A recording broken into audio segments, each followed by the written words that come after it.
At the end of the desolate street, shrouded in the stillness of the deep night, there stood a quaint, retro-styled grocery shop. The notion of pies falling from the sky is a simple one. All you need to do is agree to the demands of the ghost, and he will assist you in realizing your wishes. Chapter 1. The Heir. A third of my 3 years in university has now elapsed. According to the perspectives of the older generation, securing employment after graduation is a simple endeavor for university students. Yet, the reality is known only to the students themselves, and it serves as a reminder that not every graduate can truly be considered a university student. During the admissions period, our institution proudly proclaimed its affiliation with Fortune 500 companies for job placements. However, now the school has declared its disinterest in such commitments that I find myself at a loss regarding how to explain this situation to my family. Consequently, I must seize every available moment to earn money, laying the groundwork for the moment I step beyond the university gates. Even if it means venturing into entrepreneurship, I must endeavor to get ahead of the competition. As a university student, I yearn for a simple and relaxed job, for my academic responsibilities cannot be neglected. Convenience store seeks a night shift manager, offering a monthly salary of $3,500 with commission earning $5,000 a month is not merely a dream. Upon noticing the advertisement affixed at the entrance of the university, I cannot discern whether it was my genuine urgency for employment or the allure of such a substantial salary that compelled me to dial the number. To my surprise, an older gentleman with a distinct northeastern accent answered the call. Upon learning of my application for the management position at the convenience store, he curtly instructed me to come for an interview that evening before abruptly terminating the call, leaving me no opportunity to respond. Staring at my phone, I glanced back at the recruitment notice and, driven by a mixture of anxiety and ambition, I tore it down. To be honest, the enticing offer had me fearing that someone else might seize the opportunity before I could. After all, students like me are plentiful, and the school could easily find many more just like me. Upon receiving the recruitment notice, I ventured to the restaurant across from the school to order a plate of stir-fried rice noodles. That be why the time I finished my meal and stepped outside, the sky had already succumbed to twilight. I followed the address provided in the notice, which was not far from the school, merely a few bus stops away. However, on foot, it would take over 40 minutes. As our school is situated in the outskirts, the address indicated was even further into the suburban expanse, where, by nightfall, the streets were nearly deserted. After disembarking from the bus, I noticed several individuals burning paper offerings. As the festival of the Ghost Month was approaching, skeptical of such traditions, I avoided the smoke and entered a narrow alley. At the end of the alley, 3 illuminated characters stood out starkly against the darkness. "Hello, I am here for the job interview," I announced, addressing a middle-aged man engrossed in a novel behind the counter. I awkwardly admitted my purpose for being there. Having spent the afternoon playing games with friends, I had neglected to return your call. "Please, let me know your requirements." The shopkeeper set aside his book and regarded me. Standing alongside this rather unsavory gentleman filled me with trepidation. After all, in today's society, the potential for malevolent acts knows no gender distinction. After articulating my requirements, the man nodded in acknowledgement. My requests were reasonable. Yet he pointed out the reality of this suburban locale. At night, conducting business here necessitates a certain audacity. Do you possess sufficient courage? As you can see, the nighttime crowd is minimal. Seeing my hesitation, the grocery store owner continued speaking. However, it is precisely for this reason that the benefits are rather appealing. Your working hours are in the evening. If customers arrive, you conduct business, and if not, you may rest. Moreover, you mentioned you are a student, so will not interfere with your daytime classes. In addition to this, have you noticed the Land Rover Evoque parked by the roadside? That will be your vehicle. Imagine driving it out after work to dine with friends during the day. How prestigious. Furthermore, you will receive an additional 300 yuan daily for meals and accommodation. And if you perform well, I will promote you to store manager in half a month. Upon hearing this, I could scarcely believe the reality of such a fortunate opportunity. A car, a salary, and even expenses covered by the store, which is far more enviable than being a civil servant. "Here, have a cigarette," as the grocery store owner tossed a cigarette my way. I caught it effortlessly. By the way, what is your name? "Xiao Wu." A splendid name. The character Wu suits you well. Now, will you accept the job? Give me a straightforward answer if you're unwilling, then leave immediately. Upon hearing this, I promptly replied that I would accept the position, as such a fortuitous opportunity is rare indeed. Let's do it, let's do it, let's do it. Upon my affirmation, the grocery store owner chuckled, though his appearance was already unappealing. His grin made him appear even more grotesque yet. In that moment, I sensed a sinister undertone to his laughter. As he presented a contract, I hastily inscribed my name. Just as I was about to scrutinize the details of the agreement, he snatched it away. From this moment forth, you are my successor, as I observed the grocer incinerating the contract. A wave of bewilderment washed over me. Could it be that this individual is a fool? Chapter 2. Have you lost your mind? Since you have already signed this contract, you shall commence your duties tonight. I anticipate it will be quite a busy evening for you. Upon hearing my employer's words, I nodded in agreement, particularly since I had no classes the following day. However, there is a rule you must remember. Observing the serious demeanor of my boss, I nodded in acknowledgement. Speak, he instructed. When customers arrive in the evening, you should refrain from engaging them in lengthy conversations.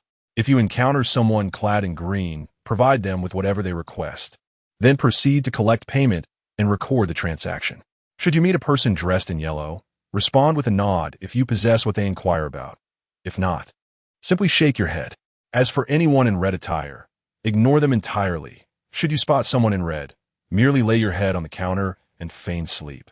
Do not pursue them for money, as they tend to be quite hostile and unmanageable. After my boss imparted this rather cryptic guidance, I nodded, harboring doubts regarding these peculiar regulations.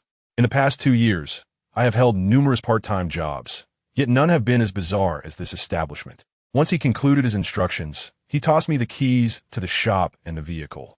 From this moment, the affairs here are in your hands. Wishing you the best of luck. As I watched my employer's figure recede into the distance, an unsettling feeling enveloped me. Not only had he chosen to open a grocery store in this alley, but he also kept it open late into the night. Was he not a little eccentric? Nevertheless, I resolved to give it a few days. If I found a plausible reason to request payment and he agreed, I would continue. If not, I would simply cease my attendance.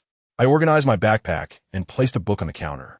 Earlier, upon my arrival, I noticed the rather unsavory proprietor engrossed in a novel, which piqued my curiosity and led me to search for that very book behind the counter. Just as I intended to take a fleeting glance at its pages, a figure clad in a green checkered shirt entered. Whether it was the lighting or the individual's own pallor, their complexion appeared notably ashen. I would like a pack of candles and some incense.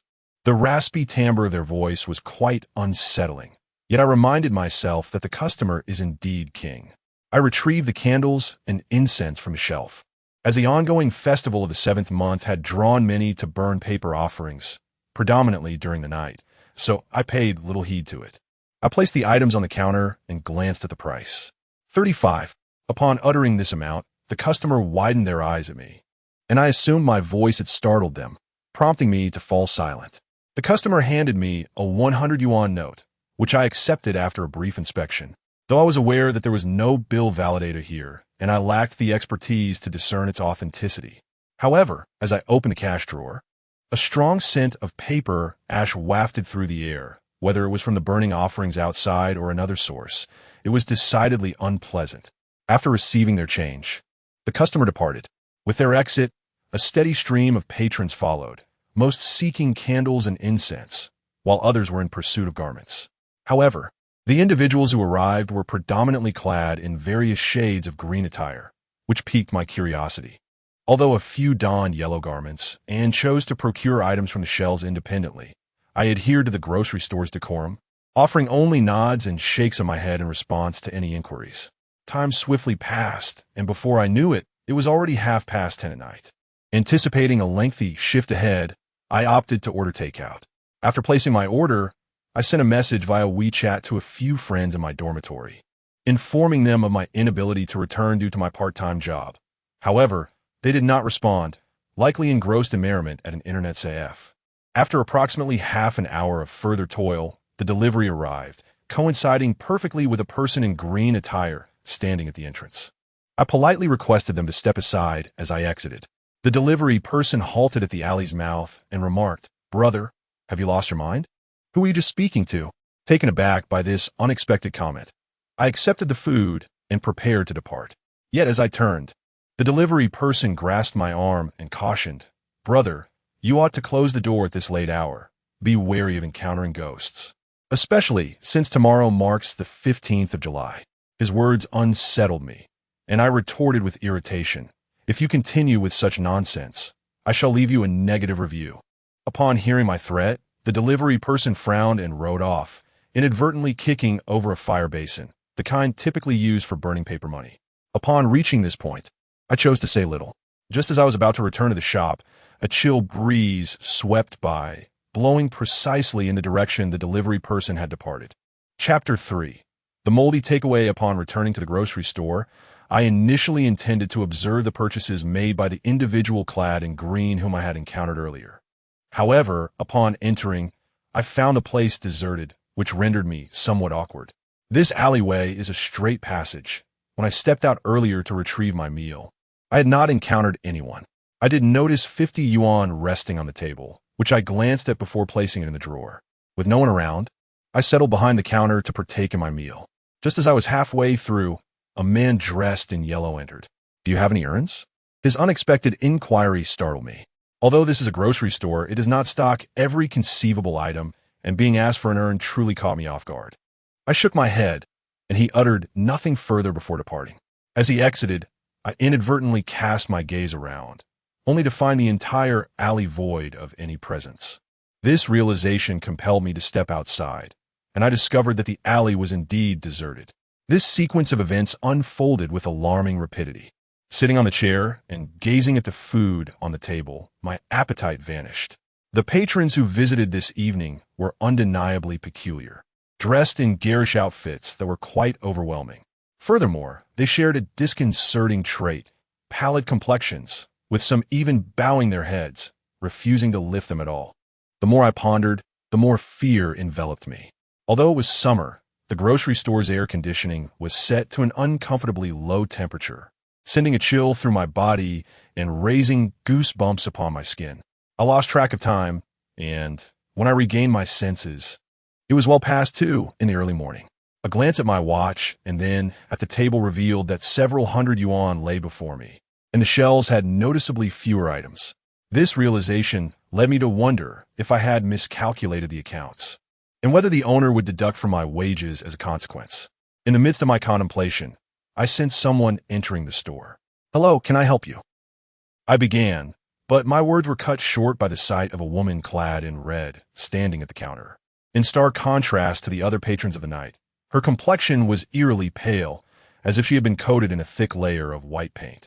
The store owner had warned that should one encounter a woman in red, one must feign sleep and remain utterly silent. Yet here I was, not only awake, but engaging in conversation with her. Just as I was at a loss regarding how to proceed, the irate voice of the store owner pierced through the air. "What a stroke of bad luck. My eyelids have been twitching all night, and I've certainly lost a considerable amount." As he spoke, the lecherous owner appeared at the entrance, noticing me sitting dazedly behind the counter. His gaze shifted to the woman in red, and his temper flared instantly. "What the hell are you looking at? Haven't you ever seen an uncle before? Get out." With that, the woman in red hastily exited the grocery store, leaving me in a state of bewilderment, unsure of how to respond. After the woman in red departed, the shopkeeper fixed his gaze upon me with an intensity that felt as if he would never blink. "You've landed yourself in quite a predicament, do you realize?" he remarked, his demeanor unsettling. I was taken aback, fully aware that I had erred by disregarding your advice, and I was prepared to face the consequences. Upon hearing my admission, the shopkeeper shook his head. "Whether you face punishment or not is inconsequential. My point is that the woman was attempting to ensnare you." His words left me momentarily speechless. I have a girlfriend, and besides, that woman was far too frightening for my taste. A chilling laughter escaped him, and I felt an unsettling shiver run down my spine. "What exactly do you mean?" The patrons visiting this evening seem rather peculiar, each one appearing as if afflicted with anemia, their faces ghostly pale. After I voiced my concerns, the shopkeeper settled onto a stool and lit a cigarette for me. The spice overwhelmed my senses. Taking a puff, My mouth was engulfed in a fiery taste. "Did you order this meal?" he inquired. I nodded and glanced at the remnants of my food. Upon inspection, regret washed over me, as I discovered that what remained had begun to mold, with white, writhing tendrils within. A wave of nausea surged through me, compelling me to rush to the doorway to vomit, yet nothing would emerge. As I regained my composure and gazed at the flickering flames outside the alley, a chilling thought crossed my mind. Could it be that this ill-fated evening has indeed led me to encounter a ghost? Ignoring the wisdom of the elders often leads to immediate regret. If only you had remained silent before her, yet you chose to speak, thus inviting your own misfortune. I cast a puzzled glance at my boss, sensing that tonight's events were rather peculiar. It was already 6 o'clock. You were free to leave work. As I made my way home, my mind lingered on the evening's occurrences, particularly the enigmatic woman in the red dress. What was her story?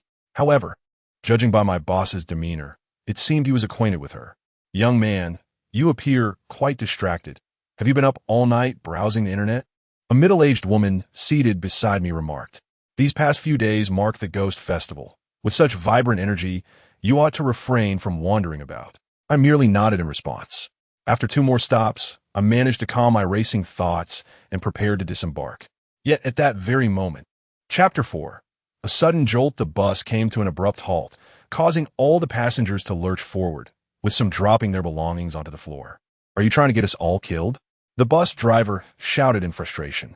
I glanced at the elderly woman beside me, who had scattered her incense sticks everywhere, and, feeling a sense of compassion, I bent down to assist her in gathering them. However, as I picked up a piece of paper adorned with a floral pattern, a sense of familiarity washed over me. Upon closer inspection, I was taken aback. This vibrant garment was not unfamiliar. In fact, I had seen it adorning a person. Are these clothes meant for the living? I muttered to myself, questioning my own perception. But then the elderly woman spoke. "These are offerings for the deceased." Just then, the bus arrived at the station, and as I watched her disembark, an unsettling feeling gripped my heart. Why had I encountered such garments on a person just the night before? Lost in thought, I returned to my dormitory, where I was alone. After a brief wash-up, I decided to rest, as I had no classes that day and could indulge in some much-needed relaxation. Yet, as I lay in bed, I suddenly recalled my roommate, Zhao Bo, who had a penchant for such topics. He had once mentioned bringing a wind chime from his hometown, claiming that it remained silent unless a spirit was near. He had hung it on our dorm door for a while, but when it failed to ring, he decided to put it away. Thus, I translated it directly. If what I encountered last night was indeed a ghost, that wind chime would surely ring. Regardless, I must attempt it tonight. I hung the wind chime by my bedside and succumbed to a deep slumber. In a hazy state, uncertain whether it was an illusion or reality, I heard the wind chime incessantly ringing, yet I could not awaken. Suddenly, with a loud crash, the dormitory door was kicked open, jolting me upright in bed. To my relief, it was Zhao Bo returning from outside, and upon glancing around, I noticed the others in the dormitory as well. Last night, the dormitory had been empty. Had he truly seen a ghost? Despite my attempts to rouse him earlier, he remained unresponsive. Upon hearing our dorm leader, Wang Ming, remark this, I refrained from further commentary, merely stating that I had stayed up late. "Zhao Bo, may I borrow your wind chime for the night? I shall return it tomorrow." Zhao Bo offered no objections to my request. When evening fell, I arrived at the convenience store only to find the door securely locked. Possessing the key, I unlocked it and commenced my business. After organizing the shelves, I hung the wind chime near the counter, conveniently positioned by the entrance. My mind was devoid of any other thoughts. I could only pray that my previous speculations were misguided. As the clock passed 8, and my anxiety began to ease, a series of melodious sounds reached my ears. I gazed at the wind chime, swaying gently in the breeze, producing its enchanting notes, and my heart sank with apprehension. Zhao Bo once mentioned that this wind chime would ring upon encountering a ghost. On my way to work, I had shaken it multiple times, yet no matter how much I tried, it remained silent. However, at this moment it began to chime. Observing this, I decided to keep a vigilant watch at the entrance to see if any malevolent entity was indeed approaching. Just then, the door swung open with a whoosh, and a man clad in green entered. As soon as he stepped inside, The wind chime hanging nearby resonated incessantly. I glanced at the chime and then at the man standing at the counter. I recognized him as the delivery guy I had encountered just the previous night. His appearance took me by surprise. Now I could ascertain one fact. Zhao Bo's wind chime was undoubtedly peculiar. Why was he not delivering food tonight? Dressed in such gaudy attire? It was rather ostentatious. Noticing him at the counter, I jokingly remarked, but when I looked back at him, he merely stared at me, his expression blank and his complexion pale. "I need a knife," I exclaimed. Upon hearing this, I took a knife from the shelf and placed it on the counter. The man picked up the knife, tossed a 100 yuan bill, and departed. Witnessing this, I was taken aback. He was a stark contrast to the person I had encountered the night before. Chapter 5. Confession brings leniency after the delivery man departed. I gazed at the 100 yuan note in my hand, a lingering suspicion of its authenticity gnawing at me. However, with no currency validation machine at my disposal, I could only await the arrival of that lecherous boss, Luo Fei, for clarification. Yet, the adage curiosity killed the cat rings eternally true. Genuine renminbi carries a distinctive scent of ink, whereas this particular bill exuded an inexplicable aroma of paper ash. I placed the note into the drawer and turned my attention to the wind chime hanging by the door. Earlier, it had chimed incessantly, but now, no matter how I jostled it, silence prevailed. As the night wore on and customers dwindled, I succumbed to a drowsy stupor at my desk, only to be roused at 6 a.m. by Luo Fei's voice. "Nothing of note transpired last night?" he inquired. I shook my head. "A man purchased a knife for 100 yuan and left without receiving any change. I cannot ascertain its legitimacy." I then produced the bill for Luo Fei, who took it without a glance, slipping it directly into his pocket. Just as I was about to suggest he inspect it, a troubled expression crossed his face, and after a few moments of contemplation, he questioned, "Did the man take the knife himself, or did you hand it to him?" Upon hearing this, I responded truthfully, yet Luo Fei's expression morphed into a wry smile. "Very well, you may return now." With that, I remained silent, tidied my belongings, and departed. Throughout the journey, I found myself incessantly pondering the issues of recent days. Just as I lost my train of thought, my phone suddenly rang. Upon glancing at the screen, I saw it was Yang Hui calling. "Xiao Wu, there's something I wish to discuss with you." Hearing her hesitant voice from the other end, I began to feel uneasy. Indeed, there had been some strain in our relationship lately. She desired luxury lipsticks and cosmetics, yet both our families were of modest means. Though she was quite attractive, several dashing young men at school had also taken an interest in her. Thus, I could somewhat anticipate the nature of her call. "We should break up. You are a wonderful man, but this is not the time for romance. You must focus on working hard and strive to provide a better life for your parents." At this point, I realized she was resolute in her decision. "Please wait a moment. I have some things I wish to say to you in person." After saying this, I hung up. Upon my arrival at the dormitory, I noticed several police officers gathered outside, surrounded by a crowd of students, including my roommates, who were being questioned. Before I could fully comprehend the situation, the officers approached me. "Are you Xiao Wu?" One of them inquired. "You are suspected in connection with a homicide. Please cooperate and come with us." At that moment, I was utterly bewildered. Before I could utter a word, 2 officers seized me. Just then, Yang Hui appeared, her expression one of confusion upon seeing me being taken away by the police. Thus, I found myself taken to the police station and subsequently led into the interrogation room. This course of action was unavoidable. The procedure dictated that as long as I clarified my innocence, I could be released. However, for my own sake, it was imperative that I be forthright. A seasoned officer sat beside the table, producing a sealed bag containing a knife. Upon seeing this, I was momentarily taken aback. This knife was no stranger to me. Forensic analysis had revealed that it bore only my fingerprints. The revelation struck me like a bolt from the blue. This knife was one I had sold the previous night, a detail etched in my memory primarily due to the delivery man's involvement. In pursuit of financial independence, I had secured a part-time job at a night shift grocery store, and I could provide you with the address so you might inquire with the owner. After stating this, I promptly relayed the grocery store's address. Shortly thereafter, they dispatched personnel to investigate. As I remained in the interrogation room, I struggled to comprehend the unfolding events. Now, regarding the knife, I recounted in detail how I had sold it the prior evening. Upon finishing my account, the two officers exchanged glances. Can you recall what the delivery man looked like? After I answered truthfully, the officer opened a drawer and retrieved a photograph. Yes, that's him. Just as I felt a surge of excitement, the seasoned officer slammed his hand down on the table, startling me profoundly. You were speaking nonsense. Your performance just a moment ago was commendable, yet now you have begun to utter absurdities. The delivery driver tragically lost his life in a car accident due to an unforeseen incident the night before last. Upon hearing this, I was utterly stunned. My mind blank in an instant. Chapter 6. Human or ghost impossible. Absolutely impossible. I cannot have made a mistake. I incessantly reassured myself that this could not be true. The delivery person who came to me last night to purchase a knife was indeed the same individual. How could he have died the night before? If that were the case, what on earth had I witnessed last night? Perhaps sensing my bewilderment, the seasoned officer regarded me with a look of confusion. Master, this fellow seems to be putting on quite a performance.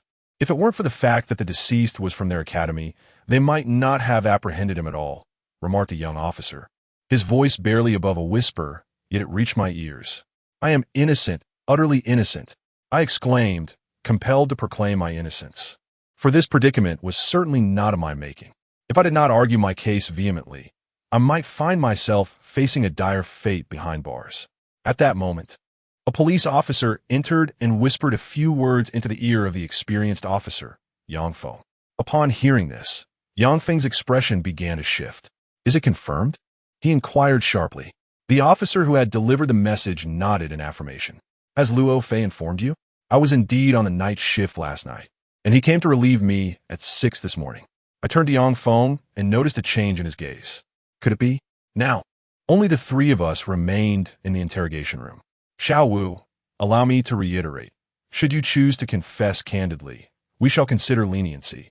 However, should you persist in your obstinacy and utter fabrications, not even the mightiest deity could rescue you. For a crime of murder, one must pay with their life, surely. As a university student, you are well aware of this. Is this sufficient to incriminate me for murder? What will my motive be? I am innocent, and Luo Fei can vouch for me. No sooner had I spoken than Yang Feng slammed his hand upon the table. The address you provided was investigated by our personnel. There is no grocery store as you claimed, nor is there anyone by the name of Luo Fei. The area is remote, with very few residents. Does a grocery store truly require to operate at night? Faced with Yang Feng's stern interrogation, I found myself at a loss for words. May I have my phone to call Luo Fei? Just as I uttered this, Yang Feng was about to respond when the door to the interrogation room swung open, and an officer entered, requesting Yang Feng step outside momentarily. In less than 5 minutes, Yang Feng returned and promptly unshackled my wrist from the interrogation chair. My apologies. It was indeed a misunderstanding. Our team had taken a wrong turn, and someone has provided you with an alibi. You may leave now. I sincerely apologize for the inconvenience. Upon hearing this, I was momentarily taken aback by the stark contrast in the situation. After exiting the police station, I called Luo Fei, who simply reassured me that everything was fine, and then I returned to campus. I also phoned Yang Hui, asking her to come out for a while. What I did not anticipate was that a man answered the phone, accompanied by the sound of water. At this juncture, it was evident, even without guessing, where they were. If they wished to part ways, so be it. Upon returning to my dormitory, I realized I had forgotten to take Zhao Bo's wind chime. Xiao Wu, I heard from the police that you were implicated in a homicide. What is the true story? Upon seeing a few of my dorm mates converge around me, I offered a brief explanation and did not linger on the matter. Once they learned that I was not the murderer, they ceased their inquiries. By the way, there is a social event organized by our department tomorrow with students from the same university, and many young women will be present. Let's not arrive late. Hearing Wang Ming's words, I could only manage a wry smile, but at that moment, Lu Qingyun was seated beside me. We are all aware of your situation. That wretched Yang Hui is unworthy of you. It is rare to find a three-legged frog, but two-legged women are abundant. This social gathering presents the perfect opportunity for us to help you regain your dignity. Yang Hui is merely enamored with wealth. We shall expose her in public and see which man would still desire her. University life is but a fleeting moment. Taking it too seriously would be a mistake. There are many wealthy scions at various institutions, and those who are attracted to Yang Hui are primarily drawn to her looks. Do not be overly hard on yourself or dwell on past attachments. Having said this, I found myself pondering the delivery man instead. Yang Feng stated that he had an unfortunate accident that led to his demise the night before last. Although today he claims that the suspicion of my involvement in a homicide is a misunderstanding, I am certain that the delivery person he mentioned did indeed meet with an untimely death. If that is the case, then who or what was the delivery person I encountered last night? Chapter 7. The fragrance of ghosts. By the way, the police sought you out today for questioning. Do you know who from our school has died? Upon hearing my words, the brothers in the dormitory exchanged puzzled glances. You don't know? This query left me bewildered. It was a student from the computer science department who was tragically stabbed to death in the greenbelt behind the education building last night, enduring over a dozen wounds. The police mentioned that you might be connected to this homicide. We were all taken aback. Our campus is far removed from the computer science department, and none of us even witnessed the scene. How could you possibly be implicated? Upon hearing this, I refrained from further comment. After barely 2 hours of sleep, I hastily consumed a few bites before heading to the grocery store. Upon my arrival, I found Luo Fei already present. Without waiting for me to speak, he blocked my path, insisting that I should not ask questions or say anything. He assured me that I would be safe under his protection and urged me to continue working diligently here. I was left pondering why the patrons of this store appeared so peculiar and why their clothing resembled that of the deceased. Luo Fei seemed oblivious to my musings as he departed without a word. As I surveyed the items within the grocery store, I realized that most of the goods were intended for the dead, a revelation that instilled a sense of foreboding within me. Just as I prepared to stow away Zhao Bo's wind chime, a figure entered, standing motionless at the doorway, staring at me with blood-soaked attire. Upon reaching this point, I was taken aback. The other party remained silent, staring vacantly at me. Just as I was about to speak, I instinctively glanced down at the ground. This glance, inconsequential as it seemed, startled me profoundly. You. I became instantly tongue-tied, and before I could utter another word, the other person suddenly reacted as if confronted by something terrifying, promptly departing. As he left, I observed that he did not walk in the conventional sense, but rather seemed to glide away, moving as if suspended in air. If one were not attentive, his manner of departure would appear indistinguishable from that of an ordinary person. In my childhood, I had heard tales from the villagers stating that humans traverse by foot while spirits drift through the air, going wherever they please. However, at that moment, while I remained enveloped in shock, a ragged figure entered the scene. Were it not for his hair tied in a bun and the scant bristles of the duster he clutched, I might have mistaken him for a beggar. His Taoist robe had now faded to a somber black. "Young man, could you spare a morsel of food?" Noticing the old man's pitiful appearance, I refrained from saying much and simply divided my bread and fruit, offering him half, along with a bottle of water. He accepted the provisions and turned to leave, but then suddenly halted. "Take my advice, the feng shui here is poor. If you linger too long, you shall suffer greatly." "Wait." I directly intercepted the Taoist priest, perhaps out of desperation, as he held a whisk in his hand. Subconsciously, I perceived him as an authentic Taoist, though I could not ascertain his true nature. Nevertheless, I found myself in need of an outlet for my grievances. Upon hearing my lamentations, the elderly man chuckled softly, in gratitude for the food I had offered. He imparted a cryptic piece of wisdom. When confronted with uncertainty as to whether one is human or spirit, light a stick of incense, and you shall discern something.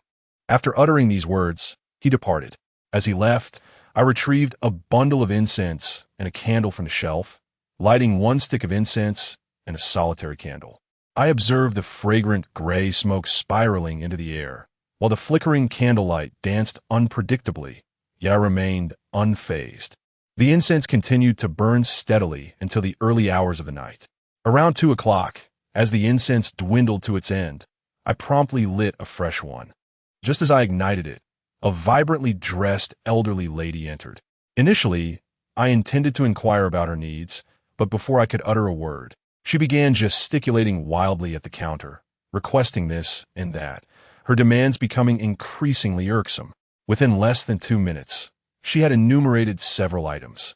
And just as I was about to lose my temper, she abruptly turned on her heel and fled. Witnessing this, I was filled with exasperation. However, just before I could utter any curses, my gaze inadvertently fell upon the incense candles, only to discover that the freshly lit candle had nearly burnt out. A candle of 20 centimeters in length should typically last for at least half an hour, yet a mere few minutes had elapsed, as confirmed by my watch. As for the fragrance, I could not ascertain when it had extinguished. At this moment, I recalled the words of the old man from earlier, coupled with the peculiar demeanor of the elderly woman. Could it be that they were divine beings? It seemed implausible. The old woman certainly did not appear to be one. After a prolonged moment of contemplation, I replaced the burnt candle with a new one. I had intended to light the stick of incense as well, but for reasons unknown, it simply refused to ignite. Therefore, I resorted to a different stick, which surprisingly caught fire immediately. What astonished me further was when I placed the extinguished stick of incense on the table. In the blink of an eye, it transformed into a deep black hue. Anyone familiar with incense knows that it typically comes in shades of pale yellow, brownish yellow, or deep pink. Black is simply not a color associated with incense.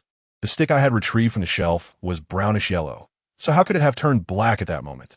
Holding the stick, I pondered this mystery for an extended period. Throughout the night, I continuously replaced the incense candles until the arrival of Rofi at around 6 in the morning. When I reported for duty the previous night, Rofi had instructed me not to ask any questions. Yet now, as he arrived to take over, I felt compelled to inquire about the events of the past few days. However, Rofi stood at the doorway, and before I could utter a word, he remained poised like a dog, sniffing the air. Before I could utter a word, the expression on Luo Fei's face shifted dramatically as he gazed at the incense burner and candlesticks on the counter. "What have you done?" he inquired, and as I pondered how to respond, he erupted with fury. "What the hell did you do last night?" His rage was unmistakable, and I could feel the intensity of his anger. Summoning my courage, I recounted the events of the previous night.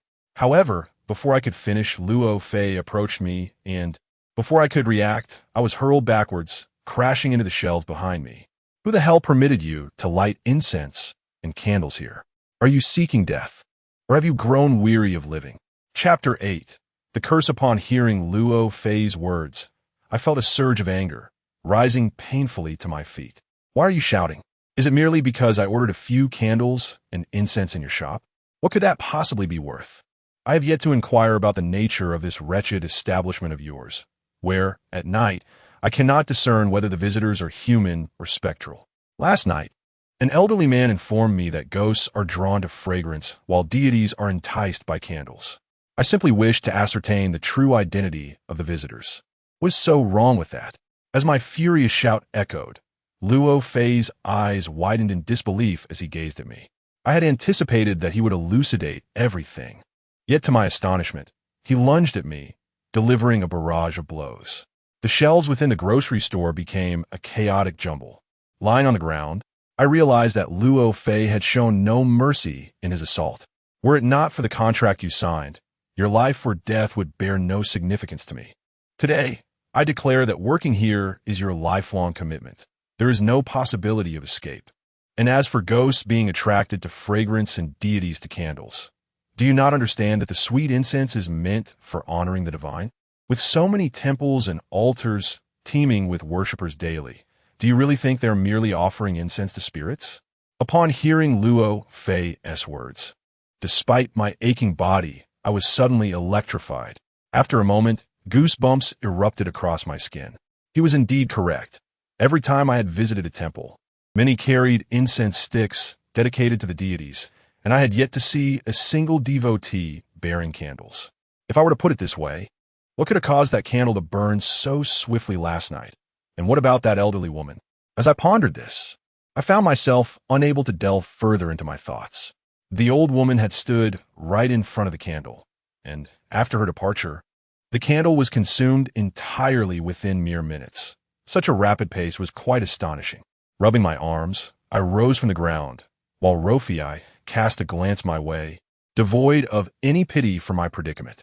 "This is merely a lesson for you," he declared. "Remember this beating today. Should you ever repeat such a mistake, I will break your arms and legs." Hearing Rofiai's unequivocal words, I had a multitude of questions swirling in my mind. However, given his demeanor, I knew my inquiries would go unanswered. I remained silent, merely nodding in acknowledgement, as I prepared to gather my belongings and vowed never to return to this place of employment. Rofiai seized my wrist and rolled up my sleeve. Initially, I intended to break free, but what I discovered on my forearm, a strikingly vivid red thread, rendered me speechless.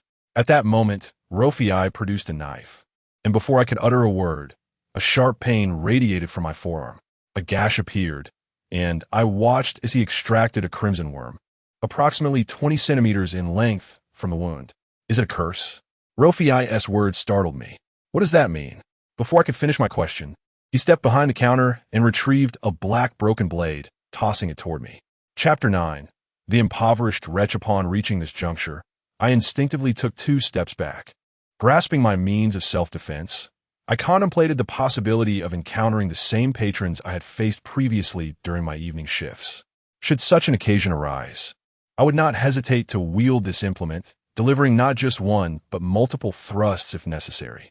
However, confronted with Luo Fei's unwavering gaze, I observed that the blade I held was devoid of a cutting edge, marred by rust and neglect. I stowed it away in my satchel, preparing to depart. "Listen, young man, I am acutely aware of your thoughts. As I mentioned earlier, you have signed a contract. You are now under my dominion. No one but me can offer you protection. I expect to see you punctually this evening. Otherwise, I shall ensure that my prior words come to fruition." As I absorbed Luo Fei's ominous threat, I merely acknowledged it with an "oh" and made ready to leave. At that moment, my phone rang, revealing a call from Zhao Bo and his companions. "Wu Ge, it's already 9 o'clock. Where are you? Was your shift supposed to end at 6? You've yet to arrive. Hurry up. I've set aside your suit and attire in the dormitory. You need to be quick. The networking event begins at 10:30. Upon hearing this, I was taken aback. Last night had been so eventful that I had entirely forgotten about this engagement. Just as I was about to hasten my departure, Luo Fei called me back, tossing the keys to a Land Rover in my direction. "You're under my command. Do you really intend to take public transport? Drive instead." Gazing at the keys in my hand, I refrained from declining his offer. Gazing at the address sent by Lu Qingyun and the others, I realized it was a renowned hotel in Changde City, a place where individuals of my standing would hardly be welcomed. As I reflected on this, I examined my attire. Although it was not unattractive, it was, in fact, chosen for me by them. My family is modest, whereas the 3 of them come from families engaged in business, accustomed to wealth and luxury. Yet, in this moment, I felt an inexplicable discomfort. Upon arriving at the designated location, I noticed a crowd gathered in front of the hotel entrance for reasons unknown. Several of my dorm mates were present, along with students from other departments. The men were all dressed in tailored suits, while the women were uniformly adorned in evening gowns. Was this a social gathering? Who could this be arriving in a Range Rover? Everyone began to speculate about which department he hailed from. Among the crowd, a young woman spoke up, prompting a chorus of jeers from a group of boys standing nearby. Regardless of who it was, they encouraged the women to approach, regardless of the man's looks, simply because of his wealth. Hearing this felt like a sharp jab, not only mocking those women, but also ridiculing me, a mere impoverished soul, pretending to be something I was not. As for my driver's license, it was acquired during my freshman year through a group purchase organized by classmates, and since then, I had not driven a car. While the crowd continued its chatter, a speeding Cadillac SUV suddenly barreled in front of me, taking the parking spot I intended to occupy. In that moment, I was left with no choice but to slam on the brakes, and as I watched the individual emerge from the vehicle, a surge of frustration welled up within me. It was none other than Yang Hui, accompanied by a wealthy young man from the computer science department. The voice of the young man was unmistakably the same as that I had heard over the phone the other day. I had speculated about who it might be, but I never anticipated it would be Yang Hui, now seemingly entangled with a wealthy heir, evident from the change in her attire for this outing. Upon hearing Wang Ming's sarcastic remarks, Yang Hui remained silent. "Gentlemen, let us maintain some decorum. That impoverished fellow thinks he can elevate himself by courting my girlfriend. without a semblance of self-awareness. Before Zhang Rui could finish his sentence, the blaring of a car horn abruptly interrupted him. At that moment, all eyes turned towards us. Zhang Rui had driven at such a speed that I was compelled to brake before I could maneuver my vehicle into a parking spot. Zhang Rui and Yang Hui were already standing in front of my car. Thus, I had no choice but to honk to alert them. As I alighted from the vehicle, I was met with gasps from my dormmates. I could only manage a wry smile at such a spectacle. It seems they wished to avoid embarrassment at this gathering, opting instead to rent a luxurious Range Rover for the occasion. Certainly not a cheap endeavor, likely costing over $1,000 for the day. I recalled Yang Hui mentioning that her family was not particularly affluent. I certainly hoped this vehicle did not belong to her. Upon hearing Zhang Rui's remark, I let out a cold laugh and chose to ignore him. His frustration was palpable as I dismissed him. While his family's wealth was indeed impressive, it had led him to believe the world revolved around him. My choice to ignore him was, without a doubt, the most fitting retort. Chapter 10. Confrontation. Engaging in conversation with Lu Qingyun and others was merely a means to strike back at Zhang Rui. Xiao Wu, I inquired, did you hear me? Observing Zhang Rui's relentless pursuit, I found myself at a loss. Speak, I commanded directly. You. Witnessing Zhang Rui's hesitance, a gathering of classmates watched intently, fully aware of his intentions to humiliate me publicly. These past few days have burdened me with worries no less than anyone else's. Consequently, I have spent my time reflecting on my own dilemmas. Yang Hui's decision to follow him was her own. Even if my relationship with Yang Hui was once amicable, I can no longer afford to concern myself with her. The beating I endured that morning still left me aching, and I certainly wished to avoid further punishment. As the students attending the social gathering began to arrive, the hotel staff summoned us to a spacious conference room on the upper floor. What on earth is going on? This hardly resembles a social event. At this point, Lu Qingyun and the others finally spoke up. Are you foolish? This is a student allocation meeting organized by the school. The organizations present today are reputable establishments from Changde City offering commendable benefits, which is why we brought you along. Only then did the realization dawn upon me. At that moment, a group of middle-aged men clad in suits entered, each holding documents in hand. What was termed a social gathering was, in essence, merely a recruitment fair. This reminded me of the words that Luo Fei had shared with me that morning. In a state of bewilderment, the meeting that lasted over an hour concluded, and it was time for dinner. Everyone was invited to the adjacent buffet, and, as the saying goes, those who are close to the water tower get the moon first. Some male classmates invited their female counterparts to dance. Having experienced numerous such social gatherings during my university years, I had little interest in joining the revelry and merely took a glass of juice, retreating to a corner. However, trouble has a way of finding me. Alas, Zhang Rui deliberately spilled red wine on me. Upon witnessing this, and then gazing into Zhang Rui's feigned innocence, I swiftly retaliated by splashing my juice onto his face.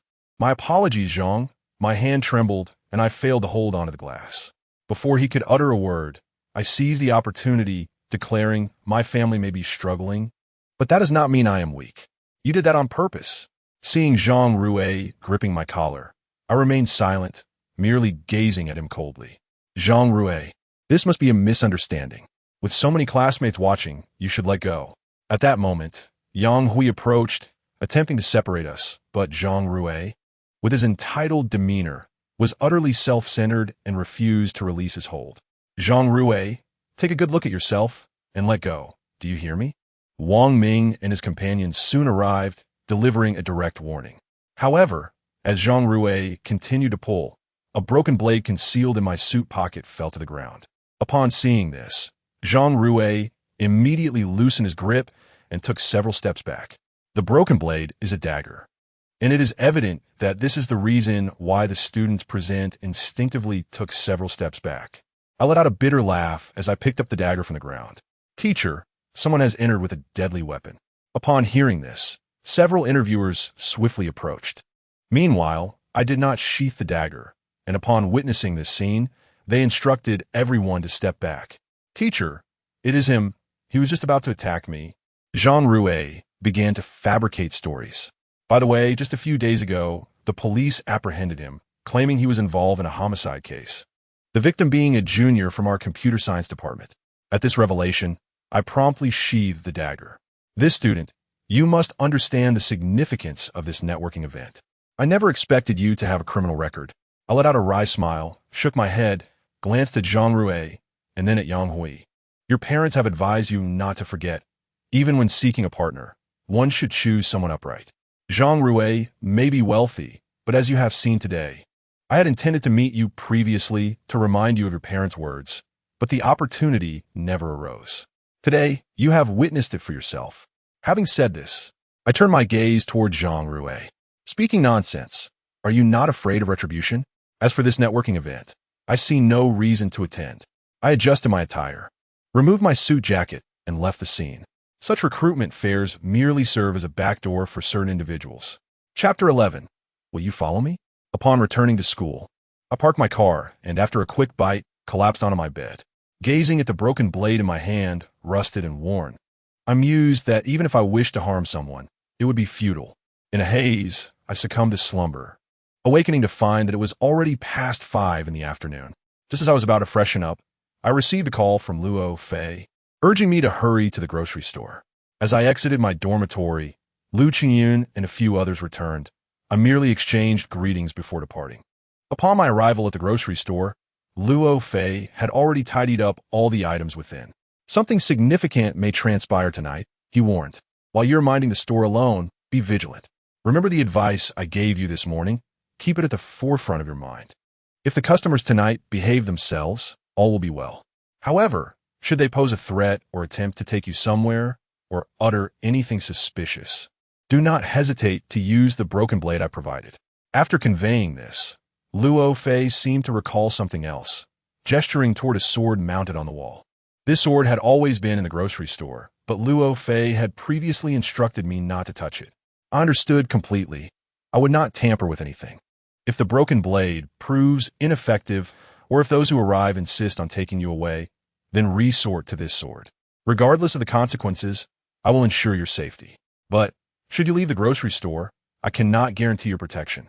Seeing the sharp seriousness in Luo Fei's eyes, I realized he was not jesting. If what he claims is true, something significant is set to transpire this evening. What could it possibly be? As you suggested, I could simply close the shop's door, correct? Upon hearing my words, Luo Fei chuckled. If it were that straightforward, I would not have summoned you here. Even if you shut the door, they would still find a way to locate you. Remember my warning, tonight? Those who defy the rules of the grocery store will be dealt with in the manner I mentioned. Keep the broken blade close at hand, and only resort to the Han's sword when absolutely necessary. After Luo Fei finished speaking, he cast a glance my way before departing. As I watched Luo Fei leave, I did not dwell on it further. I placed the broken blade in my trouser pocket, ensuring the Han sword was within easy reach. When midnight struck, not a single customer had graced my establishment. I thought little of it as time trickled by, and gradually I began to feel drowsy. Just as I was on the verge of slumber, a chilling gust of wind swept through, jolting me awake. However, upon opening my eyes, the first sight that greeted me was of two individuals standing before the counter, their eyes wide and unblinking, silently gazing at me. Through the past few days of encounters and the lessons imparted by Luo Fei, I understood that remaining silent was my best course of action. Seeing the menacing demeanor of the two in green attire, I discreetly placed my hand beneath the counter, one hand slipping into my pocket to grasp the broken blade firmly. Minutes stretched on as I maintained my vigilance, and just when I was at the peak of my tension, the two men clad in green abruptly retreated. After their departure, I believed I could finally exhale, yet unexpectedly, a man clad in a red suit entered, adorned with a hat. Although his face remained obscured, I could sense an aura of menace surrounding him. From the moment he stepped in, his gaze fixated upon me. Rofi I had once cautioned against engaging with those who donned red attire, and now faced with this man in crimson, I had no intention of uttering a word. My reluctance stemmed not only from the desire to avoid confrontation, but also from a wish to refrain from compounding my errors. Come with me.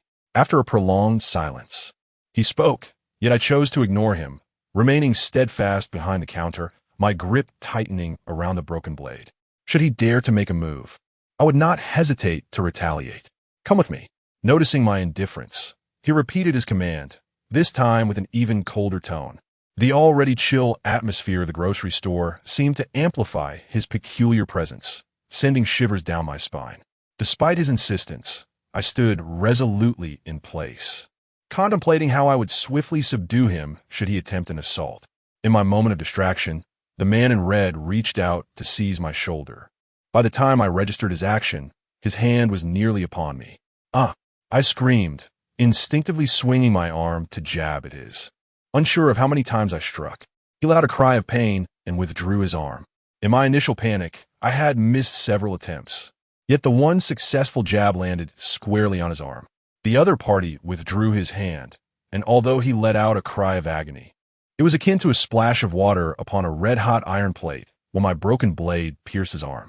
Chapter 12.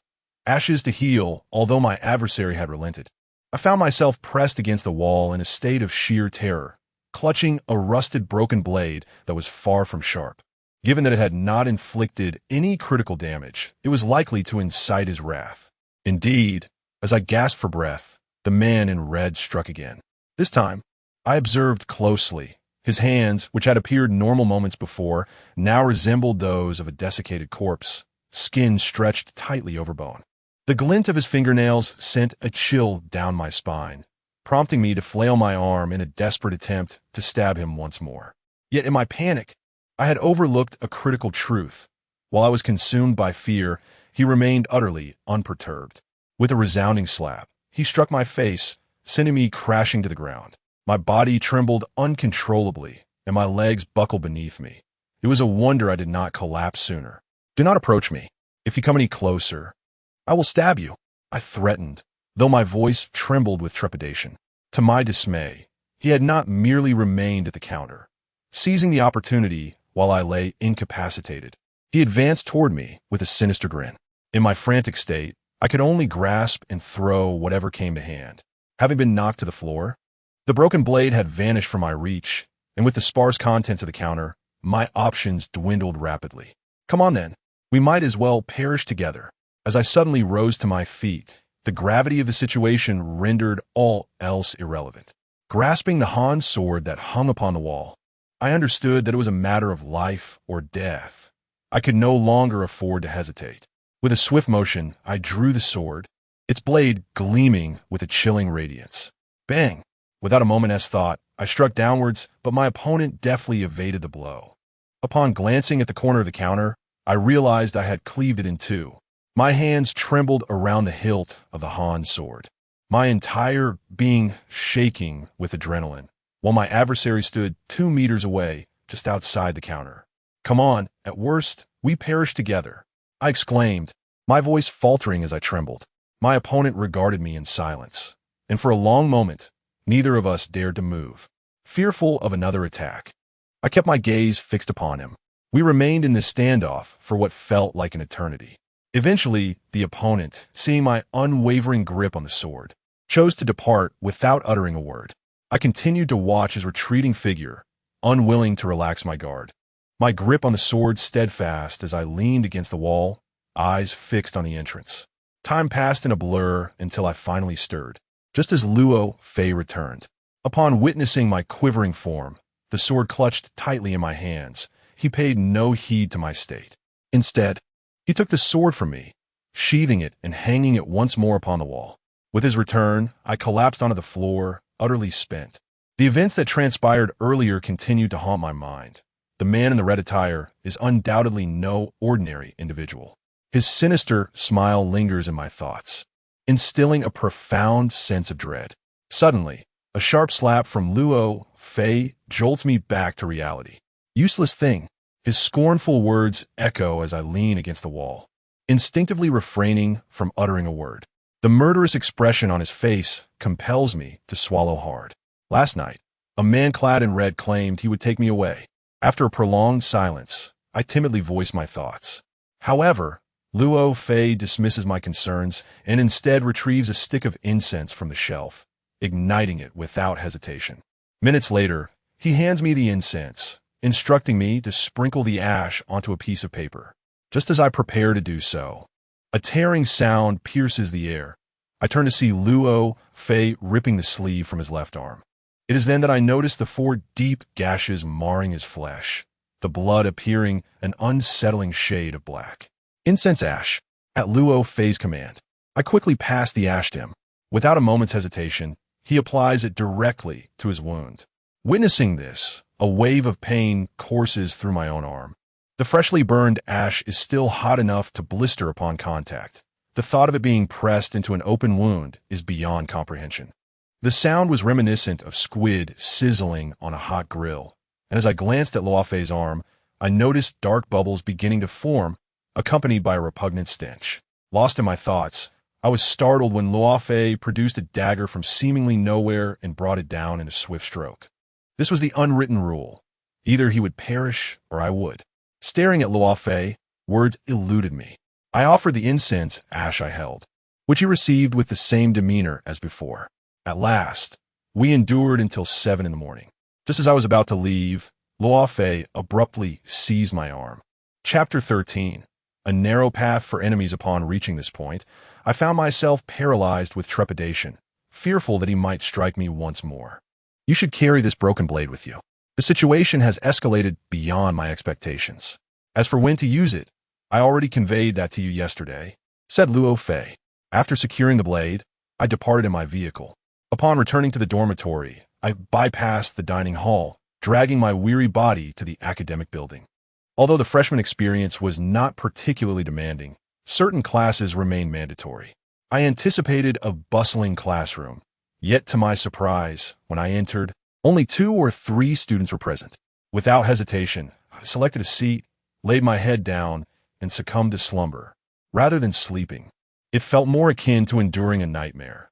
The moment I closed my eyes, the haunting memories of last night flooded my mind. I lost track of time until I was jolted awake by a gentle nudge. You look exhausted.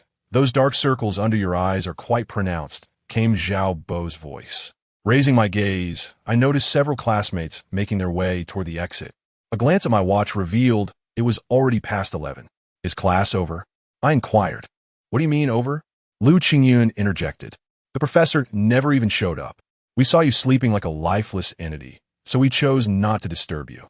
A few moments ago, a student mentioned that the professor would not be attending, and we decided to wake you so we could all go out for a meal together. Come on, it's on me today. With that, I was pulled along by Wang Ming and the others as we exited the classroom. The university campus is never short of dining establishments, ranging from humble street food stalls to exquisite restaurants, truly offering a diverse array of options. Now, the 4 of us find ourselves in a delightful restaurant, having barely settled into our seats when we unexpectedly encounter Yang Hui and her friend. Perhaps she accompanied her friend for a meal, but upon seeing me, Yang Hui hesitates to leave. Truly, our paths are destined to cross. Wang Ming speaks up, eliciting a bitter smile from Yang Hui, who chooses to ignore him. However, her friend undoubtedly understands the implications of Wang Ming's words. What do you mean by fated rivals? We feel rather unfortunate ourselves. Cheng Rong interjects, perhaps you should refrain from speaking too much. Today is your birthday. Upon hearing this, Cheng Rong dismisses Yang Hui's words entirely and turns his attention to me. Xiao Wu, as a man, how can you allow your friend to take the lead while you cower? Do you truly believe you are worthy of Yang Hui? Perhaps you should take a good look in a mirror. At this point, I glance at Cheng Rong, feeling a surge of discontent. And just as Lu Qingyun prepares to stand and speak, I firmly hold him back. What do you consider to be manly? Upon posing my question, an astonishing scene unfolds.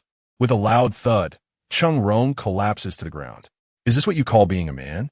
I remark, advancing towards Cheng Rong, only to be intercepted by Yang Hui. Xiao Wu, have you lost your mind? I cast a glance at Yang Hui and addressed Cheng Rong, who is slowly rising to her feet. If you're uncertain about your own masculinity, I can certainly elucidate that for you. However, let it be known that while I do not strike women, it does not imply that I would refrain from confronting someone despicable. If you wish to ascertain my manhood, I can make it abundantly clear. After delivering my words, I met Cheng Rong's gaze once more and returned to my seat. At that moment, Cheng Rong's eyes widened in fury, glaring at me with palpable animosity, yet I chose to disregard her. Upon witnessing Chung Rong storm out in a huff, Yang Hui glanced at me before hastily following her. My decision to strike her stemmed from Chung Rong's foul tongue. As Wang Ming once said, enemies often cross paths. It was reasonable to confront Wang Ming directly, but when a bystander intervenes and hurls such vile insults, questioning my masculinity, I felt compelled to respond. Half an hour later, after we finished our meal and were preparing to return, Chung Rong arrived with a group of individuals. At 6 in the evening, when I arrived at work, Luo Fei regarded my bruised visage with nothing but disdain. Truly, a cowardly heart accompanies a cowardly spirit. When I heard Luo Fei speak, I dared not retort, nor did I wish to explain the origins of my injuries. Instead, I organized my belongings behind the counter and retrieved my textbooks. After I finished tidying up, I cast a glance at Luo Fei. Typically, he would leave as soon as I arrived, but today, even after half an hour, he showed no intention of departing. Chapter 14. Luo Fei's injury with a surge of courage. I pose a question. Why haven't you left yet? Luo Fei glanced at me disdainfully, letting out a derisive chuckle. Have you forgotten what happened last night? They will return today, and I cannot bear to leave you alone here. At his words, I was momentarily taken aback. Last night's events felt like a haunting nightmare. Having endured the day's tribulations, I had nearly relegated those memories to the recesses of my mind, at least until Luo Fei's comment sent shivers coursing through my body. Despite Luo Fei's presence, fear gripped me as I sat behind the counter, apprehensive that the man in the red attire might strike again. Until midnight, Luo Fei remained engrossed in a magazine, while I sat trembling in silence, too frightened to utter a word. Regret consumed me. Had I not taken on this part-time job, perhaps I would not have found myself entangled in such a web of troubles. The identities of these individuals remained a perplexing enigma. Without such chaos, I would not have subjected myself to this turmoil. Are you cold? Luo Fei's sudden inquiry nearly startled me to death. No, not cold, I retorted. If you're not cold, then why are you shaking? Truly pathetic. I had grown accustomed to Luo Fei's scornful remarks. I want to quit, I declared, unaware of the immense courage it took to voice such a sentiment. In response, Luo Fei swiftly delivered a kick, sending me crashing to the floor.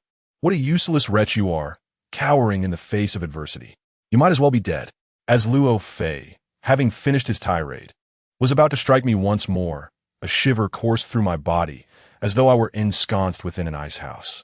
The translucent plastic curtain was whipped up by a fierce wind, causing numerous items from the shelves at the entrance to tumble down, while the gusts sliced through the air like knives.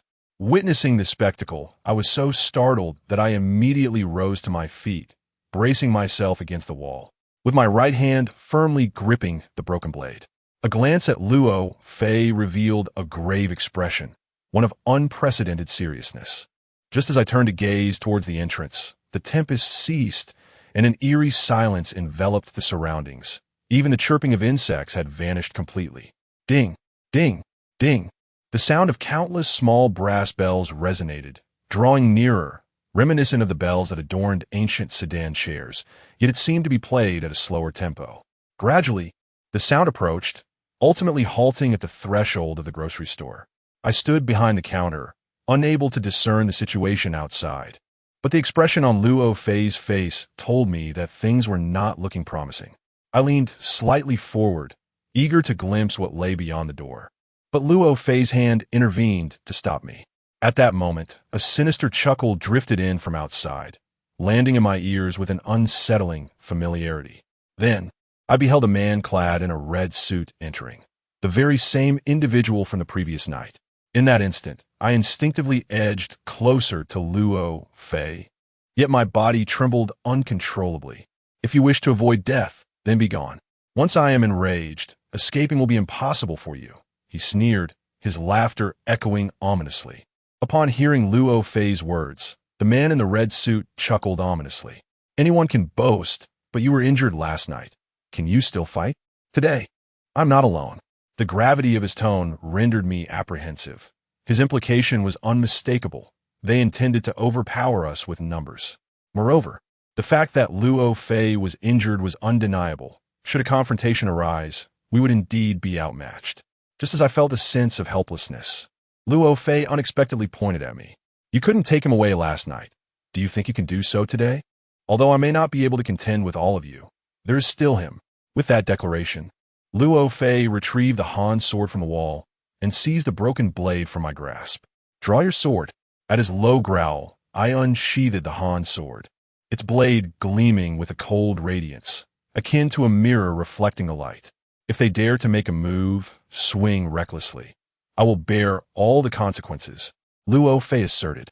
The expression of the man in the suit turned grave. He had appeared similarly last night and retreated upon seeing me draw the Han sword. Now, a heavy silence enveloped us. Minutes slipped by.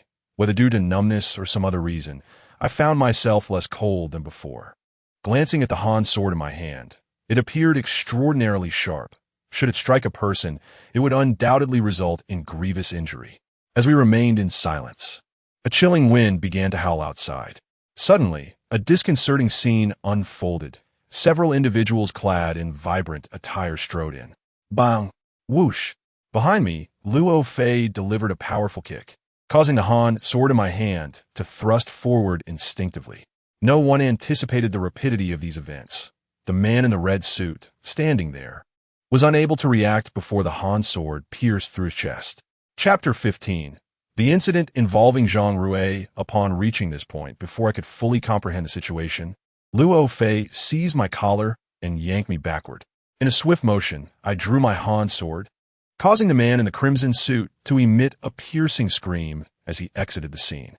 Observing this, Luo Fei grasped my sword-wielding hand and thrust it toward another assailant. In a flash of electric tension, the newcomers found their throats severed, retreating while clutching their necks. Realizing that the store was now devoid of any presence, I gasped for breath, while Luo Fei's expression turned grim. Those few individuals had likely met their demise. I had taken a life. Hearing my voice tremble with fear, Luo Fei struck me sharply across the face, leaving me momentarily dazed. Useless fool.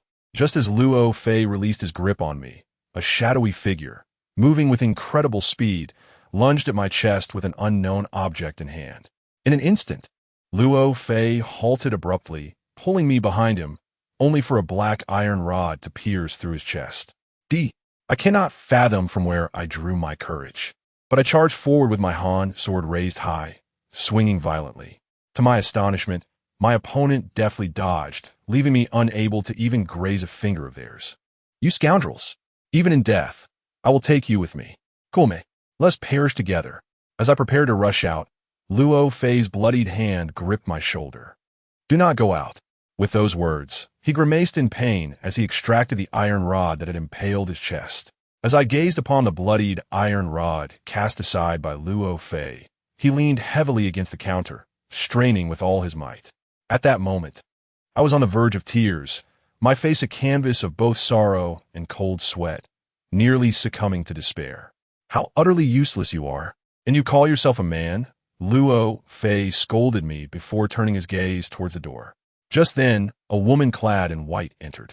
Instinctively, I grasped my sword and positioned myself protectively in front of Luo Fei. Enough with the idle chatter. Let's take action. Upon hearing my words, the woman paused, seemingly bewildered. What's wrong with you? I'm merely here to purchase something. After her remark, Luo Fei tugged at my sleeve. Step aside, he commanded, gesturing for her to proceed. To my astonishment, she merely took a stick of incense and departed, leaving not a single coin behind. Only after her departure did Luo Fei's expression begin to soften, and he sank heavily onto a nearby chair. I observed the gaping wound in his chest, his clothing now saturated with crimson. I will take you to the hospital, I insisted, attempting to lift Luo Fei, but he felt as though he were embedded in cement, unyielding despite my efforts. No need, he replied. I stood there, stunned, realizing that had it not been for him, I might very well have met my own demise. Your injuries must be treated promptly, otherwise recovery will be arduous, and your life hangs in the balance. A hollow laugh escaped him. Rofei let out a bitter laugh and then patted my shoulder. At least you have a conscience. I'm not dead yet. After saying this, Rofei rummaged through the bottom of the counter and retrieved an ancient tome. its cover a deep blue hue. The faint traces of text on it suggested its significance. Yet comprehending it fully would prove to be a challenge. Tell me, do you believe in the existence of masters in this world? Those who can slay with but a leaf or a petal? I was taken aback. Despite Ro Fei's grave injuries, he was still capable of uttering such words. With a sudden motion, Ro Fei slammed the book onto the counter and rose to his feet. This tome has been with me for quite some time. I now entrust it to you. Make sure to study it thoroughly during your leisure moments. Moreover, I cannot ascertain if that group will return. My current condition limits my ability to assist you significantly. From this point onward, remember what I have previously told you. Never trust anyone, no matter the circumstances. However, this shop must remain open at night. With that, Ro Fei departed, leaving me alone. I glanced at the Han sword resting on the table, and then at the broken blade, and a few answers began to form in my mind. As dawn broke, I decisively closed the shop and left. Upon returning to the school, before I could even step into the dormitory building, Wang Ming and the others emerged. They paused at the sight of the blood on my clothes, their expressions shifting to one of concern as they regarded me with a strange look. Xiao Wu, you're not really involved in Zhang Rui's affair, are you? Chapter 16. Do you have connections with the police? Upon hearing Zhao Bo's inquiry, I was momentarily taken aback. I had merely returned from my night shift just hours earlier. After I spoke, they gazed at me, prompting me to glance at my own attire, which bore the dried remnants of blood. The previous night, when Luo Fei shielded me from that piece of rebar, his blood had splattered onto me, and I had intended to carry him to the hospital, resulting in more of his blood staining my back. Since I had driven back, many had not witnessed the events unfold. Zhang Rui had his tongue severed, and this news had already spread throughout the academy, reaching even other institutions. Upon hearing this, I merely acknowledged it with an "oh" and prepared to ascend the stairs to change my clothes. However, before I could depart, a group of police officers arrived. Among them was someone I recognized. "Oh, it's you again. What is the story behind all this blood?" Last time, Yang Feng had come and taken me directly to the station. Now they were here again. Was it truly because of me? It's nothing really. During my night shift, a colleague was injured. I carried him, but he ended up going to the hospital on his own. Yang Feng nodded at this. Let me get straight to the point. You need to clarify what transpired last night to prevent any misinformation from spreading. After saying this, Yang Feng scrutinized me. You're covered in blood, but I must adhere to protocol and take some samples back. I made no attempt to resist. The blood-stained clothing was unfit for retention, so I permitted him to collect a piece for analysis. Upon returning to my dormitory, I discarded my blood-stained clothes and trousers onto the floor behind the door, quickly took a shower, and changed into a fresh outfit before heading out. In the school cafeteria, the four of us sat together, and I found myself quite curious about Zhang Rui's predicament. It seemed he had offended quite a number of people. By the way, how is your job search progressing?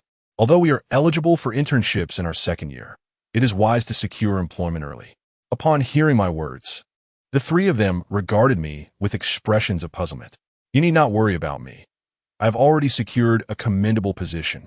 Only then did they nod in acknowledgement. Just as we were enjoying our meal, Yang Hui's sudden arrival reignited the tension. With Zhang Rui's tongue severed, he was undoubtedly in the hospital. Yet Yang Hui came from an ordinary family. It was unlikely that Zhang Rui's family would regard her favorably. Upon seeing me, Yang Hui appeared as if she had seen a ghost, then approached me directly. Xiao Wu, come here for a moment. Hearing this, I glanced at Wang Ming and the others before following Yang Hui. After all, our affair had been conclusively resolved, and her call piqued my curiosity about her intentions. Was it you? Yang Hui's accusatory question took me aback. What did she mean by was it me? If she sought to implicate me, she ought to articulate her thoughts more clearly. I am referring to the matter concerning Zhang Rui. Was it you who did it? Last night, around 2 o'clock, I witnessed you emerging from Zhang Rui's bedroom, only to flee hastily. Shortly thereafter, I heard Zhang Rui's anguished cries. Upon entering, I found him with blood streaming from his mouth. Having spent over a year together, I can still recognize your figure. Upon hearing this, I recalled Yang Feng's visit to me, and I had previously wondered why he would come seeking me regarding this incident, which seemed unrelated to me, especially since he had collected samples of my blood. It turns out it was Yang Hui who spoke of it.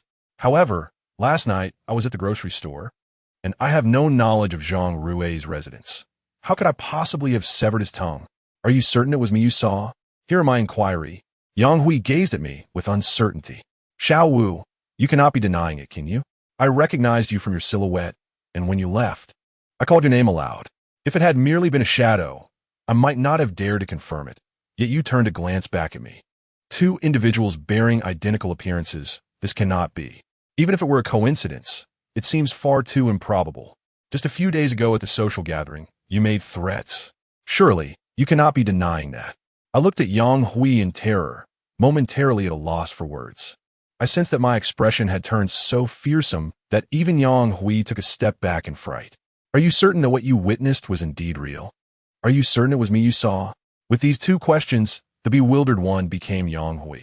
If I were to inform you that I had been at the store all night, who would that person be whom you saw? Upon hearing this, Yang Hui was initially taken aback, then burst into laughter. Xiao Wu, this matter cannot be concealed by a mere lie of yours. I witnessed you with my own eyes. Moreover, Zhang Rui is now my boyfriend, and I shall testify in court as well. I was rather astonished to see you. After the incident at school, I never expected you to be released so swiftly. It seems you are quite comfortably situated here. Could it be that you have connections within the police department? Chapter 17. A life soon to end. Before Yang Hui could finish speaking, I left without hesitation and made my way to the dormitory building, where I promptly departed in my car. Throughout the journey, I incessantly attempted to contact Luo Fei, yet for reasons unbeknownst to me, his phone remained unreachable. Contemplating this, I pressed down harder on the accelerator and soon arrived at the grocery store, as all my troubles seemed to stem from this very place. Prior to my arrival here, everything had been proceeding smoothly. Ever since I began working at this establishment, I found myself encountering an array of peculiar individuals, starting with those dressed in bizarre attire, followed by the mysterious death of the delivery man. Luo Fei remained silent on the matter, leaving me in a state of confusion regarding the circumstances. Then there were the events of last night. Who were those people, and why were they relentlessly pursuing me?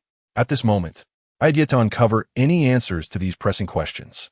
As I gazed at the grocery store's entrance, I pushed the door open, only to be greeted by a musty odor mingled with the scent of paper dust. The interior of the store mirrored precisely how it had appeared when I left that morning. Hours later, I found myself seated behind a counter. I had thoroughly searched the grocery store, yet I discovered nothing that could potentially resolve my issues.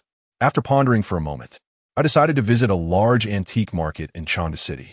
Among the vendors selling counterfeit antiques, there were also numerous fortune tellers. After inquiring about the most reputable fortune teller in the area, I followed the directions provided by others. The fortune tellers here were categorized into those with renown and those without. Those devoid of shame are those who clutch a piece of cloth inscribed with phrases pertaining to fortune telling, merely sitting aside and awaiting the arrival of clients. Then there exists another category, those who possess a semblance of dignity, renting a storefront within the antique market and adorning it to resemble a Taoist temple or a Buddhist hall. Upon noticing the absence of patrons within, I boldly stepped inside. However, just as I crossed the threshold, a monk emerged from the back room and immediately obstructed my path upon seeing me. I remained stationary, yet he insisted on ushering me out. Taken aback, I inquired, "Isn't this a place for fortune-telling? Why do you wish to expel me?" The monk responded, "Ba, I attend to the business of others, but I shall not engage with you. You are shrouded in resentment and darkness. Your fate is precarious. Depart swiftly." Upon hearing this, I felt a surge of indignation. This charlatan was likely harboring ulterior motives. If he chose not to assist, so be it. There are others who practice fortune-telling as well. I turned and crossed the threshold once more, sensing an ominous presence behind me. I glanced back but found nothing amiss. Exiting the first establishment, I ventured into the second. The first was a monk, the second, a Taoist priest. Upon my arrival, this priest did not evict me as the monk had. Before I could articulate my purpose, he spoke first. "Young man, your third eye is clouded. It seems you are beset by malevolent spirits." Unfazed, I proceeded directly to the crux of the matter. Last night, I encountered an individual clad in green, with a faceless demeanor and walking without visible feet. Could this be a ghost? Upon hearing this, the Taoist regarded me with an unusual gaze, scrutinizing me from head to toe. "Come inside," he commanded, leading me to the inner chamber. Shortly thereafter, he produced a yellow talisman, ignited it before me, and cast the ashes into a bowl, instructing me to consume the entire mixture of water and ash. After a moment's hesitation, I complied. The Taoist then introduced several red chilies into the mix. "What does it taste like?" he inquired. "Sweet," I replied. Upon hearing my description, the Taoist furrowed his brows, casting several incredulous glances my way. Suddenly, a woman's laughter echoed in the air, causing a fleeting change in the Taoist's expression, though he quickly regained his composure. I shook my head, attributing it to the auditory hallucinations resulting from a lack of rest in recent days. "I cannot discern your condition. You should seek the counsel of someone more capable," he advised. Understanding his implication, I decided not to press further. By the way, I once overheard a Taoist mention the phrases ghosts are drawn to fragrance and deities light candles. What do they signify? My abrupt inquiry caused the Taoist to visibly flinch, his demeanor transforming into one of palpable terror, as if I were an ominous specter before him. I do not know. You must leave at once," he exclaimed, hastily grasping a broom. Observing this, I took my leave without hesitation. Standing at the threshold, I glanced around and refrained from questioning any other fortune tellers. Perhaps Luo Fei was indeed correct. Some matters are beyond my comprehension. However, just as I was about to depart, an individual brushed past me and entered the temple, immediately followed by a chilling scream emanating from the adjacent hall. Chapter 18. Have people started dying?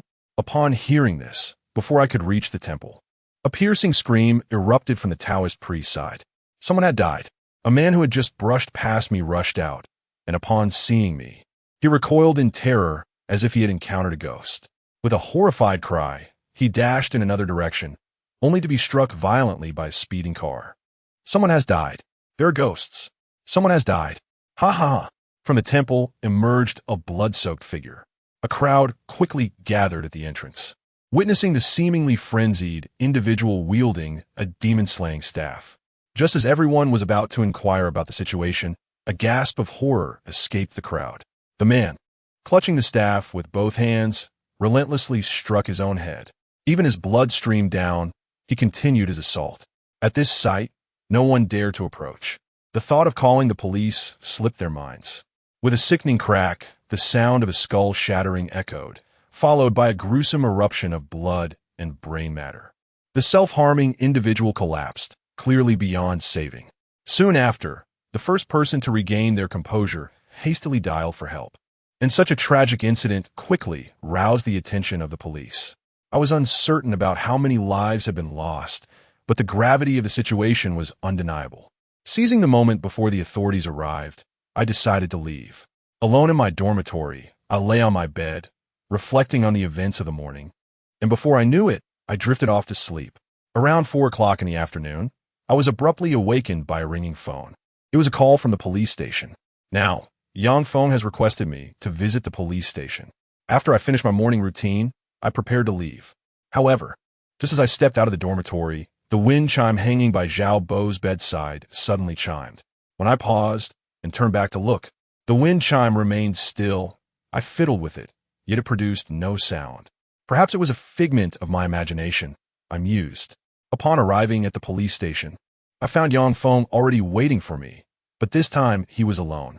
This meeting took place in a small interrogation room, devoid of any equipment, featuring only 2 chairs and nothing else. "Xiao Wu, we have met several times now. We might even consider ourselves friends. Given my age, I could easily be from your father's generation. However, I require your assistance with a matter. You need only to respond truthfully. Is that understood?" Noticing Yang Feng's earnest and serious demeanor, I refrained from unnecessary chatter and merely nodded. "Feel free to ask me anything. I assure you, I will respond honestly," I said. Yang Feng, without pretense, looked at me intently. "Regarding Zhang Rui's tongue, our investigation, based on surveillance footage and witness testimonies, confirms that you are indeed innocent. However, Zhang Rui has narrowly escaped a predicament, and his tongue has been reattached.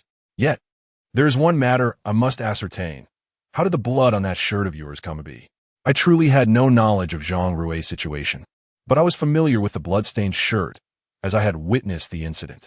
After I recounted the sequence of events, Yang Feng regarded me with a hint of disbelief. Xiaowu, this matter is no longer within your control. I am aware of your connections, yet you must understand that the bloodstains on you are not of human origin. What? Upon hearing this, I reacted vehemently, my gaze fixed intently on Yang Feng. Not human blood? What does that imply? According to the examination, the blood extracted from you does not belong to any known animal, nor is it human. Initially, one might categorize it as artificial plasma. However, it possesses distinct components of blood, thereby rendering it a form of blood. At this revelation, I found myself in a state of bewilderment. Not human, not any animal's blood. It remains blood. Hence, I wish to meet this friend you mentioned. Upon hearing this, I could only manage a wry smile. It seems this request may disappoint everyone, as I too am currently searching for Luo Fei, driven by an unsettling premonition, a threat looming over all life in my vicinity. Upon mentioning my colleague's disappearance, Yang Feng paused momentarily before speaking again. Is your blood-stained clothing still with you? Can you provide it to me now? I did not refuse, nor did I engage in pleasantries with Yang Feng. By the time I left, it was already past 5 o'clock, so I hurried back to the school.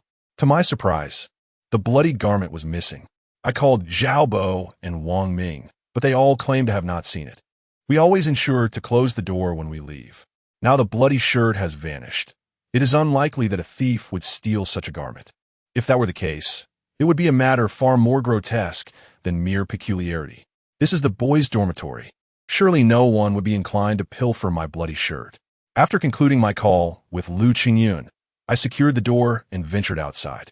This morning, the bloody shirt lay discarded in front of the trash bin, yet now, amidst the refuse, it is nowhere to be found. If someone from the dormitory were to dispose of garbage, it seems improbable that they would solely discard my shirt. Chapter 19. The disappearance of the blood-stained garment. Upon arriving at the grocery store, I dialed Yang Feng's number to inform him that the blood-stained garment was missing. However, I refrained from stating that it was lost. Instead, I claimed it had been discarded by my dormitory roommate. Sitting behind the counter, my gaze fell upon the Han, sword hanging on the wall. Time seemed to pass unnoticed until I heard a rustling noise behind me, prompting me to turn around. To my surprise, an elderly man stood before the counter. My curiosity was piqued. Typically, the patrons of this establishment donned vibrant attire. Yet this man, with his beady eyes and unremarkable black floral short-sleeved shirt, appeared rather ordinary. What do you require? I inquired, intrigued by this peculiar old man. In response, he produced a stack of red banknotes, placing them on the table. I wish to purchase you, he declared. I scrutinized the old man intently. After a prolonged silence, he began to feel uncomfortable under my gaze, unable to maintain eye contact. The events of the past few nights had left me skeptical of the supernatural. Yet I found myself confronted with an unsettling reality. His proposition bore a striking resemblance to those made by the group I had encountered earlier. Leave, I commanded, and the old man hesitated, remaining rooted in place, staring at me with an unwavering gaze. Do you not wish to know what sort of place this is? He ventured, attempting to engage me further. It was clear he possessed some knowledge of the grocery store, yet an alternative possibility loomed in my mind. I shall repeat myself, leave. Upon hearing my words, the old man remained obstinate, unwilling to concede. Without further ado, I drew my Han sword, its blade pointed menacingly at his face. I uttered a hope that he might yet live to witness the dawn of another day. At this, the old man's countenance shifted dramatically, his gaze fixed upon the sword in my hand. His expression turned stern and unyielding. Do not come to regret this, he warned before abruptly turning away. I sheathed my sword and took a seat, contemplating the enigmatic figure of Luo Fei. Regardless of who he truly was, if he intended me harm, it would be a simple endeavor for him. After all, he had shielded me from a fatal blow the previous night. Had it been anyone else, I might not have stood here now, even if those who came to purchase were mere phantoms. What of it? What did it matter if Luo Fei was not human? At times, fear only leads to a dead end. Luo Fei's insistence that I not accompany them was evidently for his own reasons, which could also be interpreted as a measure for my safety. As for the threats posed by others, I paid them little heed. Seated behind the counter, I retrieved the blue book left to me by Luo Fei and opened the first page, which chronicled the origins of this peculiar grocery store. Before long, after perusing several pages, I found myself unable to continue. I swallowed hard, then glanced at the man standing before the counter. Clad in yellow, he stared vacantly at me. A wry smile crept across my face. It seemed my earlier suspicions had not been unfounded. This grocery store indeed harbored an air of the uncanny. According to the records in the Blue Book, the grocery store originated in the early Tang Dynasty and has persisted to this day. By the time it reached Luo Fei, it had already entered its fourth generation. Initially, I thought the narrative concluded there, but unexpectedly, my name emerged. I am the fifth generation. From the Tang Dynasty to the present day, over 13 centuries have elapsed. If Luo Fei is the fourth proprietor, then they must have managed the grocery for an average of 300 years. How could one possibly live for such an extended period? 3 centuries. Luo Fei appears to be merely in his 40s, which makes it implausible for him to have lived for 300 years. Reflecting on what Luo Fei mentioned earlier about promoting me to the role of proprietor in half a month, could that possibly be the implication? I apologize. The number you have dialed is not in service. Please. Upon hearing this, I set down my phone. I am unaware of Luo Fei's whereabouts after he departed. Although the Blue Book delineated the establishment of the grocery store, it did not elaborate on the origins of its proprietors. As for the subsequent entries in the Blue Book, I had not the opportunity to peruse them. By morning, I closed the store and returned to school. Upon arriving in the classroom, Lu Qingyun and the others had already gathered. Today's lessons were such that no one dared to skip, as it could affect both graduation and future opportunities. The true nature of the grocery store remains unclear to me, yet there are numerous questions that I must resolve on my own. Xiao Wu, you who work night shifts incessantly, just look at your dark circles. They're quite pronounced. The speaker is the third belle of our department, known for her amiable nature and an abundance of admirers, readily welcoming all, particularly in the realm of academia. I have participated in several departmental activities in the past, which allowed me to become acquainted with her. It's nothing to worry about. I've grown accustomed to it, and I appreciate your concern. I spoke candidly. Although Li Rong is renowned as a beauty in the computer science department, she effortlessly connects with everyone. Along with Lu Qingyun and the others, we can be considered friends of a sort. Chapter 20. The Wealth of Luo Fei. By the way, we are planning to go out this weekend. Would you like to join us? They have all agreed.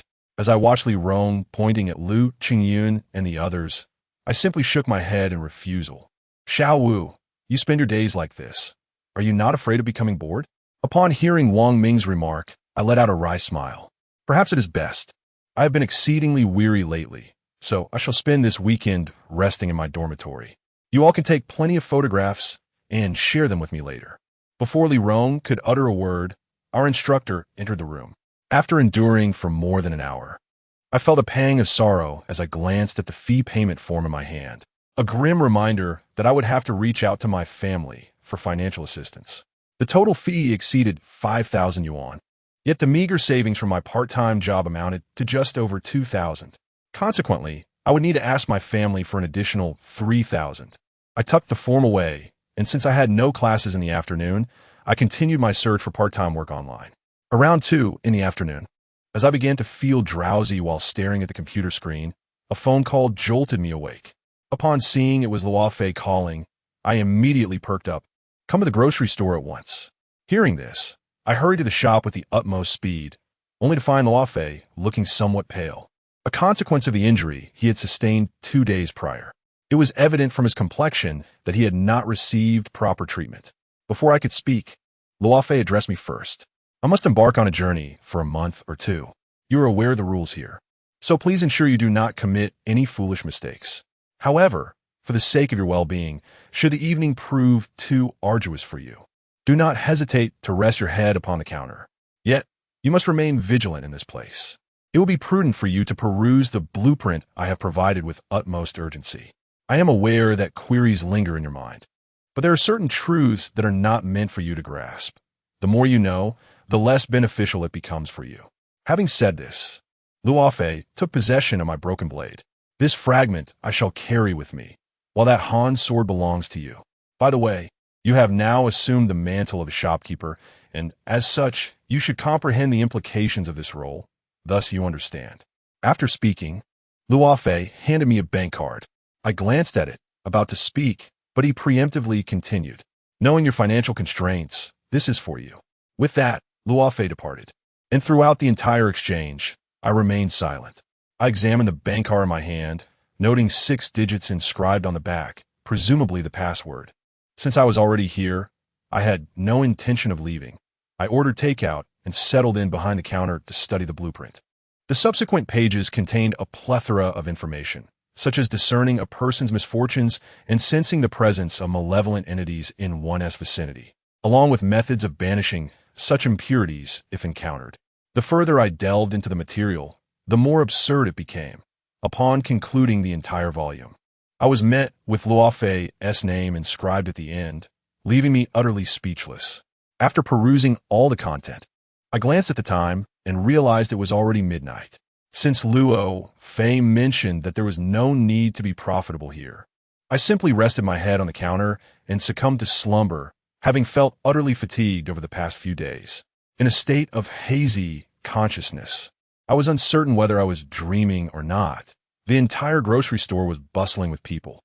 Individuals adorned in vibrant attire entered, seized items, and departed, with some conscientious souls tossing a few coins my way.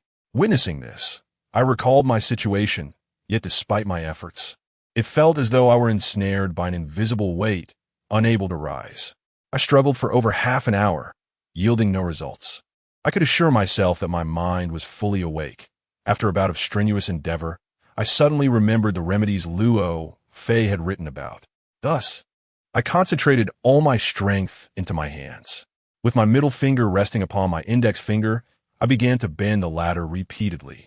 Suddenly, with a resounding crack, I bolted upright.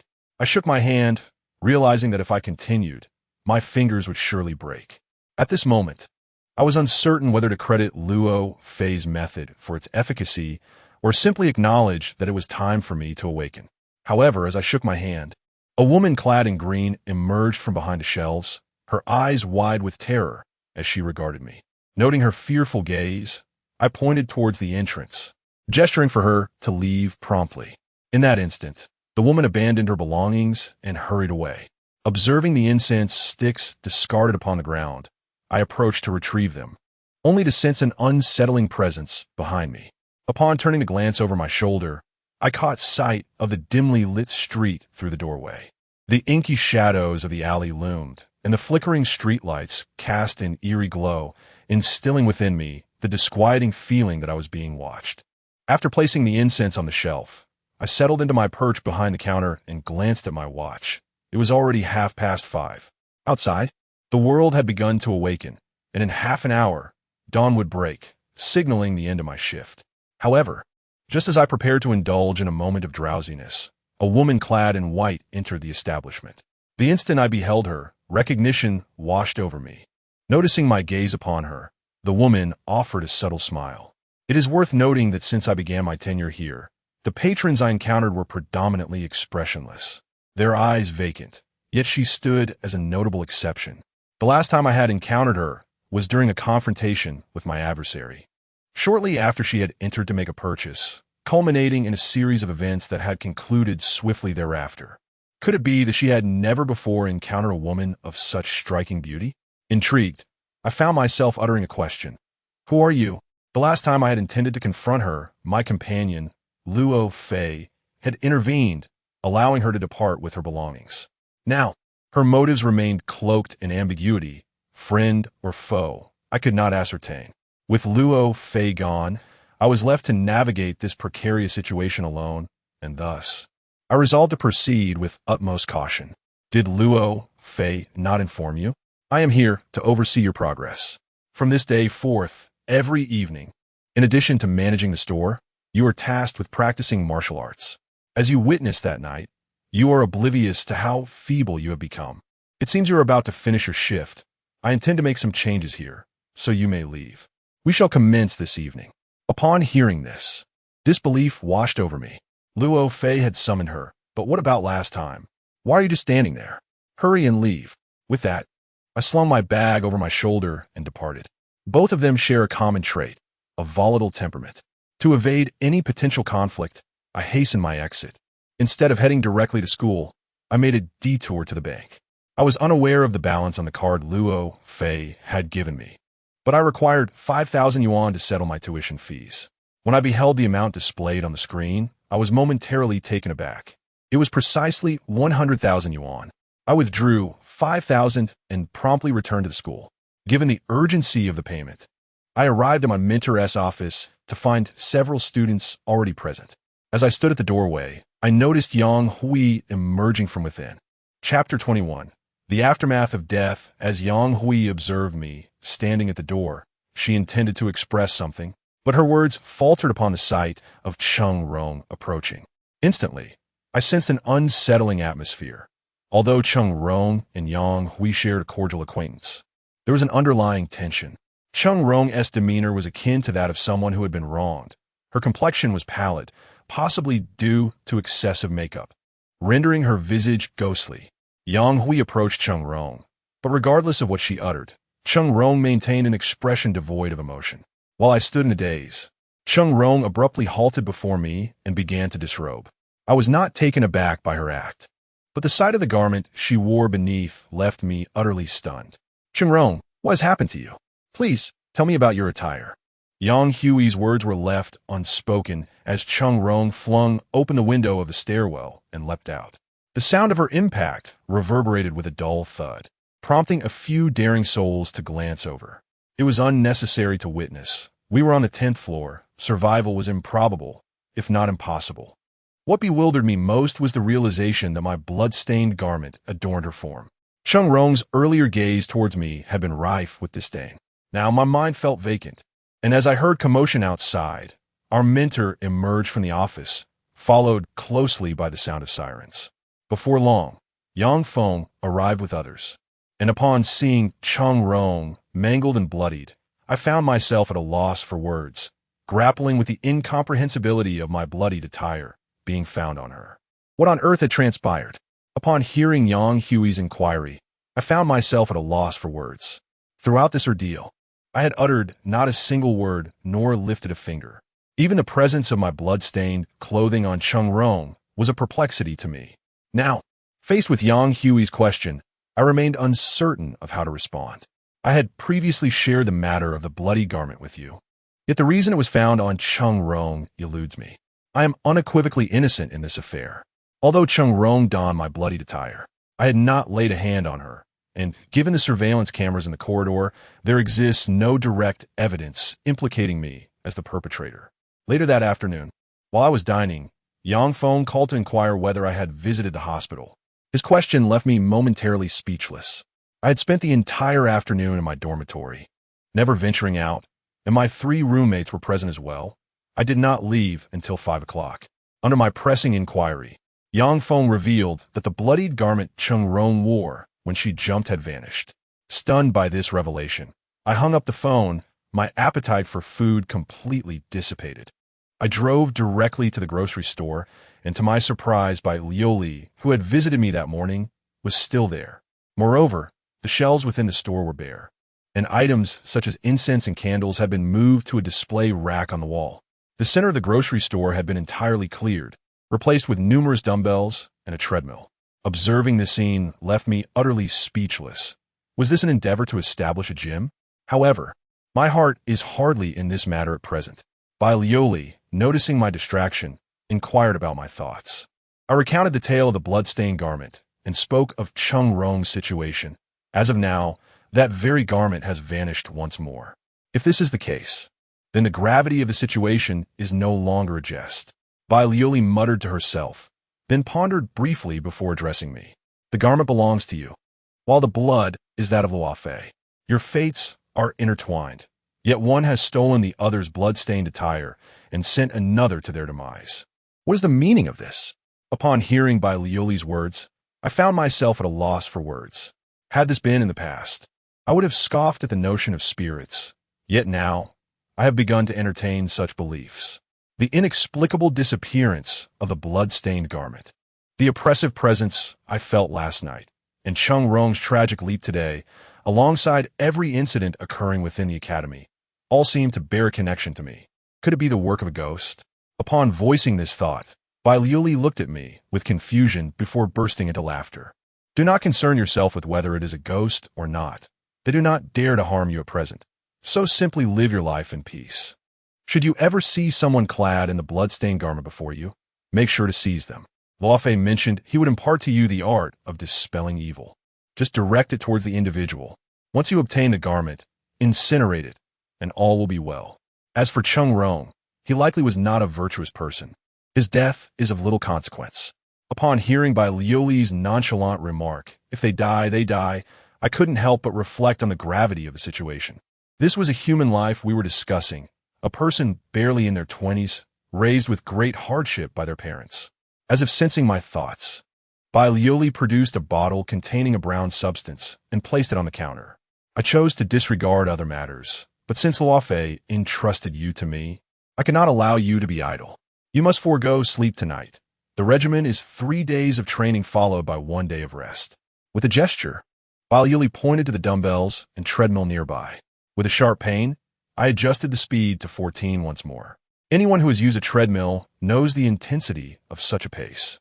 The sooner you can sustain a speed of 18 kilometers per hour, the less arduous your training will be, she advised. As dawn's light broke the horizon, I found myself seated on the ground, utterly exhausted. I could say that my legs no longer felt like my own, and coupled with the heavy weight training, I was on the verge of collapse. Noticing that the time had come, Bai Liuli signaled that I could conclude for the day. I struggled to my feet, leaning against the wall for support as I made my way out. Upon returning to my dormitory, I consumed a bowl of instant noodles before succumbing to sleep. This rigorous routine continued for 3 days. However, on the 4th day, when I arrived at the grocery store, I was surprised to find Bai Liuli absent. She had mentioned the schedule of 3 days of training followed by 1 day of rest. Today was meant to be my day off. I sat in a chair, resting my head on the counter, too fatigued to move.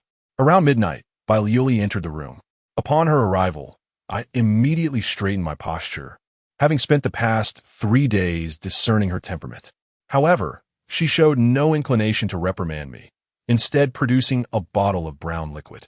As I opened it, a strong aroma of traditional Chinese medicine wafted into the air. Without hesitation, I consumed its contents, fully aware of the dire consequences should I refuse. For the past few days, I had been compelled to drink a bottle of this concoction almost daily. What precisely was this substance? When I inquired, Bai Liuli glanced at the bottle with a faint smile, revealing, it's poison, one that could claim your life. I shall take my leave. You must fend for yourself here. Business has been scarce for a few days, and one cannot afford to neglect opportunities. With that, Bai Liuli departed, and I immediately felt a surge of warmth enveloping me. As if surrounded by countless furnaces, the fatigue that had previously weighed me down vanished entirely. As for Bai Liuli, I could surmise a hint of her enigmatic identity. If Luo Fei was already shrouded in mystery, then Bai Liuli was equally cloaked in intrigue. Chapter 22. The Ghost of Chung Rong in the Stillness of the Night. Just past 2 o'clock, a chilling gust of wind swept through, heralding the entrance of a woman clad in red. Upon her arrival, I chose to disregard her presence. The woman in red exuded an aura of malevolence, as I had been warned by Luo Fei. Thus, I deemed it prudent to ignore her. Xiao Wu. I remained engrossed in my book, but soon heard her call my name. Lifting my gaze, I was met with a visage as pale as parchment, her eyes encircled with an unsettling crimson hue. Chung Rong. At the sight of that face, an uncanny resemblance struck me. She bore a striking likeness to Chung Rong. Yet, I restrained myself from uttering a word. You must pay for my life. It is you who has brought about my demise. You who compelled me to don your garments. You who forced me to leave from the building. You must pay for my life. As Chung Rong's accusations echoed through the air, I furrowed my brow. Me again? You must pay for my life. Chung Rong stood outside the counter, incessantly repeating her lament. After a moment of contemplation, I slammed my hand upon the table. Enough of your nonsense. Which of your eyes has seen me compel you to wear that? Which of your eyes has seen me push you to your death? So, it is Chung Rong, is it? Have you transformed into a ghost? You seek my life, do you? How impressive. With that, I seized a handful of incense ash, rubbing it between my palms, and then gripped the hair of the woman in red. With a resounding slap, I struck her. Transforming into a ghost is quite the achievement. Isn't it? You wretched soul. Slap. With a few slaps, a sudden chill swept through the surroundings.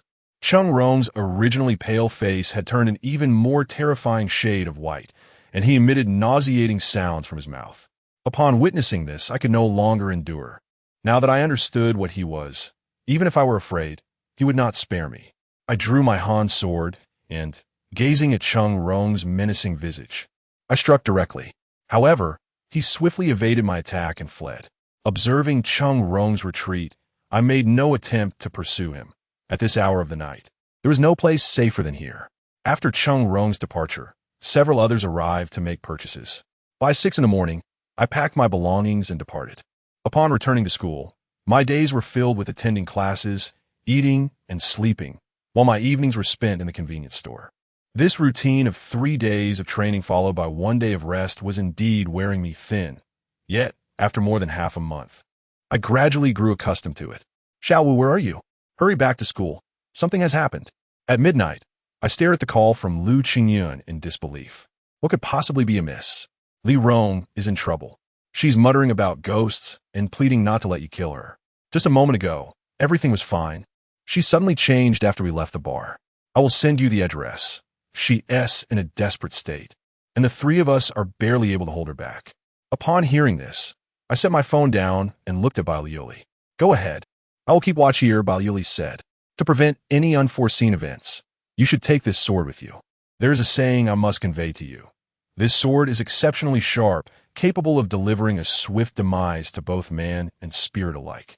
Consider your actions carefully before proceeding. After Bailiuli finished speaking, I took the Han sword and drove away. Upon arriving at a park not far from the academy, I could hear shouts from a distance. Gripping the Han sword, I hastened towards the commotion, only to witness Lu Qingyun and his companions desperately trying to restrain Li Rong. No matter how hard they struggled, they could not hold her back.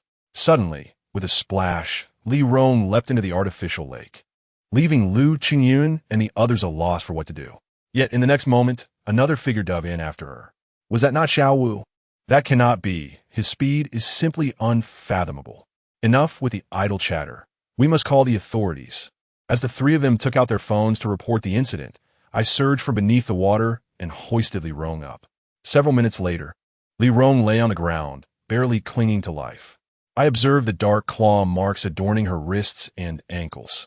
This, under the watchful eyes of Lu Qingyun and the others. I promptly removed Li Rong's outer garment, and indeed, I found my blood-stained clothing beneath. Xiaowu, wasn't your blood-stained garment lost? How is it now on Li Rong? Wang Ming's remarks startled both Lu Qingyun and Zhao Bo into silence. Brothers, assist me in removing the blood-stained garment, I urged, preparing to strip Li Rong of the cursed cloth. Yet to my astonishment, it seemed as if the garment was glued to her skin. As long as we exert enough force, we will undoubtedly rip the very skin off Li Rong. What on earth is happening? Zhao Bo inquired. Could it truly be that we have encountered something malevolent? I cast a glance at Zhao Bo and nodded slightly. Quickly, fetch me some willow branches. This is a park, and willows abound. Before long, Wang Ming returned with the branches. Taking the willow branches, I deftly fashioned them into a short whip and struck Li Rong's chest with it. Li Rong lay unconscious, yet my blow elicited a piercing scream from her lips. A sound chilling to the bone. Li Rong was not dead. The malevolent spirit merely clung to her flesh, and with the blood garment as a conduit. Striking her with the willow branches was the most effective course of action. However, that alone would not suffice. I tossed the willow branches to Lu Qingyun, instructing him to hold nothing back and strike with vigor. Though the blows were heavy, they were not directed at Li Rong herself. I picked up a Han sword, contemplated for a moment, and then sliced my middle finger, allowing the crimson blood to flow. I let a few drops fall onto Li Rong's forehead. The moment the blood touched her, her entire body convulsed violently, followed by a shriek as a plume of black smoke emerged. Upon observing Li Rong's blood garment detach from her skin, I prepared to assist in removing it. However, an unfortunate turn of events occurred. Li Rong regained consciousness, and, upon seeing me attempting to peel away her clothing, she slapped me hard. Now, including Wang Ming and the others, everyone was left in stunned silence. Xiao Wu, you are shameless. After Li Rong finished her scolding, she attempted to rise and leave, only to be restrained by my hand. You.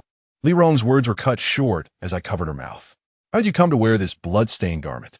Upon hearing my voice, Li Rong momentarily froze, then glanced down at her attire, which startled her greatly. Quickly take it off. Li Rong, being a somewhat easygoing girl, complied immediately. I removed my shirt, leaving only a tank top, and offered it to Li Rong, urging her to put it on, considering she was a young lady. I picked up the bloodied garment from the ground, instantly sensing several pairs of eyes fixated on me. This blood-stained clothing could not be kept under any circumstances. After ensuring Li Rong and the others were safely returned to the school, I hurried to the grocery store. White Lioli and I stared at the bloodied garment resting on the table, her expression grave. This time, you truly underestimated the situation. Upon hearing White Lioli's remark, I reached for a lighter. Don't burn it just yet, she intervened. Even if you do, it would be futile. What do you mean? I inquired. Whatever solution you can conceive, they can as well. This bloodstained garment has already claimed a life. If you burn it now, not only will you face dire consequences, but Luo Fei will too. Just as I was about to ask for guidance, White Lioli's hands began to move rapidly, forming numerous seals in mere moments.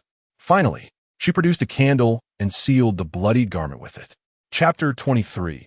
Bai Lioli half an hour later, after confirming that Li Rong was unharmed, Bai Lioli cast a glance in my direction. There exists but one method to destroy this blood-stained garment without harming you or Luo Fei. Upon hearing this, I was filled with a fervent desire to grasp the solution Bai Lioli hinted at. This bloodied attire must be obliterated. If it were to remain, it could jeopardize countless lives. Although Cheng Rong may have acted foolishly, it was not to the extent of endangering her own existence. I felt a profound sorrow for her demise, yet I would not indulge her vengeful spirit should it seek to trouble me. What method? Upon my inquiry, Bai Lioli paused in silence before exhaling a heavy sigh. It is futile. This matter is beyond your control. We shall await Luo Fei's return and entrust the bloodied garment to him for resolution.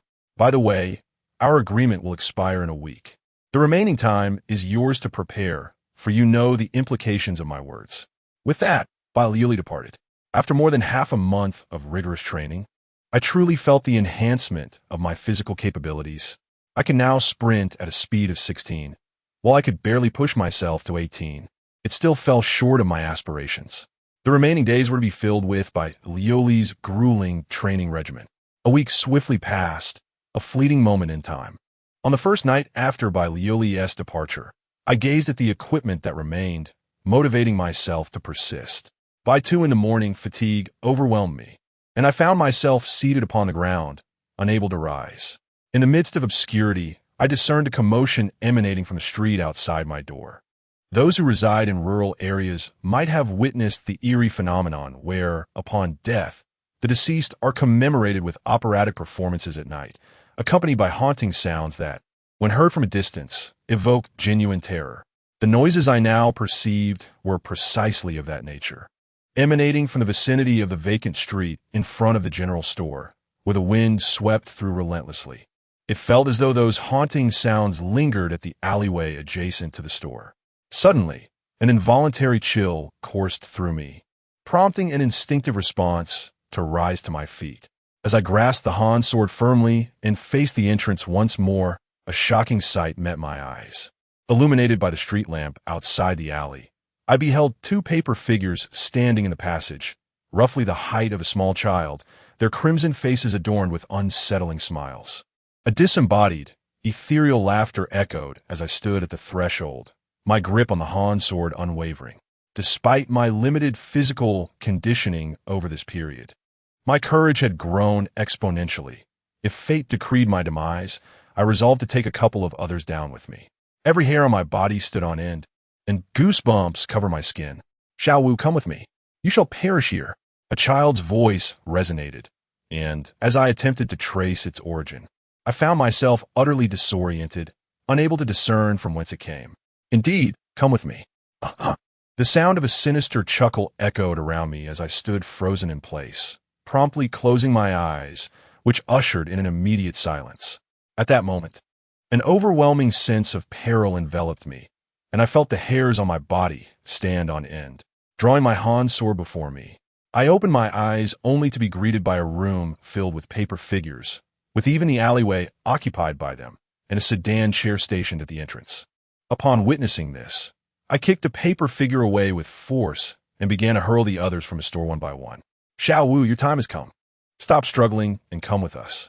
Upon hearing these words, I did not hesitate to throw a lighter into the fray. A loud bang followed, and suddenly flames erupted outside the store. Paying no heed to the blaze, regardless of its intensity, I chose to ignore it. Xiao Wu, come out. Soon after, a deep male voice resonated. Taken aback, I peeked out to find my father standing at the entrance of the store. Observing his furious expression, I hurriedly emerged from behind the counter. Behind him stood my mother, her face radiating warmth as she gazed at me. What are you standing there for? Come out at once. Upon hearing this, I intended to step outside, yet just as one foot crossed the threshold, I abruptly withdrew it. I suddenly recalled a crucial detail I had forgotten. As I stepped out with one foot, I caught a fleeting expression on my father's face, which could be described as joy or perhaps excitement, though it quickly reverted to a serious demeanor. However, what they remained oblivious to was that my parents had no idea which school I attended, let alone where I was employed. I returned to my seat behind the counter, disregarding their presence, and soon the outside world fell silent. Xiao Wu, are you there? I am frightened. Please come out and keep me company. Upon hearing Yang Hui's voice, I chose to ignore her. Shortly thereafter, the voices of my dormitory mates echoed through the air. Time seemed to stretch endlessly. Eventually, I glanced at the clock and noticed that daylight had broken outside. A quick survey of the entrance revealed nothing but a few paper effigies turned to ashes, while the paper sedan remained intact in its place. At 6 o'clock, I shut the door behind me and departed, unceremoniously burning the fallen paper figures in a single blaze. Xiao Wu. Upon reaching the alley's mouth, a voice called my name from behind, prompting me to halt. The voice ceased as I did. I refrained from turning back, only to hear yet another unfamiliar voice utter my name. At that moment, I chose to ignore it and continued on my way. While driving back to school, my phone rang. It was Li Rong. Xiao Wu, where are you? Could you come over to pick me up? I was planning to take a taxi, but for some reason, no cabs have come by today. After acquiring the address, I made my way toward that direction. Ever since I saved Li Rong's life last time, the young lady has developed a slight affection for me. Although I am aware of her intentions, I consciously maintain a certain distance. For matters of romance between men and women should be approached with caution. Li Rong is the belle of the department, and many young men pursue her, some of whom are far superior to me. Thus, I am well aware of my own worth. Upon arriving at the address provided by Li Rong, I found myself at a loss for words. It could only be described as a forgotten village with scarcely any inhabitants. After I picked up Li Rong, we headed toward the school together. However, ever since she entered the vehicle, I sensed something amiss. Xiao Wu, how do men think? If you don't like someone, why pursue a relationship? Engaging intimately without taking responsibility is simply irresponsible. Chapter 24. The haunting in the dormitory. Upon hearing this, I was rendered speechless. What was the matter with this man? What did it mean to engage intimately without taking responsibility? Li Rong's few words left me utterly bewildered. My dear, I have not offended you. You cannot simply condemn me without reason, as if I were akin to a scoundrel. Observing your expression, it seems you are unwell. Upon hearing my concerned inquiry, Li Rong's demeanor shifted. I'm fine, though I did not sleep well last night. One of my close friends asked me to accompany her for an abortion, so I went with her. I had planned to return home after dropping her off, but as night fell, I ended up staying at her house. Last night was terrifying. The entire village was shrouded in lamentation and music that seemed to never cease. Listening to Li Rong's lengthy account, coupled with the oddness I sensed when she entered the vehicle, it became evident that she had encountered something sinister once again. However, I could not directly address it. The previous incident had already left her in a state of disarray for several days. Do you not feel your hands and feet growing cold? I suddenly inquired. Li Rong pressed one hand against my face, and instantly I felt a wave of chill. Though autumn had arrived, the weather remained warm. Her hand felt as if it had just been pulled from a block of ice. Was this not an indication of an encounter with the supernatural? Your friend is undergoing an abortion. Why do you feel the need to involve yourself in such grim affairs? This is hardly a pleasant situation, and yet you chose to accompany her. Have you forgotten what transpired last time? Upon hearing me mention the previous incident, Li Rong's expression shifted dramatically. Noticing her silence, I refrained from speaking further. However, after a prolonged silence, Li Rong finally spoke. Last night, I fear I truly encountered something unclean. To comfort my dear friend, I decided to sleep beside her. In the latter half of the night, I felt a chilling sensation on my neck. When I reached for the blanket, I discovered a child lying on the bed. But upon turning on the light, there was nothing there. Li Rong finished her account, her face filled with terror as she gazed at me. How many months pregnant is your friend? 5 months. At this revelation, I abruptly hit the brakes on my thoughts. 5 months signifies that the child's spirit and body have indeed begun to coalesce. It is during this period that the fetus gradually takes shape. A pregnant woman would certainly have experienced this. After 5 months, one would typically feel fetal movements, which serve as signals from the unborn child to the mother. Generally, when a pregnant woman decides to terminate the pregnancy, a 3-month window is sufficient to recognize the issue. Within those 3 months, the fetus has yet to fully coalesce its spirit, and a termination at that stage would merely result in increased karmic burdens for the mother. However, with the child being 5 months along, once the spirit has coalesced, the ramifications are far more severe than simply adding karmic weight. This is a life, an unborn life, and not only does its loss increase the mother's burdens, but the act of terminating such a fetus carries its own ominous consequences. I never anticipated that Li Rong would be drawn into this matter. What is it? Why are you so agitated? Could it be that this child is yours?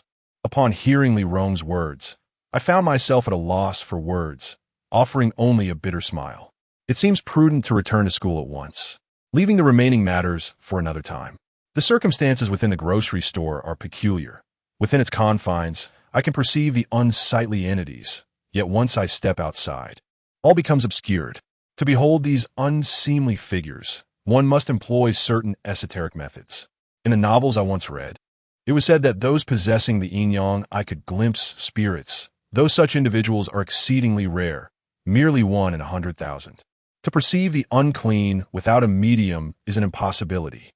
There exist some folk remedies suggesting that washing one's eyes with pomelo leaves might reveal these hidden entities, alongside the notion of using cow's tears. However, whether these methods are effective remains an enigma, as I have never tried them myself. Yet, the manuscript provided by Luo Fei does contain accounts of several techniques purported to unveil spirits. One involves cremains. By soaking the ashes in pure distilled water for 7 days and subsequently filtering the liquid, one may instill drops into their eyes to perceive the unsightly. Another method includes the use of corpse mud, which forms as the deceased decays and mingles with the surrounding soil. Applying a small amount of this mud beneath the eyes purportedly grants sight of the unclean. Additionally, there is the practice involving coffin boards, which, after being buried and absorbing the essence of the deceased and moisture from the earth, may reveal their secrets once the liquid is extracted and applied to the eyes. Moreover, those who are on the brink of death possess the ability to perceive the presence of the deceased. This is an undeniable truth.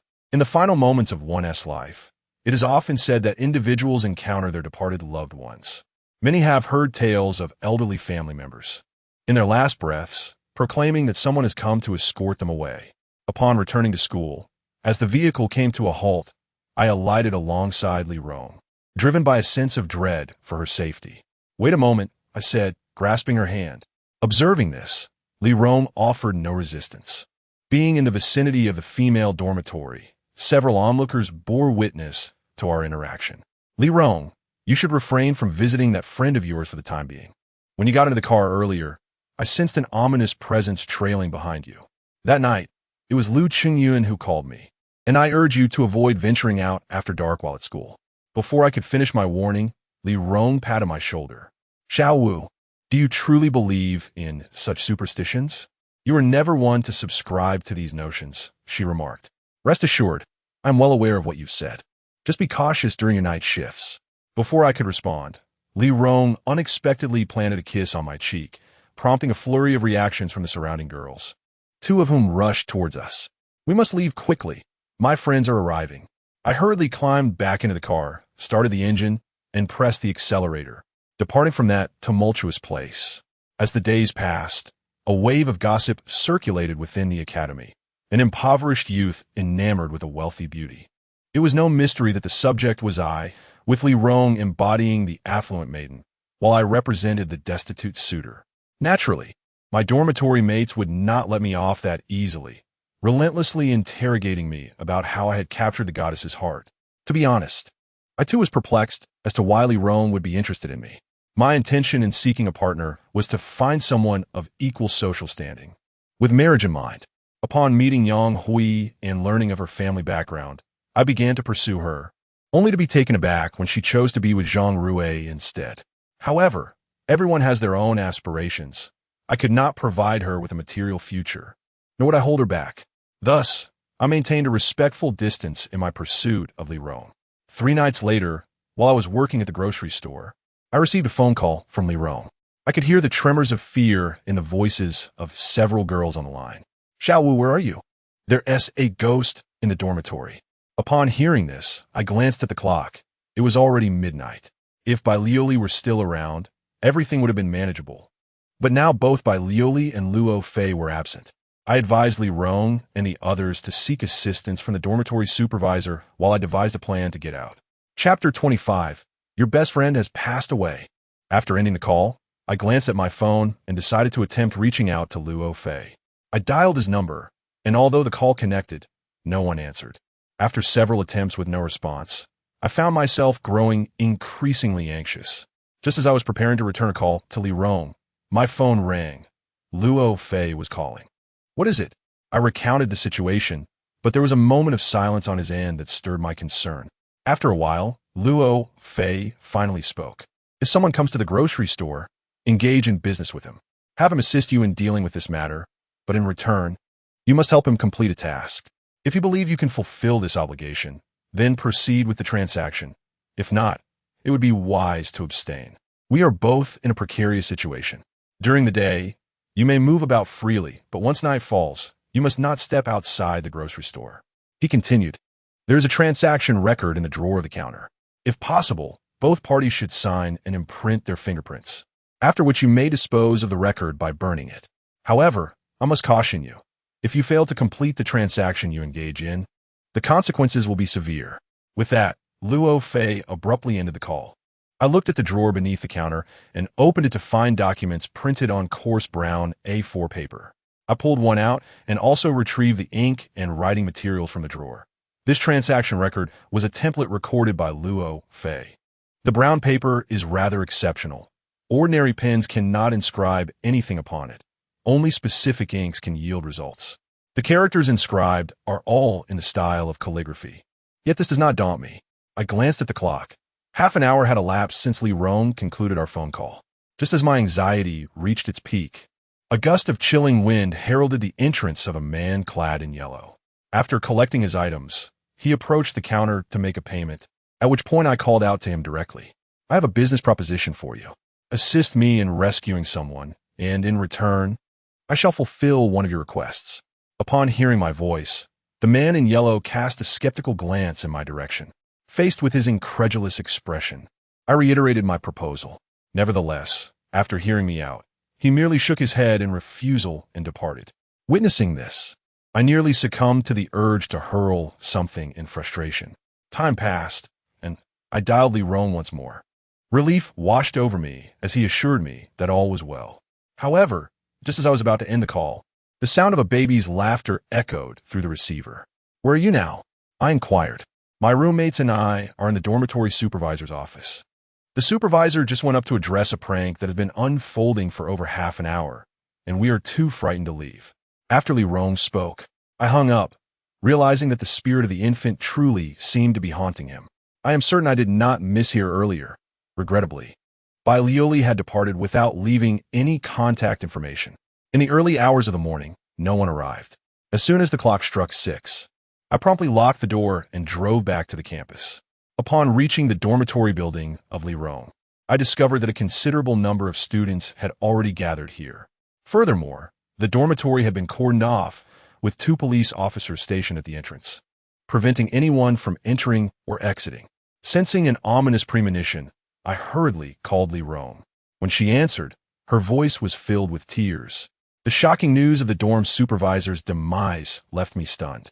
After my conversation with Allure the previous night, I had waited an additional half-hour for the supervisor to return, but the girls dared not go upstairs, so they remained there until 5 in the morning. As dawn broke, these young women, realizing the supervisor had not come back, understood that something was amiss. They awakened the students on the first floor, and a group ascended to search for her, ultimately discovering her lifeless body on the 3rd floor.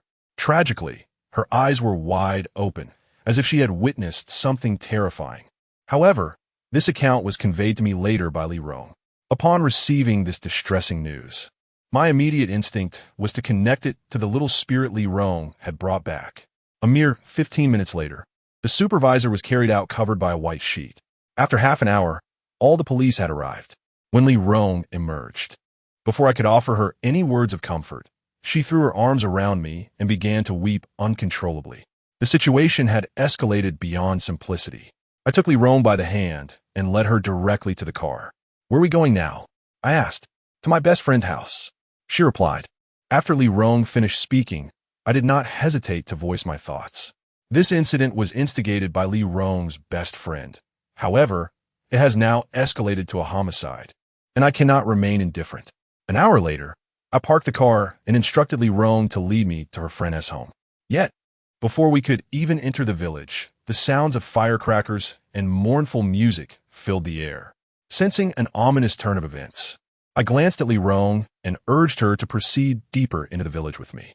Upon entering, we discovered that a family had already draped white silk as a sign of mourning. This was my friend's home. Her parents were still young, who had died. As Allure spoke, I turned to look at her. The moment I heard the somber music, I understood the gravity of the situation. If a ghostly child could kill an outsider, how could the mother possibly escape death? It was likely that your friend had perished. Impossible. Allure vehemently denied my words as she shook off my hand and strode towards her friend's house. I followed closely behind and entered the courtyard, only to find that the photograph displayed on the altar was indeed that of Allure's friend. According to custom, when a white-haired person mourns a black-haired one, they cannot openly grieve. A dark coffin lay in the hall of mourning, and due to the customs, visitors merely offered incense before departing. At that moment, a series of coughs echoed from within the house. I stood in the courtyard, gazing at the coffin in the hall of mourning. Immediately thereafter, a number of individuals emerged from the house. As I did not recognize any of them, I found myself at a loss for words. However, the woman who had been coughing incessantly caught my attention. Her demeanor struck me as peculiar. Even before I approached, I could sense an unsettling chill emanating from her. Despite our distance of 10 meters, I glanced at Allure, gesturing for her to come over. Yet to my astonishment, the young girl chose instead to console the woman. Witnessing this, I felt a wave of incredulity wash over me. The peril posed by the infant was beyond my expectations. It had not only claimed the life of its mother and Allure's dormitory supervisor, but now seemed intent on targeting its grandmother as well. Chapter 26. I am Allure. More than an hour later, I returned to the car, and half an hour after that, Allure reappeared. After understanding the situation, I sighed and turned to her. "Xiaowu, what should we do now?" Upon hearing this, I shook my head. "I don't know, but I can tell you this. There will be more deaths, and I fear the next could be your friend's mother. Earlier, when you went to comfort your friend's mother, I noticed several small handprints at the base of the wall in the yard, and I also observed similar handprints on the coffin. Allow me to utter something that may instill fear. Your friend's mother has been coughing persistently. Do you know the reason behind it?" I initially assumed Allure would comprehend this, but instead, she looked at me with confusion. "Try pinching yourself." To my surprise, the little girl actually did so, resulting in a violent fit of coughing. Seeing this, I quickly patted her back. Could it truly be related to an abortion? Upon hearing Li Rong's words, I nodded. It was the only explanation. Yet, I remained puzzled about how a ghostly child could commit murder here and then venture to the school dormitory. Could it possibly be twins? I swiftly dismissed that notion. However, one certainty remained. That entity would not easily relinquish its hold on Li Rong. After a moment, I started the car and took Li Rong to a traditional Chinese medicine shop, where I purchased a large bag of vermilion for her to carry. Zhu Sha possesses the ability to ward off malevolent spirits, though I remain uncertain of its efficacy against this sinister child.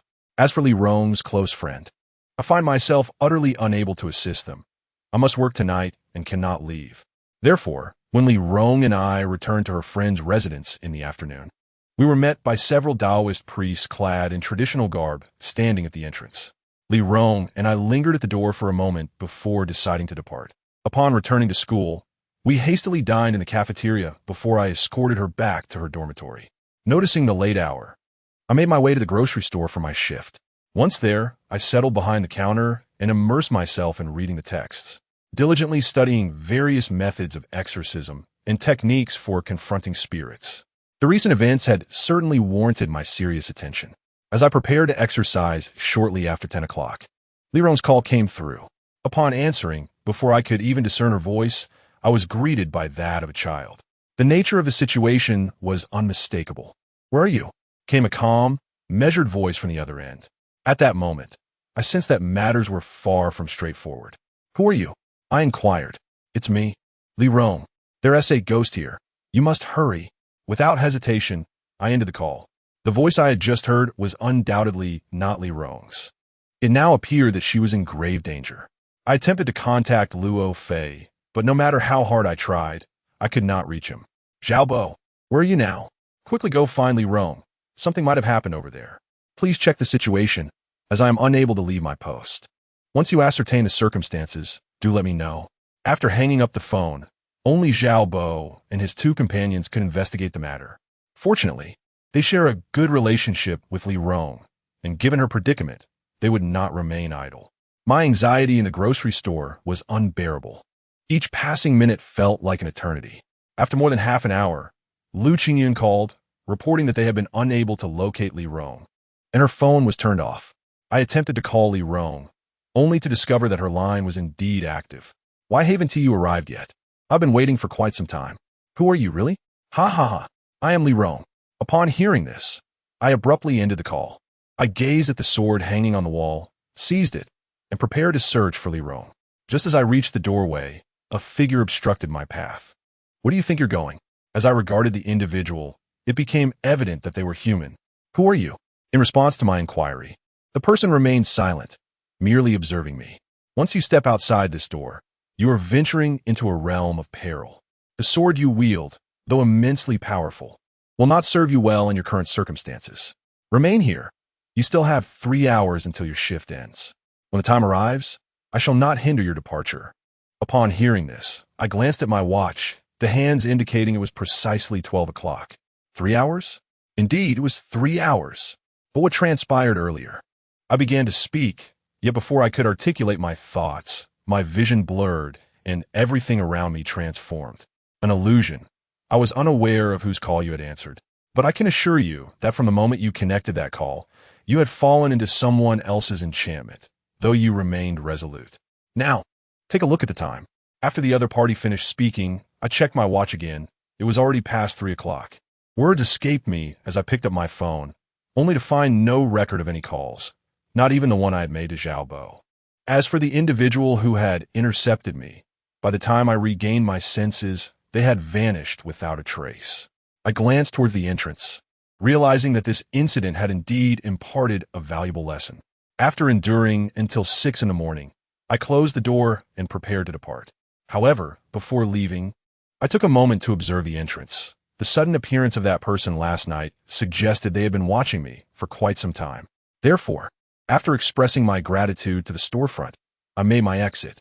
Upon returning to campus, I reached out to Li Rong and discovered she was perfectly fine. I also inquired about Xiaobo, who confirmed that they had remained in their dormitory the previous night, with no one having contacted them at all. What perplexes me is the motive behind such elaborate efforts to take my life. Moreover, those apparitions clad in red. What could possibly be their intent? Upon seeing that Liron was unharmed, I offered a few words of reassurance before retreating to my dormitory. After completing my evening rituals, I succumbed to slumber. Xiao Wu, rise and do not linger in sleep. I had scarcely drifted into dreams when I was roused by Wang Ming's urgent call. Zhang Rui is here to trouble you. Taken aback by this news, I recalled recent events, and it became clear what Zhang Rui sought to confront me about.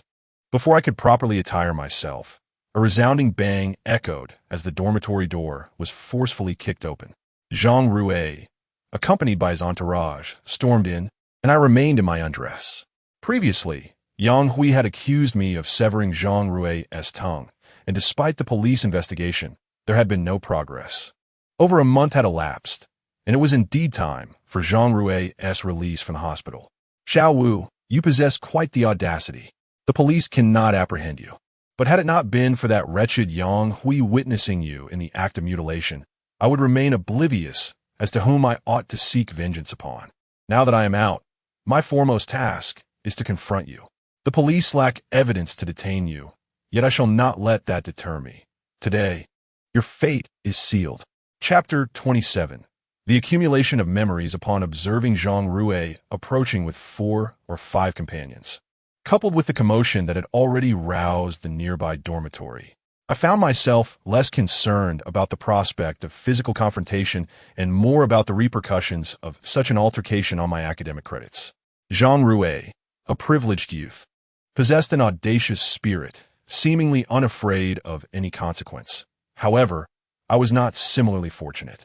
The thought of losing credits, which could jeopardize my graduation, and the possibility of my parents being notified by the school, a scenario I desperately wished to avoid, loomed over me.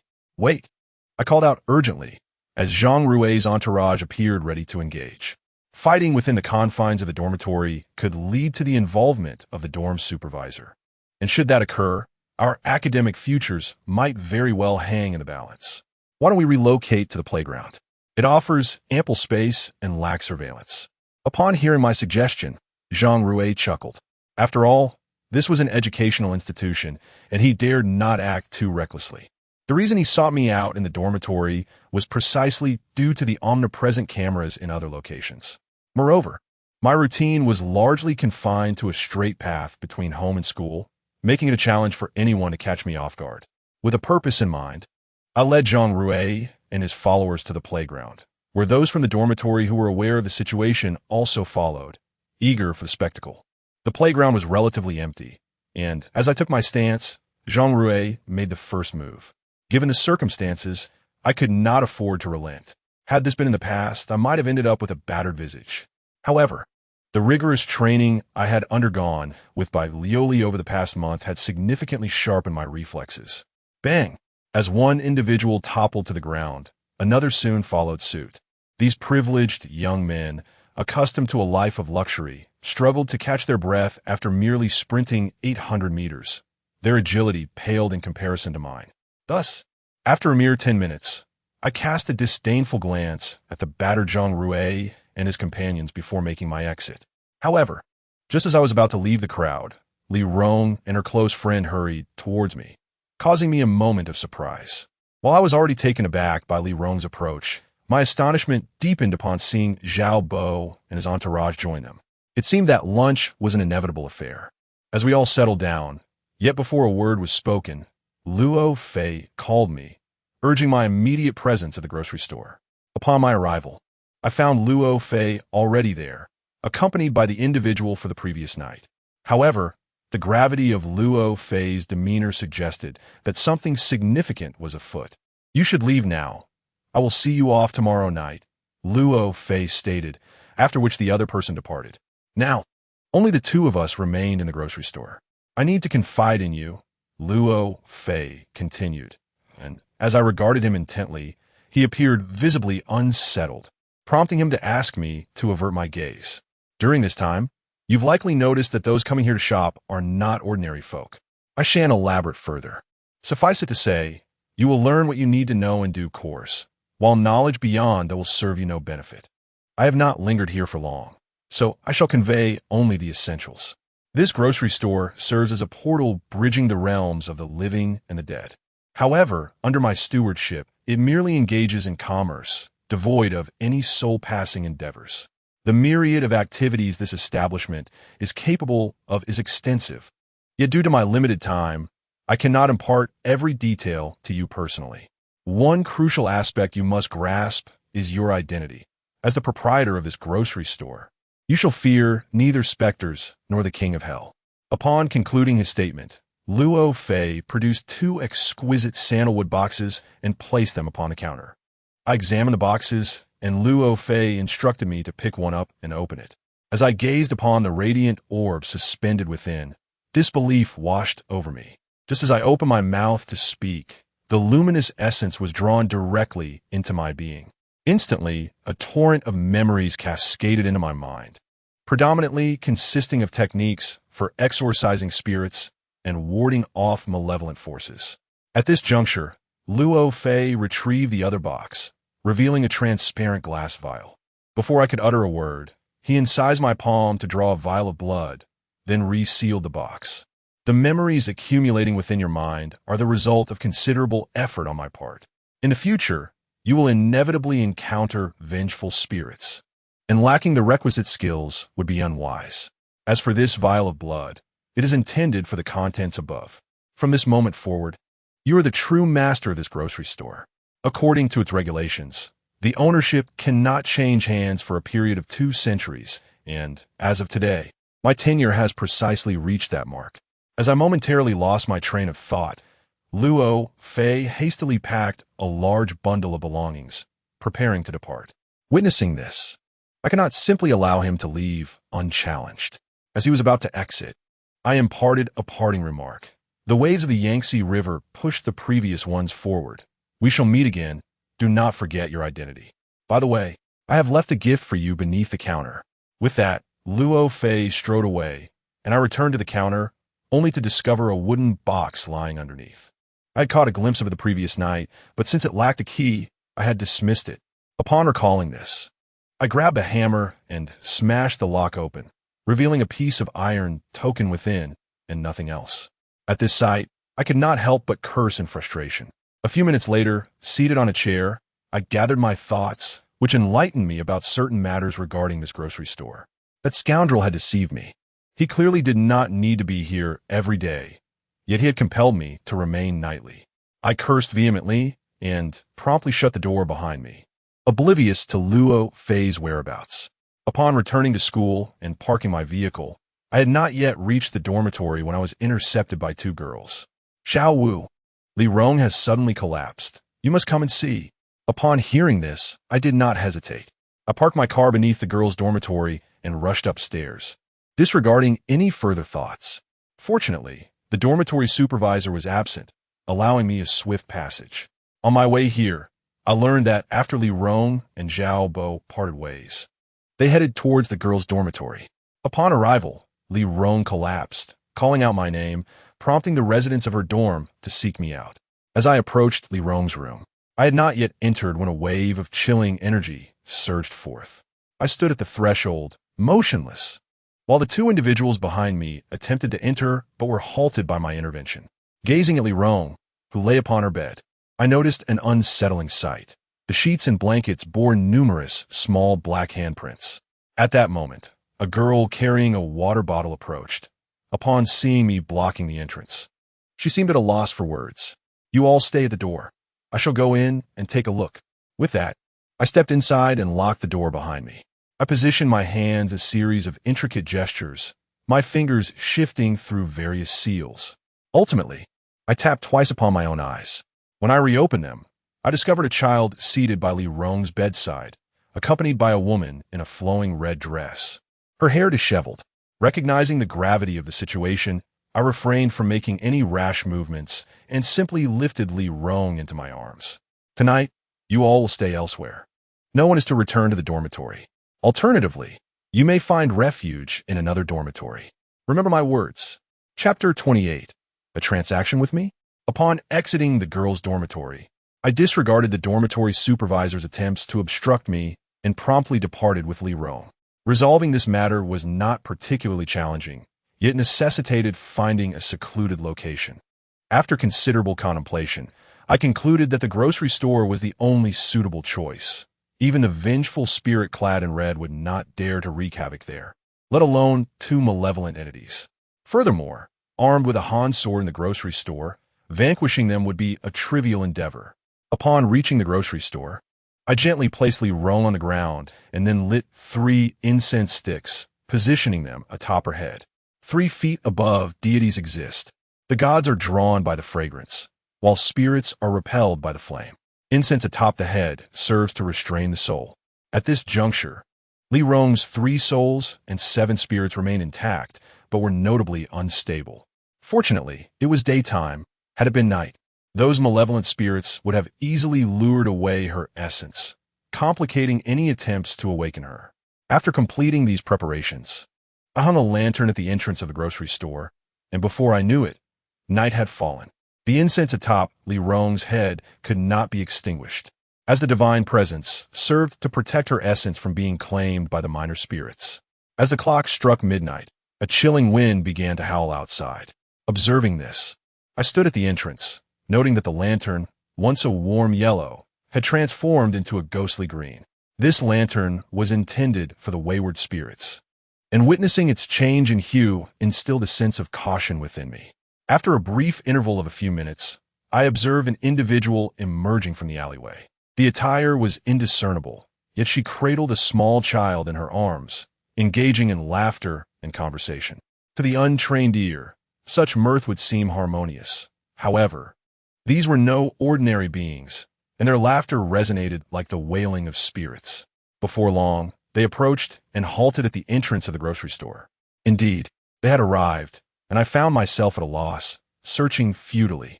The other party disregarded my presence entirely, their voice ethereal as it broke the silence, while the child in her arms erupted in cheers upon spotting Li Rong lying in the rear.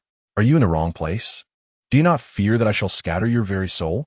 A chilling laughter echoed, followed by a gust of sinister wind that caused the items on the shelves to tumble to the ground. The incense above Li Rong flickered and extinguished under the force of the spectral breeze. At this juncture, I ceased to hold back.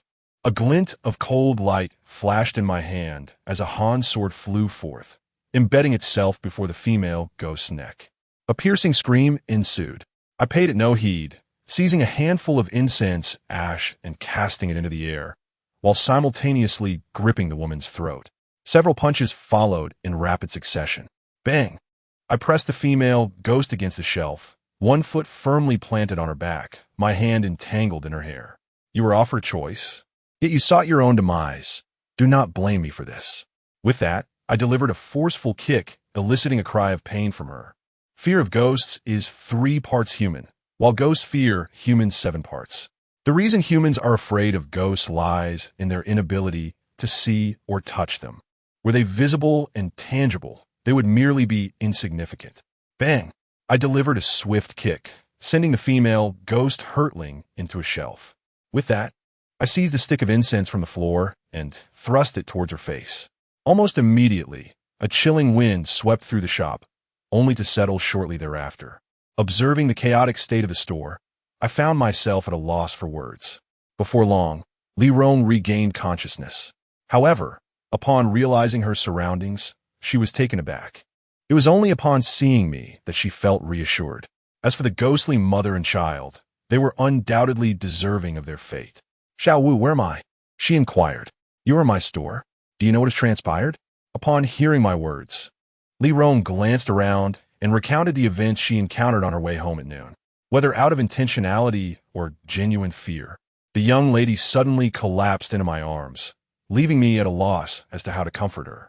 Just as I was about to speak, a gust of chilling wind swept through the entrance, causing Li Rong to shiver. Turning to investigate, I saw a woman in a red dress standing at the door. I recognized her well. While working here, Luo Fei had warned against conversing with anyone clad in red. Not only had I looked at her, but I had also spoken to her. Little did I expect her presence this evening. Li Rong attempted to lift her gaze, but I restrained her. No matter what happens, do not look back. Do you understand?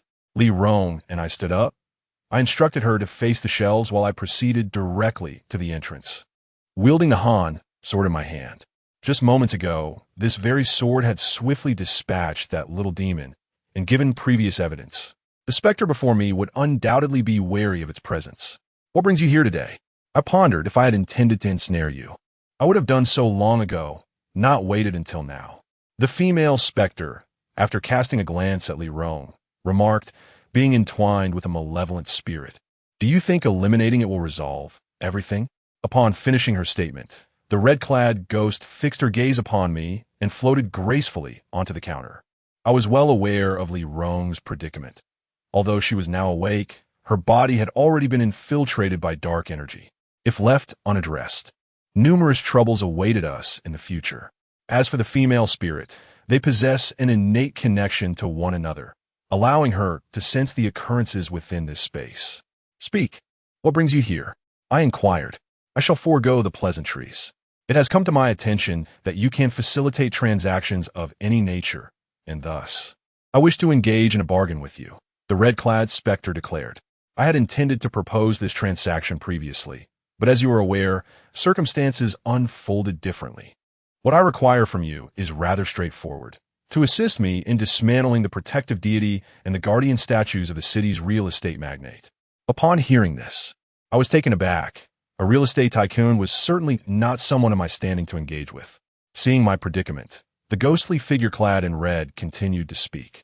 I require nothing from you, merely that you dismantle the guardian deities at his door and the household protective statues.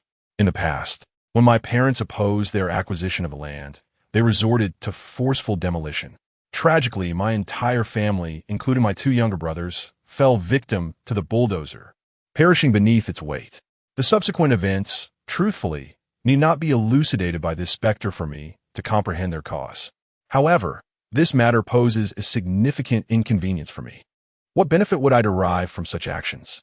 To offend a real estate magnate on your behalf seems akin to courting death. Your inability to enter his residence indicates that the adversary has employed a feng shui master, should they discover my intentions to cause disruption. The feng shui expert would surely challenge me, and would I not be, then, merely lifting a stone to strike my own foot? Chapter 29. Another death listened to my tale, the specter sighed. The lives of family of 5 were stripped away by the demolition crew. Such an injustice would leave anyone breathless with indignation. I am willing to accept this bargain, but from this moment forth, you shall serve me for 50 years. During these 50 years, you will be at my beck and call. As for the real estate magnate, I cannot guarantee when I will assist you in that matter. However, I assure you that within 50 years, I shall ensure this issue is resolved. What say you? The ghost fell silent for a moment before nodding in agreement. Subsequently, the 2 parties signed a contract with 2 copies of the transaction record. I promptly incinerated my copy, while the other was handed directly to the specter. She gazed at the document in her hands and, before departing, extracted the negative energy from Li Rong's body, thus sparing me further complications. After the red-clad ghost left, I took Li Rong away from that place, for it was a realm where the yin and yang intertwined, and remaining there would offer her no benefit. However, returning to the dormitory at such a late hour was out of the question, so I sought out a place for her to stay near the school. Once I had arranged accommodations for Li Rong, I took my leave. As it was already past 3 o'clock, some cleaning staff had commenced their duties for the new day. I parked my vehicle by the roadside, preparing to rest for a while, as returning to the dormitory was impossible. Moreover, dawn was just a few hours away. Seated in my car, for reasons unknown, I found myself utterly devoid of sleepiness, so I began to scroll through my social media feed. Beep! Upon hearing the roar of an automobile, before I could lift my gaze, 2 intense beams of light illuminated the surroundings, rendering me unable to open my eyes. Wait! In the stillness of the night, I caught sight of an elderly man clad in athletic attire, jogging briskly in the reflection of the mirror. At that moment, my attention shifted to the front of the vehicle, where a black bus stood stationary. The headlights that had momentarily blinded me now allowed me to discern its form. However, I recalled that there were no buses in the vicinity of the school. With this realization, I alighted from the vehicle, only to find that, apart from the elderly jogger, there was no one else around. Sensing something unusual, I prepared to intervene, only to notice that the old man cast no shadow beneath the streetlight. As I observed him boarding the bus, I refrained from obstructing him. The following morning, I awoke to the sound of the telephone ringing and subsequently drove to pick up Leron. However, en route, I noticed that a makeshift altar had been set up on a nearby street. A fleeting glance revealed that the portrait displayed on the table was that of the elderly man from the previous night. This revelation startled me, leaving me to ponder the true nature of that bus. After having breakfast with Leron, we returned to school. As we walked through the campus, I intended to escort Leron back to her dormitory, but at that moment, one of her roommates approached us. "Thank goodness you're both safe. What happened?" she exclaimed. "There has been another death at the school." As she spoke, she cast a significant glance in my direction. "Jean Rouet has passed away." Upon hearing this, my mind buzzed with disbelief. "Do you recall the unfortunate woman named Chung Rong who passed away previously? She was clad in a garment stained with blood at the time of her demise. This morning, the lifeless body of Jean Rouet was discovered in the artificial lake. And astonishingly, he too was adorned in that very bloodied attire." Upon hearing this revelation, no matter how composed I attempted to be, I found it impossible to remain steady. That bloody garment had been sealed with wax by Lioli and subsequently stored beneath the counter in the grocery store. The last time Luo Fei returned, he departed in such haste that I had nearly forgotten about the incident entirely. Yet here it was, the bloodied garment resurfacing once more. Rushing to the grocery store, I retrieved the bloodied garment from beneath the counter and was relieved to find it still there. However, this only deepened my confusion regarding the unfolding events. Without further deliberation, I fetched a brazier and ignited the bloodied garment. Standing by, I was utterly perplexed by the situation at hand. As I watched the garment turn to ashes, I made my way back to the school, only to find it entirely sealed off. After all, 3 lives had been lost, and this matter could no longer be concealed. Even the police had been summoned in significant numbers.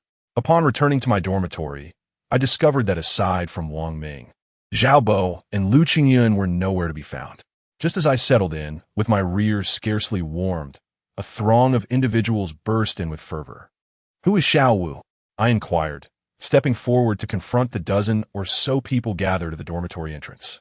As they prepared to strike, I found it impossible to remain passive. If they sought a confrontation, then let it be so. However, I would not hold back. I swiftly broke the arms of those who swung at me, and for those who attempted to kick, I shattered their legs. It was as simple as that. I had no interest in their identities. Yet, I maintained my composure and dignity. If they were to lay the blame solely at my feet, I would not hesitate to respond.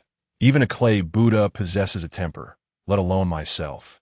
Observing the group of a dozen or so writhing in pain on the ground, I seized the leader among them. "Who sent you to trouble me?" I demanded. "I am Zhang Rui's cousin. Many witnessed your altercation with him on the playground before his tragic demise that evening. And let's not forget the incident when you cut out his tongue. I had every intention of seeking retribution against you. Had it not been for my aunt's intervention, you would have been left crippled." At this point, my fists itched to land a blow. "Get lost," I shouted as I watched them retreat. After they left, I descended to the ground floor. Whether Zhang Rui's death was connected to me or not was uncertain, but I could not allow this group to escape unscathed for their baseless harassment. As I reached the entrance of the dormitory, a throng of people approached. "Uncle Aunt, you've arrived. I seek justice for Xiao Rui. This scoundrel struck first and broke my arm." Upon hearing this, I recognized the newcomers' identities. They were Zhang Rui's family, and I had not anticipated their collective arrival. "Xiao Wu, what offense have we, Zhang Rui, committed against you that has led you to harm him in such a manner? The last time, you severed Zhang Rui's tongue, and despite the witnesses, you managed to evade justice. What is the extent of your power? Show me. Now my son is dead, and I demand that you accompany him in his grave." With that, Zhang Rui's mother brandished a fruit knife and lunged towards me. Upon witnessing this, I refrained from engaging her in futile dialogue and countered with a swift kick. I wished to explain, but it was evident they were not receptive. In light of their unwillingness to listen, I saw no reason to continue the exchange. No one anticipated my sudden aggression, Zhang Rui's father glared at me in fury. To all present, regardless of who they were, if they wish to discuss matters, let us do so earnestly. If not, we shall resort to violence. Just as silence enveloped the crowd, a middle-aged man stepped forward. Xiao Wu, we are uncertain whether you are responsible for Zhang Rui's fate, but we have come to implore you to attend his funeral in 3 days and clarify the matter.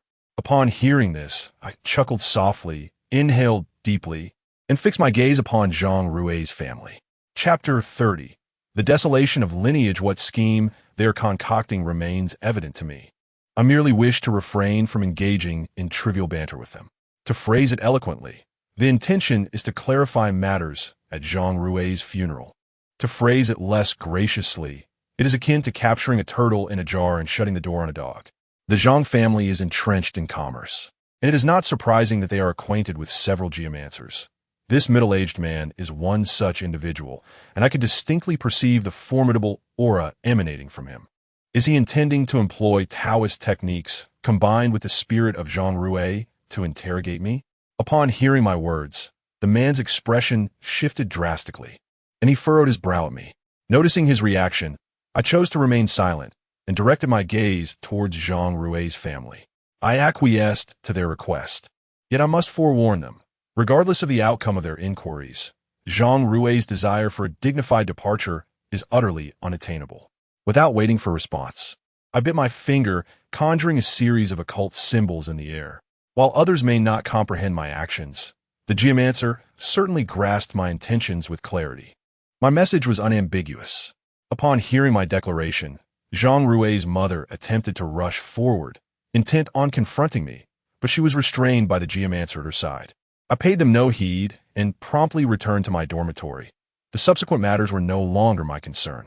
Their aspiration to utilize divination to compel me into action at the Zhang family's mourning hall was rather naive, given that this predicament was unavoidable. I saw no reason to show leniency. 3 days provided ample time for me to prepare. On the morning of the 3rd day, I drove directly to the funeral home. The grandeur surrounding Zhang Rui's death was unlike anything I had ever witnessed. The mourning hall was filled with members of the Zhang family, all clad in white shirts and black suits, adhering to the traditional custom of refraining from wailing, as it was a senior paying respects to a junior. Upon seeing me arrive alone, Zhang Rui's mother became visibly agitated. "You wretched dog, I will ensure you accompany my son in death." Just as she attempted to charge at me, Zhang Rui's father restrained her. Should she dare approach, I would not hesitate to humiliate her. I stood firm outside the mourning hall, perceiving it as a cage. Entering would subject me to the oppressive atmosphere within, and the shifting energies of the space were unmistakable. It seemed evident that you had made extensive preparations over these 3 days. The fatal feng shui arrangement you devised fails to account for my refusal to enter. Without my presence, how could you activate this arrangement? Moreover, it is Zhang Rui who lies within, not I, if death is to be dealt. It would be upon the Zhang family's fate. Upon finishing my statement, I noticed the feng shui master's expression darken. I surveyed the mourning hall once more, then glanced around. An eye for an eye is a matter of natural justice. I raised an eyebrow at this proclamation. Indeed, an eye for an eye is a principle of justice, but how can you prove that I was the one who took Zhang Rui's life? With that, I retrieved 7 copper coins from my pocket and placed them strategically at various locations outside the mourning hall. You have invoked a lethal feng shui arrangement, and in return, I shall retaliate with a scheme of utter annihilation. With that, I let the last copper coin slip from my grasp. With my feet firmly planted upon the 7 stars, may divine providence guide my actions. Break! As I uttered this command, a gust of wind swept through the space. Apart from the mourning hall, there was no sign of disturbance elsewhere. Only within the mourning hall did the tempest rage, extinguishing all the incense and candles placed upon the altar in that very instant. Soon after, the storm abated, and all offerings on the table tumbled to the ground, narrowly avoiding the complete overturning of the altar itself. How audacious! The feng shui master, witnessing the collapse of his lethal configuration, could not mask the dismay upon his face. From what I gathered, there was but one heir to the Zhang family, Zhang Rui. Given their lack of benevolence towards me, I felt no obligation to adhere to principles of righteousness and promptly retaliated with a scheme designed for total eradication. As a feng shui practitioner, you have transgressed the cardinal taboo of your profession. Those with ulterior motives are not to be served, and those with sinister intentions are to be shunned. You assisted the Zhang family in casting a lethal feng shui arrangement against me. Do you not fear the repercussions? Upon hearing my inquiry, the feng shui master flushed crimson, rendered speechless. At that moment, Zhang Rui's mother broke free, brandishing a knife and lunging towards me. I stood my ground, and with a swift kick, admittedly, I employed 80% of my strength. I sent her flying, standing merely a few steps from the morning hall. My kick propelled Zhang Rui's mother directly into the ice coffin. As fate would have it, the entire coffin toppled to the ground. Observing this, I did not linger on the spectacle, but instead turned my gaze towards the feng shui master. A newborn calf knows no fear of a tiger. Today, I shall teach you a lesson on behalf of your master. It is a disgrace to disturb the deceased in a mourning hall, especially considering that Zhang Rui's demise is inextricably linked to you. Having said that, I shall not waste any more words. With a swift flick of my wrist, I sent a copper coin flying forth. Ultimately, the ensuing chaos was a tumultuous affair. In terms of martial prowess, I am no less skilled than this feng shui master. However, when it comes to the arts of feng shui and Taoism, I would not fall short of him either. Stop! Just as the entire mourning hall descended into disorder, an elderly man, leaning on a cane, approached us. Upon seeing the old man, before I could express my surprise, the feng shui master engaged in combat with me hurried over to greet him. Master! Smack! Before the eyes of the gathered crowd, the old man delivered a resounding slap. You foolish wretch! How many times have I told you not to involve yourself in such distasteful affairs? Or have my words gone unheard? Without granting any quarter, he followed up with a kick. Though he appeared to be in his 70s, his spirit remained undiminished, and the blow sent his disciple sprawling to the ground. Wincing in pain, as the old man approached me, Zhang Rui's parents rushed forward. Master Chun, please intervene and help our Zhang family deal with this rascal. Name your price, and the Zhang family will pay without hesitation. Upon hearing this, Master Chen's eyes brimmed with disdain. The affairs of the Zhang family are of no concern to me. What you have done, and all that transpires here, are the consequences of your own actions. Now that your line is extinguished, consider it your just retribution. What do you mean, extinguish line? Zhang Rui's mother attempted to seize Chun Xian, but he managed to break free. Observing this, I chose to disregard the chaos around me and focus my gaze on Chun Xian instead. Debts to others must eventually be repaid. Your time is running short. After uttering those words, I patted Chun Xian on the shoulder and departed. However, just as I took a few steps, the black iron token fell from my pocket. Holding it in my hand, I realized my pocket had torn. Upon seeing the token, Chun Xian's expression shifted dramatically. When he had first appeared, I sensed certain matters concerning him. He had an arrangement with the general store, with a deadline of less than 3 years remaining. Therefore, I offered him a reminder as I left, so he would not forget his commitments to the store. As for the iron token, it was indeed an unexpected occurrence. Upon returning to school, my dorm mates expressed considerable concern for my well-being, fearing I had encountered some misfortune. However, upon seeing me return unscathed, their worries dissipated. Sitting on my bed, I decided to call Lee Rome. Chapter 31. The Resurrection Seated within the confines of the grocery store. I meticulously cleared out all the items from behind the counter, a collection of detritus left by Luo Fei, predominantly consisting of trivial literature, accompanied by an assortment of miscellaneous items. By the stroke of noon, after tidying the entire shop, I replenished the shelves with a selection of goods. Just as I completed my tasks and had yet to take a seat, an unexpected guest arrived. Although I was not taken aback by Chun Xian's presence, I was indeed surprised to see him accompanied by his apprentice. Is this the esteemed individual you spoke of, master? The apprentice inquired. Before the words fully escaped his lips, Chun Xian swiftly delivered a resounding slap, leaving his apprentice momentarily bewildered. Observing this, I chose to remain unperturbed, settling back into my reading behind the counter, awaiting the conclusion of their display before interjecting. It is quite inconvenient during the day, thus I have come to disturb you at this hour. I hope you will not take offense, my lord, Chen Xian remarked. Glimpsing at Lu Feng, I then inquired, what is the true nature of Zhang Rui's situation? At my question, Chen Xian appeared slightly taken aback. I'm not entirely certain of the specifics. Lu Feng, my apprentice, has briefed me on the matter. He typically engages in fortune-telling, and due to the Zhang family's past kindness towards him, he found himself at odds with you this time. To speak candidly, if you're unaware of Zhang Rui's circumstances, I am equally in the dark. Interrogating spirits is not my forte. Surely, you must possess some knowledge as well? I refrained from responding to Chen Xian's query, deeming it unnecessary to do so. What brings you to seek my presence? As I spoke, Chen Xian produced a transaction record. Upon receiving it and examining the contents, I was taken aback.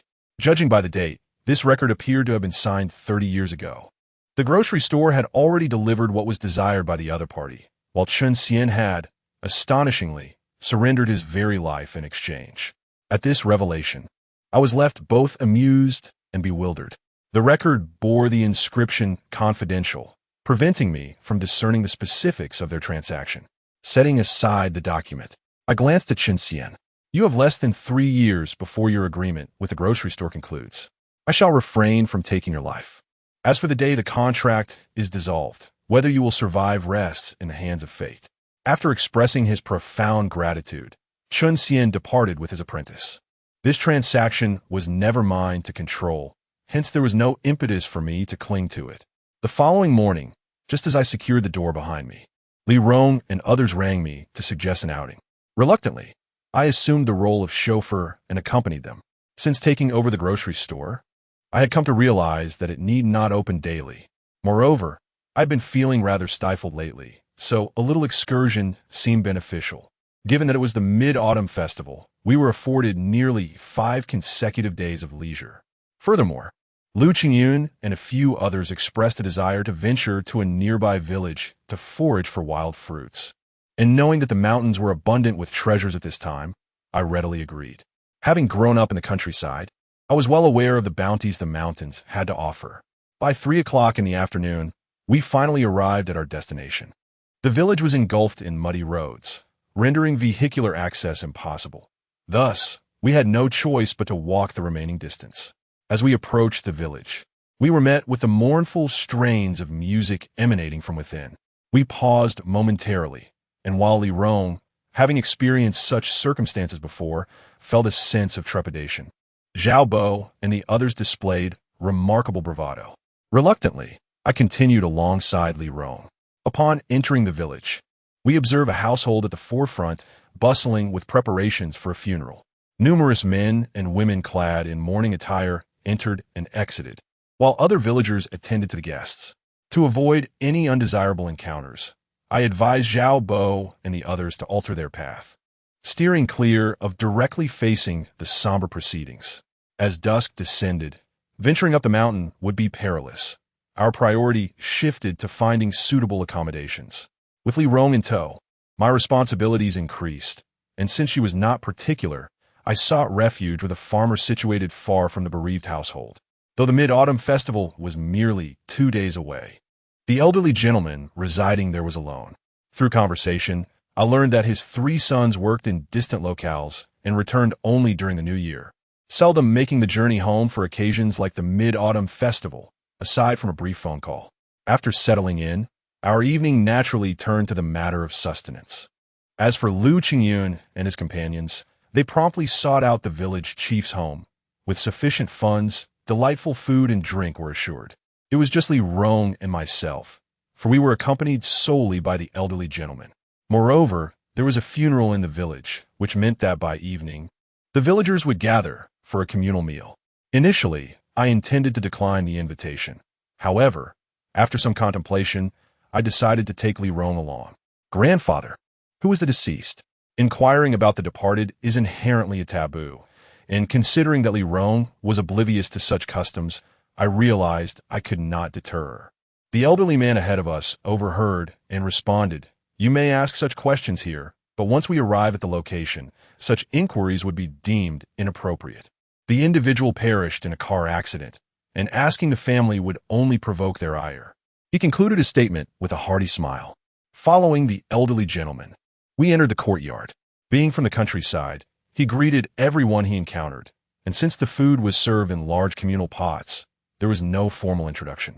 One could serve themselves as much as desired. However, the sight of the corpse placed at the entrance of the main house was rather disheartening.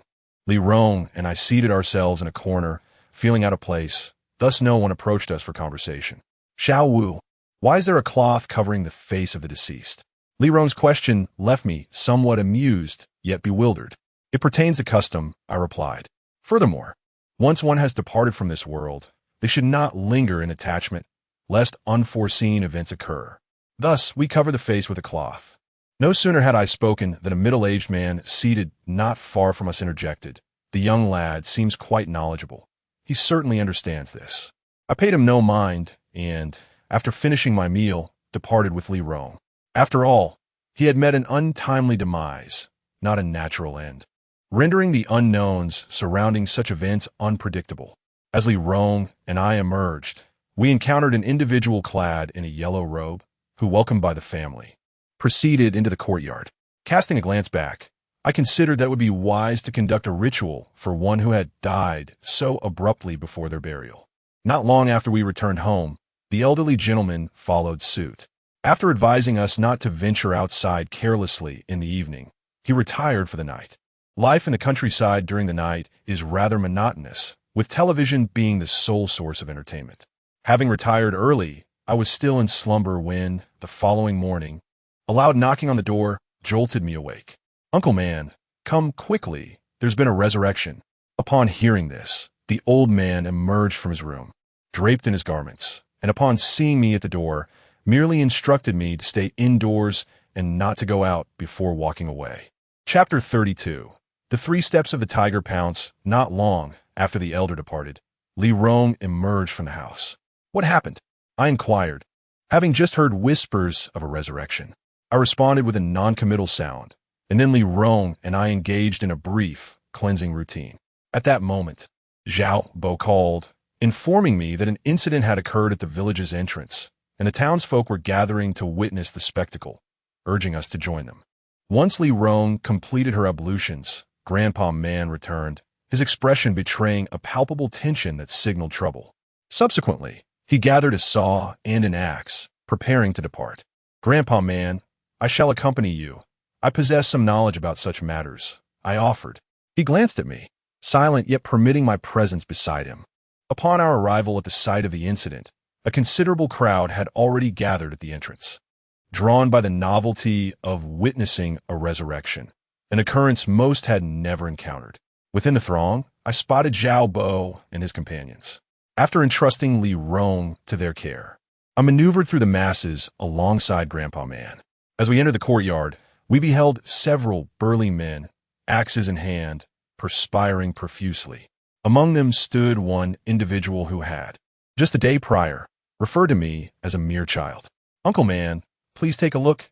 No matter what we do, this coffin remains obstinately shut.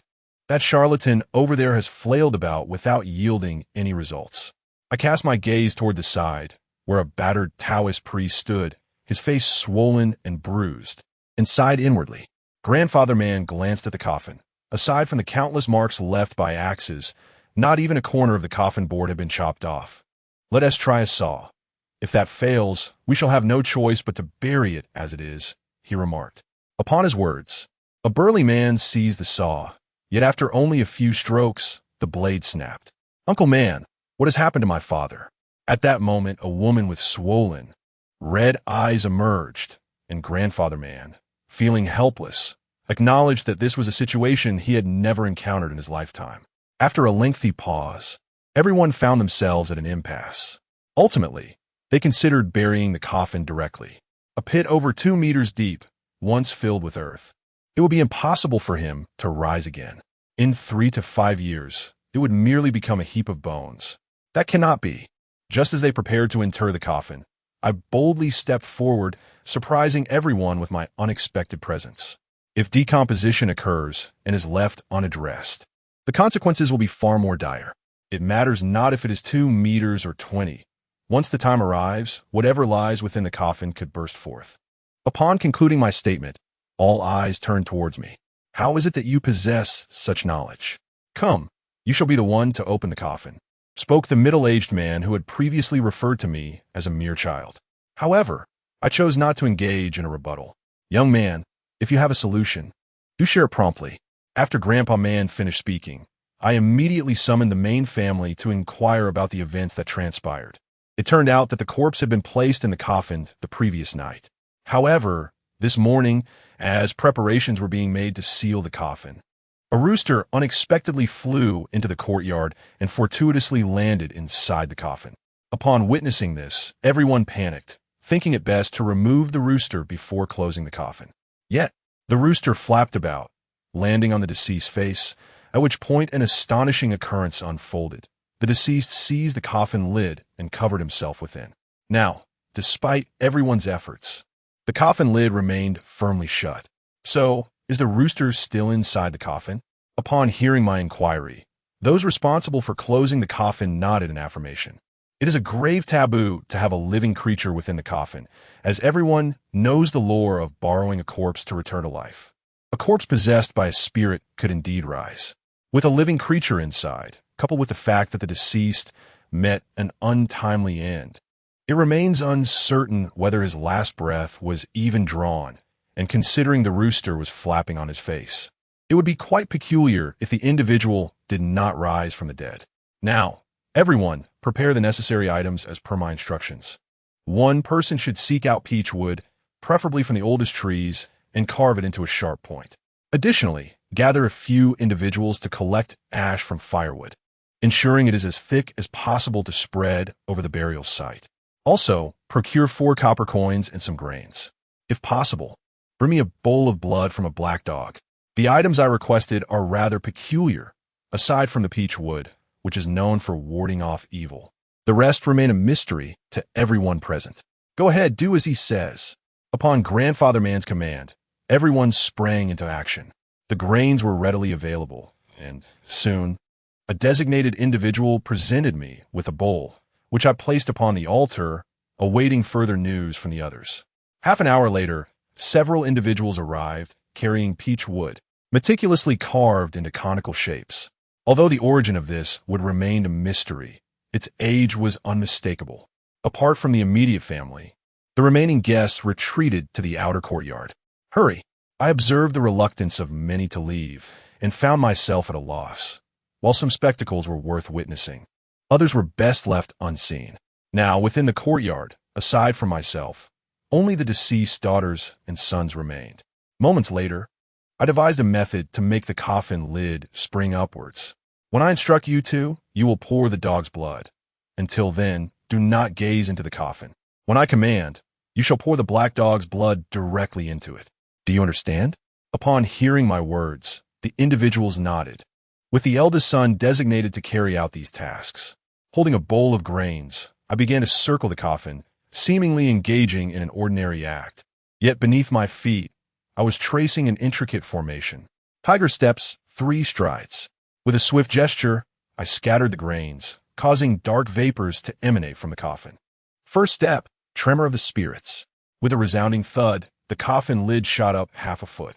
Witnessing this, not only those within the courtyard gasped in surprise, but even those outside were taken aback. Seizing the moment, I continued to cast handfuls of grains into the coffin. With a resounding thud, the coffin leaped more than a foot into the air, revealing its contents to those standing nearby. In a swift motion, I seized a handful of grains and struck the lid with force. Approaching the coffin, my pace quickened. With a thunderous crash, the lid was thrust aside. The sight of the coffin bouncing to half a man's height prompted a fervent shout from me, as I fully grasped the notion of success being overshadowed by potential failure. Before I could fully comprehend the moment, the coffin lid flew off with a resounding bang, crashing against the adjacent wall, leaving everyone in a state of shock. Suddenly, a figure emerged from within the coffin, cloaked in darkness and exuding an ominous aura. At this sight, I lifted the basin and hurled all the grains at the figure. The air was filled with a cacophony of sounds as I grasped a peachwood stick, leaped onto the sacrificial table, and plunged it toward the entity's chest. A piercing scream erupted, echoing throughout the village like a wolf's howl. Chapter 33. Yang Hui seeks forgiveness in the next moment. I seized several peach with sticks from the ground and leaped directly into the coffin, driving one of the sticks into the shoulder of the jumping corpse. Bang! I was propelled out of the coffin, crashing onto the ground, momentarily disoriented. Almost immediately, the corpse inside the coffin, undeterred by the sunlight, leaped out. "Someone seize it!" I shouted, but no one around dared to approach. Just as despair began to set in, Lu Qingyun and his two companions charged in. However, being accustomed to a sheltered life and unaware of the formidable strength of the jumping corpse, they were swiftly kicked away, rolling on the ground and crying out in pain. Seeing the corpse charge towards me, I could not afford to hesitate. I smashed a glass wine cup from the table to the floor, grabbed a shard, and cut my palm. "Into the underworld, gather the energy, eliminate the wicked," I proclaimed, flinging my hand as the incantation took form. In the next instant, several drops of my vital blood flew from my palm, striking the jumping corpse, followed by the sound of sizzling. At a visibly accelerated pace, the corpse began to decay. Gasping for breath, I fell to one knee on the ground. Initially, I had hoped to restrain this corpse using the peachwood technique, but it seemed that even its descendants could spill blood with ease. The jumping corpse felt no pain and possessed no consciousness. Yet it was a body that had met a violent end, undoubtedly filled with resentment. Its audacity to leap into the sunlight was an invitation to drag others into its demise. Fortunately, I had managed to extinguish it with my necromantic incantation. What surprised me was the remarkable toll that the necromantic spell took on my mental faculties. It is no wonder that some Taoists prefer to utilize talismans instead. Upon witnessing the corpse lying still, the onlookers gradually approached. As for the subsequent matters, they were quite simple to address. Upon returning to Grandfather Man's residence, Li Rong fetched some saline solution to cleanse my wounds and then bandaged them. The lunch we had consisted of the meals that Grandfather Man had packed for us. After our midday repast, Li Rong and I sought out Lu Qingyun and the others. Given my current physical condition, ascending the mountain was beyond my capabilities. Thus we hurried back to school in the afternoon. Zhao Bo, possessing a driver's license, allowed me to lean back and drift into slumber during the journey home. One could say that throughout the entire Mid-Autumn Festival, I spent 2 days in the dormitory, making only brief phone calls to my family and subsisting on meager bites of food. The following morning, I rose from my bed and took a warm shower, instantly feeling a wave of comfort wash over me. The after effects of employing such sorcery were astonishingly potent.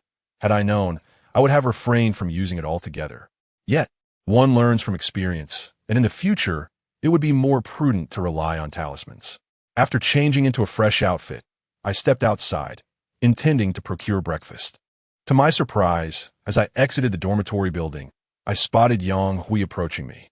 Upon seeing me, she quickened her pace and rushed over, enveloping me in an embrace.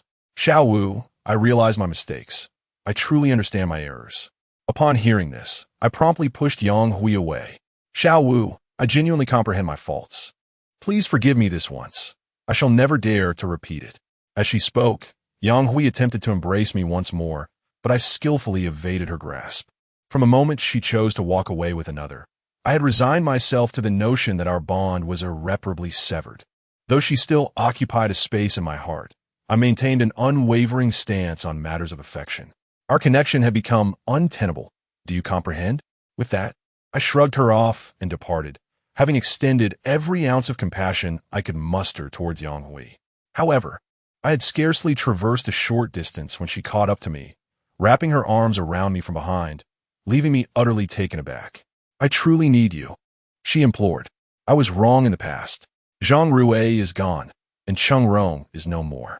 Every night, I dream of them, and they come to me, claiming they wish to take me away. But they are dead, and they assert that you are the reason for their demise. I am terrified, genuinely terrified." Her frantic words drew the attention of our peers around us. At that moment, I questioned whether I had indeed been too callous. I forcefully extricated myself from her embrace and continued on my way. After breakfast, when I returned to my dormitory, I found myself alone, with no one in sight. I shut the door and drew the curtains, summoning the ghost clad in red. "What brings you to me?" I inquired. "I require your assistance with a matter," she replied. I recounted the events that had transpired, and upon hearing my tale, the red-dressed specter began to float about the room, seemingly lost in thought. Your experiences are indeed fraught with hardship. I can certainly keep an eye on Yang Hui, as you requested. However, should other malevolent spirits seek to trouble her, I can only intervene a limited number of times. Eventually, my patience will wear thin, as even spirits possess their own tempers. Nodding in acknowledgement of her words, I understood the gravity of the situation. The death of Zhang Rui remains an enigma, while Cheng Rong's demise is linked to the blood-stained clothing. Both are intertwined with this sinister garment. I had incinerated my own blood-stained attire, yet I remained perplexed as to why they continue to wear theirs. Just then, a series of loud knocks echoed against the dormitory door. The female ghost departed, and I proceeded to open the door. "What are you up to, Wu? Why are you keeping the door shut in broad daylight?" Zhao Bo inquired, sniffing the air as if searching for something elusive. "Have I interrupted something important?" Lu Qingyun interjected. "We've got a job for you, and it pays 30,000. If you can resolve this matter, the payment is yours." Upon hearing this, I was taken aback. Typically, they would offer me odd jobs, usually paying only a few hundred at most.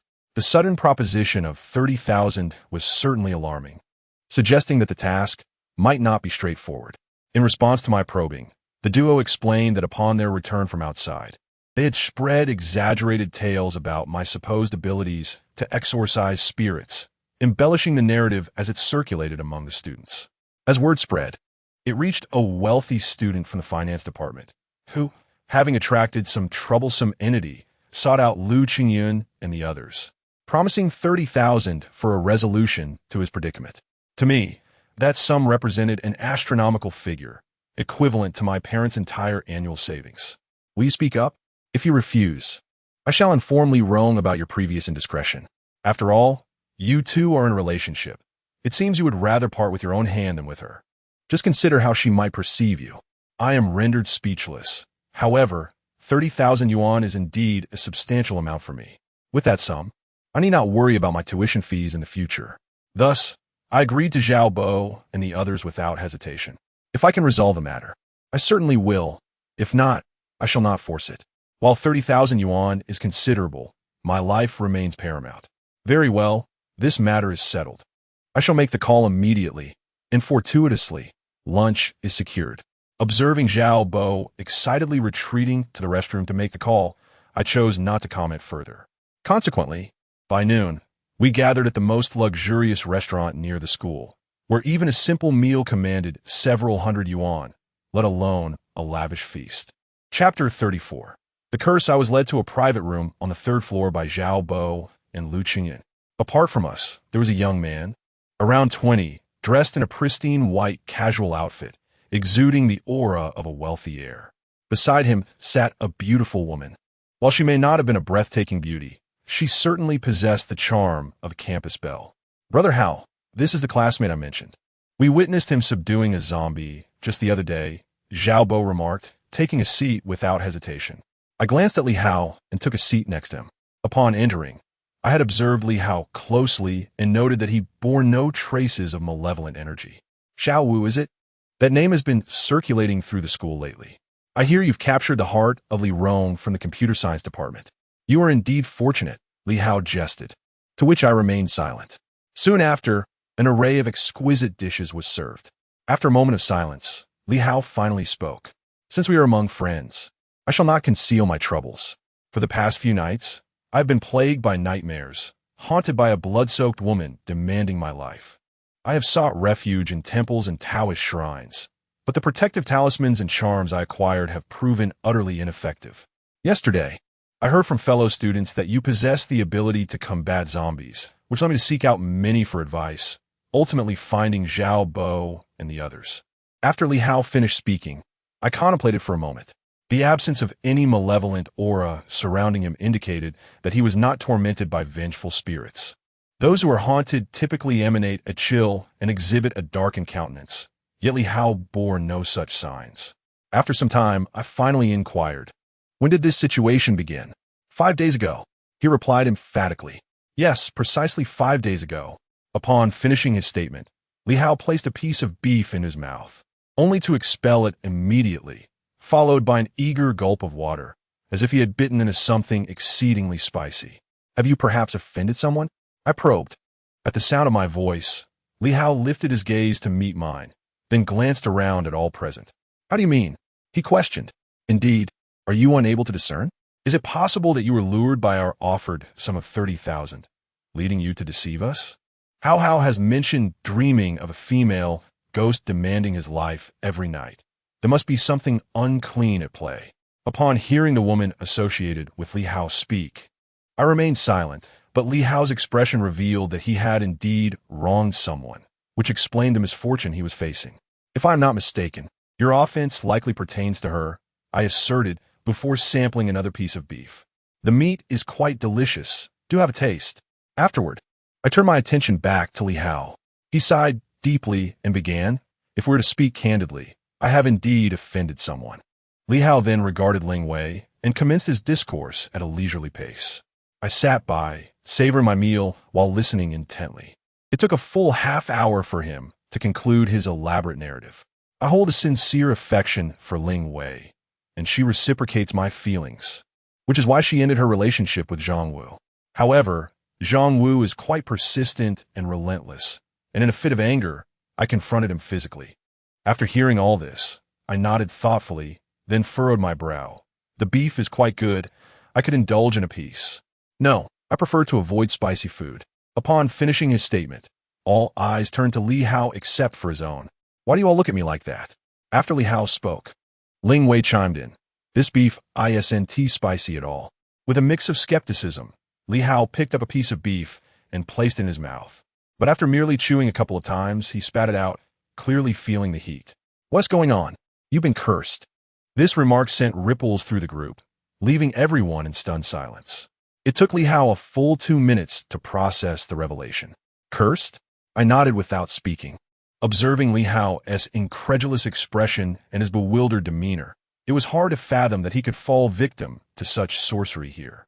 In truth, with the advancement of the internet, acquiring poison or curses has become remarkably easy. It essentially boils down to having money and connections. Moreover, the form of such curses is not limited to mere insects or moths. They could be embedded within fruits or staple foods, essentially infiltrating any dish. Some adept sorcerers can curse you with just a brief touch. How do we resolve this? Do we really need to resort to drastic measures? Upon hearing Li Hao's words, I found myself in a state of amused bewilderment. There is no need for such complications. The solution is rather simple, though it does require your cooperation. Upon hearing this, Li Hao nodded in agreement, yet I found myself hesitant to articulate my thoughts. Brother, whatever you need, just say it, for I can procure anything. Observing Li Hao's anxious demeanor, I decided to be forthright. Very well, in that case, please assist me in gathering some vermilion powder and yellow paper. In addition, I require a wolf hairbrush. If you wish to capture the individual who has cast the curse, you might also procure a black cat. Beyond these items, there is yet another element of paramount importance, for the ability to extract the cursed insect from your body relies heavily on this item. Damn it! Upon hearing this, Li Hao sat in stunned silence. The reason for my reluctance to mention this particular item was to spare everyone from discomfort. Yet it seems I have inadvertently caused it nonetheless. After a brief pause, Li Hao nodded, offering no further comment. After jotting down my phone number, he departed with Ling Wei, leaving behind a sumptuous spread of food that certainly should not go to waste. After our lunch, we returned to school, where Zhao Bo and Lu Qingyun were engrossed in their gaming. I reclined on my bed, practicing the intricate art of drawing talismans in my mind. Extracting the cursed insect is not inherently difficult. It simply demands meticulousness. Aside from using talismans to stimulate the insect, one must also employ unclean substances to provoke it. Now, my focus lies in the preparation of the talisman formations and the crafting of the talismans themselves. Around 3 in the afternoon, Li Hao called me, inviting me to the hotel at the school gate. When I arrived, he had prepared everything. Not wanting to waste any time, I noted that the parasitic insect entering the human body requires time for recovery, much like a person healing from an injury. The more advanced the insect, the longer the recovery period. Based on my estimation, the insect within Li Hao's body was of a lower grade, thus requiring approximately 1 week's time for recovery. After over an hour, I found myself holding 2 talismans. I had initially thought that drawing talismans would be a simple task, yet I discovered it to be incredibly taxing on the mind. Now, in the room, it was just the 2 of us. I arranged a small formation on the bathroom floor and placed a piece of pork within it. Once I saw that Li Hao was ready, I dissolved the talisman in water and urged him to drink it until he began to feel nauseous. Only then did I start to shake the bell in my hand. Chapter 35. The guardian Yiksha, with each gentle shake of the bell in my hand, Li Hao would retch, the frequency of his convulsions increasing with each passing moment. Soon, a vile black liquid began to seep from his mouth, releasing an appalling stench. Witnessing this, I placed the prepared concoction of foul water before him. The most crucial step lay ahead. The filth coursed down his esophagus into his stomach, where the previously administered talismanic water had allowed the parasitic insects to take root. "Drink it," I commanded. Faced with the repugnant brown liquid, Li Hao's eyes turned crimson. He shut them tightly and gulped it all down in one swift motion, only to be overtaken by violent retching. Yet, no matter how hard he heaved, he could not expel the contents. Observing this, I shook the bell with fervor. In the next instant, Li Hao erupted violently, a pool of black, phlegm-like substance splattering the ground, revealing a worm the thickness of a finger.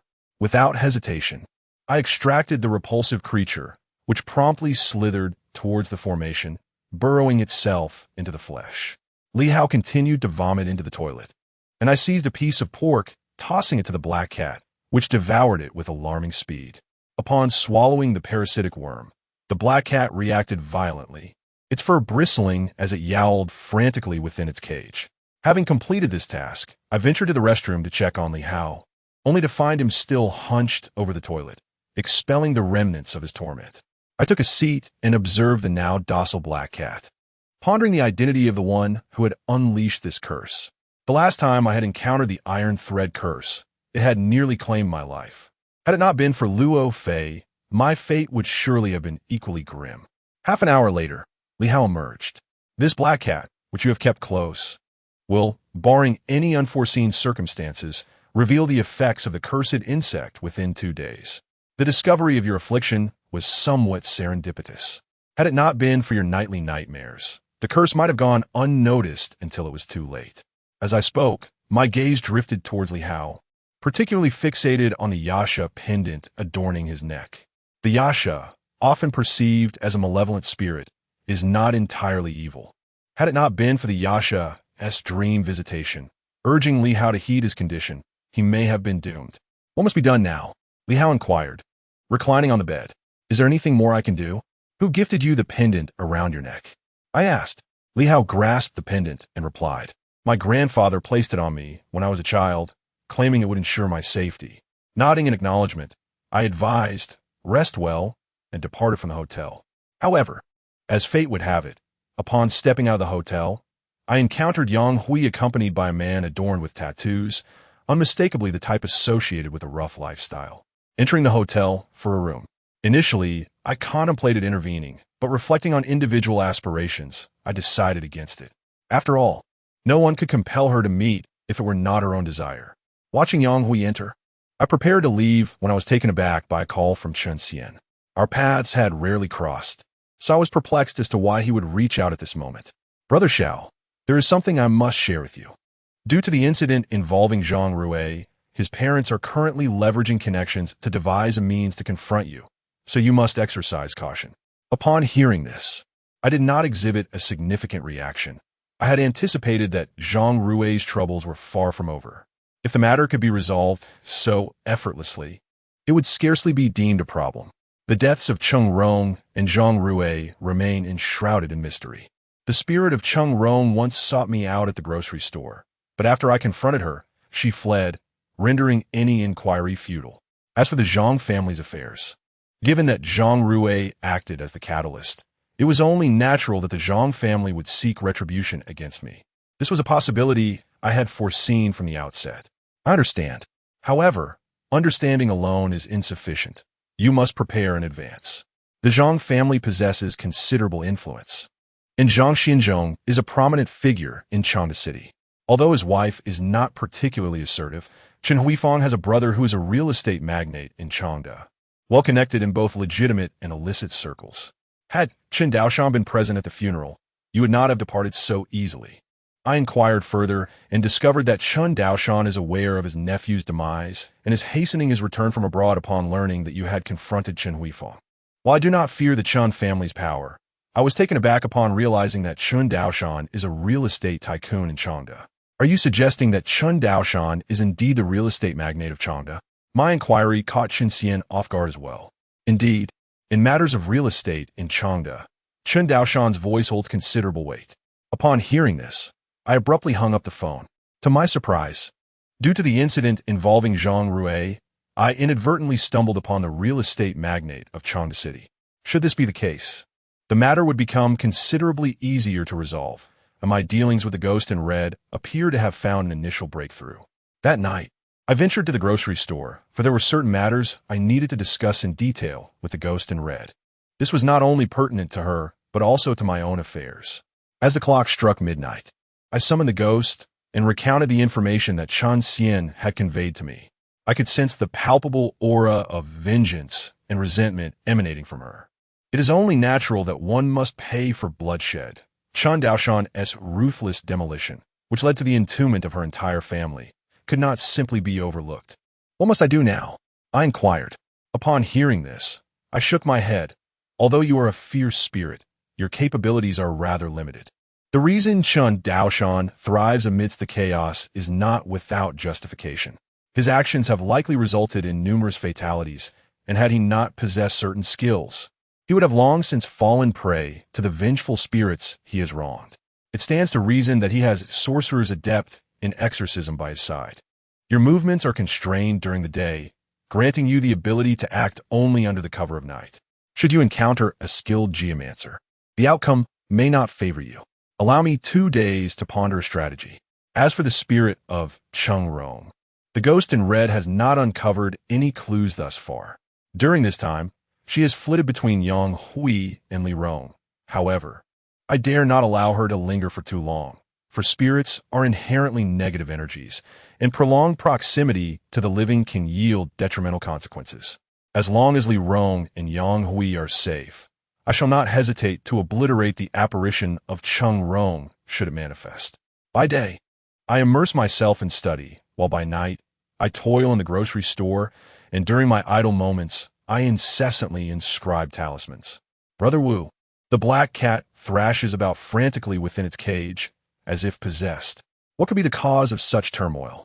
Upon hearing Li Hao's voice, I promptly requested the address and made my way there.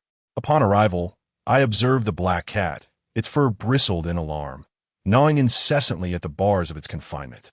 Without a moment's hesitation, I unlocked the cage and liberated the creature. In an instant, the black cat darted away, prompting Li Hao and me to pursue it urgently. Li Hao drove fervently, recklessly ignoring countless red lights, until we saw the black cat dash into a construction site. We had no choice but to exit the vehicle and scale the fence to enter. The perimeter was encircled by blue metal sheets, and the main gate of the site was securely locked. With 5 towering buildings looming in the darkness, locating a single black cat proved to be an arduous task. Chapter 36. The Gu Master, what should we do, Wuge? How do we find that cat? Li Hao voiced his concerns. I produced a yellow talisman and began to chant softly, then placed a handful of black fur upon the talisman and ignited it. Tracking talisman. As the black fur burned away, a gentle breeze whisked the still smoldering talisman toward the adjacent building. However, the talisman extinguished beneath the structure. I glanced at Li Hao, signaling him to remain silent as we ascended the staircase.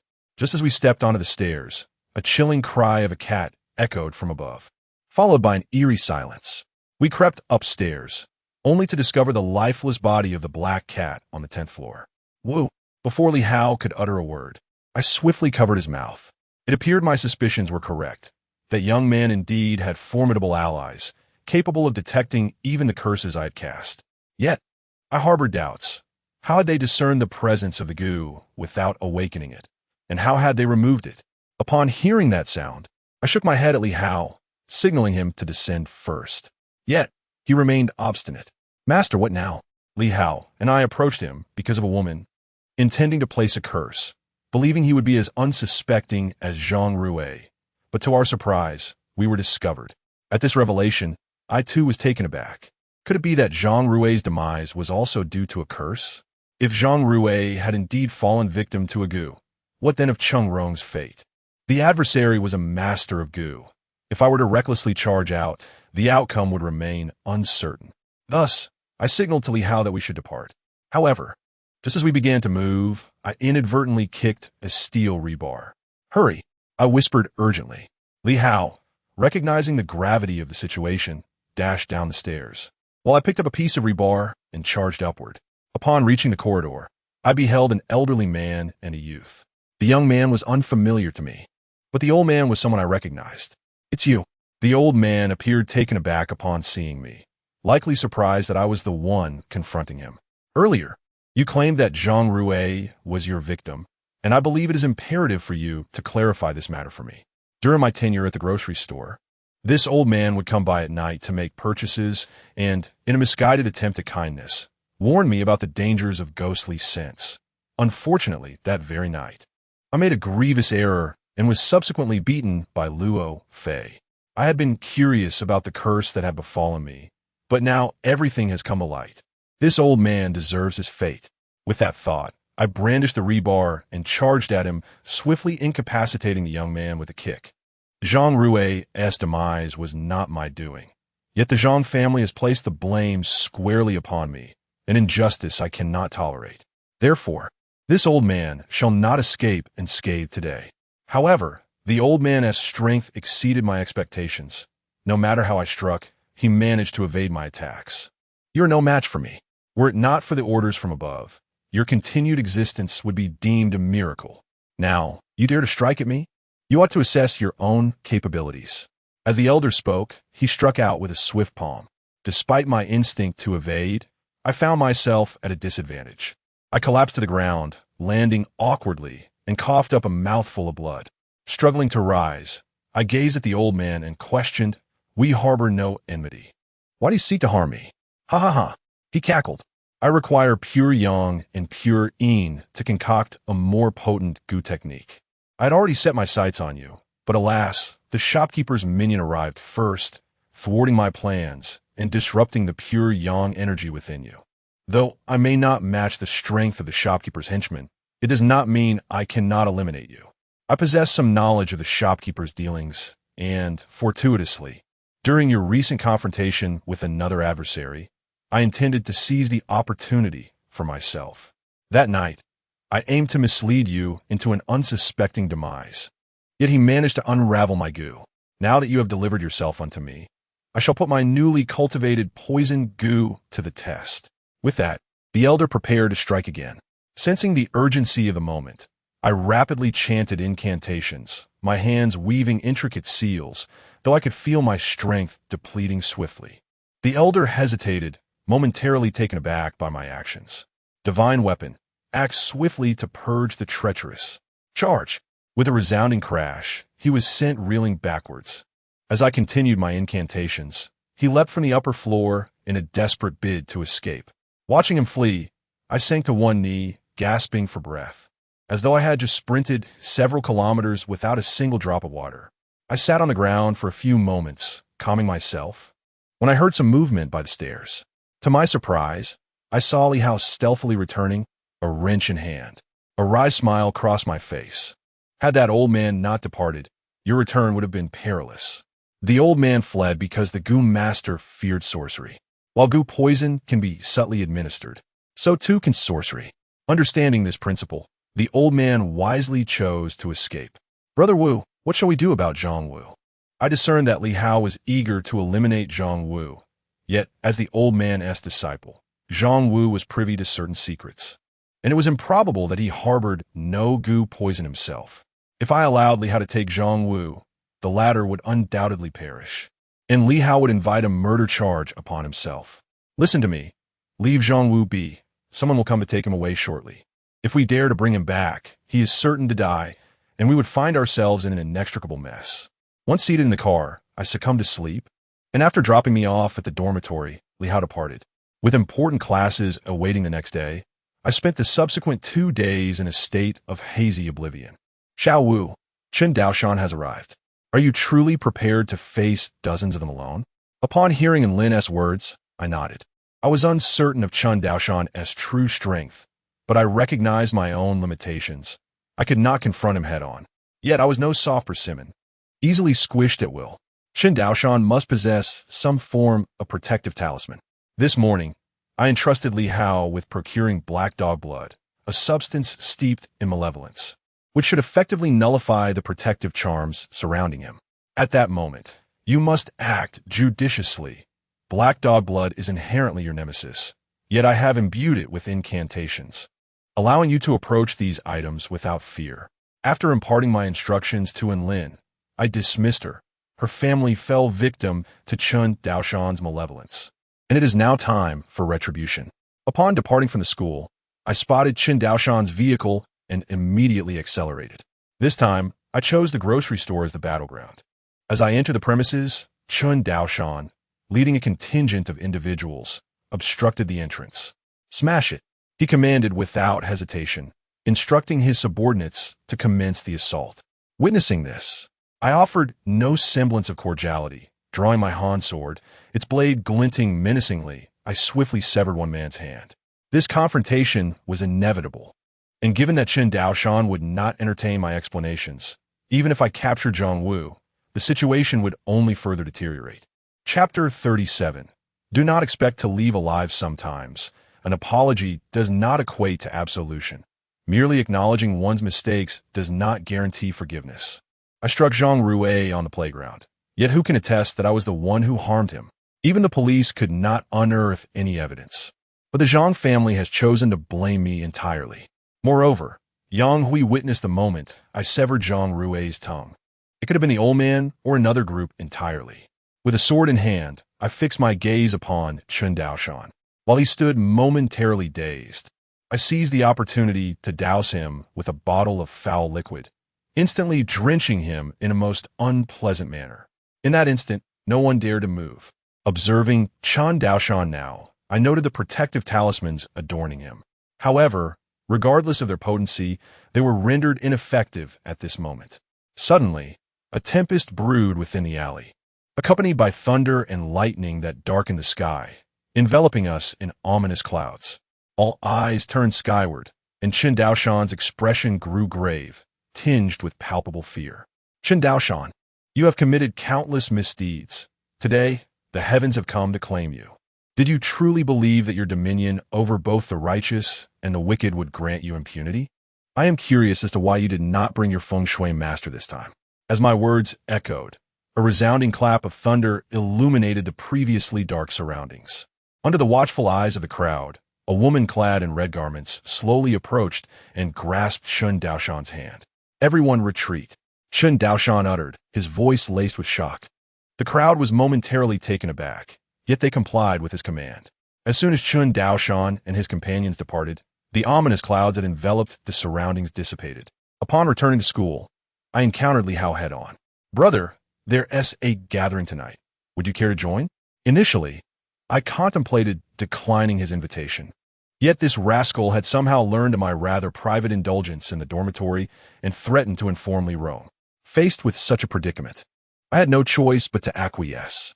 My 3 dormitory mates were also invited, but I refrained from extending the invitation to Li Rong, given the nature of the venue being a bar. Upon arriving back in my dormitory, I intended to change my attire. However, just as I was about to do so, the curtains were abruptly drawn back by someone. After dressing, I beheld Lin, whose disheveled appearance indicated that her efforts to handle the situation with Chen Daoshan had not gone smoothly, and she bore injuries as a result. "What transpired?" I inquired. "Chen Daoshan has formidable allies. I initially aimed to mislead him into a fatal leap, but it seems I was discovered, and now I am gravely injured."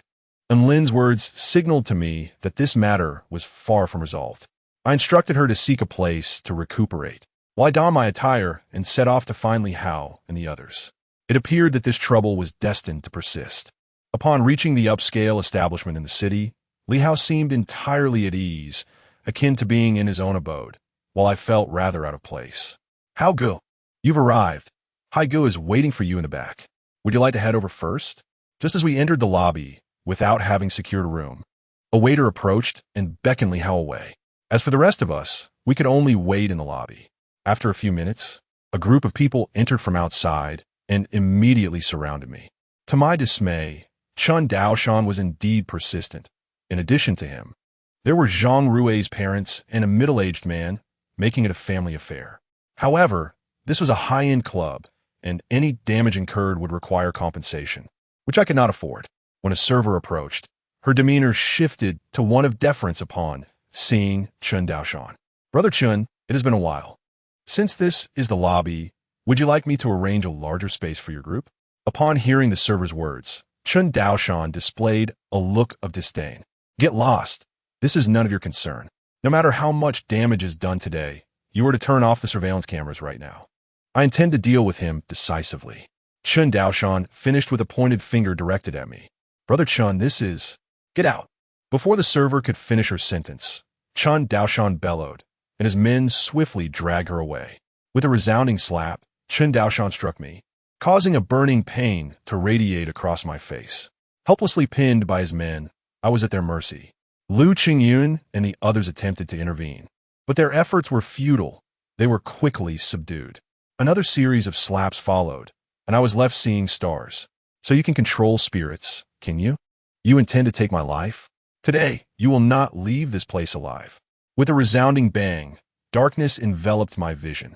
Xiao Wu. The cries of Wang Ming and the others seemed to echo from a great distance. Chun Daoshan seized the ashtray and struck me squarely on the forehead, plunging me into a void of blackness. In the next instant, Chun Huifeng approached, unleashing a flurry of slaps upon my face. You have killed my son.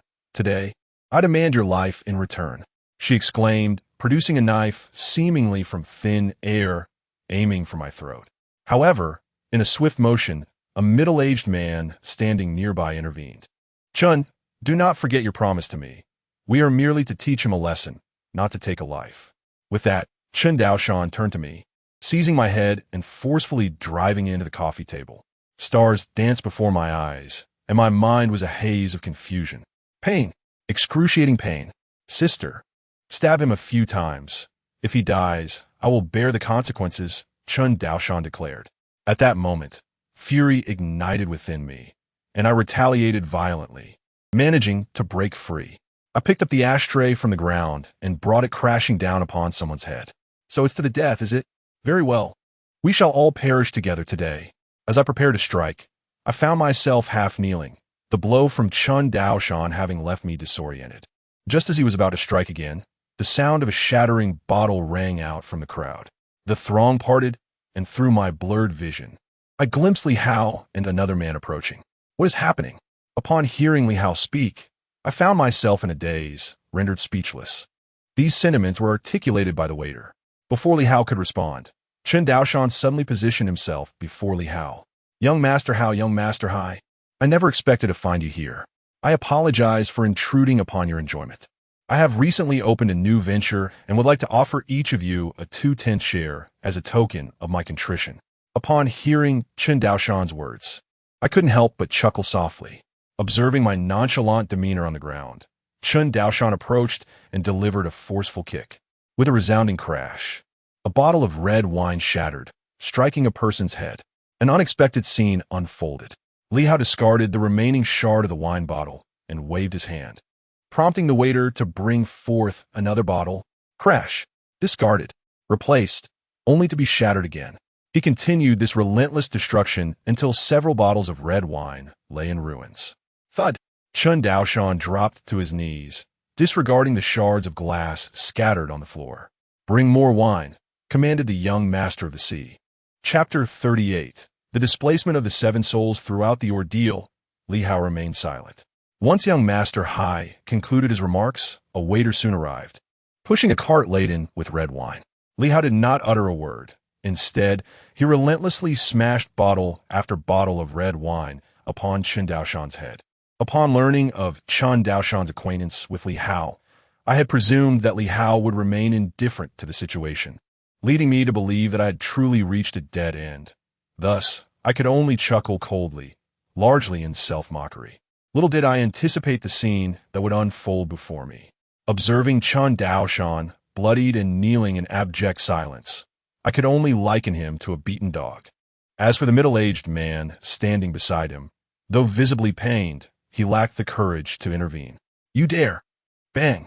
As Chen Huifeng brandished a knife menacingly at Li Hao and attempted to charge towards him. Young Master Hai seized a bottle of red wine and struck her firmly on the forehead. Chen Daoshan was no stranger to violence, having navigated both the underworld and legitimate society. Yet Chen Huifeng was unaccustomed to such brutality. "Throw it away," young Master Hai commanded. Following his words, he coughed twice, resembling someone gravely ill, struggling to maintain his footing. "All of you kneel." His voice, though not loud, resonated in the ears of those present like thunder. Every one of Chun Daoshan's men fell to their knees, including Zhang Xianzong, who knelt beside Chen Daoshan. Although he had never witnessed such a display, seeing Chun Daoshan prostrate like a dog, coupled with the fact that the other party remained unfazed after striking his wife unconscious with a bottle of wine, the discerning knew precisely how to act. Bang! Li Hao discarded the shattered wine bottle in his hand and gazed at Chen Daoshan, whose head was bloodied and bruised. "Who am I? How, young Master, how?" With a resounding crash, another bottle was smashed. "I ask you, who am I?" Bang! This time, before Chen Daoshan could respond, Li Hao let the red wine slip from his grasp. "Chen Dog, tell me, who are you?" As he spoke, Li Hao crouched down, locking eyes with Chen Daoshan. Terrified, hastily bowed his head. "I am a dog. I am young Master Hao's dog. I am merely a dog." Chen Daoshan wept and prostrated himself. But Li Hao responded with a swift kick, sending him sprawling to the ground. "You are not a dog. You are worthless. Do you understand? These people are all brought here by you. Now, go to the warehouse and fetch me 100 bottles of wine for each person. They will be smashed upon your head, not a single bottle less." He continued, "Do you know why I strike you?" Upon hearing Li Hao's words, Chen Daoshan knelt in silence. "I just heard that you intended to kill my brother. Now stand up and go kill him. I want to see how you will accomplish that."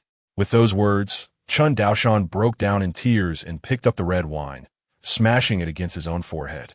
Witnessing this, the surrounding waitstaff exhibited no semblance of sympathy. "Enough!" Zhang Xianzong suddenly bellowed. "You may be in the underworld, but there must be principles. Xiao Wu caused the death of my son, Zhang Rue, and he evaded the law through connections. Is it wrong for us to deal with him in this manner?"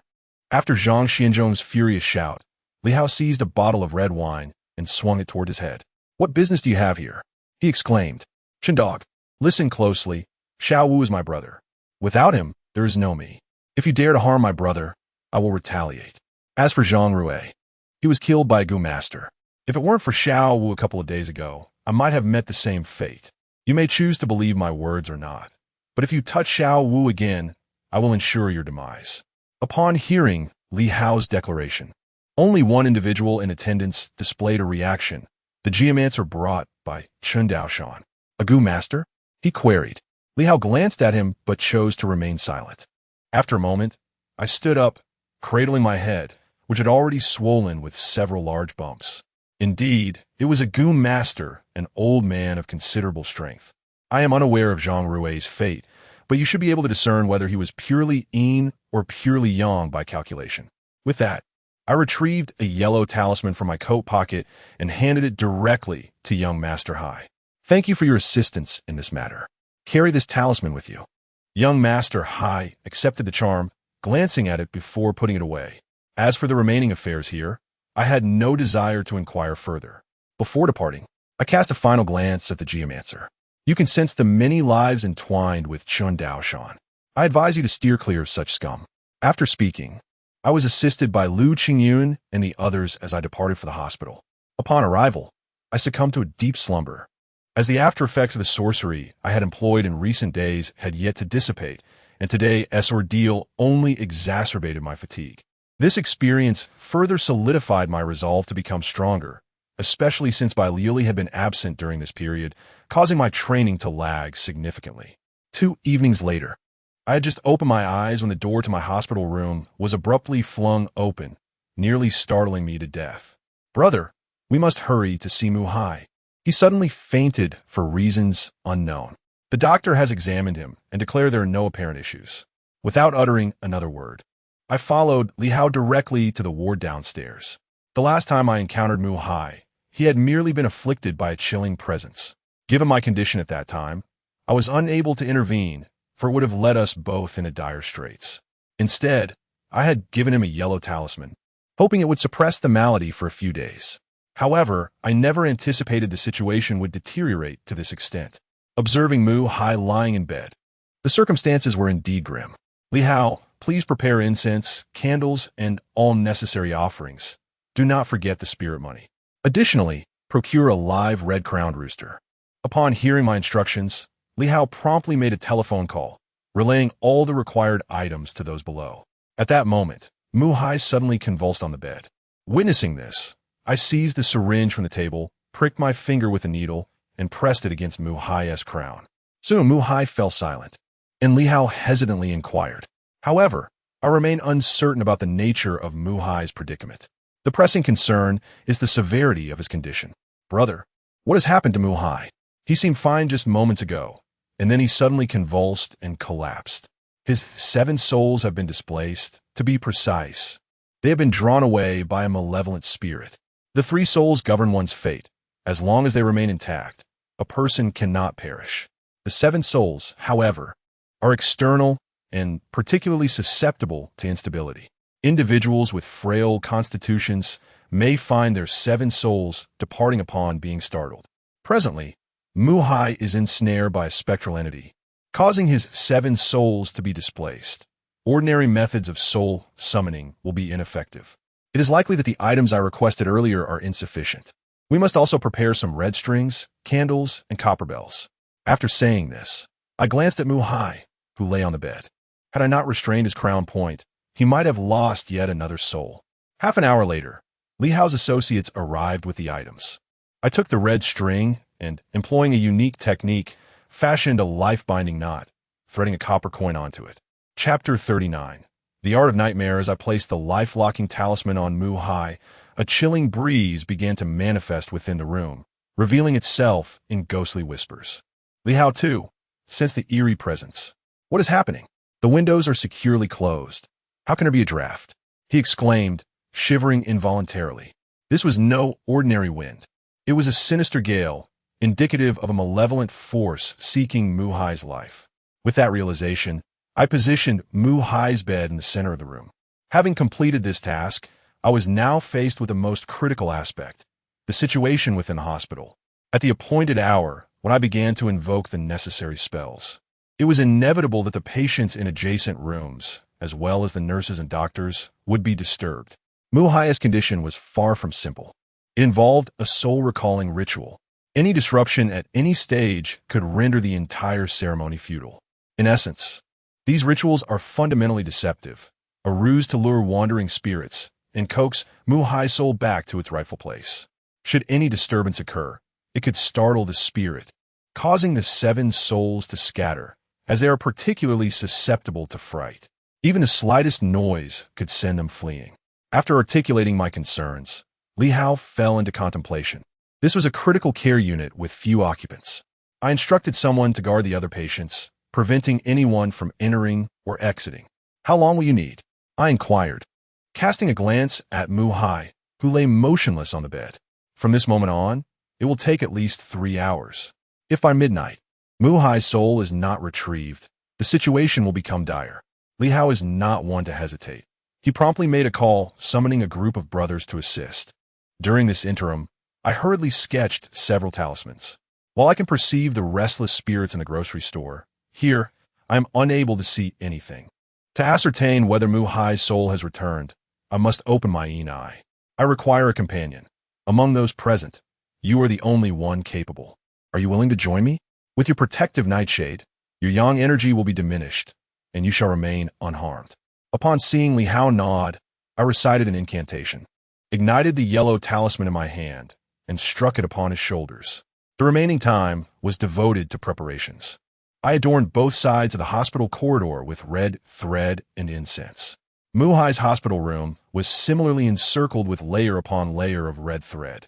leaving only a small opening at the entrance, rendering the rest impenetrable.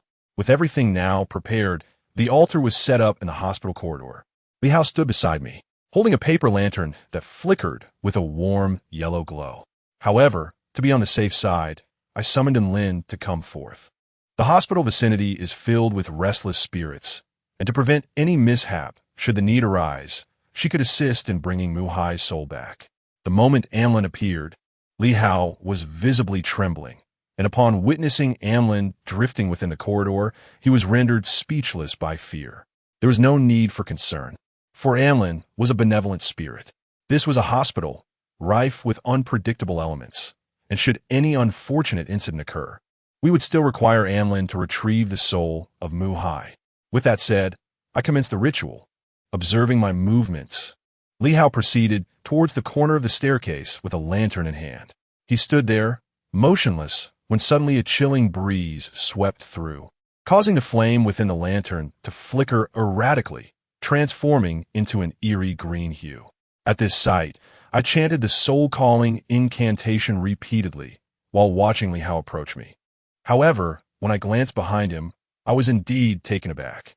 A multitude of spirits followed closely, yet Muhai's soul was conspicuously absent.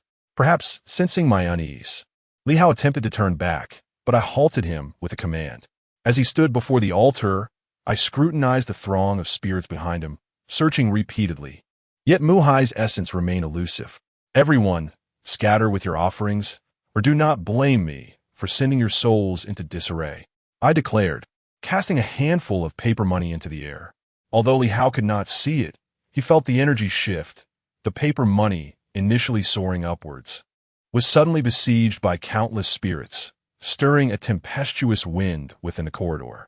The paper money swirled chaotically, refusing to descend.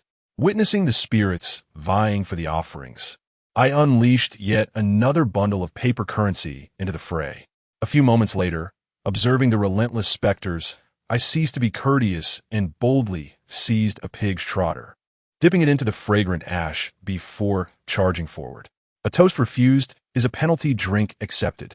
After a span of several minutes, the lantern in Li Hao's hand regained the vibrant hue that fire is meant to possess. With no other recourse, I resorted to an alternative method, requiring a rooster. A verse of incantation flowed from my lips, and then I cast the rooster, which took off as if invigorated by a stimulant, sprinting towards the corner of the corridor before halting to crow incessantly. I stood before the altar, invoking the spirits. As time inexorably passed, over half an hour elapsed with no sign of response. Gazing at the rooster lying on the ground, it was now on the brink of death. Suddenly, a chilling wind swept through, heralding Amlin's return. I had scoured the vicinity within a kilometer, yet found no trace of Muhai's spirit. Brother Hao, this is dire. Brother Hai is convulsing on the bed. At that moment, the guardian of Muhai opened the door, and upon hearing this, Li Hao and I hastened to the sick room. There, we beheld Muhai in a state of convulsion, and the life-binding knot I had tied seemed to be strained by an unseen force. The copper coins upon it already cracked. It was a miscalculation, a grave error from the outset. Hearing my murmurs, Li Hao appeared perplexed. What is happening? Muhai was not merely being haunted by a ghost. Rather, someone sought his demise. I had assumed it was merely the detachment of his spirit. Yet I had not anticipated this outcome. It was the art of nightmare manipulation. I spoke up, stating that by obtaining another's personal belongings, one could invoke the art of necromancy to claim a life. However, such sorcery is forbidden, rendering it a perilous endeavor for geomancers, fraught with more harm than benefit. Though it is too late for regrets, fortunately, there remains an opportunity for redemption. Li Hao, should I faint and lose consciousness, you must mix the incense ash with talisman water and consume it. Chapter 40. The soul summoning spell. Having heard my words, Li Hao was momentarily taken aback. However, before he could speak, I pressed my palms together and began to swiftly form the spell seals. The soul summoning spell. It possesses the power to summon back the imprisoned souls of the living, though it necessitates the reinforcement of 30 spell seals. Previously, the techniques I employed, the Yin Qi spell and the urgent fire spell, required merely 15 seals for activation. Even so, after utilizing those spells, I needed 3 days to fully recuperate. Now, with the requirement of 30 seals, I fear that upon completion, I would succumb to unconsciousness. I diminished the yang energy emanating from Li Hao. Should I faint, his yang energy would continue to leak, and although the protective presence of the Yiksha would offer some defense, it would be insufficient and could even endanger Li Hao. Thus, I instructed him to consume the talisman water mixed with incense ash to fend off the encroaching yin energy. As I reinforced the spell with 10 seals, beads of sweat began to form on my brow, and the backlash from the seals was particularly intense. It could be said that the soul summoning spell was a perilous undertaking. However, in response to the dream technique employed by the opponent against Mu Hai, my soul calling technique was akin to a fragile egg striking a rock, ineffectual at best. Now, the soul summoning spell remained my only recourse to retrieve Mu Hai's essence. Even if the adversary employed the soul binding technique, it would not be able to restrain Mu Hai's soul. As I formed the 20 seals, my hands grew heavy, and my movements slowed considerably. I felt as if I had just emerged from water, my garments thoroughly drenched in perspiration. "Brother, what is wrong with you?" Upon hearing Li Hao's inquiry, I chose to disregard it, as I felt an immense weight pressing down upon me, akin to a 1,000-pound burden, causing my breath to come in labored gasps. As I formed the 25th incantation, a metallic taste of blood began to fill my mouth. The 28th. I found myself struggling to maintain my balance. I called out for support. Though my voice was barely a whisper, Li Hao could hear me. Were it not for his steadying presence, I would have collapsed to the ground, yet I could not afford to fall at this moment. Guide the souls from the Yellow Springs and the Azure Vault. Restore my 3 souls and return them to me. With a thunderous roar, I expelled a mouthful of blood. And in that instant, as I fell, the final incantation was completed. What transpired thereafter remained a mystery to me. However, when I regained consciousness, it was a week later, and I found myself lying in a hospital bed, connected to an intravenous drip. As I opened my eyes, a stranger stood by my bedside. "You are awake. Do you feel any discomfort? Should I summon a doctor?" Upon hearing this, I shook my head. My mind was foggy, and I felt utterly drained of energy. My sole desire was to sleep. After he offered me a sip of water, I succumbed to slumber once more. Nearly an hour later, I heard the door to my ward open, followed by the sound of hurried footsteps, indicating the presence of several individuals. I yearned to open my eyes, yet no matter how hard I tried, I lacked the strength to do so, and could only listen to their conversation at the foot of my bed. Moreover, the visitors were not strangers. They were Mu Hai and Li Hao. It had been an entire week, and with such a depletion of vitality, it seemed improbable for one to remain unconscious for so long. Upon hearing Mu Hai's voice, an unfamiliar tone interjected. "I have never witnessed such a severe dual deficiency of vitality. This is unprecedented. Under normal circumstances, surviving such a degree of blood loss would be perilous, and his survival is nothing short of a miracle. Furthermore, the average human blood volume hovers around 500 milliliters, and based on my estimations, he had lost approximately 4,000 milliliters of blood. One can only imagine how perilous his condition truly is." Silence enveloped the room, as everyone absorbed the gravity of the situation. Is it possible to transfuse some blood into him after a week? This notion was deemed impractical. If it were feasible, we would gladly pursue that course of action. However, his unique physiological condition would trigger a rejection between the stored blood and his own. Forcing a transfusion could prove fatal. Thankfully, he is still quite young, with a commendable hematopoietic function, so it is anticipated that he may awaken within another week. Upon hearing this, I felt no inclination to listen further and succumbed to slumber. At that moment, fatigue overwhelmed me, and I fell into a deep sleep that lasted for half a month. When I finally regained consciousness, it was already late at night. I propped myself up in bed. Although my condition had improved somewhat, I still felt an overwhelming drowsiness. It appears that from now on, the use of sorcery must be approached with utmost caution. Initially, when I employed the soul-calling incantation, I anticipated merely experiencing a few days of drowsiness. However, I was unprepared for the dire consequences that ensued, resulting in a significant depletion of both my vitality and energy. The cumulative effect of 30 incantations proved to be quite perilous.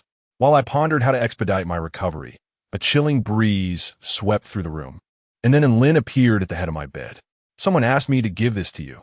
They said it would aid with your after effects. With that, Lin produced a transparent glass vial containing a brownish elixir. Upon unscrewing the cap, a potent aroma of traditional Chinese medicine wafted forth, almost overwhelming my senses. White Liuli, who instructed you to deliver this to me? I inquired. Lin shook his head, replying, I don't know. He merely asked me to pass this along to you, along with the prescription. After uttering these words, Lin tossed a piece of paper my way and vanished. Gazing at the vial in my hand, I promptly consumed the contents. As the liquid coursed through my body, a tumultuous sensation arose within my abdomen. Not a disturbance, but rather a warm current coursing through me. Before I could set the vial down, the door to my hospital room swung open. I was taken aback upon seeing the visitor. It was Mu Hai, and it was indeed the late hours of the night. You finally awakened, Mu Hai remarked. I found myself momentarily speechless.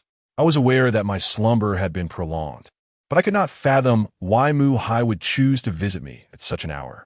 Oh, I was discussing matters with a friend and intended to return home.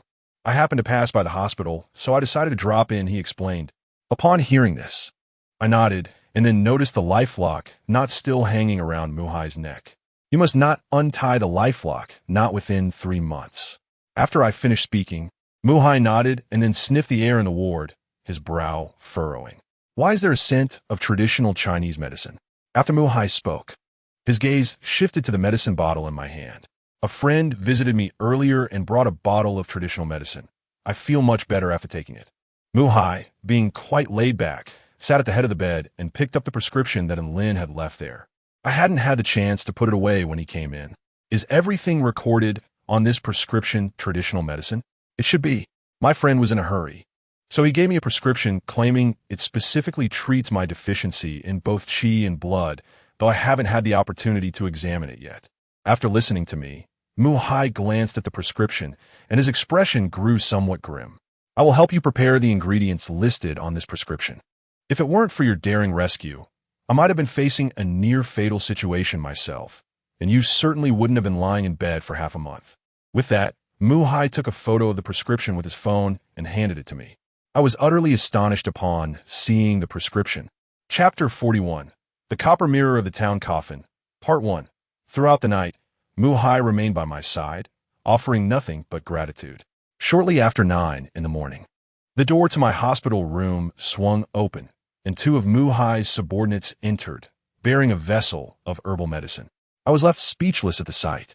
I had perused the prescription from the previous night, and it indeed contained an array of precious Chinese herbs, far beyond my financial means, with each ingredient requiring a century's worth of aging. To my astonishment, Mu Hai had arranged for the herbs to be meticulously brewed and delivered. Upon witnessing me consume the herbal concoction, Mu Hai and his entourage took their leave.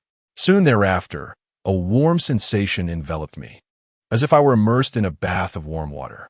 I remained in the hospital for an additional 3 days, receiving daily doses of herbal medicine in the morning and evening, which facilitated a rapid restoration of my vitality.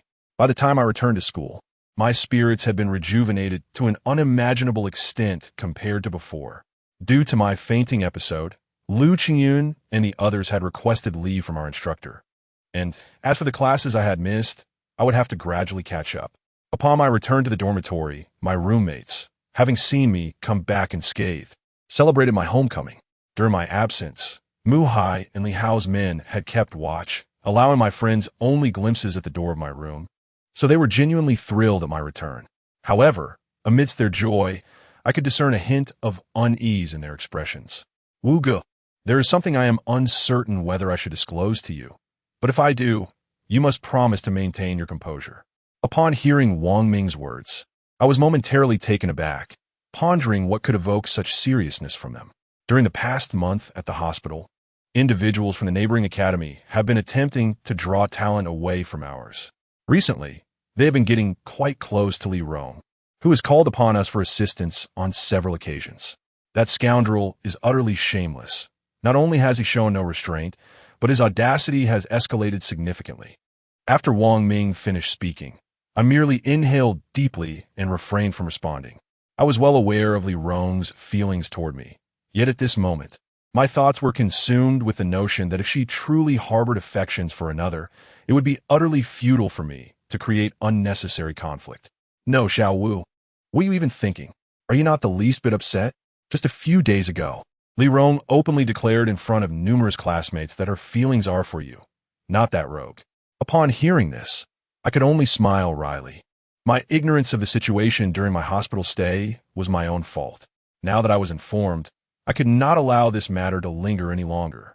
Reclining on my bed, I sent Li Rong a message on WeChat, inviting her to join me for lunch. She responded promptly. Just then, my phone vibrated with a new message. Upon checking, I discovered that my account had been credited with an additional 100,000 yuan. It was likely a transfer from Mu Hai. Before I could express my gratitude, Mu Hai's call came through. In fact, the Chinese medicine he had sent over in recent days had already amounted to several 100,000. Under normal circumstances, it was I who ought to be thanking him. At noon, I arranged to meet Li Rong at the school gate. Having been ensnared in a predicament in the dormitory, I was a few minutes late. Upon my arrival, I witnessed Li Rong entangled with two men. This sight was utterly intolerable. Li Rong, you mentioned your partner would come. Where is he after all this time? Zhao Bin, you would do well to maintain your decorum. Should you lay a hand on me again, I shall summon help. Zhao Bin, unfazed by Li Rong's warning, continued his advances. However, in the next moment, he was abruptly kicked to the ground, his head striking the jagged stones, resulting in a profuse injury. As I approached, Li Rong seized my wrist. Zhao Bin, from this moment forth, should you dare to touch me again, I will break your hand. Let anyone who doubts it come forth and try. With that declaration, I led Li Rong away. Nearby, in a pleasant restaurant, Li Rong and I found ourselves seated by the window.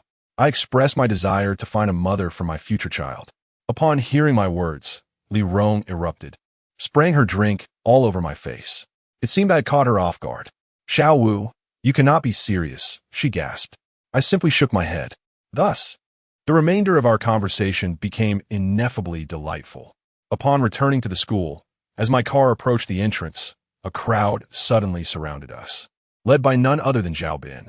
I instructed Li Rong to remain in the car while I stepped out, but Zhao Bin's associates swiftly closed in around me. However, just as Zhao Bin and his companions were preparing to take action, the security guard at the school entrance happened to be switching shifts. Upon witnessing the scene, he immediately recognized it as a brawl and approached without hesitation.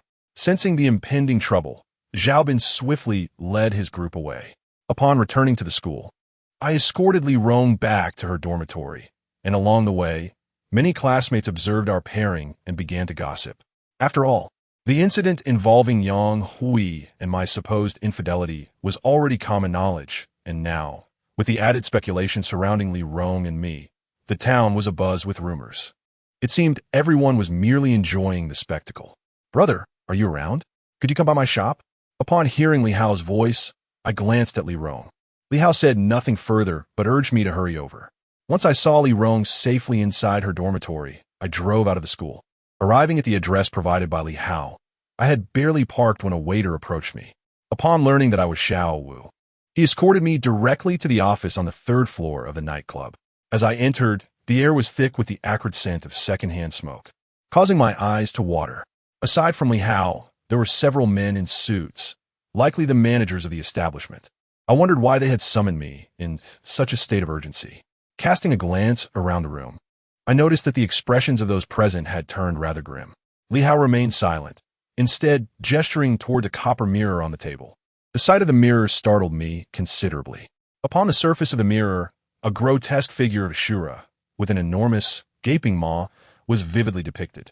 As my hand grazed the mirror's surface, a chilling aura enveloped me, akin to the presence of a block of ice beside me. I refrained from hastily touching this object and instead turned my gaze towards Li Hao. Where did this come from? I inquired. Li Hao shook his head and replied, It is said to have fallen from the ceiling.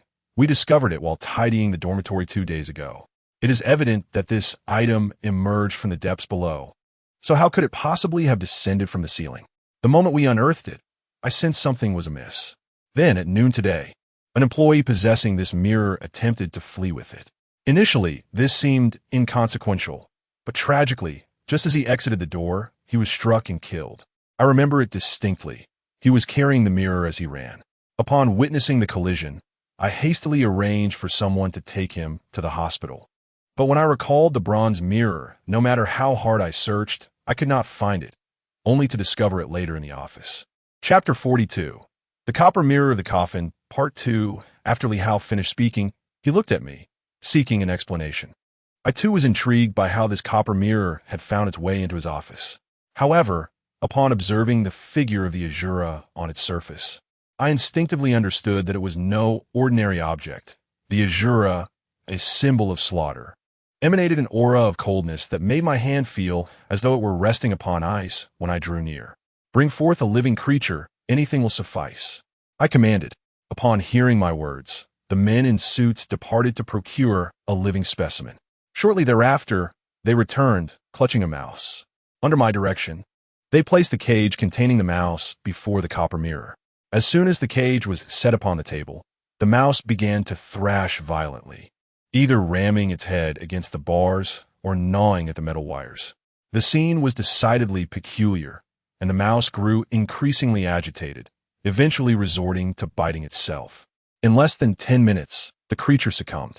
All present were rendered speechless, and, as I gazed at the copper mirror on the table, I found myself at a loss for what to do next. Brother, have you discerned anything? Liu inquired. Indeed, I had gleaned some insight. This was likely the copper mirror of the coffin, and the fierce Allure depicted upon its surface served to suppress the undead or those of malevolent intent. Yet, I remained uncertain as to who had unearthed it. I hesitated to reach out and grasp the mirror, aware that it warranted careful handling. A plan to dispose of it was imperative. However, I could only manage a wry smile at the thought. Such a malevolent artifact could not simply be discarded without consequence. After a while, in the office, there were no others present except for Li Hao and me. In truth, I had a matter I wished to discuss with him during this visit. Recently, I had been in a coma, which prevented me from addressing certain issues. I am grateful for your and Mu Hai's intervention regarding my previous encounter with Chun Daoshan. Had it not been for your assistance, I would have either perished or been left severely incapacitated.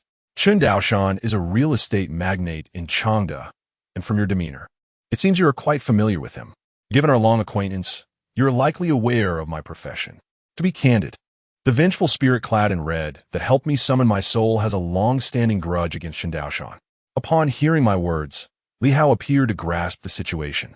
Regarding Chun, my knowledge is limited. Should you wish to confront him, it may prove challenging.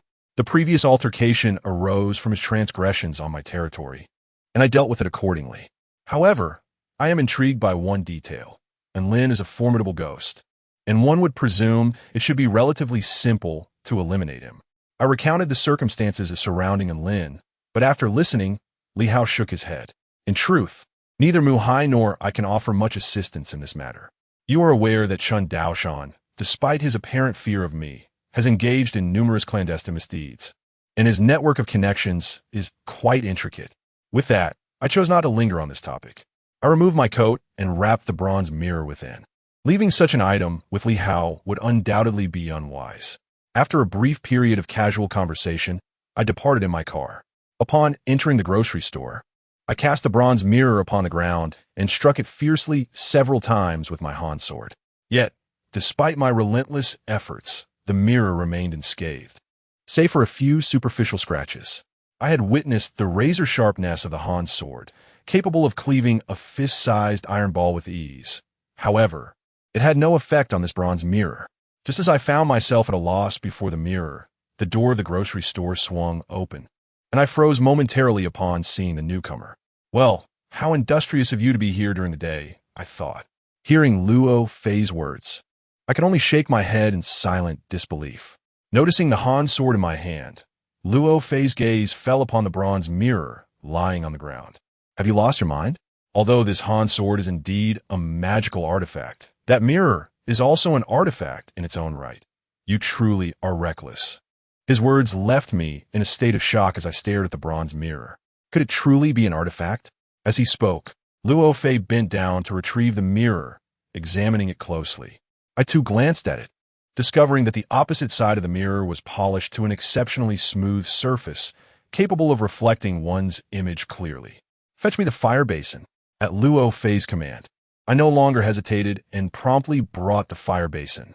Luo Fei retrieved a box of charcoal from the side and began to kindle a fire within the basin.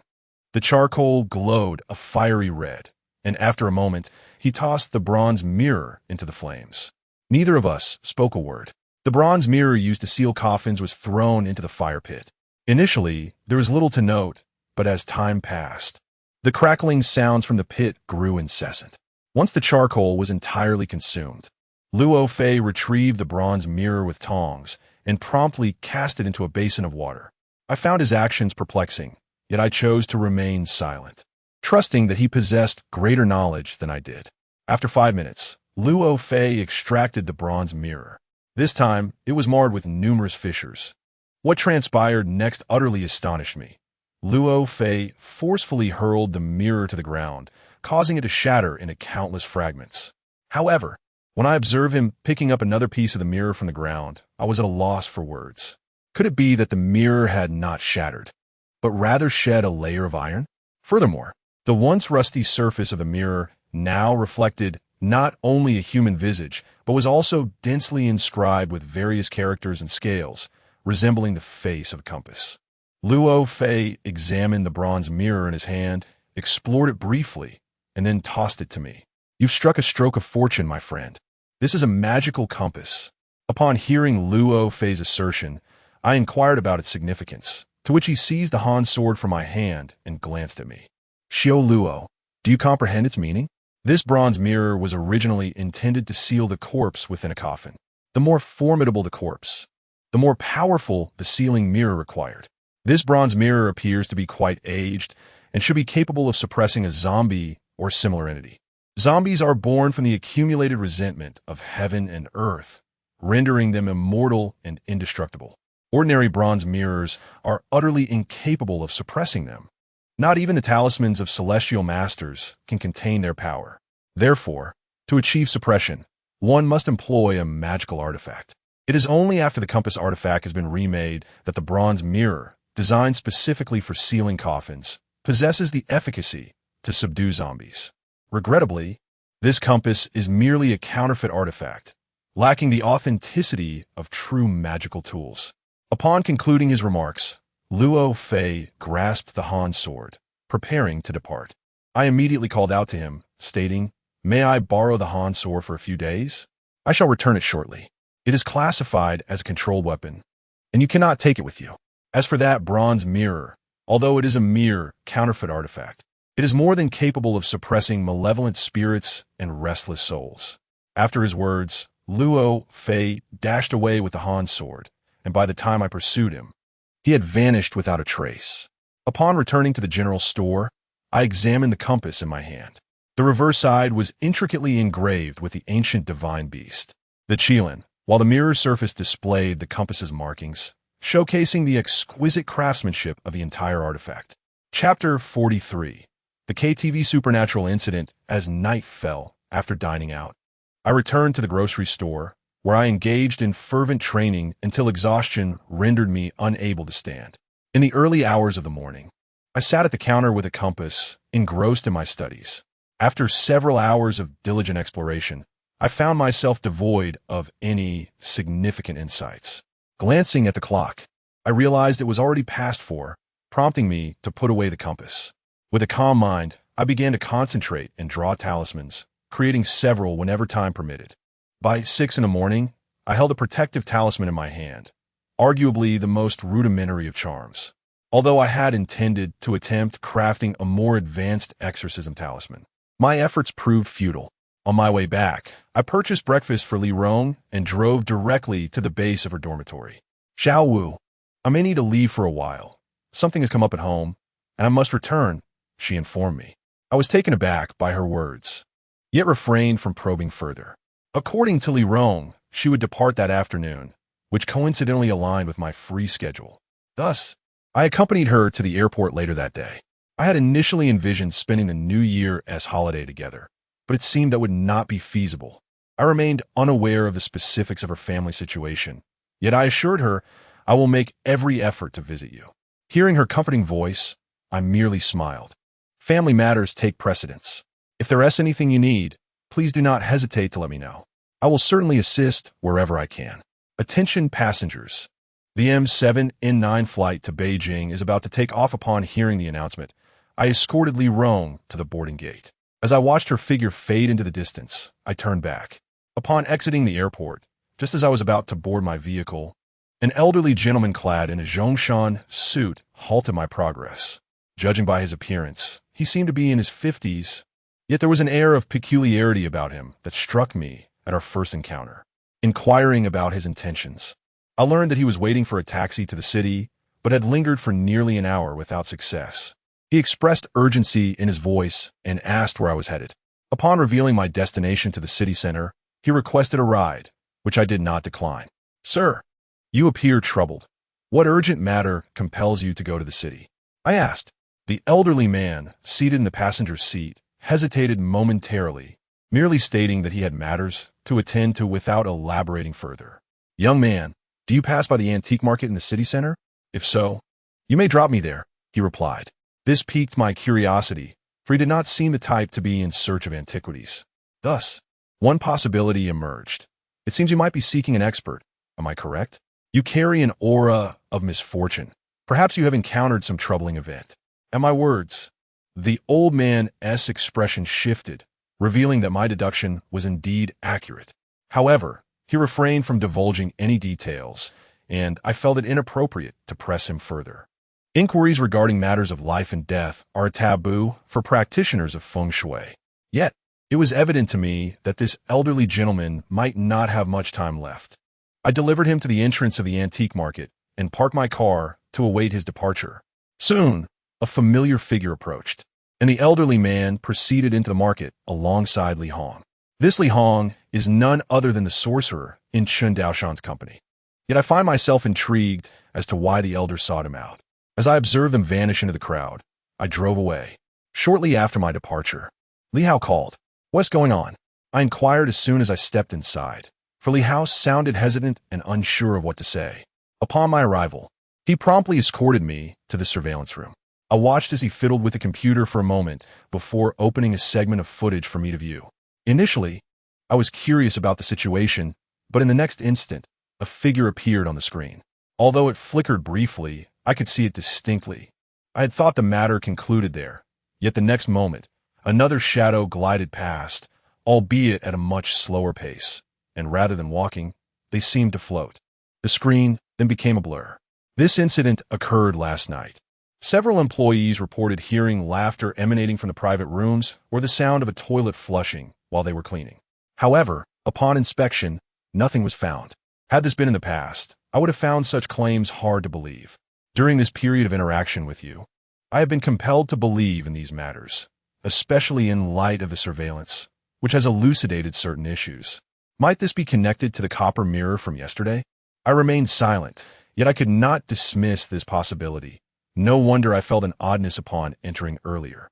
After a considerable pause, I finally spoke. This is a KTV establishment, and given that each room is sealed off, with the main hall devoid of windows and reliant solely on ventilation fans for air circulation, it is perpetually shrouded in darkness, lacking sunlight. Furthermore, being a somewhat obscure locale, it is not surprising that it attracts a few wandering spirits. Please provide me with the layout of this establishment.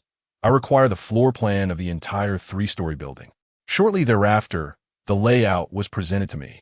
The first floor plan appeared entirely normal, and the details were depicted with clarity.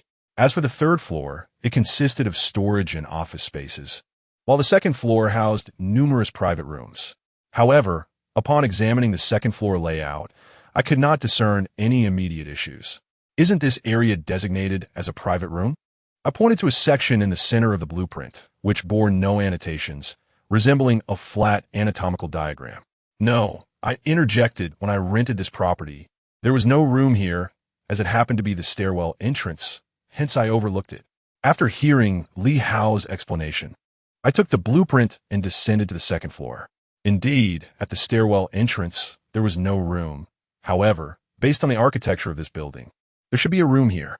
Consequently, after wandering around the entire second floor a few times, I still could not identify the source of the issue. Which place is being monitored? Upon hearing this, Li Hao pointed to the side, and I felt a wave of frustration wash over me. After a moment of contemplation, I took out the compass and examined it. This compass bore no needle.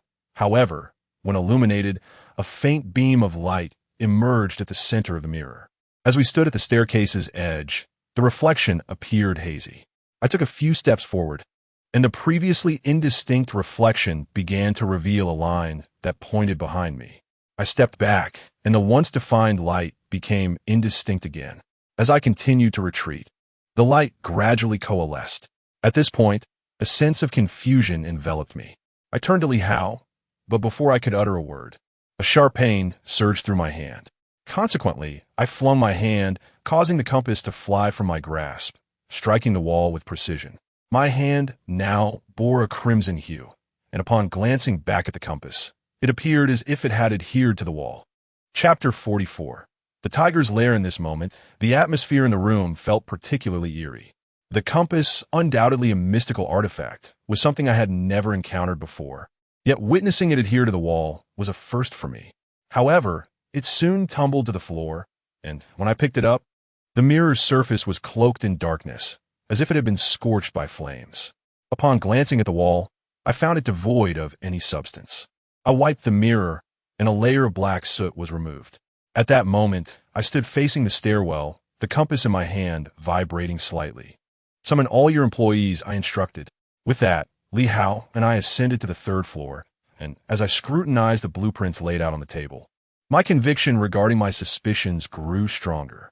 A few minutes later, all of Li Hao's subordinates had gathered in the conference room. All of you, having worked the night shift, must have encountered or heard of any peculiar occurrences on the second floor. Has anyone witnessed anything strange? As I spoke, the attendees exchanged glances, though a few individuals' expressions caught my attention. Speak freely. For each revelation, I will reward you with an additional 500. At this juncture, Li Hao, standing beside me, interjected, as it was indeed his domain, and his word carried weight. Soon, an employee stepped forward. A fortnight ago, as the night drew to a close and the establishment prepared to shutter its doors, the staff were tasked with cleaning the private rooms. However, a peculiar issue arose. Despite some rooms having been thoroughly tidied, upon returning to conduct a round of inspections, they discovered patrons still engaged in song within. Typically, when guests refrain from summoning the servers, the attendants must remain outside. Yet, upon observing the diverse clientele within, the servers hesitated to inquire, opting to wait until the revelry concluded before entering to clean. After hearing this explanation, I refrained from further comments, at which point another staff member spoke up. The entire third floor is designated as an office area, strictly off-limits to guests, while the first and second floors are accessible for their enjoyment. However, one particular night, well past midnight, a group of men and women arrived to sing. The large room on the first floor was fully occupied, compelling them to venture to a medium-sized room on the second floor. During this time, a server, while making his rounds, was approached by one of the women in the group, who inquired why they were not given access to a vacant large room on the second floor. Upon asking for the room number, the server broke into a cold sweat, for the patron mentioned room 214, which did not exist. He later recounted this incident to a colleague, who suggested that the woman must have been inebriated and seeing things. I glanced at the schematics on the table, which detailed the room numbers. Notably, the number 4 is considered highly inauspicious in nightclubs and similar venues. Regardless of the room, the presence of the number 4 is strictly prohibited. If room 214 indeed exists, it must be located at the corner near the staircase. What is this killing tiger mouth? Li Hao inquired skeptically. At this moment, I can only speculate. It remains uncertain whether it truly represents the killing tiger mouth configuration. What purpose did this building serve before you rented it? This structure was constructed only in recent years, initially as an unfinished project. The location is quite favorable, yet somehow it was completed. I've long desired to lease this space since its inception, but initially it was neither available for rent nor sale, simply left vacant. After some time, they announced it was available for rent, prompting me to secure it. Having assessed its overall layout and consulted a feng shui master, I proceeded with renovations for my KTV establishment. After listening to Li Hao, I now grasp the situation more clearly. The appearance of the coffin-guarding bronze mirror is undoubtedly not a mere coincidence. It seems intentionally placed here, having fallen from the ceiling. Besides serving as a guardian for coffins, this mirror is also tasked with suppressing malevolent spirits. It appears that something within this building requires the bronze mirror for containment. Now that I have removed it, those entities have emerged, as captured in the surveillance footage. The layout of the second floor appears to embody the tiger's mouth configuration from the realm of feng shui. The stairwell is undoubtedly the entrance to this ominous space. To discern what lies within, one would have to demolish the walls for a closer inspection. The term tiger's mouth itself connotes a place of peril, suggesting that such a configuration is associated with violence and destruction. Any creature that enters this domain stands little chance of survival. Hence, I too am intrigued to discover what lurks within this tiger's mouth. However, the decision to breach the walls rests with Li Hao, should he choose not to proceed. I shall have to devise a method to rearrange the feng shui elements and quell the ominous energy of this configuration. After a brief pause, Li Hao granted a holiday to the staff below, retaining only a few managers to liaise with the construction crew, while the rest were dismissed. While I pondered, could this tiger's mouth possibly contain? Seated in the office, Li Hao inquired, and, after a moment of contemplation, I responded, in simple terms, it is a sinister location. You may recall the tales of Mr. Zombie. The creation of such beings necessitates a burial ground, and the tiger's mouth bears a similar essence. Yet, the precise nature of what resides within remains a mystery, only to be unveiled by breaking through the walls. Before long, the construction crew arrived. A mere half-hour later, a resounding crash echoed as debris fell to the ground. I gazed into the pitch-black chamber, hastily draping a yellow cloth over the entrance. Even so, a palpable chill seeped forth, an ominous aura that threatened to invade. Were it not for the protective talisman I bore, I would surely have succumbed to this chilling energy.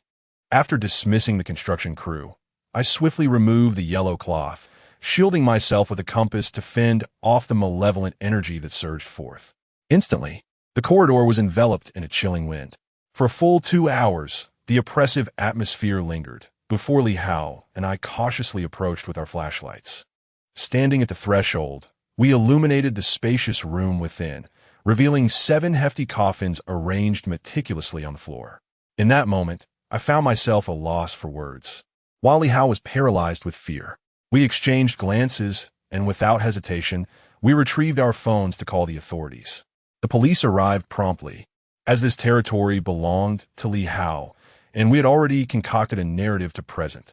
However, the presence of the 7 coffins left everyone uncertain about the next course of action. The gravity of the situation hung in the air. After documenting the scene with photographs, the decision was made to pry open the coffins for inspection. If they were empty, our efforts would be in vain, but if they contained remains, the implications would be significant.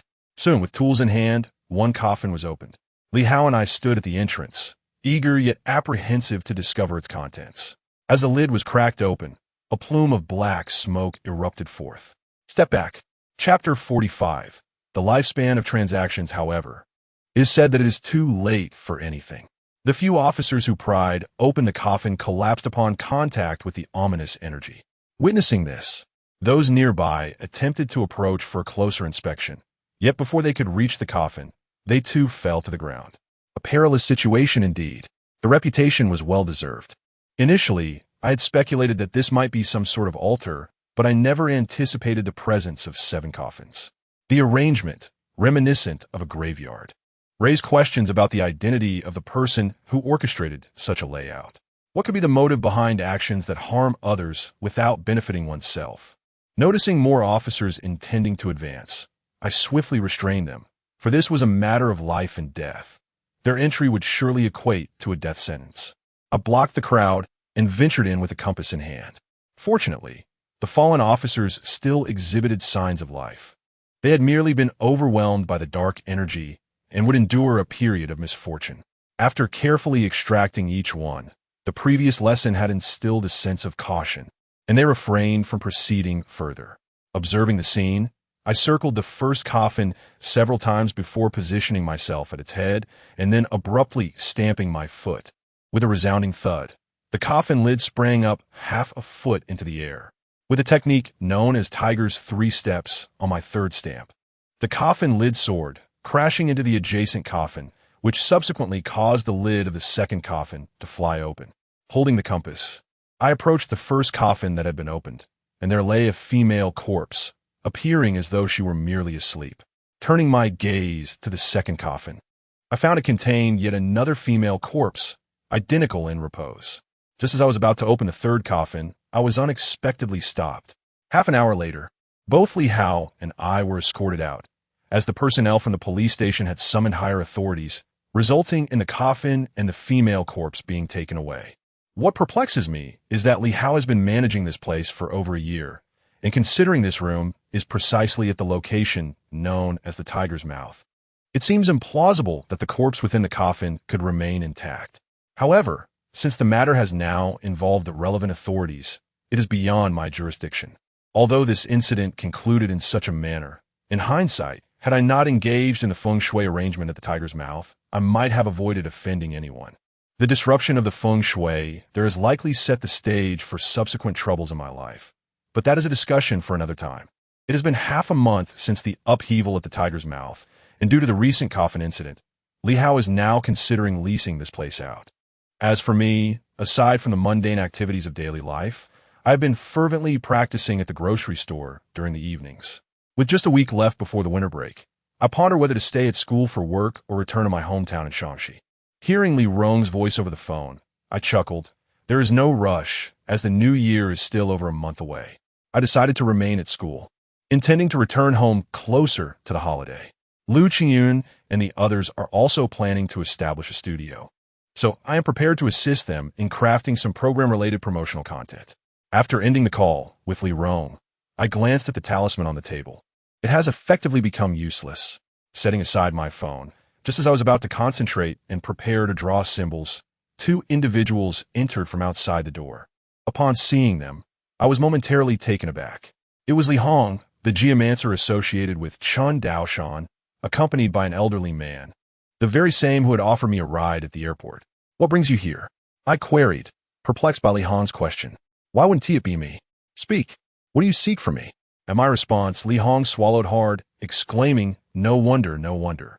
He repeated this phrase twice, and I had little inclination to discern the source of his astonishment, preferring instead to focus intently on my symbols. "I wish to propose a transaction," Li Hong stated. Upon hearing this, I produced a transaction record for him. Recognizing its purpose, he took the pen and began to inscribe his requests. Watching Li Hong confer with the elderly man, I pondered the nature of their intended exchange. One was a personal geomancer to a real estate magnate, while the elderly man, though appearing eccentric, seemed to lack for nothing. Before long, Li Hong handed the transaction record back to me. Glancing at its contents, I looked at the old man. "You wish to exchange 1 million for 5 additional years of life. Do you consider this arrangement reasonable? This is not a charity, nor am I a beggar." Speaking thus, I returned the transaction record. The grocery store has its own rules. Not everything can be exchanged at such a trivial cost. While lifespan can indeed be traded, it requires an equivalent object or another form of compensation. A mere million is hardly worth 5 years of life. Upon witnessing my refusal, Li Hong displayed a look of helplessness, while the elder beside him appeared even more distressed. "What do you desire?" he inquired. "I find myself in a desperate situation, which is why I have come to negotiate with you."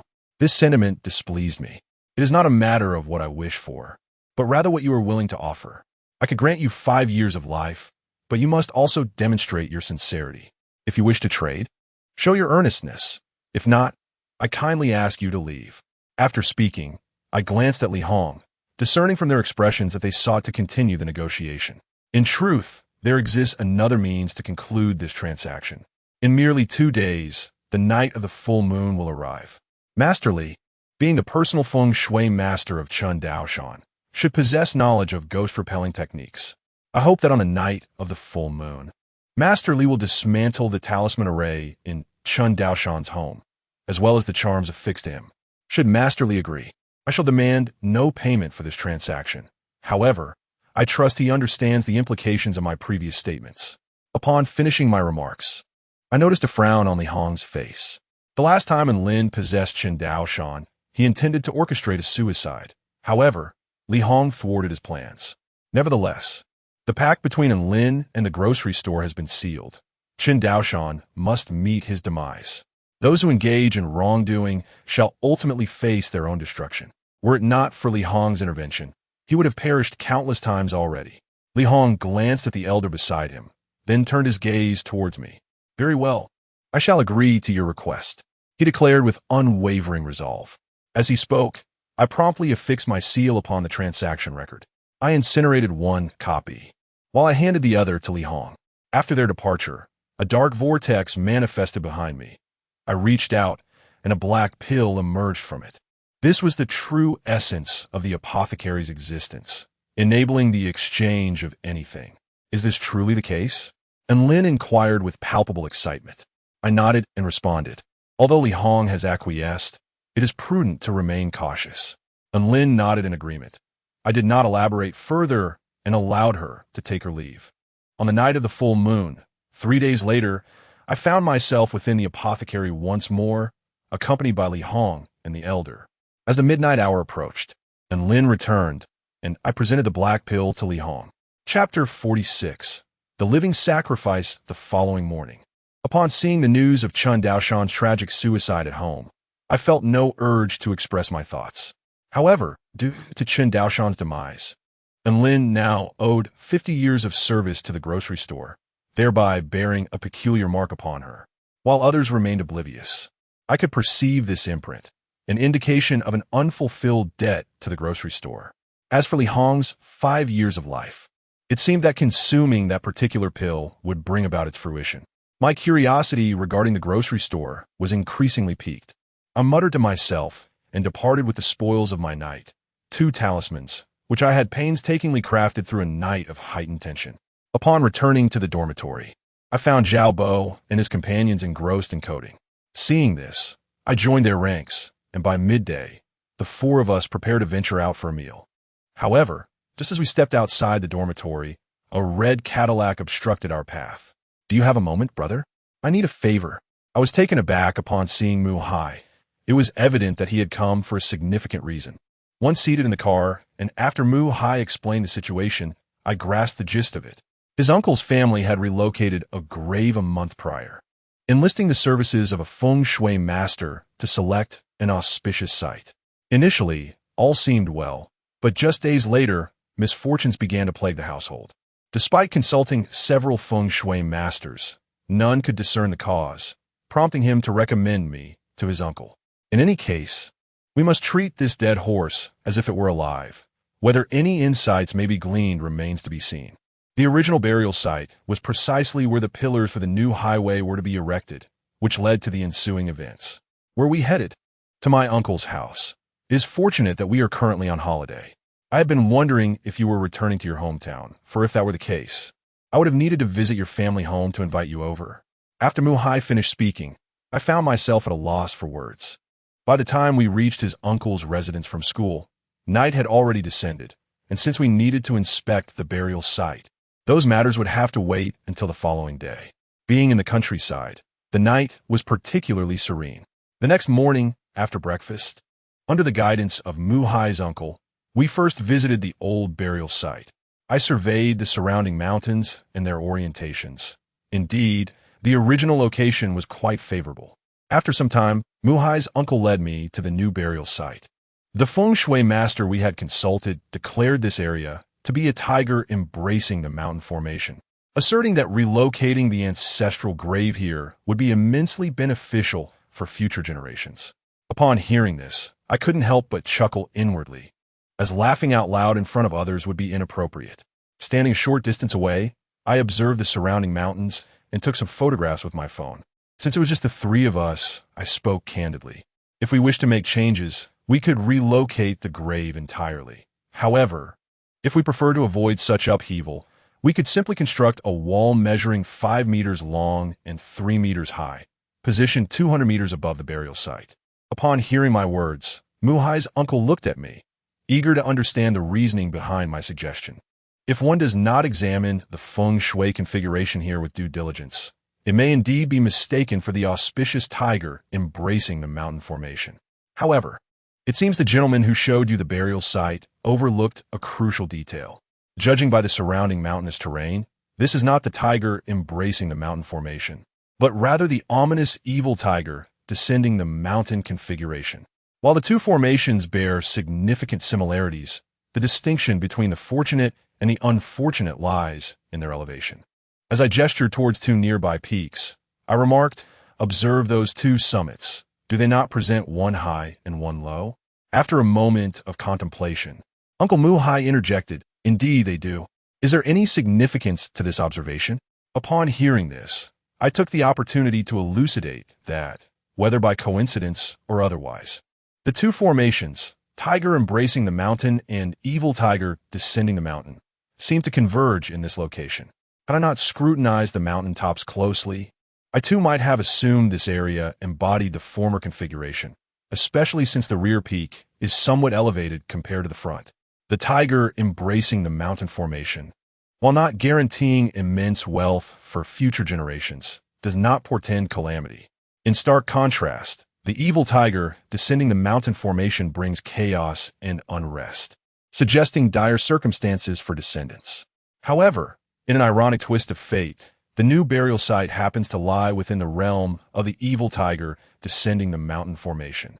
Fortunately, it is not located in a critical area, and considering the coffin has not been interred for long, no significant misfortune has arisen.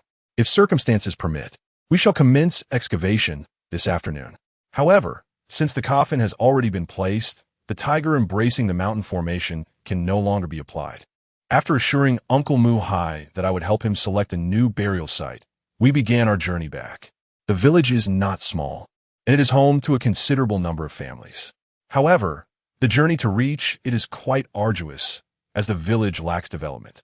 Furthermore, a great river flows beyond its borders. When Muhai and I made our way here, we traversed via cableway, as vehicles could not navigate the terrain. Descending from the mountains, we engaged in conversation along the path, deliberating on matters concerning the new burial site. While I possess the skill of locating auspicious spots, finding a suitable area on the back mountain of this village proves to be a challenge. It is indeed unfortunate about the formidable formation known as the tiger embracing the mountain. Suddenly, a young girl clad in a floral cotton jacket, her hair fashioned into two braided pigtails, sprinted towards us. Behind her, several adults held onto ropes, creating an alarming impression akin to an abduction. Upon witnessing this, Muhai instinctively intercepted the girl, only to receive a sharp slap across his face, leaving several marks upon his skin. "Let go of me. You are all villains," she cried out. As Muhai grasped the child, the adults quickly approached, seizing her and binding her tightly. Observing the girl's desperate struggles and heartrending cries, I was about to intervene when Muhai's uncle restrained me. With the girl taken away, Muhai's uncle finally spoke. "It would be wise for you not to inquire further into this matter. What is happening?" I pressed for answers. With a sigh of resignation, Muhai's uncle shook his head. "It is fate.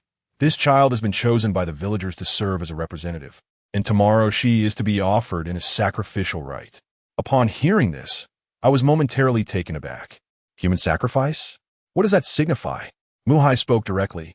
His uncle remained silent, and I slowly began to articulate my thoughts as I observed the vanishing figures of that group. It refers to the act of offering a living person as a sacrifice, to put it plainly, performing the ritual in full view of everyone and then killing the individual under the collective gaze. What a despicable act! Muhai exclaimed vehemently. I turned to Muhai's uncle and promptly inquired about the specifics. After listening to his uncle's account, a wave of unease washed over me. The village faced a singular dilemma in its pursuit of economic development: the formidable river. The villagers had pooled their resources for several attempts at construction, yet each endeavor faltered midway, either due to the bridge piers being swept away by the current or the concrete failing to set properly. Chapter 47. The Underworld. This time, the government escalated its efforts, allocating a sum of funds. Yet, the persistent problem remained. Observing the situation, the villagers summoned a self-proclaimed Taoist from Wudong Mountain. After a fortnight of probing, he revealed a disconcerting truth. The river spirits were averse to the construction of a bridge, and the only way to appease them was through the sacrificial offering of a child. Every child is dearly cherished by their parents. Yet the necessity of the bridge loomed large, leading the villagers to fixate on a particular young girl.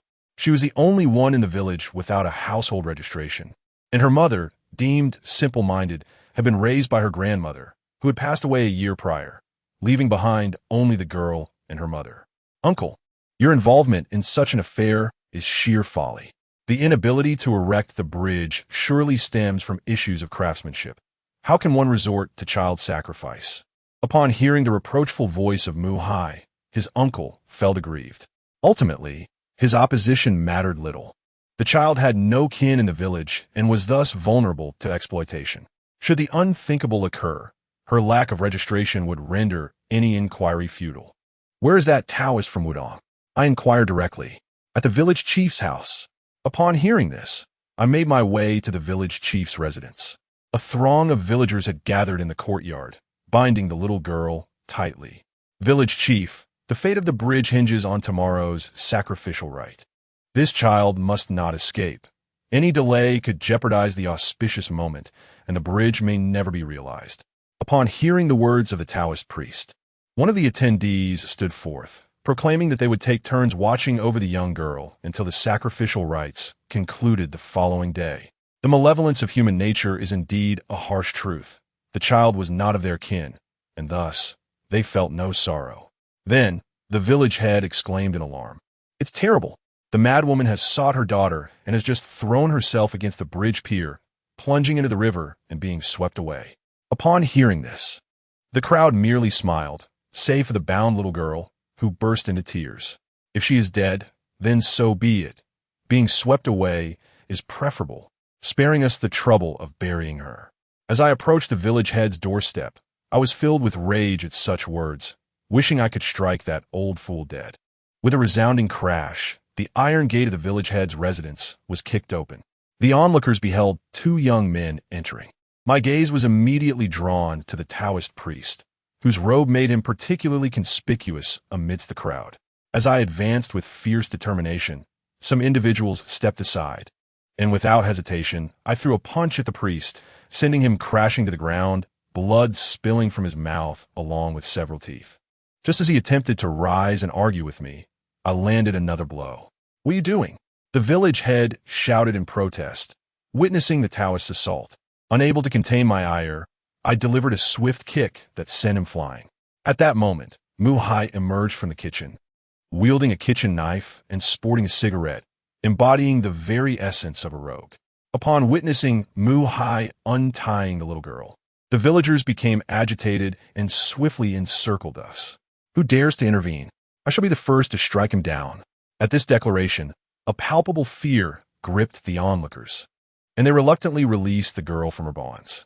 In this moment, she refrained from resisting and buried her head in Mu Hai's embrace. It was only natural for a child of 6 or 7 to feel overwhelmed by such a commotion. At that juncture, the Taoist priest rose from the ground, his face contorted with fury as he glared at me. A surge of indignation welled up within me, and I propelled myself forward, delivering a fierce kick to his chest. "You treat human lives as mere trifles. One day, you shall face retribution. How can you, as a Taoist, engage in such sacrilegious acts of human sacrifice? You are unworthy of the title." With that, I led Mu Hai and the little girl away.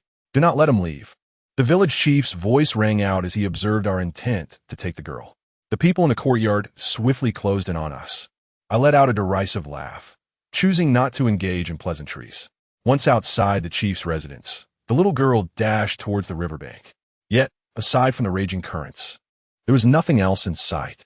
Observing her weeping heart-wrenchingly, I felt a pang of sympathy wash over me.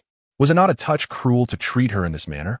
Had I not been summoned by Mu Hai, had I not stumbled upon this distressing situation, would her fate not have been unjustly sealed? Mu Hai, keep an eye on her, ensure she remains safe. I will go check the bridge. After hearing my words, Muhai nodded and approached the little girl to offer her comfort.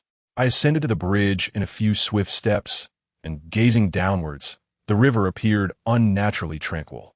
However, upon reaching the riverbank, the waters transformed into a furious torrent, where any soul who dared to descend would have no hope of resurfacing. Witnessing this, I surveyed the surroundings, and upon arriving beside the wooden sea, I found the little girl fast asleep. These scoundrels! Had we not fortuitously encountered her, the poor child would have met an unjust fate. What is happening? Inquired Uncle Mahai. The passage to the underworld, I replied. I had scrutinized the area multiple times and was certain. This passage, also known as the Een Path, is colloquially described as the route traversed by the spirits of the deceased. Typically, such places are devoid of vegetation, yet here flows a river, indicating it is indeed a passage to the underworld. In addition to the barren landscape, within the confines of the Een Path, nothing can thrive. Not even a concrete pillar could withstand its influence, let alone a solid iron rod. After returning to Uncle Mahai's residence and ensuring the little girl was settled, we gathered in the courtyard.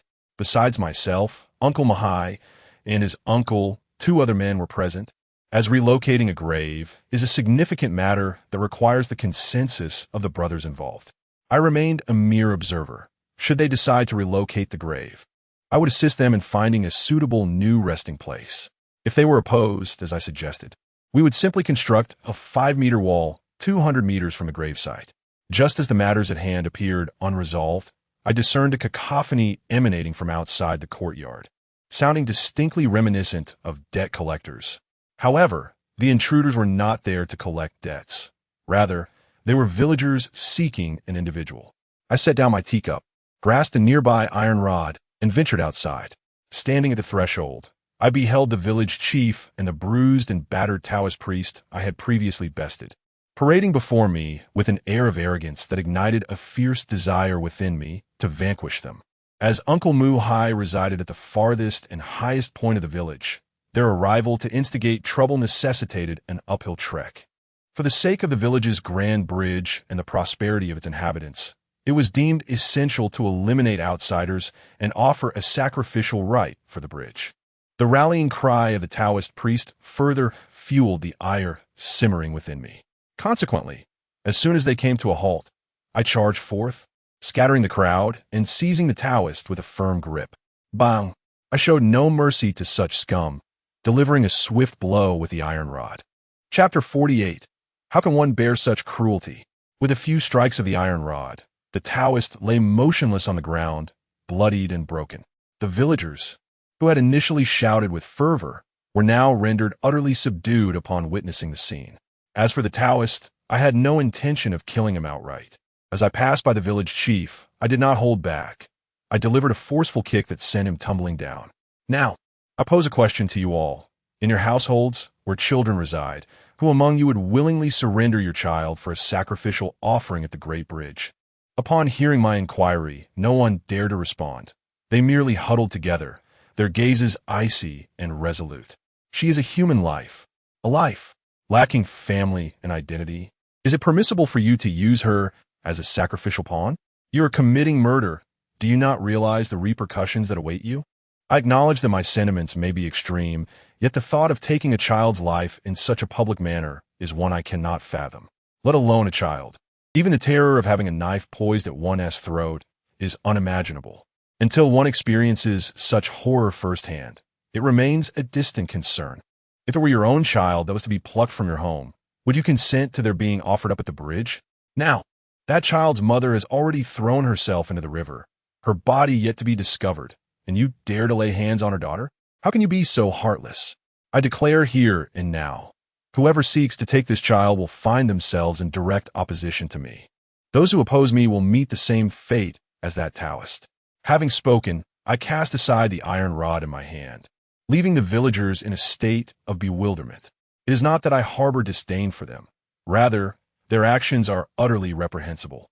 As for that Taoist, he is unworthy of being called a human, having learned some obscure and misguided practice, seeking to offer a child as a living sacrifice, to traverse the netherworld. I assure you, Not even the sacrifice of 10 children could possibly raise that bridge. You merely aspire to construct a passageway to the outside world. I offer you a chance. If you can retrieve the corpse of the girl's mother, I shall find a way to erect the bridge for you. Until that is accomplished, should anyone dare heed the nonsensical ramblings of this Taoist, they will meet a fate akin to his. Upon hearing my words, the villagers departed, and the Taoist was carried away. As night fell, Muhai and I endeavored to comfort the little girl, yet she remained silent. Anyone who has endured such trauma would find it hard to feel at ease. At that moment, the courtyard door swung open, startling the girl beside me, who instinctively clung to me.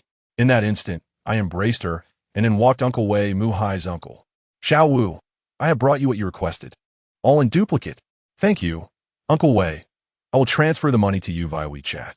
Oh, it's merely a few hundred yuan. No need for such formality. But what do you intend to do with these items? Pig heads and entrails. At this, I chuckled softly and glanced at the little girl in my arms. You are aware of her situation. Her mother fell into the river, and that stretch of water is fraught with peril. Anything that descends into its depths is destined to remain lost.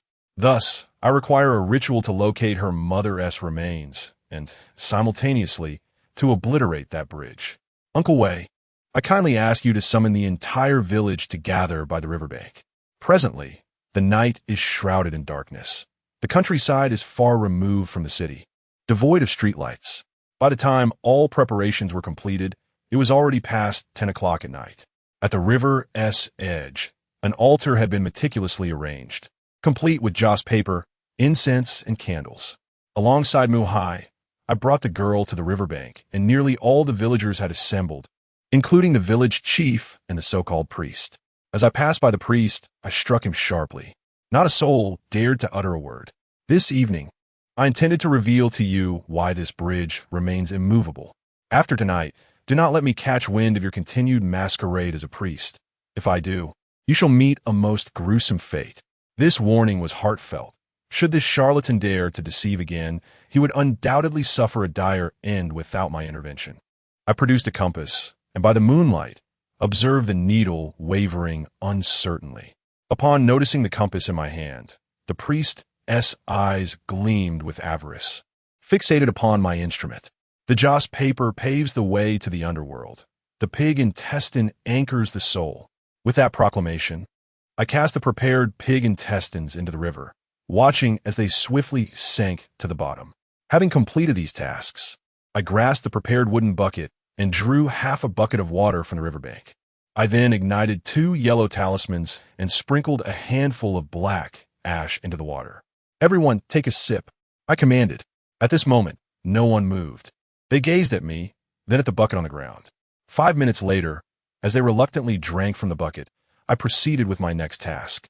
I lit an incense stick and inserted it into the ground every 3 meters along the riverbank, encircling the entire bridge pier with it.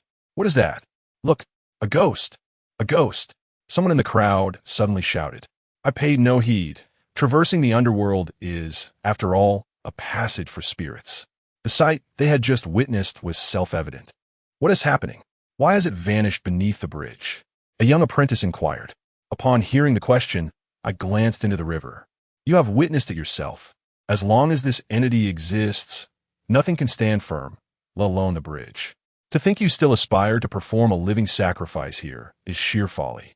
After speaking, I turned my gaze towards the Taoist priest who, I presumed, had comprehended everything and required no further explanation from me.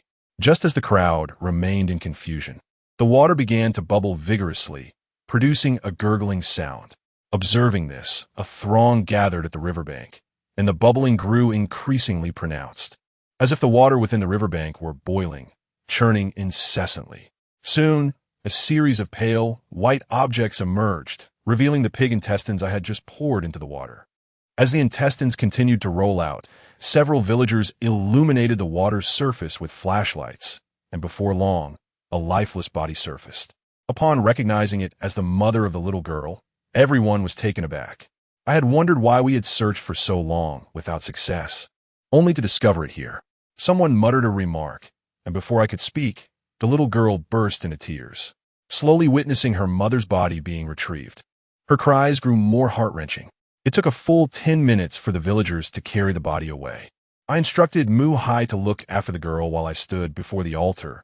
The matters ahead were of utmost importance. This bridge could not be erected as intended and was merely a decorative piece in its current position, so I resolved to dismantle it. While I could not alter the realm of the deceased, the construction of a bridge necessitated a complete reconfiguration and planning. Chapter 49. The white crane spreads its wings. What I must do now is dismantle this bridge and subsequently conceal this passage in a timely manner. Otherwise, even if a new bridge is constructed, it will encounter numerous complications. After more than half an hour, I collapsed onto the ground, gazing at the already collapsed bridge, feeling a sense of relief within.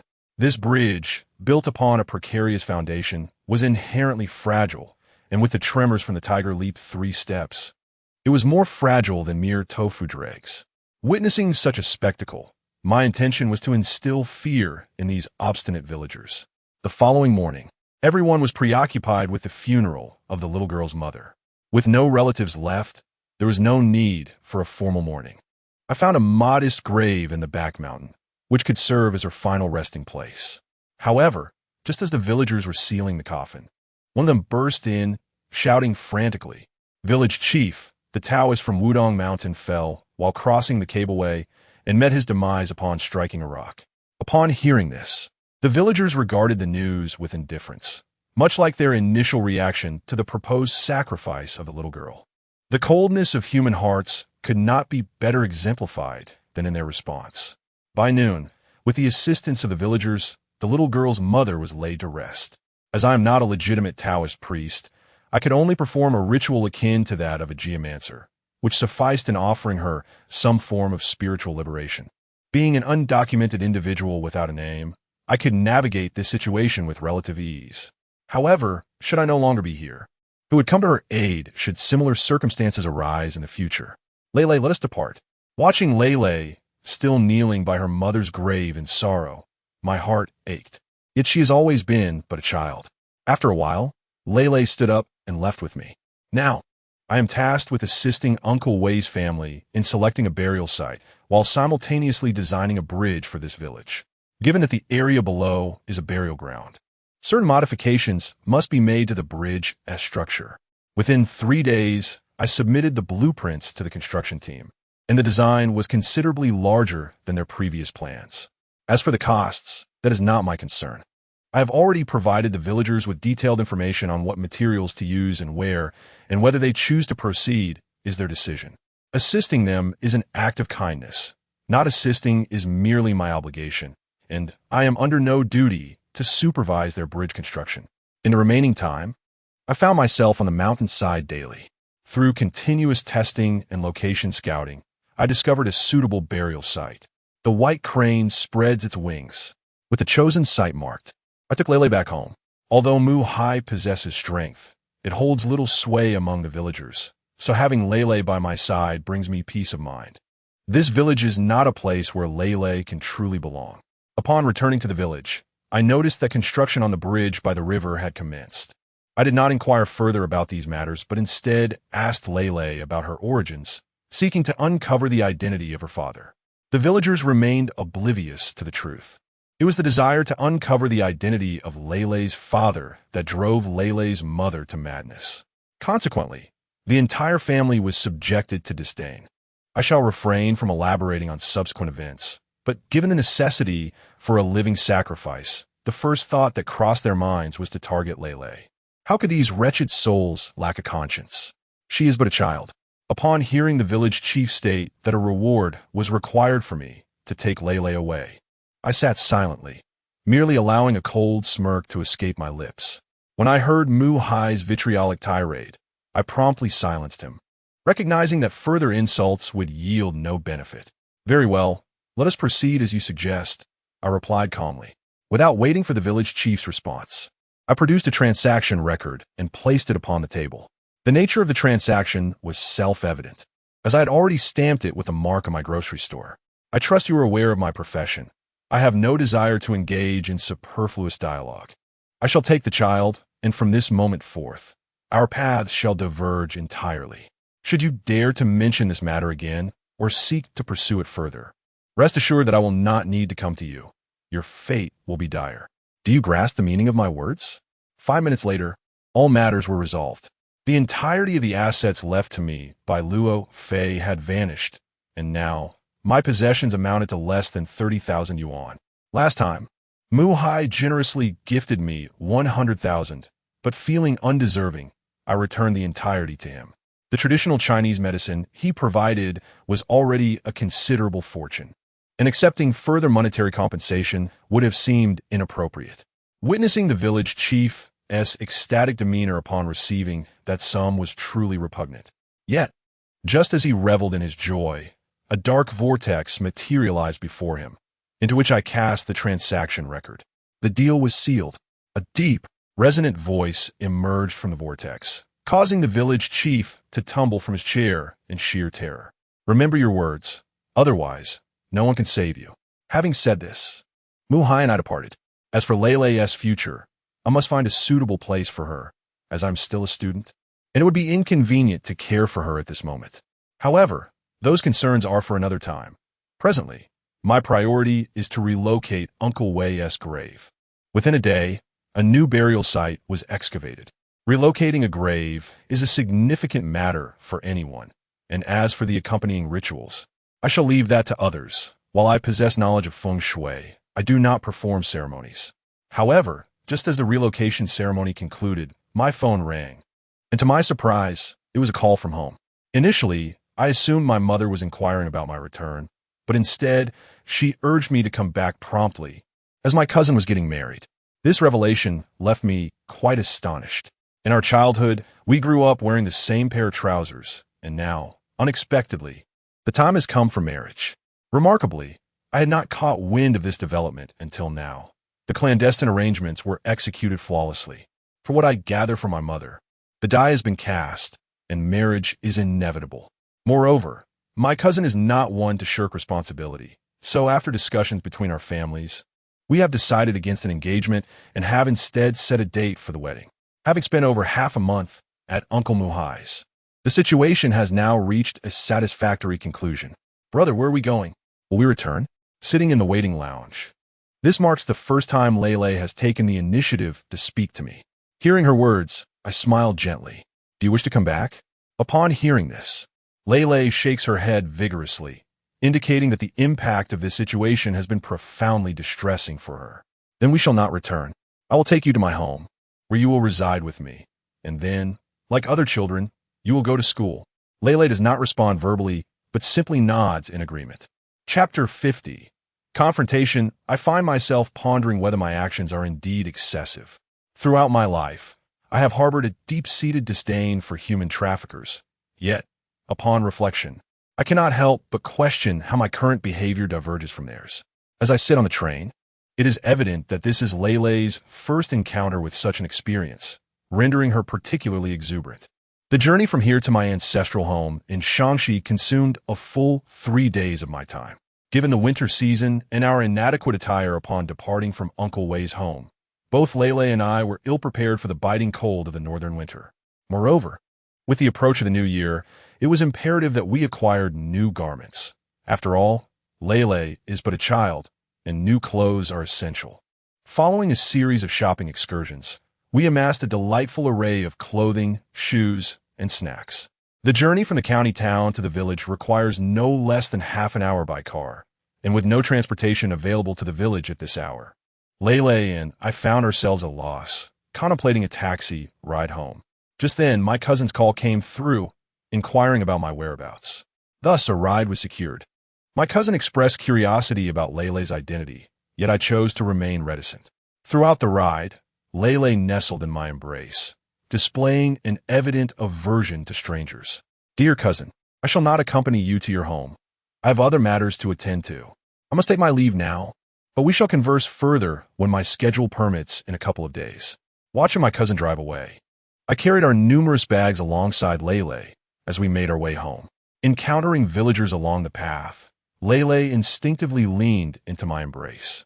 The more she sought comfort, the heavier my heart grew with compassion. Finally arriving home, Before I could even cross the threshold, the cheerful sounds of a group of women filled the air, their laughter resonating throughout the house. Upon entering the house, I led Lele directly to the bungalow. Lele, this is your brother's home, and inside that room is your brother's mother, along with the aunts from the village. Rest assured, they will not harm you. Soon you will be with your brother. The little girl nodded at my words. As we approached the main house, I noticed my mother engrossed in a game of mahjong with the village women. Upon seeing me return with a small girl, everyone paused their game. During dinner, I sat with my family. Upon learning of Lele's predicament, my parents were filled with indignation. Yet their predominant sentiment was sympathy. Xiaowu, what are your thoughts? This child has no household registration or anything. It is not an issue for her to stay with us, but how do we address the registration? Well, my father spoke. I have been contemplating this very question throughout the journey. Given that I am the only child, I decided that I would take this girl. She would henceforth be my own daughter. Suddenly, my mother slammed the table and interjected, not just Lele. Even I was startled by her outburst. Hearing this, I couldn't help but chuckle. I had pondered many things on the way here, initially worrying about how to gain my mother's acceptance. But if this was the case, it would be much simpler. My father's expression initially darkened. Yet upon witnessing Lele's pitiable demeanor, and after repeatedly confirming that she was indeed an unwanted child, he resolved to make a decision in his heart. Xiofan, please bring out the exquisite wine and fine cigarettes that Xiaoyu sent over, and prepare a couple of meat dishes. I shall invite the village chief, as we need his assistance with the child's registration. After speaking, my father stepped out, and my mother busied herself in the kitchen. The villagers were already aware that I had returned with a girl, yet the identity remained a mystery, giving rise to rumors that she was my illegitimate daughter. I found this rather absurd. Shortly thereafter, my father returned, firmly leading the village chief with him. Upon learning about Lele's background and my parents' intentions, the village chief nodded. The registration process for the household was not solely at his discretion. It required formal registration at the police station. However, resolving this was not overly complicated. Many families faced similar issues, where children were not registered due to fines for exceeding birth quotas, leading many to forego the registration altogether. Our situation was distinct. Being an only child, we simply needed the village to issue a certificate for the child's registration. Once this was clarified, the remaining matters fell into place. After expending 10,000 yuan on various arrangements, the issue was resolved, and our household registration book now included one more name, Xiao Lele. A week later, my cousin Xiaoyu's wedding was approaching, and as I was to be the best man, a tailored suit was essential. Wow, Wu Gu is truly handsome. At this, my mother burst into laughter from the side. At such a young age, you already recognize good looks. Who taught you that? As she spoke, I playfully poked Lele on the nose a few times. Let us go. Today, my brother will present you with a grand red envelope. With that, I led Lele to my cousin's room. Upon entering, we were greeted by the sight of him adorned in festive red and green. His tall stature complemented by a tailored suit that suited him exquisitely. Hurry, bring forth the red envelopes.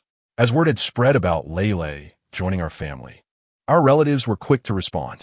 My uncle and aunt, upon seeing us, retrieved several envelopes from their pockets and eagerly handed them over.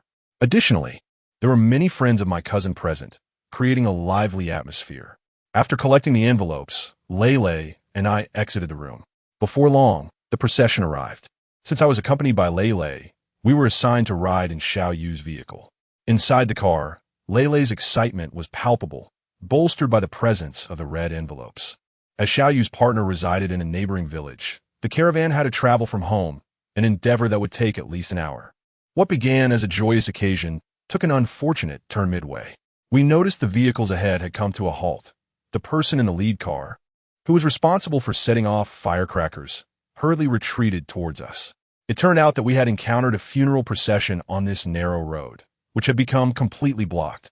Upon hearing this, Xiaoyu's expression darkened. The juxtaposition of a joyous event with a somber one was akin to a well-prepared porridge having a mouse fall into it. While one could fish out the mouse, the porridge would never taste the same again. The funeral party insisted that we yield the road, leaving us in a predicament. This was undoubtedly Xiaoyu's first encounter with such a situation. Observing his flustered demeanor, He promptly called the elders in the vehicles behind us. At this juncture, I instructed Lele to stay close to Xiaoyu. Cousin, regardless of what transpires outside, remain in the vehicle and keep an eye on Lele. You have embarked on this journey with a heart full of joy, and should an unfortunate collision occur, it would lead to complications. After I uttered these words, I exited the car, only to encounter a group clad in mourning garments obstructing the way, refusing to yield. It is indeed a stroke of ill fortune to witness a wedding coinciding with a funeral. Upon my descent, several elderly relatives from the vehicle behind us also alighted. Being of the same kin, they too felt the ominous cloud of encountering a funeral. This situation has truly become unbearable. Upon hearing this, I chose to disregard it. Noticing that the roadside was adorned with peach trees, I hastily instructed someone to gather some peach branches to carry with me. I even plucked a few and tossed them to Xiaoyu and Lele. As I approached the scene, tensions escalated as both parties prepared to engage in conflict, while those carrying the coffin insisted on placing it down. The coffin must not touch the ground. My shout resonated, drawing the attention of all present. Yet it seemed as though those bearing the coffin were impervious to my plea. Chapter 51. The coffin, inexplicably, whether it was due to a lack of perception or simply sluggish reactions, the coffin was unceremoniously placed upon the ground. At the very moment the coffin touched the earth, 3 tiles resting atop it fell, shattering into countless pieces, while a rooster perched on the coffin, seemingly startled, flapped its wings and soared several meters away. Traditionally, when a coffin is carried from a home to its final resting place, it must not touch the ground until the burial site is reached. In contemporary urban settings, cremation has become the norm, and the deceased are promptly transported to the funeral home, causing many of these customs to fade into obscurity. However, in rural areas, earth burials remain prevalent, and it is strictly forbidden for the coffin to make contact with the ground. Even if a brief respite is required, a bench must be placed beneath it. Upon witnessing the rooster's flight and the shattered tiles, the mourners clad in white garments recognized the ominous implications of such occurrences. Given that they were already engaged in a somber affair, this spectacle was undoubtedly disconcerting. Quickly lift the coffin, an elder among them urged.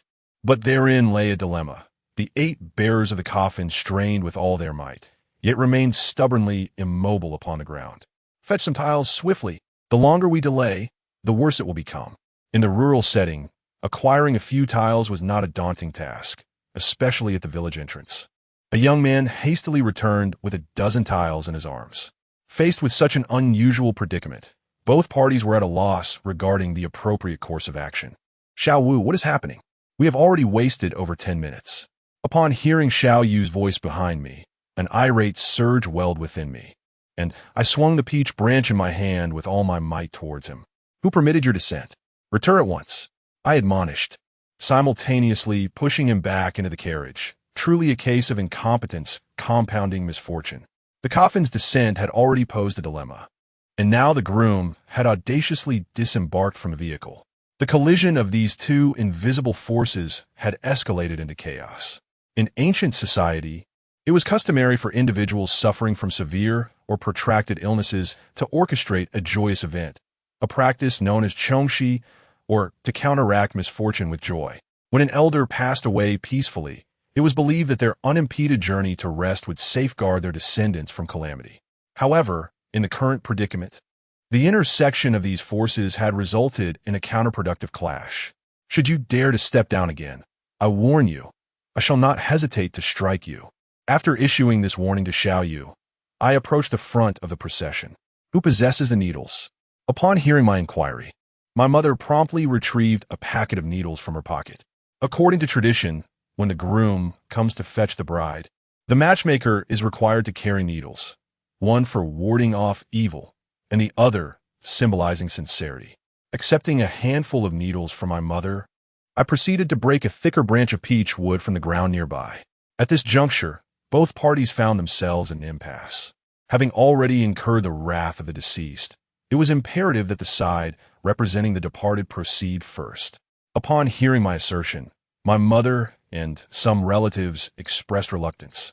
Yet it was evident to all that the opposing party could scarcely lift the coffin. If the coffin had not yet touched the ground, everything would have been manageable. However, at this moment, we had no choice but to allow the coffin to take precedence. Our efforts to lift the coffin proved futile. How could we proceed? Upon hearing the bearer speak, I approached the coffin with a peachwood stick, striking the lid thrice. Then, I took 2 tiles and forcefully shattered them upon the coffin's surface. The time had come to lift the coffin. With the collective strength of the 8 bearers, the coffin was finally raised, and we placed 3 tiles and a rooster atop it, marking the conclusion of the funeral rites on our side. As I watched the others depart, I scattered a handful of needles on the ground, causing all the needle points to face outward. I offered no further explanation regarding this act, yet the onlookers observed with utmost seriousness. Just as we prepared to embark on our journey, however, none of the vehicles would start. At this point, I couldn't help but utter a curse. Truly, it was a case of refusing to heed a polite invitation and instead inviting misfortune. Letting you leave first had not resolved matters. I dashed to a nearby convenience store, purchased a bottle of high-proof liquor, and returned to the front of the convoy, pouring the liquor on the spot where I had thrown the needles, then circling it. After a brief interval of about 10 minutes, as the alcohol burned away, I signaled for the convoy to start, and miraculously, the engines roared to life. Sitting in the vehicle, I took a deep breath, relieved that we had not lost too much time. Yet, the return journey could not retrace the same route. We had no choice but to take a longer detour. "Are you all right after that?" I inquired. "Brother, you were quite fierce just now." Upon hearing Lele's voice, I could not help but smile. The most ominous of omens is the groom disembarking while the coffin touches the ground. Just moments ago, my words were dismissed as mere whispers in the wind. Striking you was merely an attempt to dispel the malevolent energy surrounding you. Yet it appears misfortune will linger for a few days. Despite my admonitions, Xiao Yu remained dismissive. Soon, we arrived at the bride's residence. Since I had traveled in the groom's vehicle, I refrained from mingling upon our return, as the presence of the bride altered the dynamics. "Xiao Wu, where did you acquire such reckless behavior? Is a coffin something to be trifled with?" My mother's voice echoed in the vehicle, yet I chose to remain silent. The subsequent events unfolded as one would expect. The wedding ceremony took place. However, later that evening, while Xiao Yu and his wife were indulging in their newfound intimacy, the bed collapsed, resulting in a fractured arm. This serves as a cautionary tale of disregarding the wisdom of the elders. With Xiao Yu's matrimonial affairs concluded, it is now time for our family matters to take precedence. With Lele's inclusion, a formal recognition ceremony was warranted. Otherwise, those in the know would understand the circumstances, while others might mistakenly believe we had engaged in nefarious dealings. Furthermore, our family did not conceal this event, ensuring that the villagers were well aware of the situation. Nonetheless, the recognition ceremony holds significant importance in our community. On the 23rd day of the 12th lunar month, a day of celebration and renewal, it also marks the occasion for Xiaoliu's recognition. Neighbors, friends, and relatives gathered in great numbers to partake in the festivities. As the Lunar New Year approaches, with only a few days left, I find myself with some time to attend to my own affairs, thanks to the familiarity that has developed between Lele and my family. Everyone is preoccupied with stocking up for the festivities. Thus, the responsibility of shopping has fallen to me. My cousin, having broken his arm, has generously lent me his vehicle. Since we are heading to the county town, I decided to bring Lele along. On the 28th day of the 12th lunar month, I ventured into the county town with Lele for a shopping excursion. To my surprise, I encountered a high school classmate, which revealed that many had returned from afar to celebrate the new year. As the saying goes, it is better to be fortuitously early than to be late. Thus, I shamelessly joined in, eager to reconnect with friends I had not seen in ages. Upon arriving at the county town's most opulent hotel, we found ourselves in a large private room, spacious enough to accommodate over 20 people. As I entered, several classmates recognized me, prompting a flurry of greetings. Indeed, it was delightful to see that they had all become distinguished university students. Chapter 52.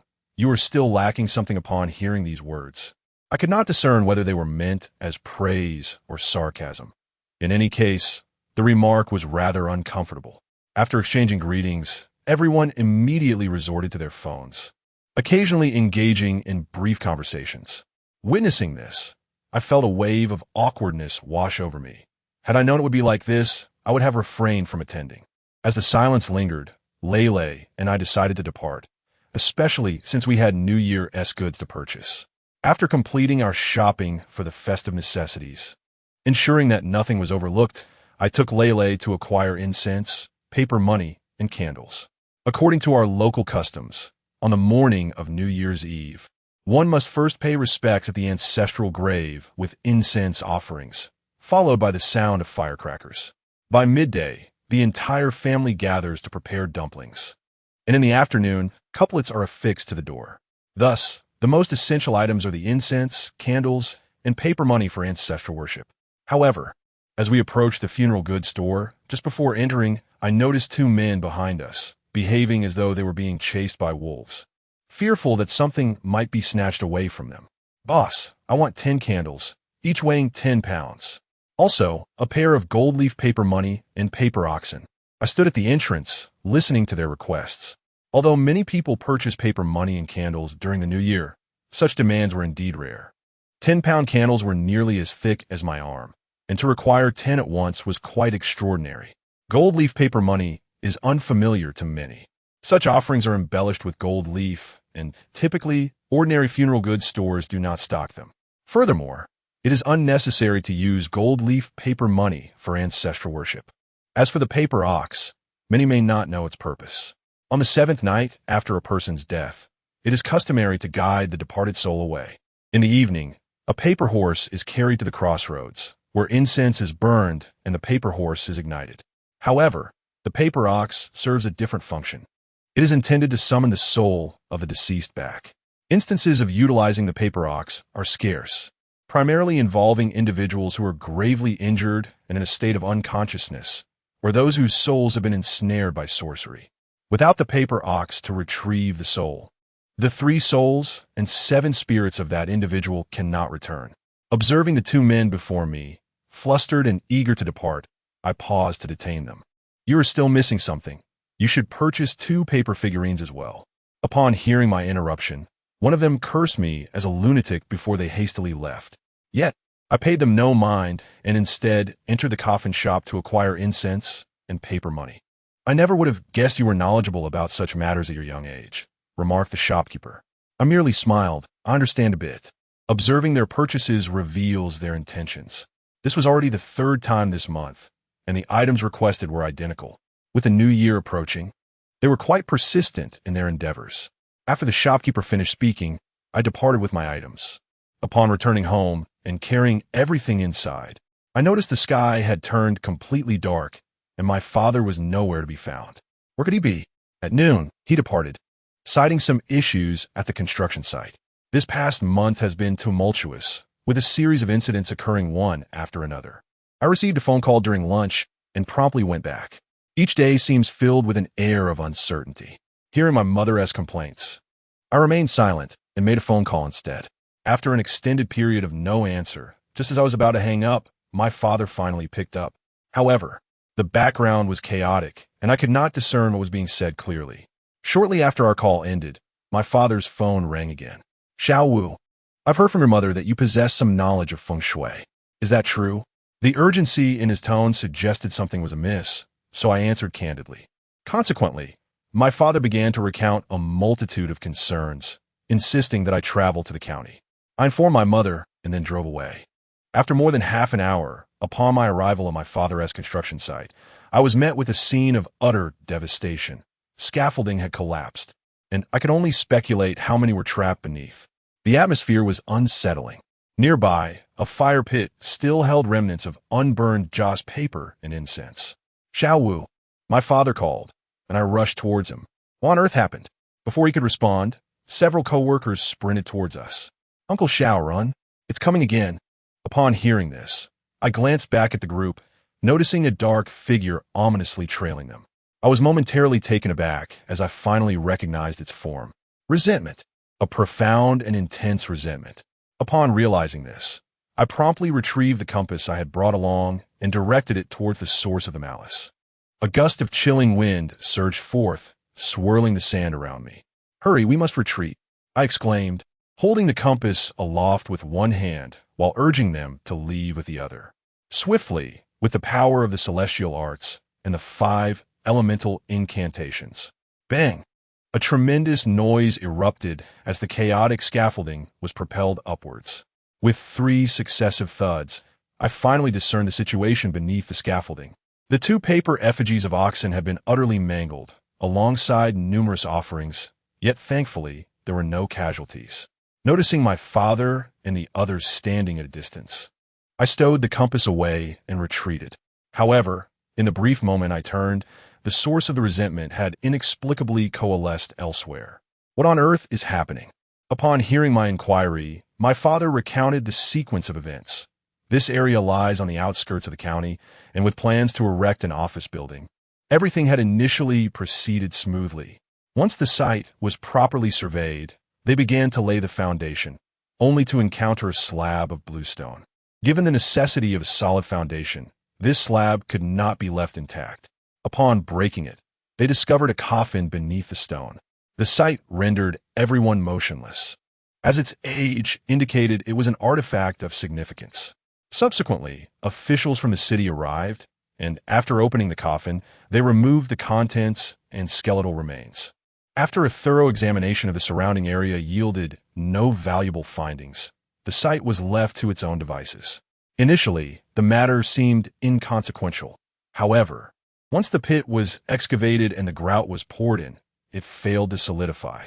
Several elderly individuals on the construction site, having witnessed similar occurrences before, suggested that in the past, they would consult a feng shui master when faced with such dilemmas. Although they did seek the advice of a feng shui expert later on, the small county lacked any truly capable practitioners. Thus, in a desperate bid, the workers resorted to procuring their own materials and remedies. After my father recounted the events, I glanced at the 2 young men beside him, those same individuals I had encountered previously at the coffin shop. "Uncle Xiao, is this your son?" one of the men inquired, while I remained silent, fully aware of their insinuation. "Xiao Wu, how should we proceed? We can afford to delay for a few days. But once the new year arrives and the weather warms, each day of postponement could lead to considerable financial loss." My father's voice echoed in my ears, leaving me at a loss for words.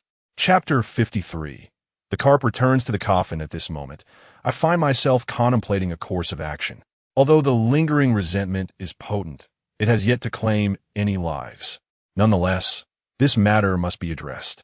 After some reflection, I grasp my compass and prepare to venture inside once more, only to be met with my father's firm refusal. He insisted that if we were to enter, we would do so together. My desire to unravel the mystery compelled me to postpone our entry until daylight. Adjacent to the construction site, temporary housing had been erected, and thus my father and I chose not to return home that night, merely informing my mother over the phone to secure the doors. The following morning, I arose to find that work had already commenced on the site. The chaotic scaffolding from the previous night had been neatly organized. As I approached the site, I noticed that the workers steered clear of the area rumored to be haunted. Observing the concrete, which appeared as fresh as when it was poured, I could not help but wonder what lay beneath. I held my compass for an extended period, but it yielded no insights. "Did you discover anything?" I inquired. Just then, a middle-aged man, smoking a cigarette, approached. His attire suggested he was in charge, though he was not the foreman. Rather, he was the developer overseeing the project. "No, the concrete obscures everything below," I replied. Upon hearing this, the man produced his mobile phone and made a call. Before long, workers from the site gathered around us. In less than half an hour, the concrete from the pit was entirely cleared away, as I beheld the 3-meter-wide pit fully unveiled. Revealing remnants of coffin fragments within the soil, I wielded my shovel and dug a few strokes, yet unearthed nothing. Just as I was about to concede defeat, my compass inexplicably fell to the ground. The moment it dropped, a predicament emerged. Upon retrieving the compass, I noticed its surface was shrouded in darkness, reminiscent of my previous encounter at Lihao SKTV. Observing my bewilderment, those present began to inquire about the situation. Determined to delve deeper, we continued to excavate in hopes of discovering something significant. After a brief hesitation, the group commenced their efforts. Approximately 20 centimeters down, we unearthed a small piece of bluestone, measuring less than 2 meters. Gazing at the unearthed stone, I remained uncertain about what lay beneath it. Ultimately, under the developer's insistence, a crane was summoned to lift the bluestone, and what I beheld beneath left me momentarily speechless. Instead of finding corpses or ominous artifacts, I discovered a stone basin, roughly 1.5 meters in diameter, filled with water. Additionally, 2 sizable carp swam within, their movements agitated as the bluestone was removed. As curiosity swelled among the onlookers, an object emerged from the basin's depths, a bagua mirror encrusted with verdigris. I examined it closely before retrieving it, and a chilling wave of coldness surged through my body. It became evident that the crux of the matter lay with this bagua mirror. In my childhood, I once heard a tale describing the discovery of a grave, where upon lifting the coffin, one found a puddle beneath it, teeming with live fish. At the time, I could not fathom how these fish could survive underground for years, some even decades, devoid of oxygen. However, I now grasp the truth. A site of auspicious feng shui possesses the ability to gather energy, much like a burial ground where bodies remain uncorrupted for millennia. It is well known among feng shui practitioners that beneath such treasured land, fish can thrive. The survival of these fish indicates the site is indeed a prime location for burial. One should release these 2 fish and refrain from coveting them, lest misfortune befall those who do. Having concluded my thoughts, I departed with my bagua mirror in hand. I can now somewhat surmise the reasons behind the heavy resentment permeating this place. Firstly, this land is undoubtedly precious. The individual interred here must have wronged someone in life, prompting the adversary to place a bagua mirror within the stone basin. Consequently, the soul of the deceased, confined within the coffin, cannot escape, rendering the cycle of reincarnation impossible and naturally fostering resentment. Given that this grave has stood for at least several decades, it is only reasonable that an accumulation of grievance would manifest. With the new year approaching in just a few days, the construction site is currently being tidied up. My father and I gathered our bedding and returned to the village. Seated at the back, my father incessantly inquired about various matters, and eventually, I found myself at a loss for words. Reluctantly, I conceded, attributing my newfound knowledge to an elderly Taoist I had encountered outside. In a state of half-belief, my father accepted my explanation. In truth, I had no intention of deceiving them. However, it was impossible to reveal that I had grasped these concepts in a single night, perhaps through the ingestion of some mystical elixir. This night was a celebration as we gathered together. We bid farewell to the old year and welcomed the new with joyous laughter. Watching the Spring Festival Gala on television, Lele sat on the sofa, captivated, while my parents kept her company. Armed with a bagua mirror, I stepped outside and unceremoniously discarded it into the latrine. In the days that followed, whenever I had a moment to spare, I sought to appease the vengeful spirits trapped within the mirror. Yet they remained obstinately unyielding, despite my earnest entreaties. If they were unwilling to heed my words, then let them linger in the latrine for eternity. Though these malevolent spirits are often regarded as filth, they too harbor fears of true impurities.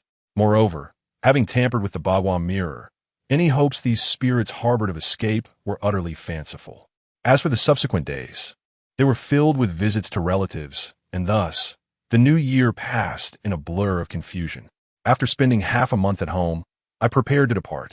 Lele, meanwhile, would remain in the county town for her studies, as my parents worked there, though I felt a pang of reluctance. The time had come for us to part ways. 3 days later, upon my arrival at the school, I noticed that Lu Qingyun and the others had yet to arrive, and the dormitory building was rather sparsely populated. As night fell, while I was engrossed in a game in my dormitory, the sound of bells echoed through the corridor. However, as soon as I stepped outside, tranquility was restored. After several instances of this curious phenomenon, I began to sense that something ominous was afoot. I was certain I was not merely imagining it. The sound of bells was undeniably real. Throughout the course of my game, the ringing persisted relentlessly. Eventually, unable to contain my curiosity any longer, I ventured out into the hallway and made my way toward the staircase. Upon reaching the stairwell, I found everything to be perfectly normal, devoid of any malevolent presence. I summoned Amlin, feeling an inexplicable sense of being watched. You are a formidable spirit. Can you perceive any entities nearby? After listening to my concerns, Amlin simply shook his head. No, ordinary spirits cannot escape my notice. If it were a powerful spirit, you would certainly be aware of its presence. Just as I pondered his words, an unsettling aura enveloped me from behind. As I turned, a black dagger swiftly approached my neck. Chapter 54. Another death? Upon reaching this point, an instinctive urge compelled me to swiftly evade as a chilling breeze grazed my neck. After retreating several paces, I discerned the assailant, a man clad in a black down jacket, adorned with a tall hat, wielding a sinister black dagger. Before I could fully comprehend the situation, he lunged towards me once more. Realizing I was in peril, Lin sprang into action, attempting to confront the figure in black. Do not touch his blade, I cautioned, but Lin was caught off guard. In a swift motion, the assailant slashed, the black dagger slicing through Lin's ethereal form, inflicting grievous harm. The Daw Blood Dagger, the only weapon capable of seriously wounding Lin, aside from the infamous Dog Blood Dagger itself. Fortunately, Lin reacted swiftly. Had he been struck in a vital area, he might have faced a fate of utter annihilation. Moreover, this particular Dog Blood Dagger had undergone special treatment, rendering it lethal to both man and spirit. Consider yourself fortunate, yet this night shall be your last. You have disrupted my master's plans, and now I demand your life. With that, the assailant charged me again. I could not afford to be complacent. A stab from that Daw Blood Dagger would surely lead to my obliteration. Tiger Pounce, 3 steps. I had no choice but to employ the Tiger Pounce technique to counter his advance. I knew that using incantations was ill-advised at this critical moment. Should I invoke them now, it was likely that I would succumb before my adversary fell. Fortunately, the effects of the Hu Pu San Ta technique were still palpable. An invisible force had rendered my opponent unsteady. Seizing the moment, I launched a powerful punch directly at his face. With a resounding impact, I observed his instability and executed a flying kick, sending him reeling backward until he collapsed onto the ground. As he rose to his feet, he removed his hat, revealing his visage to me for the first time. A scar marred his face, and his hair was styled into a braid. His features were reminiscent of a typical serpent-like visage, coupled with a sinister expression that instilled a sense of trepidation within me. Seeking death, he scoffed coldly, leaping towards me with ferocity. I swiftly evaded his advance and dashed towards the lower level, only for him to descend the staircase and brandish a bloodied knife, aiming for my throat. I steadied myself and retreated once more. Having learned from previous encounters, I sensed that this cloaked figure had grasped my vulnerabilities. Upon noticing my intent to execute the Hu Pu San Ta, he adeptly evaded my moves, leaving me feeling increasingly cornered. Merely a petty skill, he retorted disdainfully, twirling his bloodied knife as he approached me with an unhurried demeanor. I glanced down at my down jacket, now riddled with numerous tears, and realized that I truly feared him. In a bare-handed confrontation, I might have held my ground. However, the knife he wielded was the true source of peril. Even the slightest cut would become difficult to heal due to the taint of foulness it bore. I continued to retreat until I reached the base of the stairs. Just as I prepared to flee once more, a figure descended from above, wielding a Han sword. Upon witnessing this, Luo Fei hurled the Han sword directly at me. Relying on such a formidable weapon is hardly the conduct of a true man. However, now that I too possess a weapon, let us engage without hesitation. Initially, I was apprehensive of the bloodthirsty blade in the opponent's grasp, yet with Luo Fei delivering the Han sword to me, it felt like a timely boon.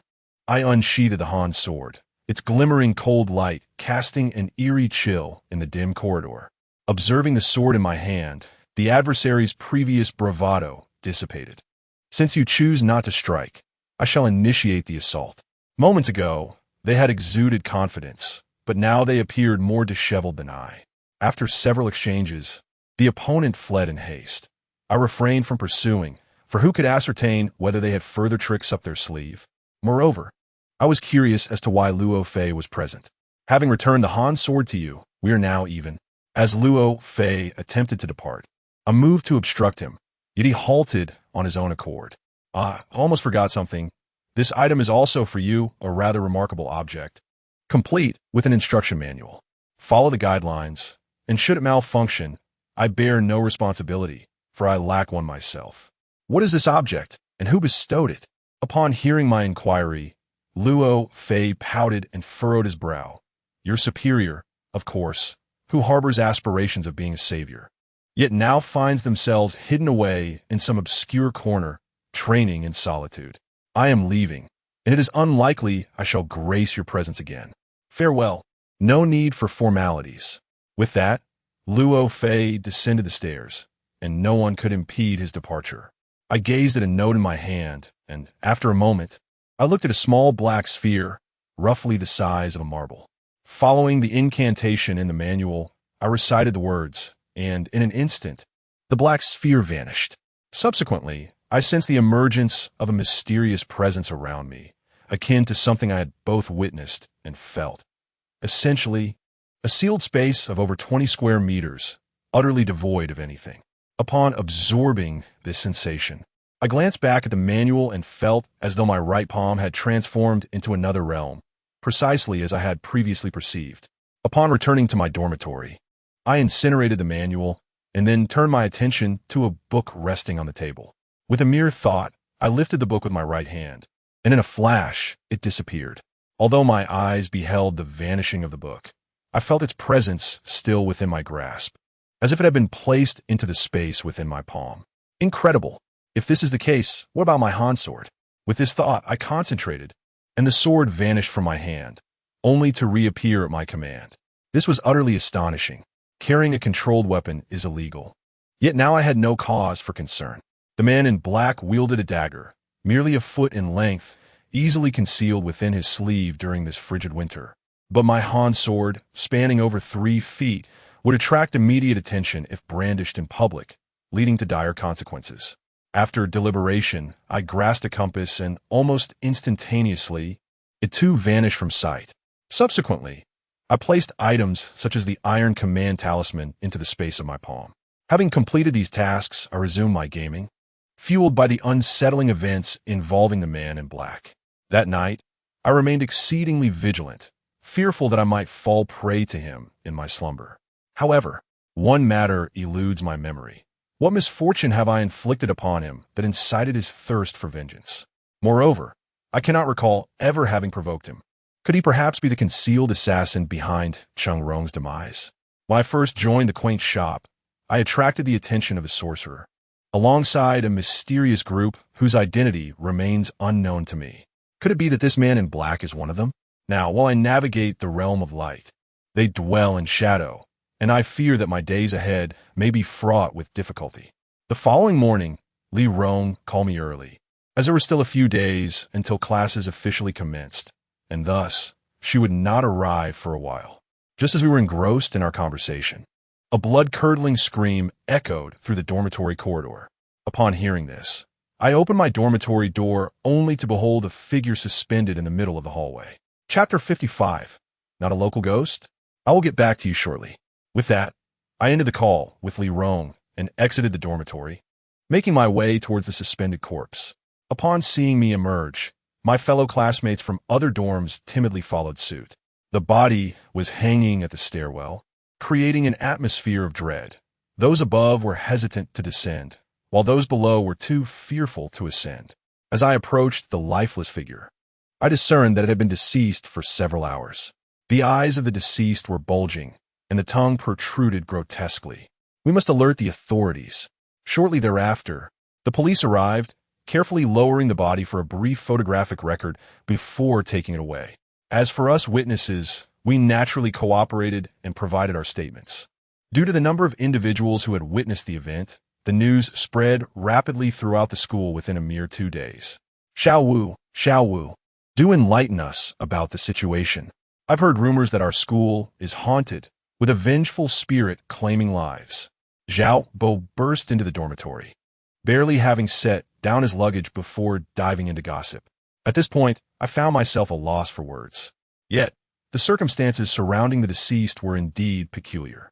How could he possibly have hanged himself with such a high noose?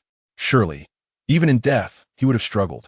That night, my slumber was not particularly deep. Had there been any commotion in the corridor, I would have heard it. Yet, I heard nothing at all. Upon hearing my account, Zhao Bo was momentarily taken aback. Wu Ge, you're the expert in matters like this. How could you not know how he met his end? Could it truly be a malevolent spirit exacting vengeance? After Zhao Bo finished speaking, he looked at me with a serious expression. Do you know, he began, that the dormitory we reside in was once a female dormitory?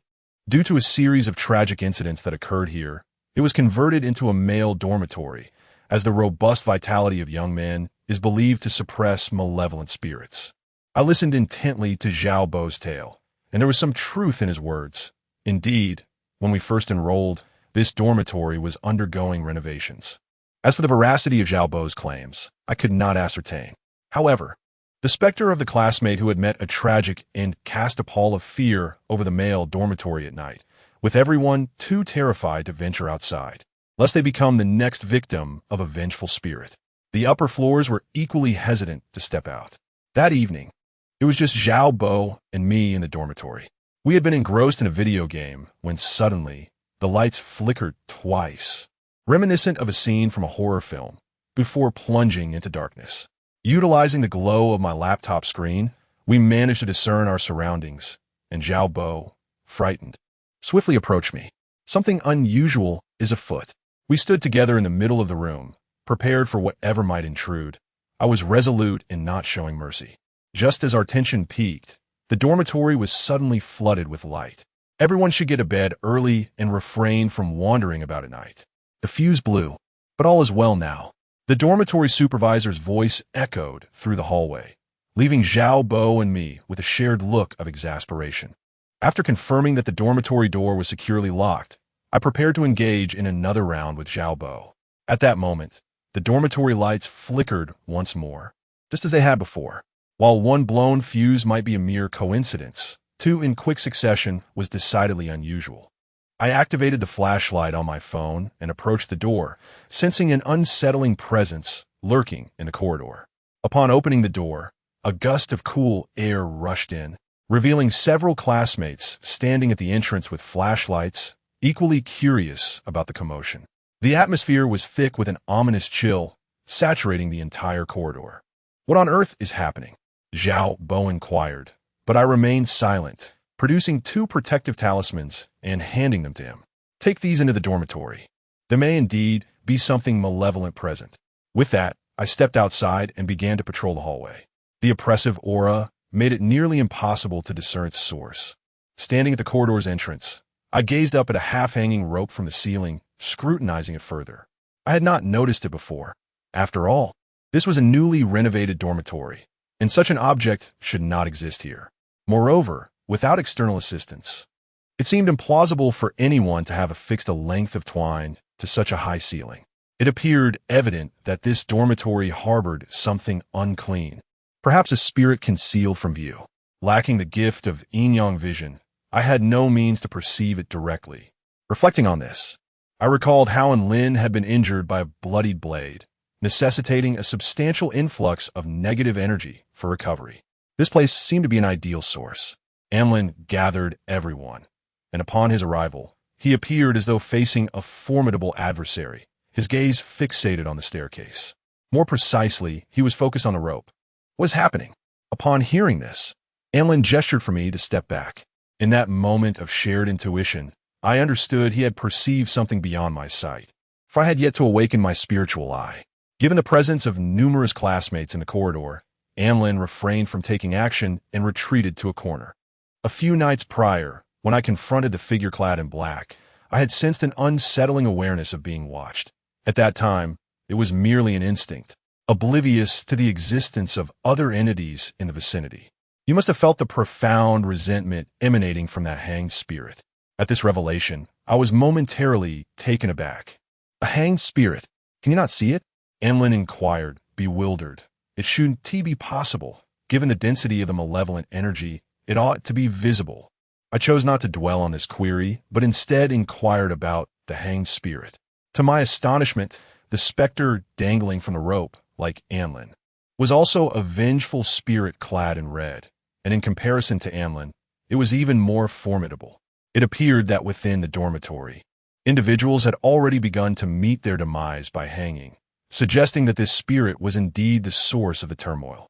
I urged Anlin to take action, causing all students in the corridor to witness the apparition, rendering them too terrified to emerge. The corridor was shrouded in darkness. I deliberately diminished my own aura, revealing the suffocating presence of black mist within the corridor, certainly no mere shadow. Upon further examination of the corridor's entrance, I beheld a woman clad in a crimson garment, suspended from a length of hemp rope, her hair cascading down to the ground. This sight piqued my curiosity, given her capabilities. It would be a trivial matter for her to take a life. Why, then, would she choose to hang herself here, inviting others to witness her demise? She likely does not belong to this realm of spirits. When Anlin spoke, I was taken aback. What did he mean? I inquired. Could it be that you vengeful spirits enjoy relocating? Lesser spirits that inhabit a dwelling for an extended period tend to accumulate a residual energy, a ghostly aura that lingers even in their absence. She must have been here for less than half a month, and it is evident that she did not perish in this location. The essence of spirits is interconnected, yet I sense no such aura here. Chapter 56. The corpse curse and Lin's intention was unmistakably clear. With a mere thought, the Han sword manifested in my grasp, prompting Lin, who had been standing before me, to evade my presence. Wait! Just as I was about to make a move, Lin called out to me. The power of the Han sword is formidable. Should it harm her, the consequences would be catastrophic, given my current state of severe injury. The quickest path to recovery lies in consuming her. Step aside, allow me. With that, Lin unleashed his ghostly claws towards the hanged specter. But before he could close the distance, the specter's long hair danced wildly in the air. This scene bore an uncanny resemblance to the tale of a Chinese ghost story, as Lin, already gravely wounded, struggled to subdue the specter. I stood by, acutely aware that should circumstances turn dire, this specter could not be allowed to remain. After a span of over half an hour, due to the specter's limited movements, Lin gradually gained the upper hand, ultimately confining the specter. Upon returning to my dormitory, I lay on my bed, pondering the origins of this specter. Could it be connected to that man in black? After much contemplation, this seemed the only plausible explanation. The following morning, while still nestled in my cocoon of blankets, I received a call from Li Hao, inquiring whether I was free. It was unusual for him to reach out, especially at this hour when one would typically indulge in a leisurely slumber. Nevertheless, sensing the urgency behind his call, I dressed and washed up before heading out. Upon arriving at the restaurant not far from the school, I entered a private room where, apart from Li Hao, there was a middle-aged man. The moment I laid eyes on him, I sensed the gravity of the situation. Although spring had yet to arrive, the air remained frigid. Yet, upon stepping into this room, an unsettling chill enveloped me, penetrating to my very bones rather than merely chilling my skin. Xiao Wu, I summoned you here so early because there is a matter of utmost urgency I must discuss. The situation regarding the Tiger's Mouth operation is beginning to take shape. Li Hao's words piqued my interest, and I felt a surge of alertness. After securing the KTV's entrance, I had examined all surveillance footage, which led me to a suspicious individual. As he spoke, Li Hao produced his phone and showed me a video. Upon seeing the figure on the screen, I was momentarily taken aback. Is it him? I inquired, noticing the puzzled expression on Li Hao's face. You know him? He asked, his brow furrowing. I shook my head. I do not know him personally. I encountered him just a few nights ago and nearly fell victim to his schemes. Suddenly, it dawned on me that the individual had accused me of thwarting his plans. Could it be that he was referring to the coffins and corpses involved in the Tiger's Mouth? However, I sensed that this was not the primary issue at hand. You sought me out for another matter, did you not? Upon hearing my question, Li Hao merely smiled, his gaze shifting to the middle-aged man beside him. From the very beginning, the man's eyes had been fixed upon me, unwavering and intent. Very well, at this juncture, I shall not be overly formal with you. This individual is someone I previously encountered in the realm of business, specifically in the herbal medicine trade. As you are aware, traditional Chinese medicine is currently in high demand, and coincidentally, Mr. Tong is also involved in this sector. His visit to Chang'e was primarily to procure a batch of Ganoderma lucidum and other precious herbs. The predicament arose on the 10th day of the Lunar New Year. I had just settled into my hotel when a person knocked on my door, expressing a desire to engage in a business transaction with me. At that moment, Mr. Tong interjected and began to recount the events. As you know, those of us in the herbal trade often possess temporary warehouses across various regions, supplying what is required to pharmaceutical companies. However, the two individuals who approached me requested some peculiar herbs, which were notably toxic, and my stock was already limited. They proposed to repurchase these herbs at double the market price. Initially, tempted by the prospect of profit, I did not think much of it. They insisted on inspecting the goods, requesting that I take them to the warehouse to assess the quality of the herbs, which I did. After their inspection, they appeared quite satisfied. However, the following day, I received alarming news from the warehouse indicating that these herbs had been stolen. Moreover, an additional batch of precious herbs was also missing. All surveillance cameras had been deliberately destroyed, and after several days of investigation, no leads were uncovered. In my frustration and bewilderment, I completely overlooked the few hidden cameras I had. Due to previous occurrences of similar incidents, I have discreetly installed hidden cameras in each warehouse, unbeknownst to the employees, save for myself. Consequently, these cameras revealed to me the identity of the perpetrator, none other than the individual who had approached me for business discussions. Upon hearing Boss Tong's account, I found myself in a state of perplexity. Logically, such matters should be reported to the authorities. Why was I being approached now? Furthermore, these issues were beyond my capacity to resolve. While I excel at exorcising malevolent spirits, apprehending thieves is decidedly outside my expertise. At that moment, Li Hao looked at me intently and stated gravely, "One of those two individuals is the very one you encountered earlier." I was taken aback by this revelation. Moreover, the situation escalated when Boss Tong received a package yesterday, delivered by the two individuals who had pilfered the medicinal herbs. They had also ominously warned him to assemble the herbs they required, or else, within a fortnight, he would meet a fate devoid of burial. It appears that this matter is far more intricate than I had initially surmised. The man clad in black with a serpentine visage had hung a ghostly figure in the dormitory and had set a deadly trap in Li Hao's KTV. And now he had stolen the toxic herbs from Boss Tong's warehouse. What on earth were they plotting? What did he send you? I inquired. In response, Boss Tong meticulously recounted the events once more. After listening, I too was left uncertain about the identity of our adversaries. A wooden sculpture of a boy with 4 arms? Upon my repetition of Boss Tong's earlier words, he nodded in affirmation. I am uncertain about the nature of this object, yet I sense it is certainly not something benign. Moreover, the boy's visage appears exceedingly grotesque, instilling a deep fear within me. Where is this entity located? It remains within the hotel. The restaurant we occupy is merely a stone's throw away, and after a mere 20 minutes, we arrive at the hotel. Even through the door, I can perceive a disquieting force that quickens my heart.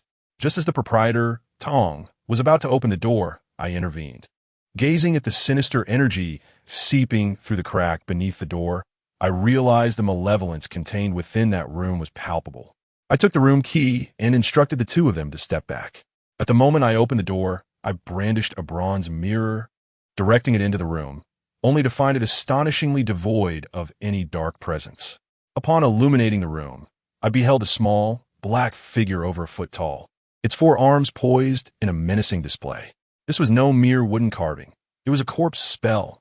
Stunned, I remained rooted at the threshold, with Li Hao and Tong behind me, also fixated on the sinister artifact on the table. Li Hao, go fetch some chili peppers from the staff, I commanded. Without hesitation, Li Hao departed, and in the next instant, a glint of cold light flashed, positioning itself threateningly against Tong's neck. Chapter 57. The night coffin. Observing the terror-stricken gaze of Boss Tong, I let out a cold laugh. Come in. Upon uttering this command, Boss Tong entered the room and promptly locked the door behind him. At this moment, I produced a compass and placed it directly before him. To my astonishment, Boss Tong emitted a cry as a dark mist erupted from his crown and swiftly merged into the 4-armed corpse spell. Seeing this, I sheathed my Han sword, while Boss Tong continued to regard me with a mixture of fear and disbelief. My eyes wandered to the items scattered across the table, and I was taken aback to discover it was indeed a corpse spell. When I had listened to Boss Tong's account in the dining hall, I had surmised that a malevolent spirit was concealed within a sculpture, yet I had not anticipated the truth. It was a corpse spell. This particular incantation hails from the Gansu region, imbued with a sinister nature. The process of casting the spell to its completion is an arduous journey that spans a considerable duration. Moreover, the materials employed to empower the corpse spell are crafted from aged coffin boards, saturated with the oils and fluids of the deceased, resulting in their obsidian hue. The coffin boards inherently carry the lingering resentment of the departed, and when immersed daily in blood and anointed with the oils of the dead, they become further charged. Additionally, these boards must be placed in a resting ground for the dead for a period of 6 months. At this juncture, the corpse spell can be deemed to have achieved half of its intended success. The final and crucial step requires the spellcaster to nourish the corpse spell with their own blood, alongside the essence of malevolent spirits. After a span of 49 days, the spell reaches its completion.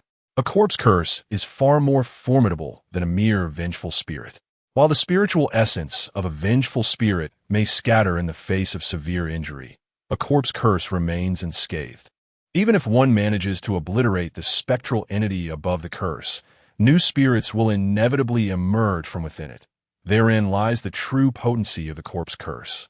Once the curse has infiltrated a human body for a while, controlling the curse equates to controlling the individual, rendering them unable to act against the will of the spellcaster. Fortunately, the strength of the corpse curse is discerned by the number of arms depicted on its statue. Currently, we are dealing with a 4-armed curse. Should it be a 6-armed one, I would surely need to retreat. "What's going on?" Boss Tong inquired, his voice trembling with unease. I found myself at a loss for words, knowing that the only way to dispel the curse is to locate the one who cast it. There are no other alternatives. Before I could respond, Li Hao knocked on the door. Boss Tong opened it to reveal Li Hao entering with several particularly spicy green peppers. I urged Boss Tong to sample one, but he hesitated. Ultimately, he took a bite, and his expression became a vivid tapestry of reactions. "Why is it so sour?" "Sour?" I echoed, perplexed. A person's palate can be a true test of the 5 flavors, and spicy peppers can reveal much about it. The last time I sought assistance at the antique market, a monk had chased me away as if I were a ghost. When I visited a Taoist, he instructed me to eat peppers, from which I discerned a taste of sweetness. It was only after consuming what Rofi had given me that I realized the taste was a consequence of malevolent energy invading my body, compounded by the presence of sinister spirits. Later, upon becoming the proprietor of a grocery store, I dared to try it once more and found my palate restored to normalcy. The demise of that Taoist priest and the monk, however, remained shrouded in mystery. Presently, Boss Tong's experience of spicy food tasting sour serves as an indication of his plight. He has fallen victim to a corpse curse, rendering all his meals sour, and resolving such a curse is no trivial matter. Upon hearing my words, Boss Tong's face turned ashen. After a brief pause, I used a compass to subdue the corpse curse and extracted it. Upon returning to my dormitory, Zhao Bo was nowhere to be found. I placed the curse on the table and performed a chant, causing a vortex to materialize before me. I pondered whether such a curse could be obliterated directly. No sooner had I voiced my thought than the curse ascended and was drawn into the vortex. With the curse destroyed, the curse's essence dissipated. I was momentarily taken aback by a coarse voice that echoed, "Was it truly that simple?" Once I completed my incantation, the vortex vanished, the curse was eradicated, and the binding spell on Boss Tong was lifted, although the one who had cast the curse was left gravely injured. This was all remarkably effortless. I had initially been concerned about locating the caster, but it seemed that such complexities were no longer necessary. After reassuring Boss Tong with a phone call that everything was resolved, I ended the conversation. As noon approached, I attempted to contact Zhao Bo, only to have a woman answer the call, her sultry voice unmistakably revealing her whereabouts. After hanging up the phone, I took a moment to soothe my heart, pondering when this individual had become so audacious, emulating others by venturing into the red light district. After a brief meal at the school cafeteria, I returned to my dormitory, initially intending to read for a while. However, No sooner had I stepped through the door than Wang Ming and Lu Qin arrived. The two of them lived nearby, so they decided to come together. Noticing the pallor on their faces, I curiously inquired about it, only to be taken aback by their response. They explained that due to a train delay, they had arrived late last night. However, along their journey, they encountered a rather frightening incident, and despite their attempts, I was unreachable by phone. It was only after my persistent questioning that they revealed the truth. When they arrived, it was already midnight, and the streets were deserted. To their horror, they stumbled upon a group of over a dozen individuals carrying 2 coffins, who proceeded to chase them down the street. Terrified, they could not muster the courage to return, and their attempts to call me were futile. It was only by midday today that they felt brave enough to come back. Xiao Wu, do you think they are insane? Out at 11 o'clock at night, carrying 2 coffins down the street, and chasing after Wang Ming and me. They must have encountered the spectral procession of the night. Fortunately, they managed to escape. Had they been caught and questioned, their fate would have been sealed. Upon hearing this, both of them were understandably alarmed and hastily inquired about the potential consequences. In truth, traversing the path of a night coffin is far from a benign affair, particularly under the veil of darkness. Should a passerby encounter such a sight, it is imperative to refrain from uttering a word or indulging in idle curiosity. One should simply turn and flee. If the bearers of the coffin pose a question and one inadvertently responds, then congratulations are in order. Misfortune shall surely follow. Typically, the sight of a coffin being carried is a daytime occurrence, associated with the burial of the deceased. However, a night coffin signifies the transport of an empty casket. Should a pedestrian cross paths with the bearers at night, any response to their inquiry could herald years of ill fate. Those of fragile constitution may even face dire consequences. Moreover, Lu Qingyun and his companion encountered not merely one coffin, but a pair, making them prime targets for the bearers. Engaging in such nocturnal activities serves only to harm others while fortifying oneself. What manner of individual would partake in such malevolence? For every passerby who converses, misfortune ensues, while the bearers of the night coffin are bestowed with years of good fortune. In essence, this is a form of dark sorcery, a nefarious means of seizing another's luck to augment one's own. Upon hearing my words, Lu Qingyun and his companion turned ashen, and witnessing their pallor sent a chill through me. Before I could utter a single word, they spoke up. Chapter 58, shattering his funeral upon hearing their words. I too felt a pallor wash over my face. Initially, I assumed they had fled in fear of the coffin, but to my astonishment, upon hearing the bearers command them to halt, they continued to flee while cursing. It was no wonder their faces had been ashen upon entering. I had thought it was sheer fright, but they had evidently fallen into a trap. Brother Wu, what shall we do now? Is there any way to extricate ourselves from this predicament? Listening to this, I found myself at a loss for words. However, I could not entirely fault them. There was indeed a solution, albeit a somewhat troublesome one. You must fetch some straw and procure red thread, I instructed. To break this malevolent spell was not insurmountable.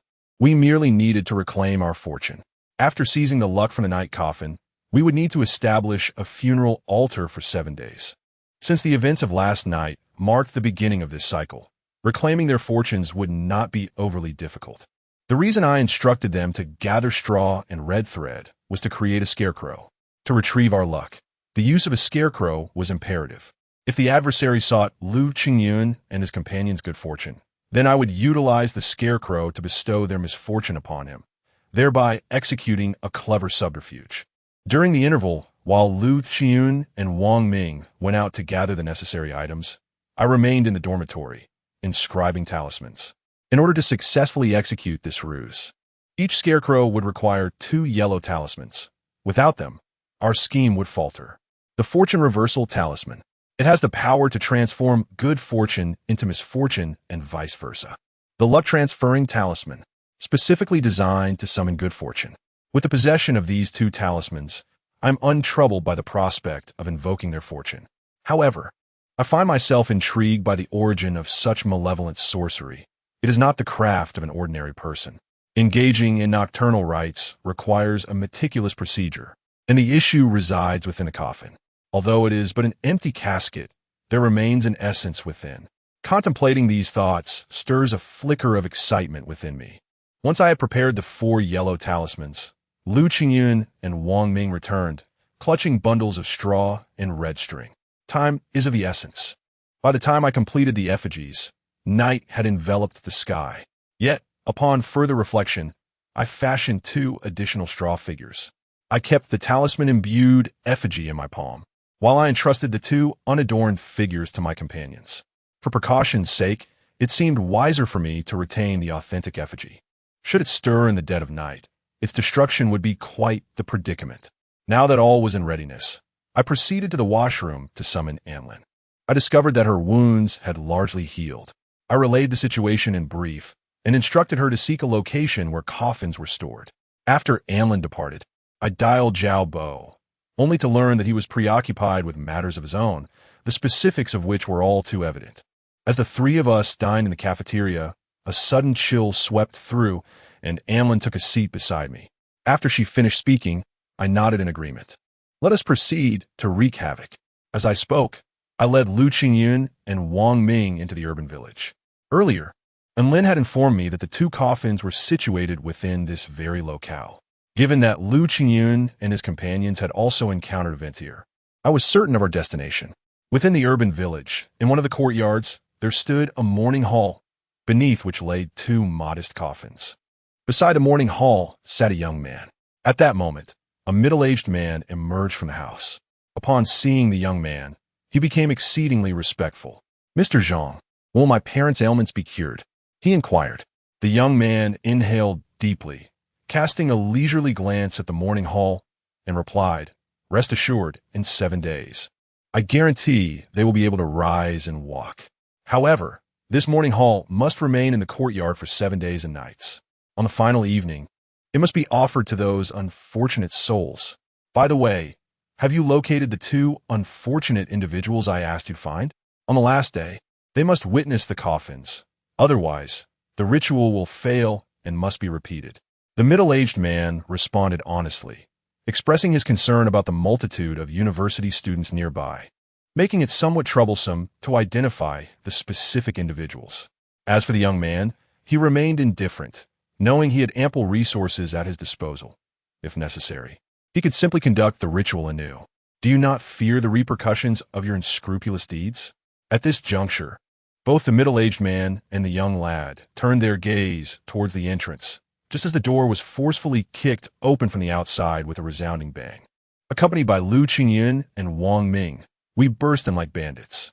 However, upon observing the individuals in the courtyard, I was momentarily taken aback. It was indeed a case of finding what one seeks without any effort.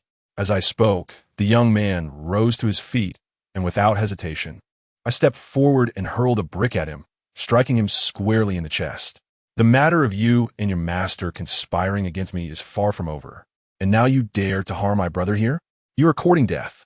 With that, I picked up another brick, and, at that moment, the young man drew a dagger from behind him. "Hurry and summon help.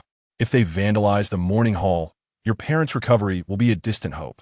As the middle-aged man departed, I discarded the brick in my hand, and in its place, a Han sword materialized in my right hand, causing the young man to pause in astonishment. "You dare to defile this mourning hall?" Upon my command, Lu Qingyun and Wang Ming sprang into action. As this was a matter of their own fortunes, they showed no mercy. As for Zhang Wu, I would not allow him to stand idly by. Previously, I was unable to retaliate due to his master's presence, but this time, I would not let him off so easily. With the tiger leap technique, moments later, Zhang Wu lay on the ground, blood trickling from the corner of his mouth, unable to rise. I had not avenged the grievance from when his master attacked me, but now I would settle the score decisively. Suddenly, 2 coffins were overturned, and Lu Qingyun and Wang Ming revealed 2 straw men. "Burn him, you dare!" After Zhang Wu finished speaking, he took out a bottle and shattered it against the ground. I glanced down to see 2 black centipedes darting swiftly towards Lu Qingyun and Wang Ming. Observing this, I swung the Han sword in my hand downward. With a whoosh, the 2 scarecrows instantly ignited. At that moment, a number of individuals emerged from the house, wielding clubs. The next instant, a chilling wind swept through, heralding the arrival of Enlin, a formidable specter. The sight was enough to send the onlookers collapsing in terror. Zhang Wu was now confronted by Lin, while I summoned two scarecrows, chanting incantations, reversing yin and yang, returning to the cycle of destiny. Swiftly, with a whoosh, the two scarecrows erupted into flames, quickly incinerating to ashes. I retrieved a piece of yellow cloth to collect the ashes of the burnt scarecrows, then departed with Lu Qingyun and Wang Ming. As for the remaining matters, I entrusted them to Lin. Upon returning to the dormitory, I took out the ashes and instructed them to mix it with water and drink. What I did not anticipate was that this entire affair had been orchestrated by Zhang Wu, whose master was a sorcerer. How could he possibly wield such malevolent arts? Chapter 59: The Rules of the Group. Upon witnessing Wang Ming and his companion consume the lye water, I had yet to utter a word of caution when an unfamiliar phone call interrupted me, requesting a meeting for a transaction at the grocery store. After ending the call, I drove to the establishment, only to find a figure standing on a roadside, clad in a long black down coat and wearing a tall hat, his head bowed beneath the street lamp's glow. I parked the car, but did not immediately exit. Instead, I observed the individual under the light. I retrieved my phone to check the recent call, then dialed back. Indeed, I saw the figure answer the call, at which point I promptly hung up and stepped out of the vehicle. Upon recognizing me, the person appeared momentarily stunned. In the next instant, he drew a black short knife from his clothing, a dog-blood knife. As he charged towards me, I unsheathed my Han sword, meeting his advance head-on. The two blades clashed, and after a few exchanges, his knife shattered into two pieces, while my Han sword remained unscathed. "Who are you?" I inquired, a smirk forming on my lips. Given my presence in this location, I was intrigued to know his identity. The figure in black ceased his verbal responses, lifting his gaze to meet mine, and after a moment, let out a chilling laugh. "I never anticipated you to be the proprietor of the grocery store. It seems I have unwittingly stumbled upon the wrong end of a gun. However, do not revel in this circumstance. With your abilities, I could easily extinguish your life." After speaking, the other party retrieved a bell from their pocket, reminiscent of the bell scene in the horror films we watched. With a jingle, the figure in black shook the bell. Instantly, I felt my heart race. Each chime from the bell sent a jolt of panic through me, as if someone had gripped my heart tightly. "To perish under my control bell is a fate befitting you," they declared, and with that, they began to shake the bell violently. Suddenly, I coughed up a mouthful of blood, watching as the figure approached me step by step. I braced myself. However, the power of the bell was truly formidable. To die at their hands would be an ignominious end. As this thought crossed my mind, I began to silently recite a protective incantation. Lacking the reinforcement of a talisman, the spell's potency was somewhat diminished, though my heart continued to race. It no longer hindered my ability to act. Seeing that my adversary was merely 2 steps away, I lunged forward. The figure stumbled, their swords swirling gracefully through the air, and in an instant, 2 sprays of blood erupted. The bell clattered to the ground, and I had managed to inflict a deep wound upon their chest. They staggered backward, attempting to retrieve the fallen bell. Seizing the opportunity, I hurled my sword and dashed forward, retrieving the weapon from the ground and delivering a swift slash. With a cry of anguish, the figure fled in desperation, glancing at the bell that lay abandoned on the ground, along with a wooden token. I took a moment to observe them before promptly collecting my spoils. This time, he has suffered both personal and military losses. We shall see if he dares to approach again. However, I'm left pondering what he seeks from me on this occasion. Seated behind the counter of the grocery store, I gaze at the bell in my hand, which, despite my efforts to shake it, remained silent. After a few moments of contemplation, I stowed it away. Just as I was about to inquire via my phone about when Li Rong would arrive, a WeChat message from Li Rong appeared before me. "Xiao Wu, I have joined a group for red envelope grabbing. I just snatched over 50 yuan. Would you like to join? Many members are from our college, and besides red envelopes, there are rebates and various flash sales on clothing and shoes." Upon hearing Li Rong's voice message, I readily agreed and delved into the group, where a flurry of individuals engaged in the frenzied pursuit of red envelopes. I had previously joined similar groups. Initially, the amounts were substantial, but they dwindled to mere cents over time, inundated with a barrage of unsolicited advertisements. Newcomers were required to alter their usernames to their real names. Those using pseudonyms were promptly removed. Noticing a message from the group administrator, I changed my username accordingly, as did the others. At that moment, a red envelope was released. Upon opening it, I was taken aback to find an amount exceeding 100 yuan, an occurrence quite novel to me. 500 yuan, 5 envelopes. My rule was this: by 10 o'clock tomorrow night, all brothers who had successfully claimed a red envelope must gather at the crossroads to burn 1 million yuan for XXX, or else they would be obliged to return tenfold the value of my red envelopes, with each individual required to burn 1 million yuan. Upon hearing this, I was momentarily taken aback. The few individuals who had successfully claimed the red envelope were exclaiming that there was no issue, while I was still in a daze. The one who had initiated the red envelope addressed me directly. "Brother, are you up for this? If you're hesitant, you must repay my red envelope tenfold. Is the person you mentioned alive or deceased?" After I sent my message, an immediate silence enveloped the group, and it was not until several seconds had passed that a response materialized. "Brother, must you be so meticulous? It's merely a name. Does it warrant such seriousness? Besides, it's just burning some paper money, not a significant loss." The speaker was one of those who had just claimed the red envelope. I glanced around the group and realized there was no one by the name of XXX present. If this person were indeed deceased, it would be a different matter altogether. Burning paper money for the dead is hardly a grave concern. However, if not handled with care, one could easily attract malevolent spirits, which is a trivial predicament compared to the implications of a living person receiving such offerings. As the saying goes, when the king of hell calls for your life at midnight, who would dare to linger until dawn? Yet, there exists an exception to this rule: burning paper for the living. Discussing this matter, it is indeed a significant taboo to burn paper for the living. As darkness falls upon the earth, the streets are shrouded in uncertainty regarding what may lurk within. Certainly, wandering souls and restless spirits abound. If one were to inscribe a name and draw a circle on the ground for the deceased, spirits would arrive to collect the offerings. Conversely, if the individual is alive, the paper money could be seized by the wandering spirits, equating to a theft of another's life. In life, the amount one can earn is indeed finite. Some individuals are blessed with abundant fortune, thus they accumulate wealth more easily, while others, with lesser fortune, find their earnings limited. Now, among the 5 of us, each burning 1 million in paper money equates to a total expenditure of 5 million for that person's life. Such a morally reprehensible act is one I cannot condone.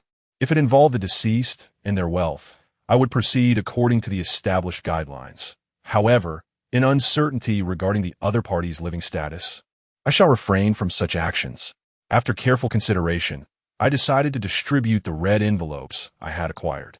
Yet, upon releasing them, no one made a move to claim their share. My friends, the rule within this group stipulates that if one accepts a red envelope, one must fulfill the corresponding task.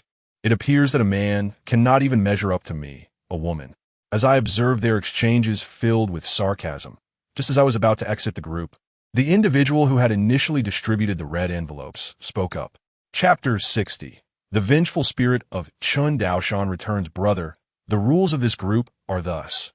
However, we are all here for enjoyment, simply to have a good time. The name of this individual is entirely fictitious. Upon hearing this, I was left uncertain of the truth behind his words, yet I had no desire to continue participating in this game. Observing the others in the group still scrambling for red envelopes, I glanced around before opening Li Rong's WeChat and sending her a message. What group is this? I have no knowledge of it. Upon receiving Li Rong's reply, I was equally perplexed and sought to retrieve our previous conversation, but to no avail. Earlier, I had inadvertently snatched a red envelope. Since being added to the group, it appeared that Li Rong had not uttered a single word. Now, in our private chat, she seemed utterly oblivious to the context of my message. At this juncture, I began to comprehend the situation. I had encountered such predicaments before.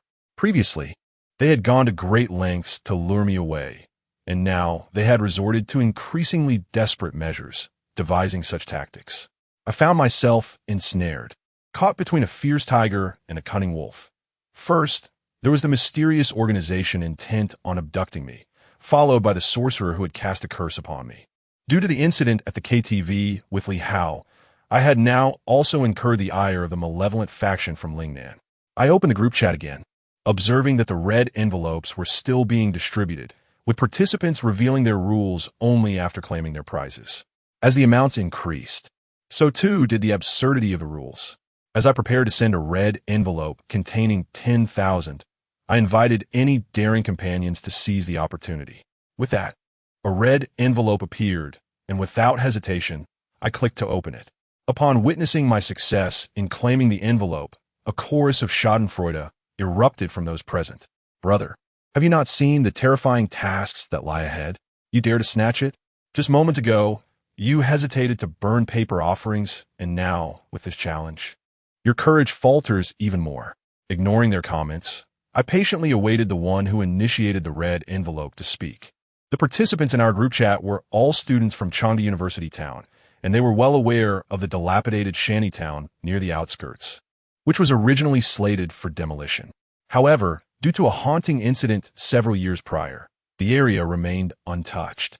To my knowledge, a few families still resided within the shanty town, and my task was to locate one of these households and inquire about the details of the haunting incident, ultimately obtaining a specific address to complete the mission.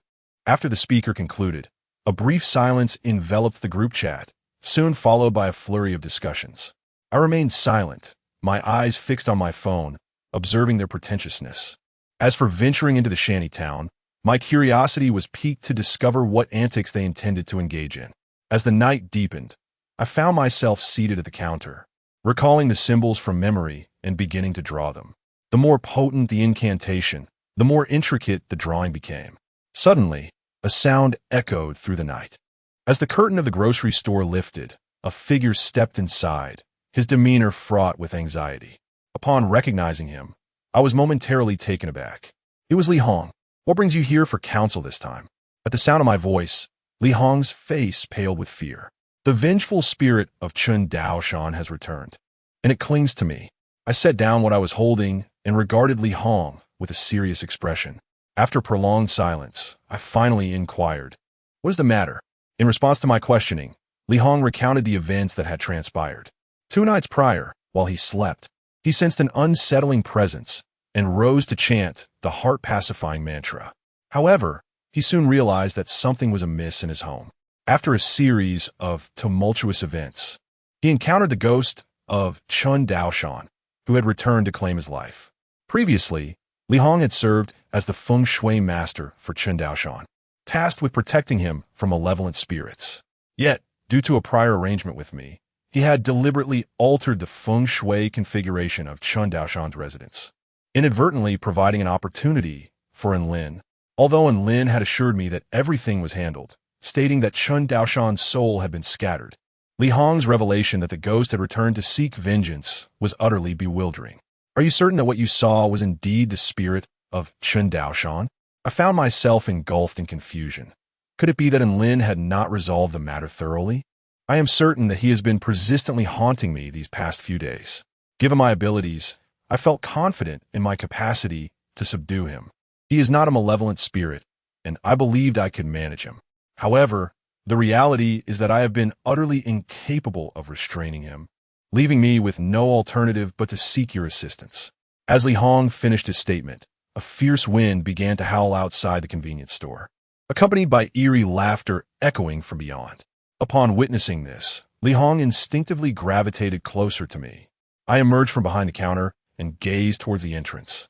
Though the figure outside remained indistinct, it was evident that a vague silhouette lingered, and with the tempestuous winds, it could only be the work of a restless spirit.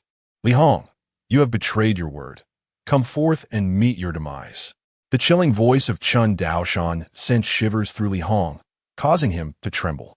Observing his fearful demeanor, a plan began to form in my mind. Li Hong, why not consider a bargain? I shall resolve this predicament for you, and in return, you will heed my commands for 30 years. What say you? In truth, you have the option to decline. If you are unwilling, you may leave at once. You should be aware of the nature of this place. My rule is to harbor no idlers.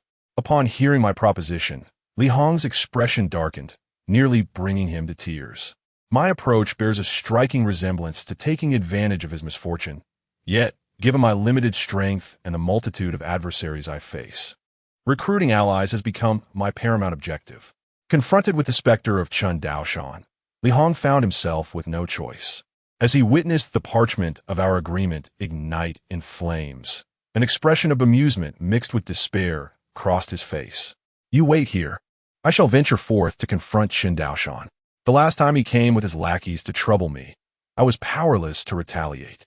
Now that he is transformed into a ghost, I intend to exact my revenge."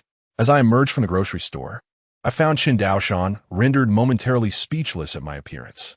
"You? Very well. Let us settle both old grievances and new." With that, his ghostly form lunged toward me. I remained steadfast, standing my ground, and as he approached, I struck him with a swift slap, sending him spiraling through the air several times before he landed. Before his spirit could regain its balance, I charged at him, clutching his throat with one hand while the other delivered a barrage of blows. Although Chun Daoshan was not a malevolent spirit, his strength was formidable. The fact that Li Hong could not overcome him left me perplexed. "Beware of his ghostly blade," Li Hong shouted. Undeterred, I delivered a powerful kick, sending Chun Daoshan flying. Yet almost immediately, I felt a sharp pain coursing through my arm. Unbeknownst to me, several tears had marred my clothing, and dark vapors began to emanate from the wounds.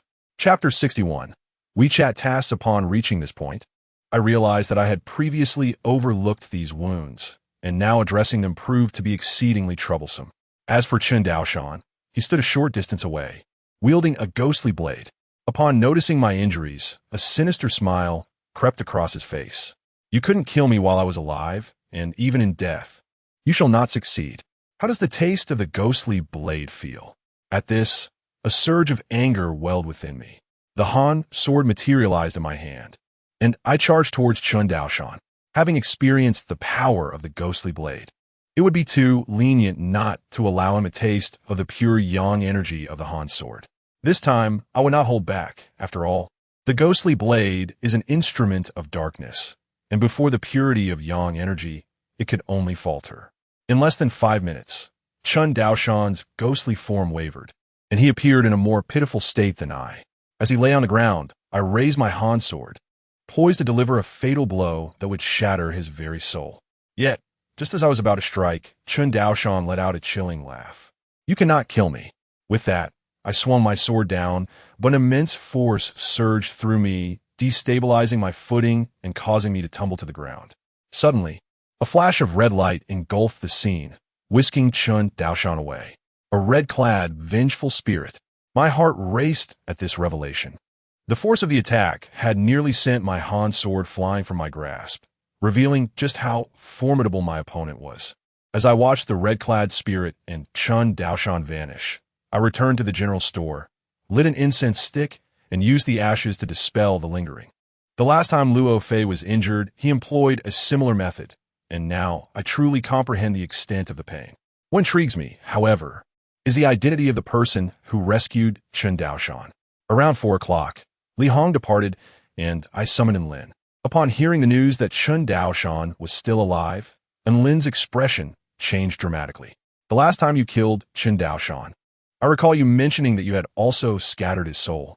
Upon hearing my words, Enlin fell silent and merely nodded.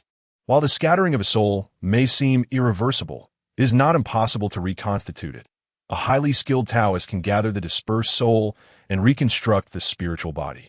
Chun Daoshan, now, serves as a prime example of this. I intend to retrieve Chun Daoshan's ghost and incinerate him within fire. Observing Enlin's impulsiveness, I quickly intervened. "Do not act rashly. Chun Daoshan wields a ghostly blade, and I have already suffered at his hands. Moreover, there are formidable adversaries assisting him. I once believed I could vanquish Chun Daoshan, but unexpectedly, a vengeful spirit in red appeared to rescue him, a being whose prowess rivals your own. Should they join forces, your annihilation would be effortlessly achieved. I had summoned you to gain insight into the circumstances surrounding Chun Daoshan's demise. Yet I remain perplexed about who is orchestrating all of this." After articulating my thoughts, I allowed Enlin to depart. By morning, I visited the hospital to tend to my wounds before returning to school. As I arrived at the school gates, a disheveled female classmate collapsed right in front of my car. Rushing to her aid, I was taken aback to discover that it was none other than Yang Hui. Her face bore the marks of a recent altercation, bruised and battered, and her disheveled appearance suggested she had been forcibly ejected from a room. Clad in a state of disarray, being a young woman, such a condition would undoubtedly tarnish her reputation if she were to return to the dormitory in this state. Thus, I offered her a ride in my car to take her back. Xiao Wu, I'm truly sorry. It was a moment of folly on my part. Please forgive me, Yang Hui implored. I chose to remain silent, focusing instead on driving. I realized that there was no turning back. I had previously allowed my judgment to be clouded by self-interest. My sole desire now was for us to revert to being ordinary friends. Liang Chao was not a good person. He played with my emotions and then discarded me. As Yang Hui spoke, tears began to stream down her face. I had previously warned her about such men when she expressed her wish to break up with me, yet she had not heeded my advice. First, it was Zhang Rui, and after his demise, Liang Chao came along. In truth, neither of these men genuinely cared for her. They merely took advantage of her modest beauty before abandoning her once they were done. Yang Hui lacked any real support. Her family was ordinary, and the only alliances she had were with classmates who were similarly situated. Seeking retribution against Liang Chao would be akin to an egg attempting to confront a rock. Seeing her cry even harder, I handed her 2 tissues. Upon reaching the entrance of the female dormitory, I parked the car. Please tidy your clothes.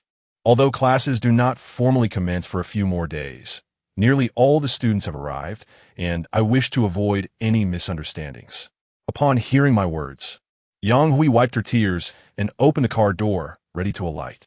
I remained seated, yet as I glanced towards the entrance of the girls' dormitory, I noticed Li Rong and a few of her close friends looking in our direction. At that moment, I exited the vehicle.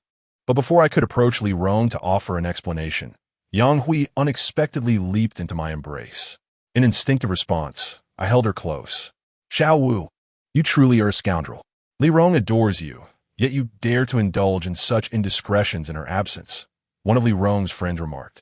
Seeing Li Rong's retreating figure, I found myself unable to extricate myself from Yang Hui's embrace, helplessly watching them depart.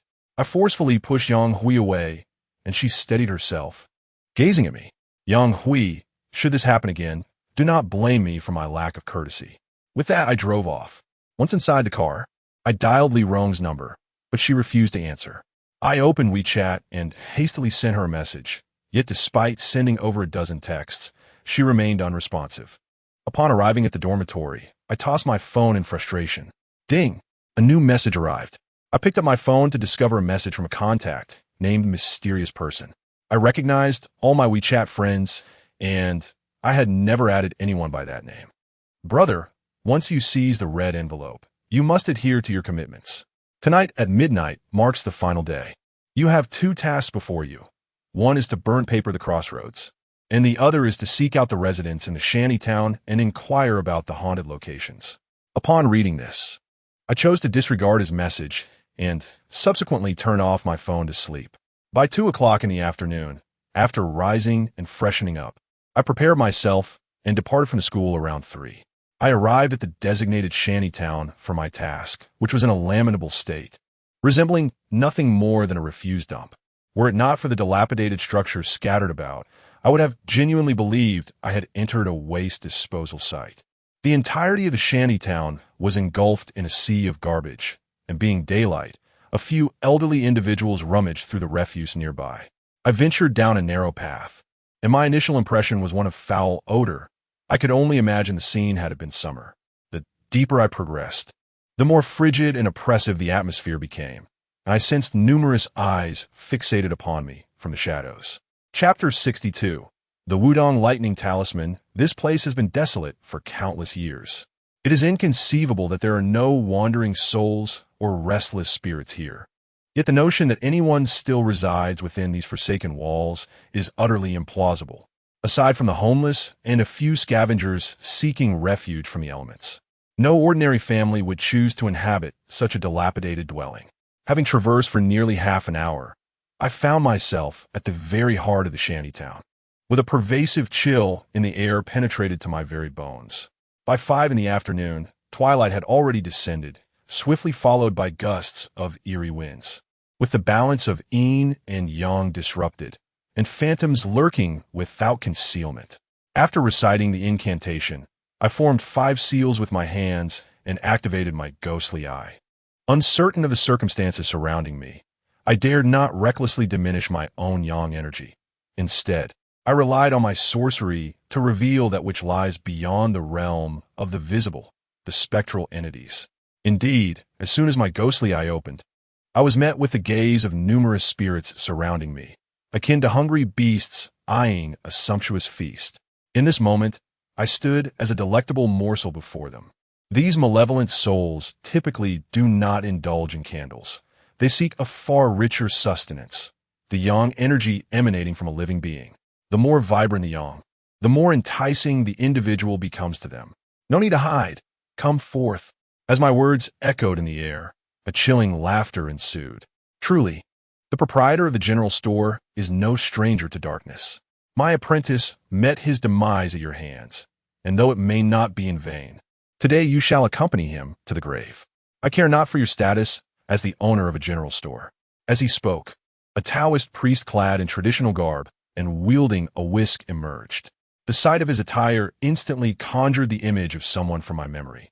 Whether I was the proprietor of a general store was of little consequence. What truly mattered was that he had mistaken me for someone else. I harbored no belief that he could take my life today. Moreover, the disciples of Wudong Mountain appeared rather feeble when one's skills are lacking. It is best to remain at home rather than venture forth to dabble in the art of feng shui, only to meet one's demise upon such sacred ground. What a stroke of misfortune. At this juncture, the expression on his face turned icy, and he lunged towards me with remarkable speed. However, I was no pushover. I swiftly sidestepped and drew my sword, making a decisive slash before me. Given the prestigious backing of Wudong Mountain, the priest's prowess was not to be underestimated. He wielded his whisk with considerable finesse, yet within 10 minutes, he was left with naught but the handle. The 3,000 strands of the whisk had been thoroughly severed by my hand. Upon realizing that his whisk was reduced to a mere handle, the priest, infuriated, flung it aside and began to chant incantations. Instantly, a chilling wind swept through the surroundings, coalescing behind him. In less than 2 minutes, over 100 spectral apparitions were summoned forth. Wudong Mountain, a renowned sect, was known for its mission to exorcise evil spirits. It was perplexing that this individual had taken to the dark arts of summoning souls. I surmised that he was not a genuine disciple of Wudong Mountain. Rather, he must have been a forsaken apprentice cast out from their ranks. Upon hearing my words, the Taoist priest's countenance darkened. "You shall perish." As I spoke, a horde of malevolent spirits howled and charged towards me. I sheathed my Han sword, realizing that their numbers were overwhelming and slaying them all was futile. I produced a compass and directed its light towards the approaching phantoms, which instantly erupted into a cacophony of wails. To my astonishment, the compass absorbed every one of these spirits. Those illuminated by its glow were drawn inexorably into the device, a development I had not anticipated. Before long, the spirits vanished without a trace, leaving the Taoist from Wudong Mountain in a state of shock. In the next moment, he produced a talisman from seemingly nowhere, clasping in his hand the Wudong Lightning Talisman. Upon seeing this yellow talisman, I immediately recognized it. Wudong's talismans predominantly focus on offensive capabilities, and this lightning talisman is one of the few esoteric yellow talismans exclusive to Wudong Mountain. Without an incantation, the lightning talisman would wield limited power, but when paired with the appropriate spell, it becomes formidable. Above me, dark clouds loomed ominously, obscuring the night sky, yet still discernible. Crack! A sudden flash of lightning illuminated the surroundings, causing the lingering spirits to scatter in terror. Thunder is the nemesis of all malevolent entities. Any evil spirit subjected to the purifying force of lightning is destined for annihilation. Witnessing this, I dared not become complacent. I stowed the compass and began to form incantations with my hands. The power of the thunderous arts is no trifling matter. To be struck is to face certain death. A forsaken disciple of Wudong, I find it hard to believe that he possesses two thunderbolt talismans. Such mystical charms are exceedingly rare even within the confines of Wudong, let alone in the possession of a castaway. Under the might of the thunderbolt talisman, there is no escape. Even if I could flee, evading the strike of the talisman is beyond possibility, not even if I sought refuge within a building. At this moment, my only recourse is to employ the Vajra mantra for resistance. Although the thunderbolt talisman wields immense power, it necessitates the caster's mental focus to activate. Much like the exhaustion I experience after utilizing my own spells, the Vajra mantra requires the superimposition of 30 seal inscriptions to be fully manifested. As I continuously perform the hand seals, I find that when I reach the 20th seal, my speed begins to wane. A faint golden aura envelopes my body. The Vajra mantra of Shaolin Temple. Who are you, young man? Upon hearing his voice, I muster every ounce of strength to complete the final few seals, though I stand unsteadily in place. I recall that after casting the soul summoning mantra last time, I fainted immediately, yet this time, I remain conscious. The difference between the two occasions, both involving the same 30 seals, is striking. Could it be that each time I perform the seals, there's an incremental enhancement?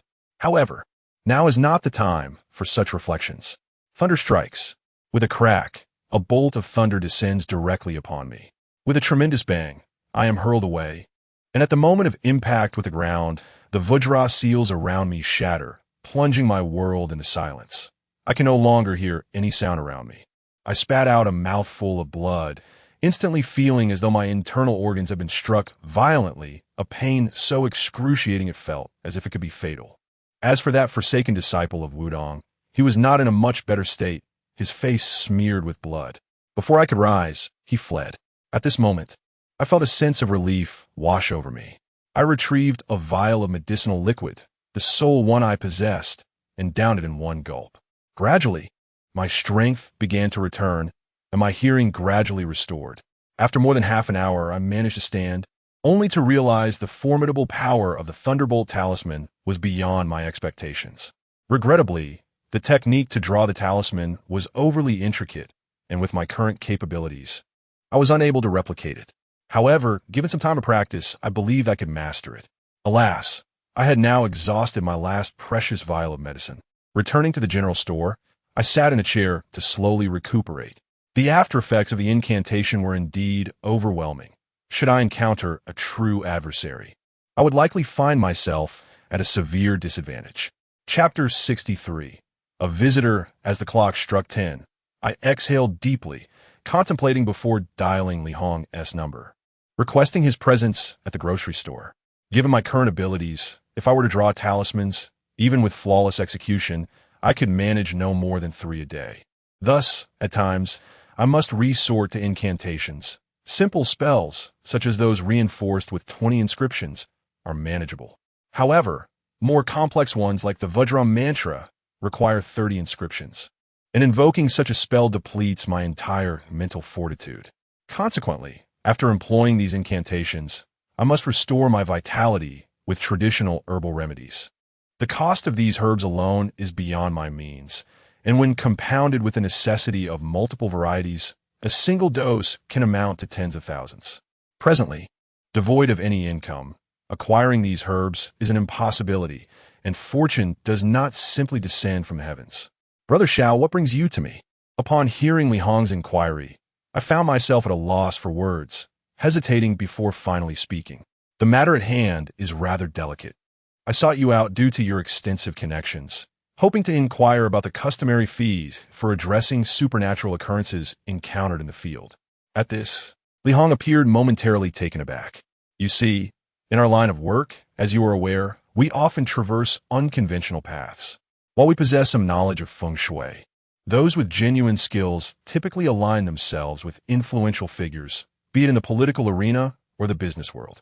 In the realm of society, one inevitably ruffles feathers, and thus, individuals of narrow perspective may resort to underhanded tactics. The Taoists of Wudong and Maoshan, some of whom traverse the world, earn an annual income exceeding 10 million. Their abilities are undeniably formidable. During my time with Chen Daoshan, I often found myself in situations that were insurmountable, which limited my own earnings to around 1 million per year. Upon hearing this, I could only manage a bitter smile. Even Li Hong, who is associated with the real estate magnate Chen Daoshan, earns merely 1 million annually. If I were to frequently employ incantations, 1 million would scarcely suffice. Before joining the grocery store, I would have never dared to even dream of such an income. Yet now, I find it almost inadequate, a thought that strikes me as somewhat absurd. Xiao brother, are you in urgent need of money? I have some to spare. Perhaps I could lend it to you? Upon hearing this, I shook my head firmly. No need. Each time I utilize my spells, it feels as though my spirit has been entirely drained, necessitating the use of traditional Chinese medicine for recovery. However, the cost is rather steep, which is why I'm seeking a part-time job, regardless of whether in ancient or modern times. A fledgling feng shui master often seeks the company of the affluent and powerful. It is only after achieving fame and success that they extend their aid to the impoverished or those who cannot afford their services. Initially, feng shui masters require substantial funds to acquire materials for their cultivation. Ultimately, upon reaching a certain level of mastery, they assist the less fortunate to atone for their own transgressions and debts. My current situation mirrors this, yet I am not hesitant to offer help wherever I can. The practice of incantations requires the formation of intricate seals. The exertion of energy to create dozens of these seals can indeed be quite taxing. It is not surprising that someone of Brother Zhao's standing possesses such arcane abilities. As for me, a mere geomancer, I only dabble in rudimentary spells, and thus cannot fully comprehend the challenges faced by Brother Zhao. However, I can assist him in his pursuit of a side venture. In this realm, there exist numerous geomancers like myself, constrained by our limited capabilities. When confronted with troublesome matters, we often find ourselves compelled to seek the aid of more adept practitioners in the mountains, often incurring expenses that reach into the hundreds of thousands or even millions. If Brother Zhao is inclined, he might consider establishing an association. There are many geomancers scattered across the nation, and this network is quite extensive. Should the association come to fruition, it could quickly amass a substantial membership fee. Nonetheless, this path entails a significant drawback. One would need to traverse the country extensively. For what I understand, Brother Zhao is still a student. Such endeavors could severely hinder his academic pursuits. Thus, I merely offer this suggestion, leaving the ultimate decision in his capable hands. After reflecting on Li Hong's words, I hesitated to make an immediate decision. He is correct. I must prioritize my studies at this juncture. With just a year remaining before my internship, I am reluctant to jeopardize my academic progress. Yet, while I may not be able to travel far, I can certainly navigate freely within Chanda City. Are you aware of how many geomancers reside within the city? To my knowledge, there are no fewer than 10. If it pleases him, I would be delighted to introduce Brother Zhao to them. After Li Hong finished speaking, a sudden thought crossed his mind, prompting him to continue. Brother Zhao, do you still remember the individual I brought last time? He hails from Shanghai and, as a feng shui master, he is bound by the code of confidentiality. However, if you are willing, you could take on his work, and the benefits would be considerable. Upon hearing this, I chuckled softly. The curse afflicting him was not of ordinary origin. His expenditure on prolonging life stemmed from a fear that the curse would bring misfortune to his descendants. Thus, over the years, he has endeavored to perform good deeds in hopes of alleviating the curse's weight. Li Hong was taken aback. He did not anticipate that I would possess such detailed knowledge. In truth, I was aware of this since the day Li Hong brought the elder for the transaction. Although I could not discern everything, the dark vortex was unmistakable. For anyone engaged in a transaction there, secrets were non-existent, or rather, one could say that anyone dealing with the general store had no secrets from me. Once they signed the transaction record, while I may not know every detail, I could grasp the essence of their affairs. How do you know this? Upon hearing this, I merely smiled, and Li Hong soon came to terms with it. I had forgotten your true identity. I can agree to this deal. Inform him that if he can come here to conduct a transaction within a month, it will be acceptable. As you are aware, the curse he bears cannot be resolved merely by performing good deeds over 5 years. Although I cannot dispel the curse afflicting him in the immediate future, I am confident that within 5 years, I will undoubtedly be able to eradicate all traces of his cursed power. Upon hearing my words, Li Hong promptly reached out to the elder. The elder, upon learning of my capability to lift the curse, became exceedingly agitated on the other end of the line, expressing his intent to take the earliest flight to join us. As for the geomancers in Changda City, I would appreciate your assistance in promoting my services, informing them that any issues they encounter can be addressed through transactions at my general store. I am prepared to tackle any problems, with transactions conducted based on the magnitude of the issues at hand. Half an hour later, Li Hong departed, and I began to gradually comprehend various incantations within the confines of my shop. As the night deepened, a chilling wind began to howl outside the store, signaling that guests were soon to arrive. Chapter 64. Ensnared by ghostly whispers, since you are here, do not lurk in the shadows, I declared from behind the counter. As soon as my words fell, silence enveloped the outside. Might I request an audience, my lord? I have a matter of utmost importance to discuss.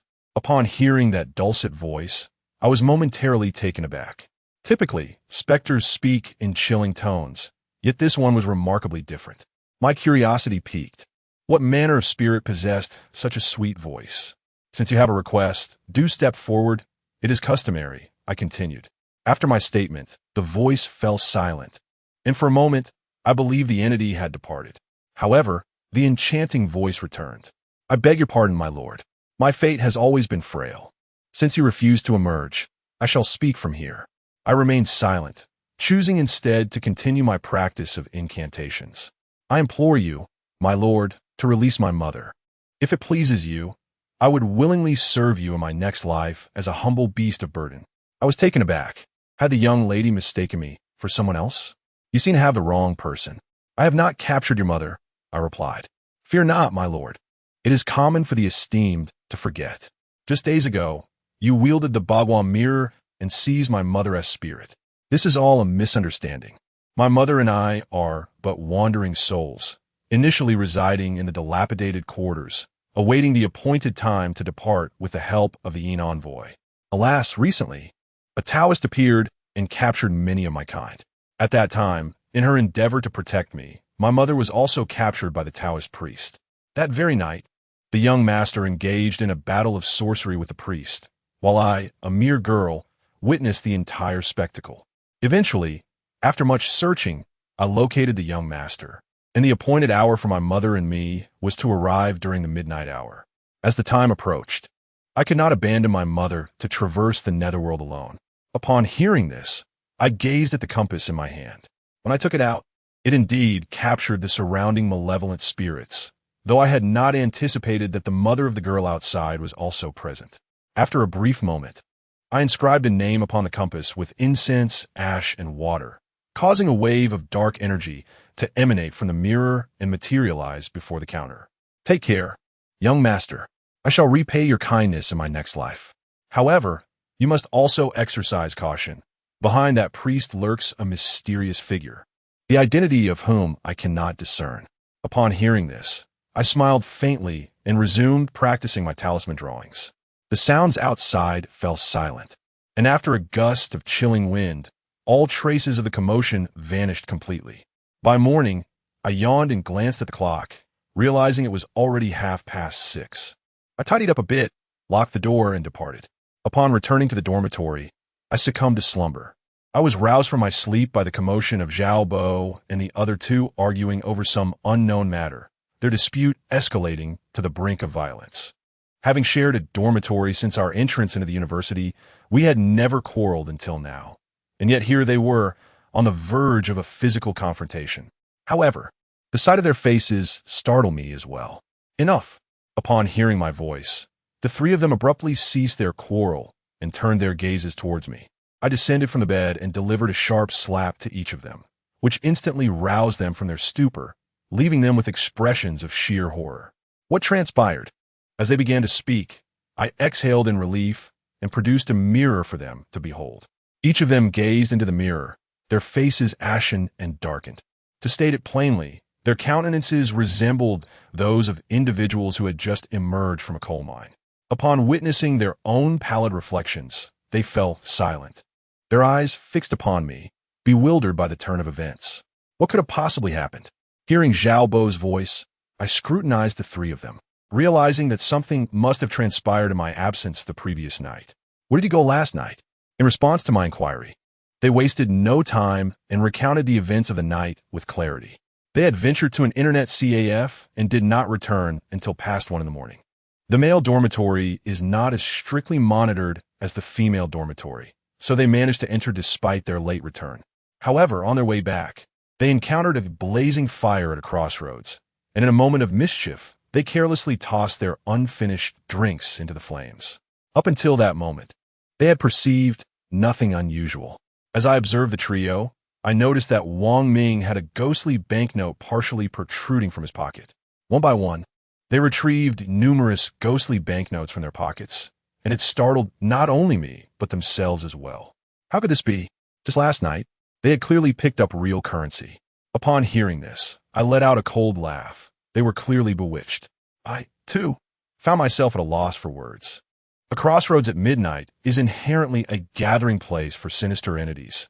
In essence, a crossroads at night serves as a marketplace for these malevolent spirits, a veritable labyrinth of dead ends.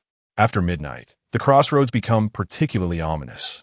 A person returning home late is easily susceptible to bringing something unwanted back with them. If one's fortune is already low, it becomes exceedingly difficult to dispel these malevolent beings. To exorcise such entities, one must perform certain simple rituals, which include bringing along paper money and incense to the nearest crossroads at night to burn the paper offerings and send them away. The experiences of Zhao Bo and his companions exemplify this. They carelessly discarded all their paper money into the fire and departed, only to encounter Zhao Bo and his friends returning.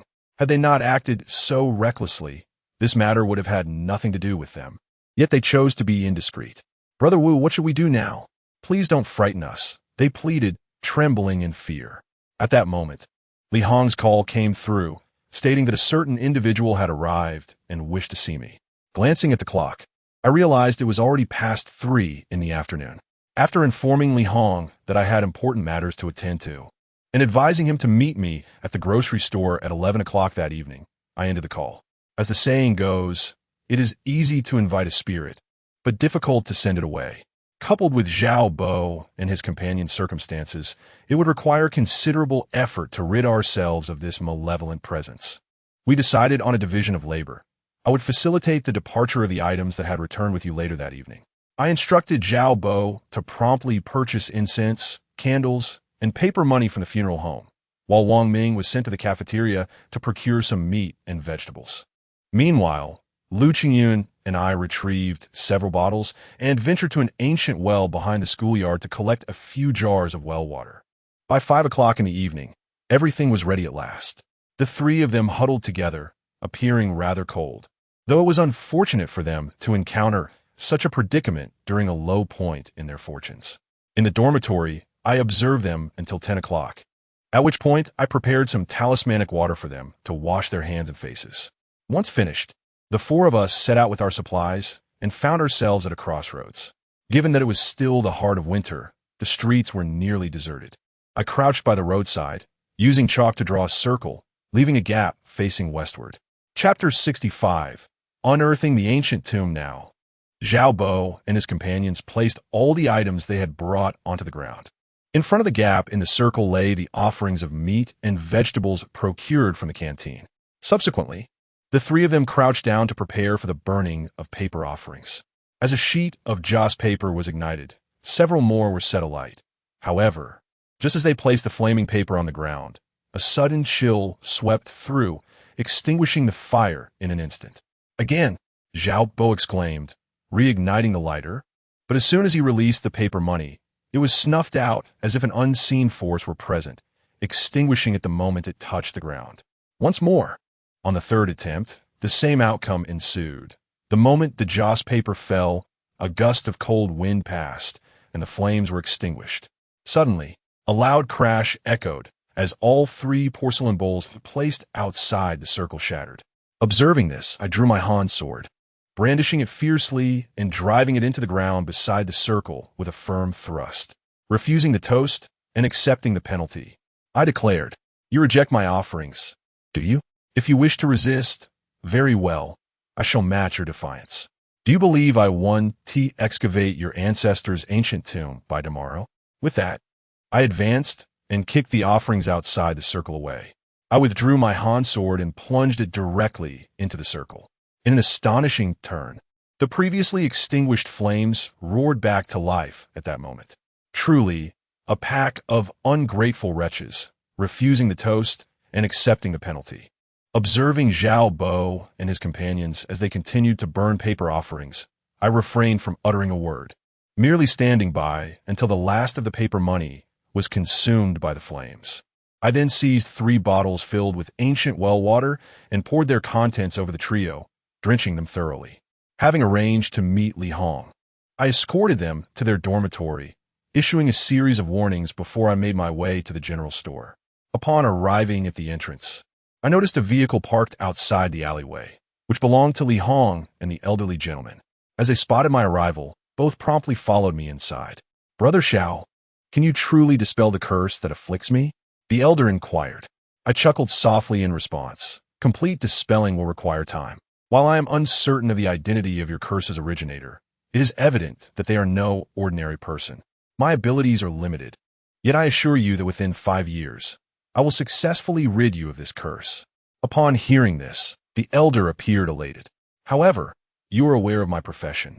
I do not engage in transactions that are unprofitable. I will alleviate the curse upon you, but my condition is this. You must, without exception, provide me with a substantial supply of traditional Chinese medicinal herbs over the course of 5 years, until the curse is entirely eradicated. What say you?" As I spoke, I produced 2 copies of a prepared contract, which the elder perused briefly.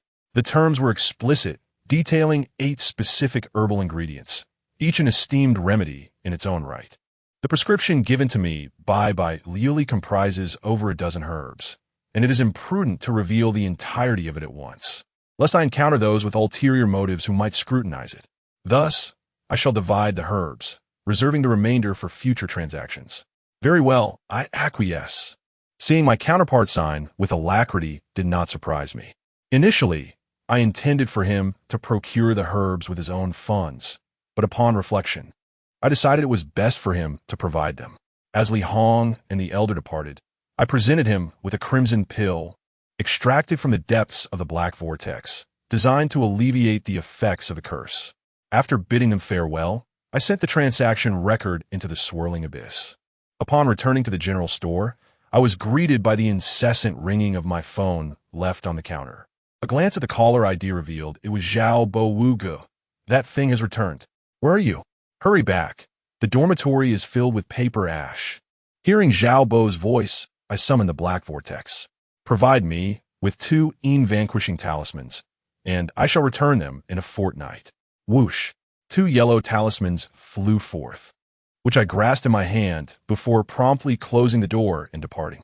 While others must barter for vanquishing talismans, I find myself exempt from such exchanges. However, I cannot simply utilize them outright, as they must be considered alone. Crafting these talismans is not inherently difficult, yet time is a luxury I currently lack. With a swift rush, I parked my vehicle and dashed towards the dormitory. Upon my arrival in the corridor, I was met with the acrid scent of burnt paper, and the floor was littered with remnants of charred joss paper. I forcefully kicked open the dormitory door, only to be greeted by a swirling mass of black ash within the room, while the 3 of them cowered in the bathroom, emitting terrified cries. As I re-entered, the dark cloud of ash attempted to flee, but I would not allow it to escape so easily. In my hand, I brandished a talisman designed to dispel evil spirits and hurled it forth. With a resounding bang, the talisman detonated, sending chaos throughout the dormitory, scattering the black ash in all directions. How reckless! If that is the case, let it be utterly vanquished. With that thought, I retrieved another dispelling talisman, my hand forming the necessary seals to empower it.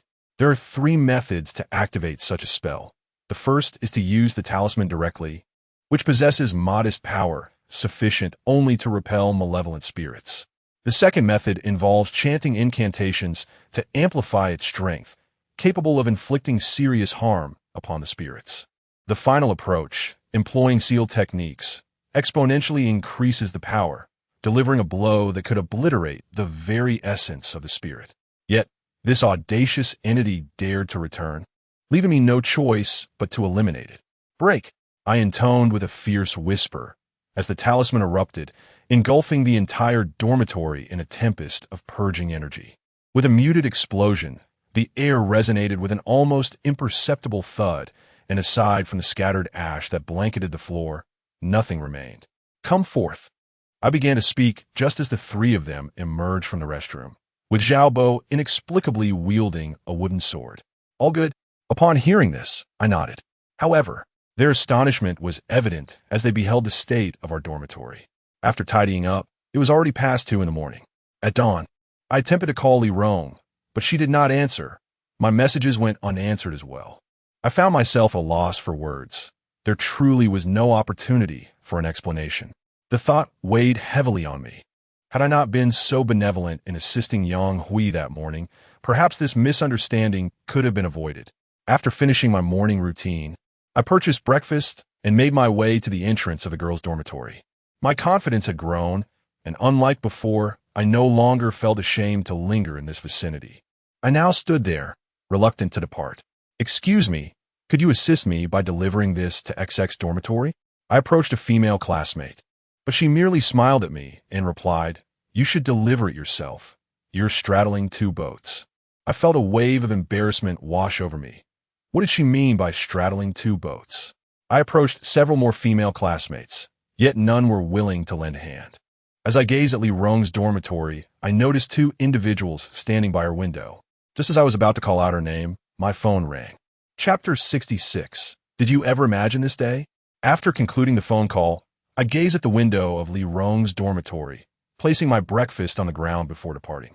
Upon arriving at the grocery store, I discovered Li Hong lying on the floor, his body marred with injuries. Observing the extent of his wounds, I noted that the flesh around his injuries was grotesquely protruding, and the once vivid red blood had darkened to a sinister black. I reached out to probe the injured area, only to find that he had lost all sensation. I helped him onto the treadmill inside the store, where I meticulously excised the necrotic tissue from his wounds, discarding it into the swirling abyss. Soon, a small fragment, no larger than a fingernail, emerged. Without hesitation, I placed it in the incense burner and ignited it, subsequently lighting a stick of incense as well. After a brief interval, I combined the ashes from the 2 types of incense with water to form a paste, which I applied to Li Hong's wounds, eliciting a horrific scream from him. Witnessing the cold sweat pouring from his brow, the severity of the consequences from the dog blood knife became painfully evident. After some time, Li Hong regained consciousness and recounted the events that had transpired. It appeared that he had intended to summon all the feng shui masters from Changde City. However, an uninvited guest had appeared in the morning, launching an attack that left Li Hong gravely injured. The assailant then brought him to the grocery store and used Li Hong's phone to contact me. At that moment, I had been standing beneath Li Rong's dormitory, and upon receiving the call, I hurried over, never anticipating that the wretched individual would inflict such harm upon Li Hong with a dog blood knife. This is a blatant declaration of war. He has failed to gain an advantage over me directly, so he has resorted to targeting those connected to me. Initially, I believed in the principle of not provoking others who do not provoke me, but I realize now that my perspective was overly simplistic. Sometimes I must take the initiative. This accursed figure in black, in pursuit of invaluable herbs, has even resorted to employing corpse curses. What other heinous acts might he be capable of? If I remain indifferent any longer, it may not be long before those in my dormitory become his next victims, followed by others close to me, and potentially even my parents, an eventuality I absolutely cannot permit. At present, Li Hong is gravely injured. I'm uncertain who the next target may be. Li Hong, being a feng shui master, possesses some resistance against the vile blade, but for an ordinary person, the outcome is uncertain. As night falls, I find myself in the grocery store, having arranged all the necessary formations. Holding the compass in my hand, The ability to locate the figure in black now depends on the compass's efficacy. Yin and Yang, spirits of the underworld, elusive and unpredictable, reveal your whereabouts. Illuminate. The seals in my hand are cast with a steady rhythm. Enhanced by the formations, the serene surface of the water in the copper basin begins to churn. And under the compass's influence, a beam of blue light shoots skyward. Subsequently, the entire formation on the table activates, and a fierce wind sweeps through the grocery store, scattering items from shelves. The formation endures for nearly 5 minutes, culminating in a resounding crash as the compass bursts forth from the basin.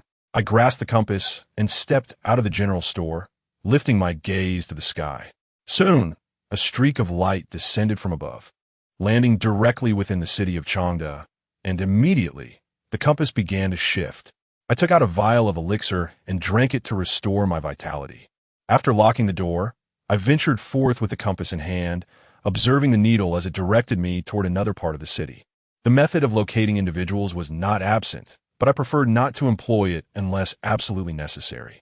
As a geomancer, certain truths require a glimpse into the celestial mysteries. However, the art of locating someone necessitates the use of the heavenly eye. Alas, I feared that the geomancers of all Changde had witnessed the spectacle that had just unfolded. For such a formation was not something even a prestigious sect like Wudong could readily perform. Though my actions may seem inconsequential at present, they would undoubtedly yield significant trouble for me in the future.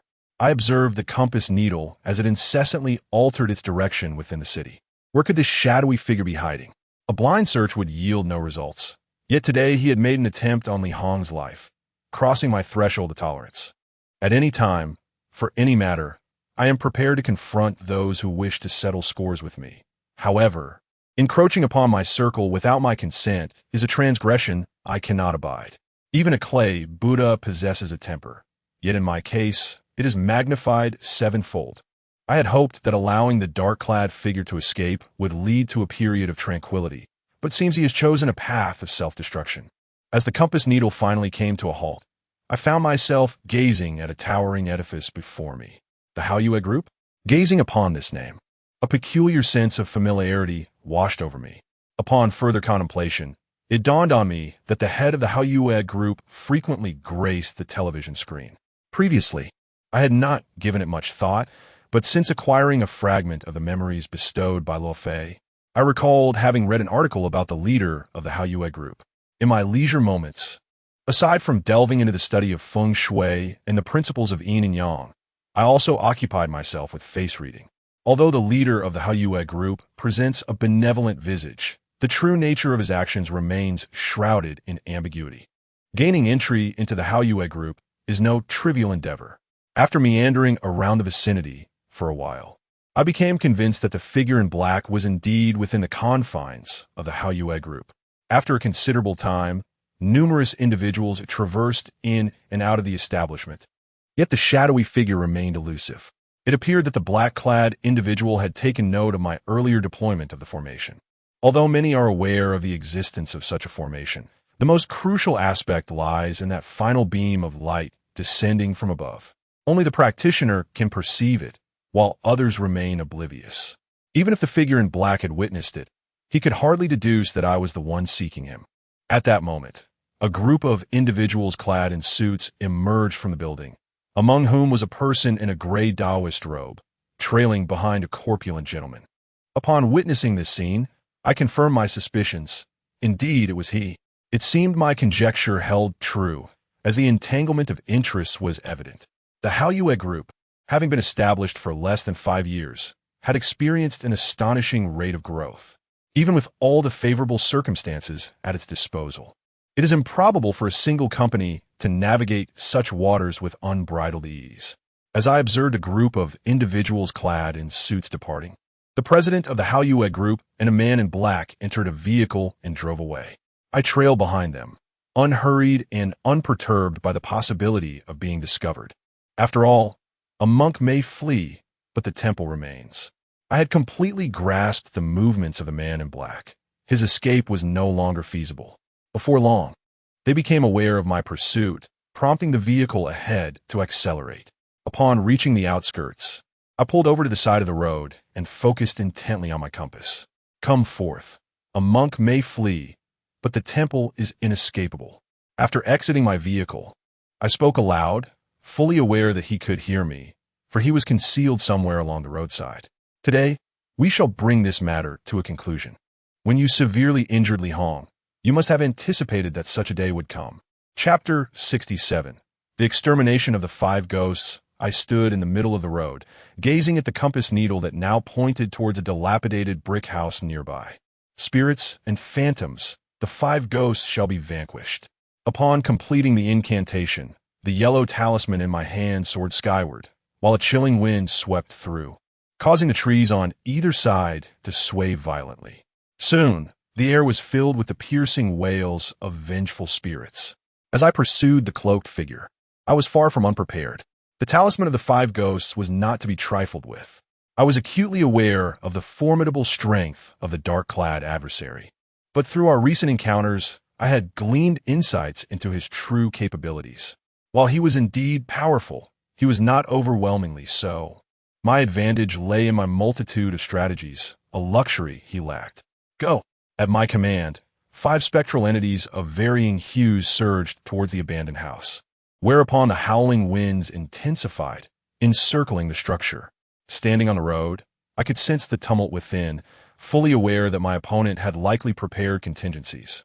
Minutes passed, and the cloaked figure emerged. His bloodied knife, previously cleaved in 2 by my hand, was now reassembled. The power of the 5 ghost talisman had been rendered ineffective, yet he bore severe wounds. Observing his trembling form, I summoned my Han sword and charged at him with intent. With the swiftness of a knife cutting through tangled threads, I showed no mercy. This time, my heart was resolute in its intent to kill. Li Hong once remarked that those of us who practice geomancy possess no true identity, for we have made countless enemies. One never knows when a battle of sorcery might lead to a grave without a marker. Thus, if one were to perish, then so be it. The police would hardly intervene further. Coupled with the tumultuous events, the figure in black soon found themselves at a disadvantage. Witnessing this, I did not hesitate. In addition to this, there was an accomplice, for due to the previous incident concerning the corpse curse, I had cast the curse into the vortex, resulting in severe injury to the one who had invoked it. The figure in black had not appeared, likely incapacitated, and I could not afford to wait for them to regain their strength. At that point, resolving these matters would become exceedingly troublesome. A mere 10 minutes later, observing the figure in black attempting to flee, I would not allow them to escape so easily. I hurled the Han sword in my grasp directly at them. Upon returning to the general store, as I stepped through the door, the ominous vortex manifested. Where I pondered was the soul I sought. Without further ado, I produced a vessel, releasing the trapped soul within, and cast it into the vortex. This soul belonged to the figure in black. To my astonishment, the essence of a practitioner of the corpse path bore an utterly unpleasant flavor, truly distasteful. This transaction is settled, yet you must return the 2 dispelling talismans to me. I shall not engage in a loss-making endeavor. Upon hearing this, I could not suppress an expletive. The demise of the figure in black did not yield me considerable advantage. Beyond them lay a master who, although grievously wounded, had not succumbed. Should they seek retribution, the adversary lurks in the shadows while I remain exposed, which bodes ill for me. As the night deepened, I reclined upon the table, drifting into slumber. In a hazy state, I sensed the presence of someone standing at the counter. Upon sitting up, I was greeted by the sight of Yang Hui. Upon reading this, I too was taken aback. Yang Hui stood before the counter, trembling, frozen in place, her gaze fixed fearfully upon me. You. I found myself at a loss for words. What brings you here? As my voice reached her, cold sweat began to bead down her forehead, and she turned her head towards the door. Though I cannot see, I sensed that nothing awaited us outside. It's Cheng Rong. At this revelation, I was momentarily stunned. Cheng Rong had not manifested her ghostly presence in some time, leading me to believe she had settled down. Yet, unexpectedly, she had reemerged to cause mischief once more. What on earth is happening? I demanded sharply, prompting Yang Hui to burst into tears. Her tears ignited my frustration, and I approached her, delivering 2 swift slaps. I have little patience for those who, when confronted with adversity, resort to weeping without elucidating the circumstances. I could not fathom who had indulged her in such behavior. After enduring my reprimanding blows, Yang Hui regarded me with evident terror. It was the dead of night, and she had been brought to me under the influence of Cheng Rong's spirit. That she had not perished from fright was indeed a miracle. As Yang Hui recounted her ordeal, she revealed that Cheng Rong had entered her dreams, instructing her to seek me out, claiming I had expressed reluctance to part with Yang Hui. Given the distressing events Yang Hui had recently faced, compounded by Cheng Rong's relentless hauntings, it was no wonder she was frightened. Consequently, tonight, Cheng Rong's spirit had directly sought out Yang Hui. During her lifetime, Cheng Rong had maintained a cordial relationship with Zhang Rui, and due to Zhang Rui's interest in Yang Hui, Cheng Rong had acted as an intermediary. However, she has now perished, yet this wretch remains unrepentant. The last time I confronted her here, I administered a thorough beating, and she has not dared to show her face since. Yet, inexplicably, Yang Hui has arrived. I fear that Cheng Rong has ulterior motives for sending you to seek me out. As I spoke, I glanced at Yang Hui's hand, which was tucked into her pocket. Hand over your ghostly dagger to me, and I shall act as though nothing has transpired. Cheng Rong has already succumbed to the realm of spirits. You surely do not wish to follow in her footsteps. Upon hearing my words, Yang Hui, startled, withdrew her hand from her pocket and cast a dagger, exuding a potent aura of ghostly energy onto the table. Observing this, I chuckled softly, then grasped the dagger. It was similar to the one wielded by Chun Daoshan last time. I could not ascertain whether there truly existed a connection between the two of them. Consume this, I declared, placing a blue pill upon the table. Yang Hui glanced at it, hesitated for a moment, and then swallowed it whole. Immediately, a series of anguished screams erupted, and soon enough, Yang Hui collapsed to the ground, her body emanating a formidable black aura that expelled from within her, though she remained oblivious to it. Writhing in agony on the floor, she continued to scream until half an hour had elapsed, at which point she fell silent and lay motionless. If you have not perished, then rise. Upon hearing my voice, Yang Hui stood up, appearing utterly disheveled. What was it you made me consume? It feels as though my insides are ablaze. I cast a glance at Yang Hui before resuming my practice of drawing symbols. Soul-consuming pill. Before Yang Hui could continue speaking, I interjected with a question. Aside from the spirit of Cheng Rong, are there any other apparitions present? I was somewhat familiar with the nature of Cheng Rong's ghost. Although Yang Hui is a woman, there is a truth that cannot be overlooked. Humans fear ghosts to a certain extent, yet ghosts fear humans even more. Yang Hui, being a living person, would certainly warrant consideration from Cheng Rong's spirit. It would be impossible for him to directly bring her to my side with just his spectral strength. There was also a woman in red, yet I did not recognize her. Upon hearing Yang Hui speak, I remained silent. From the very first moment I laid eyes on her, I sensed something was amiss. She was undoubtedly possessed by an ethereal entity, which is why she was given this soul-dissolving pill. Chapter 68. The deceitful Yang Hui, the woman clad in red, as described by Yang Hui, must be the malevolent spirit. It seems I possess a peculiar charm, attracting not only practitioners of dark arts, but also these sinister entities. The pressure is indeed overwhelming. I glanced at the clock. It was already past 5. Although the soul-devouring pill is rather unpleasant to consume, it poses no harm to the individual. At the very least, it grants immunity from malevolent spirits for a month. Even if I were to send Yang Hui to the burial ground now, she would remain unharmed. Depart now. Cheng Rong's spirit dares not approach you any longer. After I spoke, Yang Hui showed no inclination to leave. I understood her intentions. The events of a night had not frightened her into submission, and with darkness enveloping the outside world, she was understandably reluctant to depart. Given the previous incident, I resolved not to show leniency again. For several days, Li Rong had ignored me, all because Yang Hui had feigned a collapse. Xiao Wu, I acknowledge my fault, but I truly sprained my ankle last time. Do you not worry about my safety returning alone at such a late hour? Observing Yang Hui's pitiful demeanor, I could not help but let out a cold laugh. Were it not for the previous encounter, I might have been concerned. However, at this moment, I felt no apprehension. Leave at once. I do not wish to embarrass you. I have only 20 minutes left of my shift, and even if you choose to linger, I shall ultimately abandon you." With that, I ceased to engage with her. Moments later, Yang Hui let out a piercing scream and hurled everything from my desk to the floor.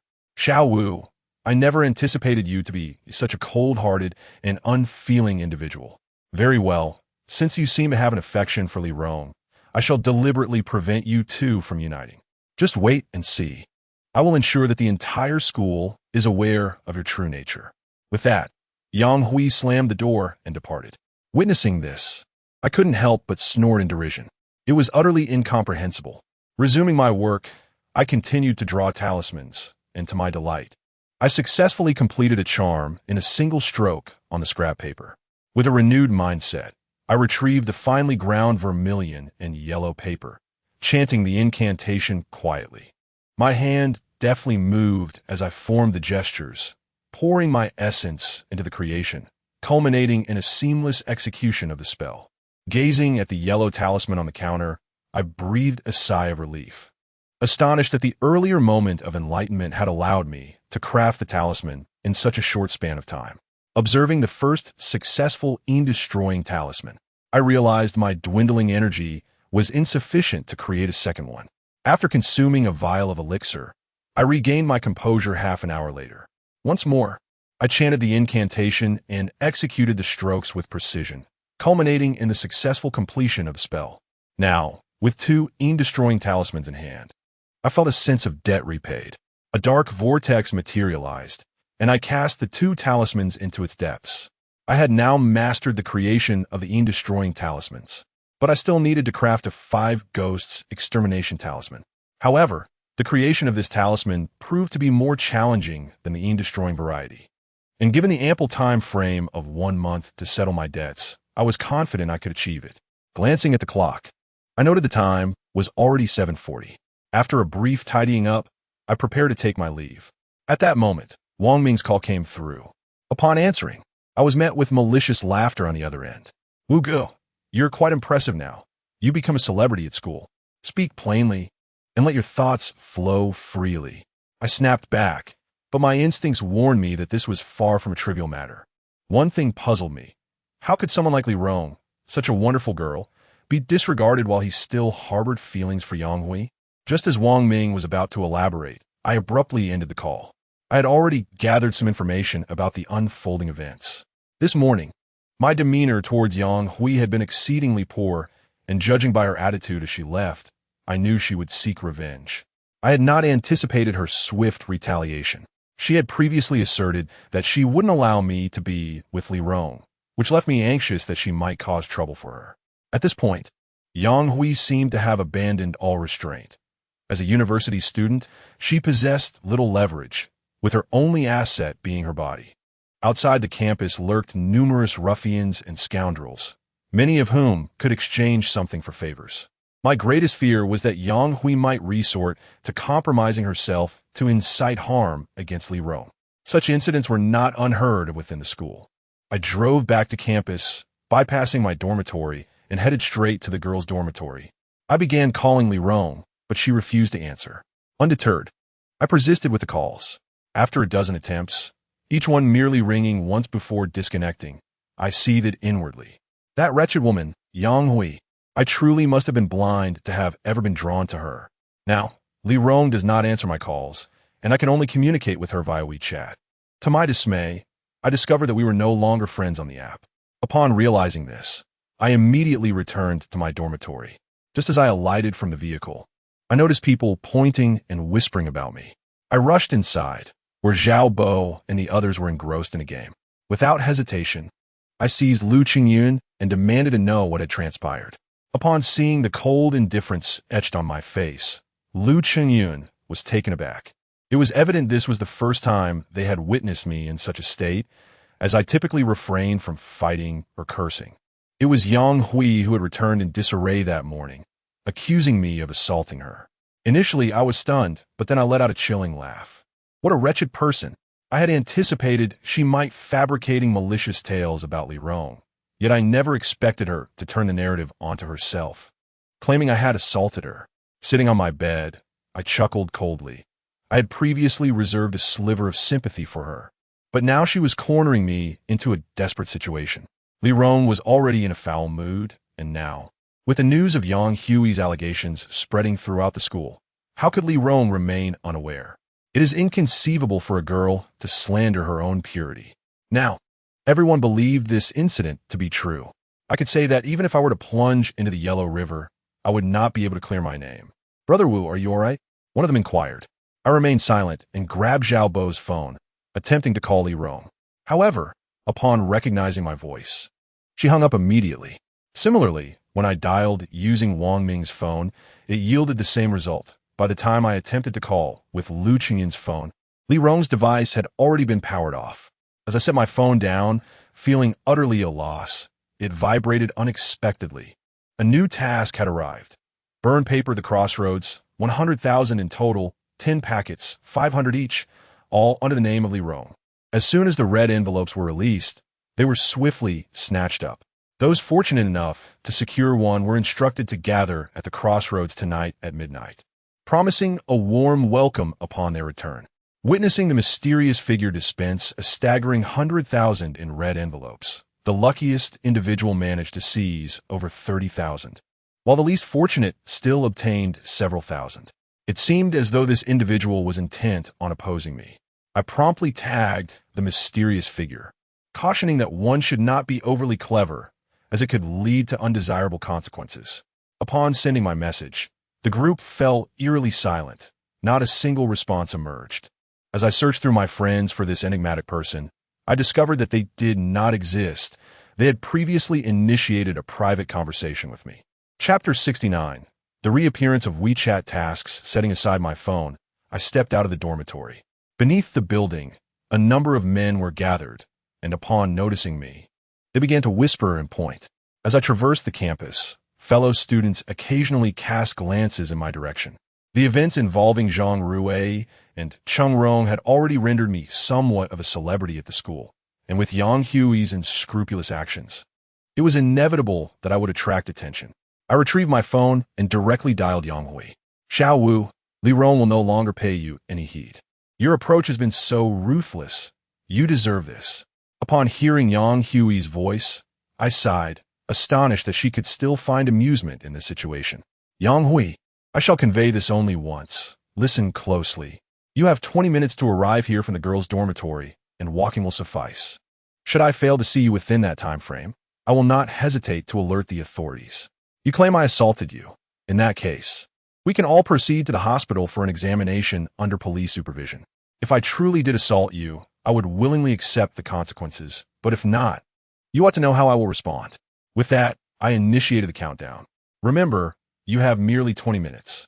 After concluding the call, I reflected on my separation from Li Rong. The worst outcome would simply render me a solitary individual, and my tarnished reputation was of little concern. The truth would ultimately prevail. If she wished to accuse me of assault, it was only fair to seek validation. As time gradually passed, I sat motionless on a campus bench, and within a mere 10 minutes, Yang Hui came running towards me. Upon seeing her approach, the surrounding students swiftly took out their phones to capture the moment. My reputation had already plummeted, so I felt no apprehension about further tarnishing it. "You." Before Yang Hui could finish her sentence, she stumbled and fell. I straightened my clothes and walked over to her, grasping her hair to help her regain her footing. Once she steadied herself, I struck her with a resounding slap. One slap followed another, echoing in the air. "He is hitting her. Someone stop him." Hearing Yang Hui's anguished cries, I delivered a swift kick. I truly had no patience for such a woman. As I prepared to continue, a few students, unable to bear the sight, intervened. "Xiao Wu, if you strike her again, I will call the police." A girl in the crowd spoke up indignantly, and upon her mention of the police, Yang Hui's expression darkened even more than mine. "Go ahead, call the police," I retorted. Upon hearing my words, the girl's composure faltered, and she reached for her phone to report the incident. But Yang Hui quickly intercepted her. "Don't call the police. He'll kill me if you do." At this, I wriggled free from my classmate's grasp and took a seat on a nearby bench. Sitting close enough, I watched Yang Hui intently. I'm afraid that refraining from reporting this matter is not an option. especially considering the events of last night when I had my way with you. Have you forgotten the sight of your desperate cries in bed? Have you forgotten the moment when I released myself within you? Did you not claim that I had taken advantage of you? Come, let us revisit that scene before everyone here and see how it transpired. If you remain silent, I shall indeed resort to the authorities. Upon hearing my words, Yang Hui was rendered speechless. Is it not perverse to expect a young woman to utter such things? I let out a cold laugh, fixing my gaze upon Yang Hui while idly toying with my phone. Time was of the essence. It had been a full 20 minutes, including the time spent earlier. As I concluded my statement, Yang Hui suddenly knelt before the crowd. At that moment, everyone was bewildered, utterly lost as to the nature of the situation. Sorry, Xiaovu, I realized my mistake. Upon hearing Yang Hui's plea, I rose and approached her. Is a mere admission of guilt sufficient? Was it my fault for speaking such nonsense, for accusing you of wrongdoing? It was entirely my error. I should not have ensnared you in this manner. Hearing her words, I scoffed, while those around us had formed an impenetrable circle, now comprehending the gravity of the situation. I directed a kick towards Yang Hui. Do you understand that because of you, Li Rong has also been affected? Do you realize that Li Rong's life is now in jeopardy because of your actions? After speaking, I cast a glance at the crowd and then focused on Yang Hui. Should there be another occasion, I shall ensure that your suffering surpasses what you endure now. With that, I departed and returned to my dormitory, where I called Li Hong, Mu Hai, and Li Hao. Although the number of intersections surrounding the university town is not insubstantial, it is beyond my solitary capacity to monitor them all. Therefore, I found it necessary to enlist their assistance. In a restaurant situated at the entrance of the school, 4 individuals were seated, with a printed map laid out before us. The primary reason for gathering them was to request their aid in a matter of urgency. Brothers, if there's something you need, just say it. Neither Li Hao nor I will refuse, one of them offered. Xiao brother, please, what is it? Seeing their willingness to listen, I decided to be straightforward. I articulated my thoughts simply. While Li Hong might grasp the situation, Mu Hai and Li Hao might not fully comprehend, so I refrained from being indirect. At midnight tonight, at the intersections surrounding the university town, there will be individuals burning joss paper. What I need from you is to extinguish those flames at any cost, regardless of who is involved. If any complications arise, I will take responsibility. Upon hearing this, Mu Hai and Li Hao appeared puzzled, yet they refrained from questioning further. I paused for a moment before continuing. To put it simply, the occurrences you may encounter are likely not of human origin, so be prepared. Under no circumstances should the fire be allowed to ignite. Half an hour later, the 4 of us each took responsibility for a direction: northeast, southeast, southwest, and northwest, covering a total of 20 intersections. The 3 of them had assistants at their locations, with several associates stationed at each intersection to maintain vigilant oversight. However, at my designated area, I was entirely alone at 4 intersections. Nevertheless, come midnight, when I drove, I was able to accelerate without much hindrance. By evening, all preparations were in place, as the mysterious figure had indicated that those who intended to seize the red envelopes would undoubtedly arrive punctually at midnight. At 11:30, we set off. Although I was uncertain of the situation on their end, I was confident that no missteps would occur. I navigated through my assigned area, and half an hour felt like an eternity. As the clock struck 12, I suddenly pressed the accelerator. After confirming the first intersection was clear, I proceeded to the next. After traversing 2 intersections without encountering anyone burning paper offerings, I caught sight of the 3rd intersection from a distance, where a flickering flame illuminated the center. Chapter 70. Possession by spirits. As I pressed down on the accelerator, I noticed 2 young women crouched on the ground, burning paper money. Without hesitation, I approached and extinguished the flames beneath their offerings. Startled, they fled the scene. To prevent their return, I collected all the unburned paper money scattered on the ground. Upon reaching the 4th intersection, I observe a man engaged in a similar act of burning paper. After addressing the situation at my location, I called Li Hao and Mu Hai. Their progress was smooth, as each intersection was being monitored, leading to swift captures. However, upon reporting our findings, a dilemma arose. Out of the 10 red envelopes, including the 2 I had extinguished, only 9 remained. With this troubling thought, I promptly returned to my territory, only to find a man by the roadside repeatedly igniting paper. Observing the half-burned remnants of his feet, I realized he was oblivious to my presence. Seizing the opportunity, I charged from behind and tackled him, extinguishing the fire. What followed was a vigorous beating.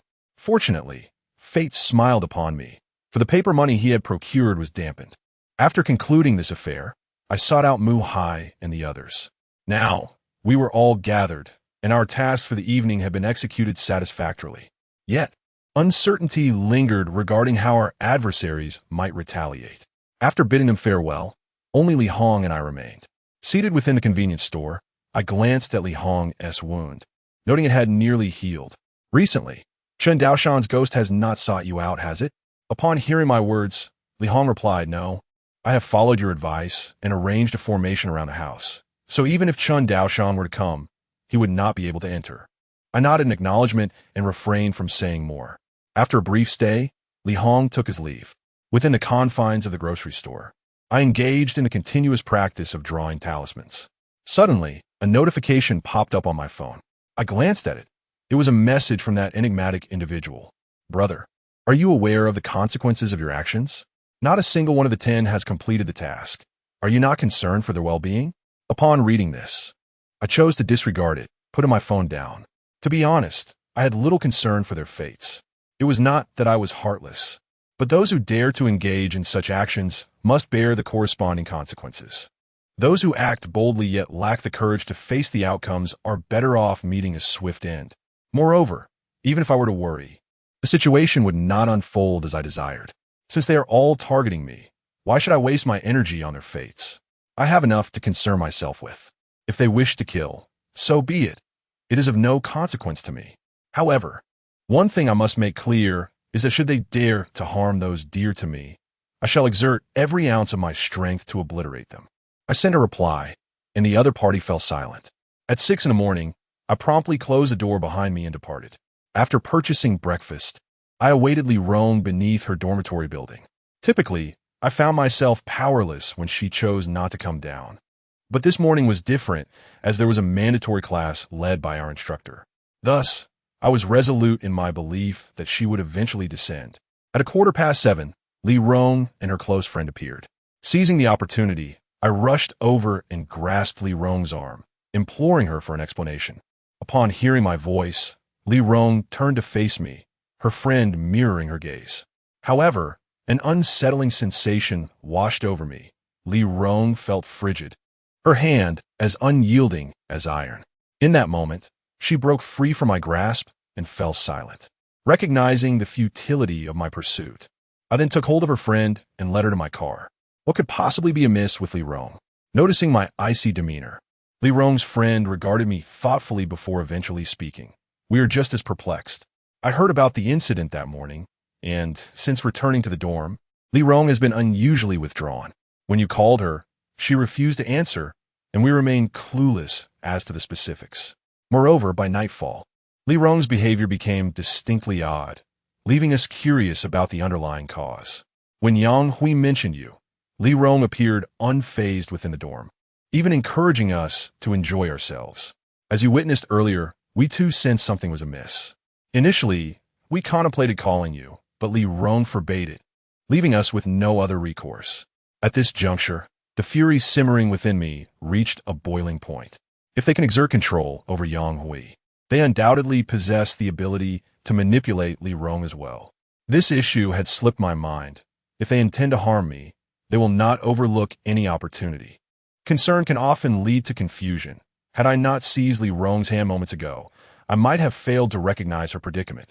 Fortunately, it is still daytime, and Li Rong's movements are not yet so easily restricted. You are Li Rong's close friends. Should she encounter any trouble, please contact me immediately. Do not allow her to be alone, as her current situation is indeed perilous.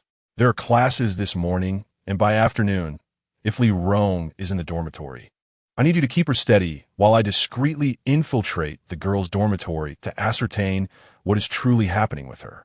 Upon hearing my words, Li Rong's dear friends nodded in agreement. After releasing her, I tidied up and proceeded to the classroom. Sitting in the last row alongside Lu Qingyun, and the others. We began discussing strategies for infiltrating the girls' dormitory. Their interest peaked upon hearing this, yet the newly appointed female dormitory supervisor is exceedingly formidable. Not only is it difficult to enter openly, even a covert attempt could lead to capture. Brother Wu, infiltrating is not impossible. I know a makeup artist who could transform you into a youthful maiden, enabling you to blend in seamlessly, one of them suggested. At this point, I found myself at a loss for words. Thus, after class, I was drawn by Wang Ming to a beauty shop not far from the school. And upon observing Wang Ming and the girl in question, it became evident that there was a story waiting to unfold. The sensation of being scrutinized by a girl is quite discomforting, particularly when the gaze is laced with ill intentions. Thus, half an hour later, after observing my reflection in the mirror, I found myself utterly shattered by the circumstances. In a flurry, I hastily donned a woman's outfit. Given the winter season, a simple women's down jacket would suffice for disguise. Had it been summer, I would scarcely have made it to the girls' dormitory before being unmasked. Just as I was amidst my wardrobe trials, a call from Li Rong's close friend pierced through the air. "Xiao Wu, you must hurry over. Li Rong is on the verge of a breakdown, and we cannot restrain her any longer." Upon hearing this, I discarded my phone and dashed out. Upon infiltrating the girls' dormitory and reaching Li Rong's room, I beheld 3 young women grappling with her, desperately attempting to contain her struggles. Just as they were about to release their hold, I lunged forward and seized her firmly. "Ah!" Li Rong exclaimed in despair, as I clutched her middle finger with unwavering resolve. Chapter 71. Master Chun of Wudong. The anguished cries of Li Rong echoed incessantly, her lips emitting low growls. Witnessing this, the other 3 girls in the dormitory were utterly horrified. Although I felt a pang of sympathy for Li Rong, this was not a moment for hesitation. "Get out!" I bellowed, forcefully bending Li Rong's middle finger. "Close the dormitory door and ensure no one enters." As I spoke, the 3 girls promptly shut the door and blocked the gap with a curtain. With one hand gripping Li Rong's finger and the other constricting her throat, I demanded, "Are you coming out or not? If you refuse, I will ensure you remain here. I have made good use of this body. There is no reason for you to escape." Clearly, my tactic of bending her finger was futile. I summoned my compass, directing its gaze at Li Rong. Given that there were 3 other girls present in the dormitory besides Li Rong, I was unable to unleash my full power. Merely producing the compass had already widened their eyes in astonishment. If I were to summon a vortex and employ talismans, it would surely frighten them to death. That isn't Li Rong's voice. "Xiao Wu, what on earth is happening?" Upon hearing the 3 girls speak, I hesitated to reveal the truth, choosing to remain silent. Just as I felt at a loss, a knock resounded from outside the dormitory door. "Hey, you have no chance now. The dormitory supervisor is coming. Once she enters, you will be expelled. However, I still have ample time to completely seize this body." Upon hearing this, the 3 girls in the dormitory, besides myself, wore expressions of sheer terror. Although they could not decipher the situation, the current scenario had certainly frightened them. "You underestimate me too much. There is no chance of escape." With that declaration, I turned to the 3 girls, asserting that it would take merely 5 minutes to block the door. Without hesitation, I pushed Li Rong down onto the chair and seized a pair of eyebrow scissors from the table. To attempt to take someone from my grasp, one must first consider their own weight, I remarked as I delivered a swift kick, planting my foot firmly on Li Rong's chest. Without flinching, I drew the blade across my own middle finger, allowing the crimson blood to flow forth. With a flick of my wrist, several droplets of blood splattered onto Li Rong's face. Instantly, a scream erupted, but the sound was not that of Li Rong. It resembled more the cry of a man. While I could not borrow talismans, I was quite proficient in curses. I summoned an array of over 20 incantations in one breath.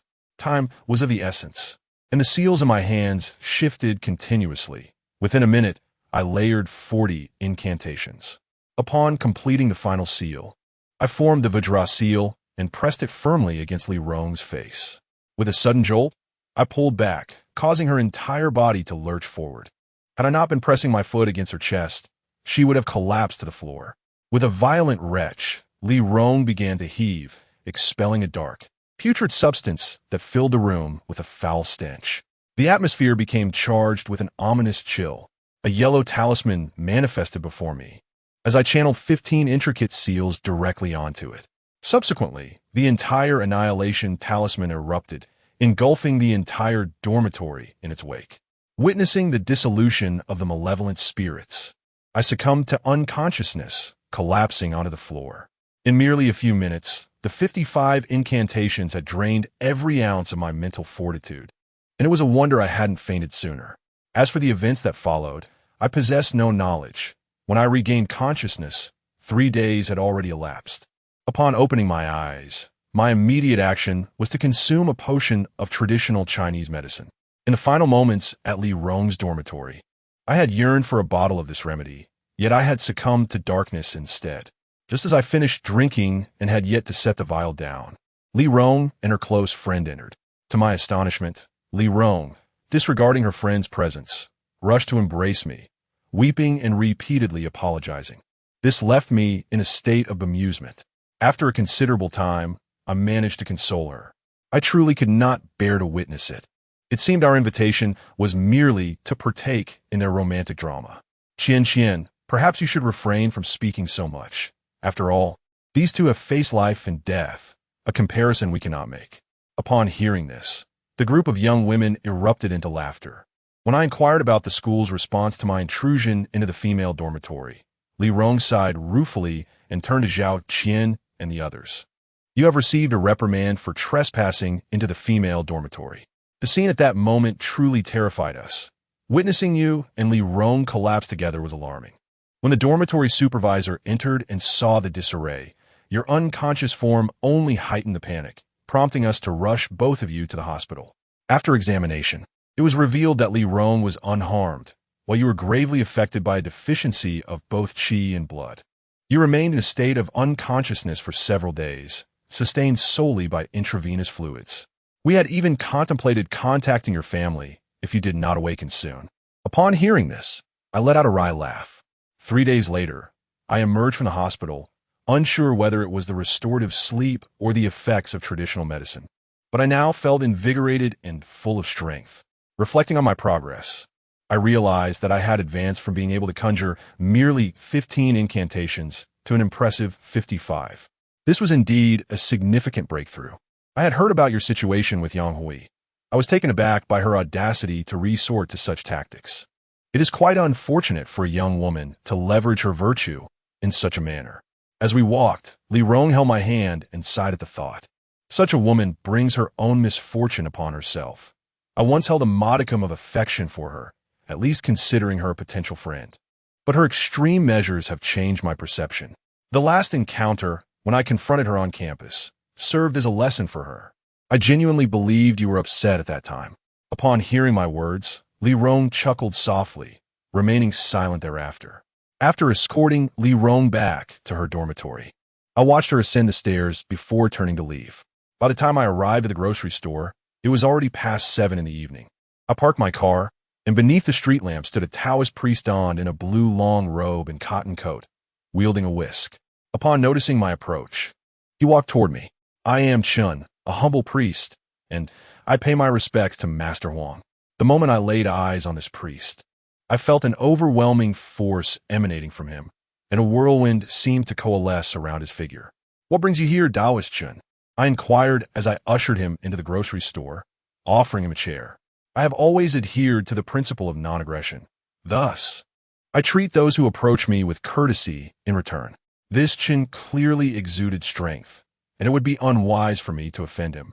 Unlike the individuals I had encountered previously, I require Master Huang's assistance in a matter, he stated, aware that the grocery store does not engage in unprofitable transactions. I offered a Wudong Thunder Talisman in exchange for information regarding a person's whereabouts. With that, Chun produced a yellow talisman covered in an intricate array of symbols. Unmistakably the Wudong Thunder Talisman. I was intrigued, for with his capabilities, locating someone's whereabouts should not pose a significant challenge for him. Chapter 72. I will torment you. The depths of Wudong Mountain remain a mystery to me, yet Master Chun possesses some knowledge of its intricacies. Throughout the ages, Wudong Mountain has preserved numerous formations. If one were to search for someone, it should not pose a significant challenge. To be candid, I have lingered here for over half a month. Recently, a blue light soared into the heavens, prompting me to ponder who might wield such a technique. This method of celestial relocation is perhaps beyond even the esteemed Taoist leaders of Wudong. Master Chen glanced at me and chuckled softly. Indeed, the technique of celestial relocation can accurately pinpoint an individual's location. However, my ability to execute it stemmed from the teachings of Xuanwu. At that time, I exchanged the soul of a dark-clad individual, and thus Xuanwu acquiesced. Yet, should I attempt to employ this technique once more, it would likely prove challenging for me. The execution of this formation necessitates 7 distinct yellow talismans to anchor it. While casting the incantation does not require excessive spiritual energy, the true difficulty lies in the creation of the 7 talismans, which are advanced charms that I currently lack the capability to produce. Master Chun, I fear I am unable to assist you in this matter, for the technique of celestial relocation is not one I can wield. In truth, I am also in search of this individual. Upon hearing this, Master Chin regarded me with a knowing look before retracting the Thunderbolt Talisman from the table. The Wudong Thunderbolt Talisman is indeed one of the formidable charms, yet with dedicated practice, I could eventually craft it. However, the depth of my resources must remain concealed from outsiders, as revealing them would not bode well for me.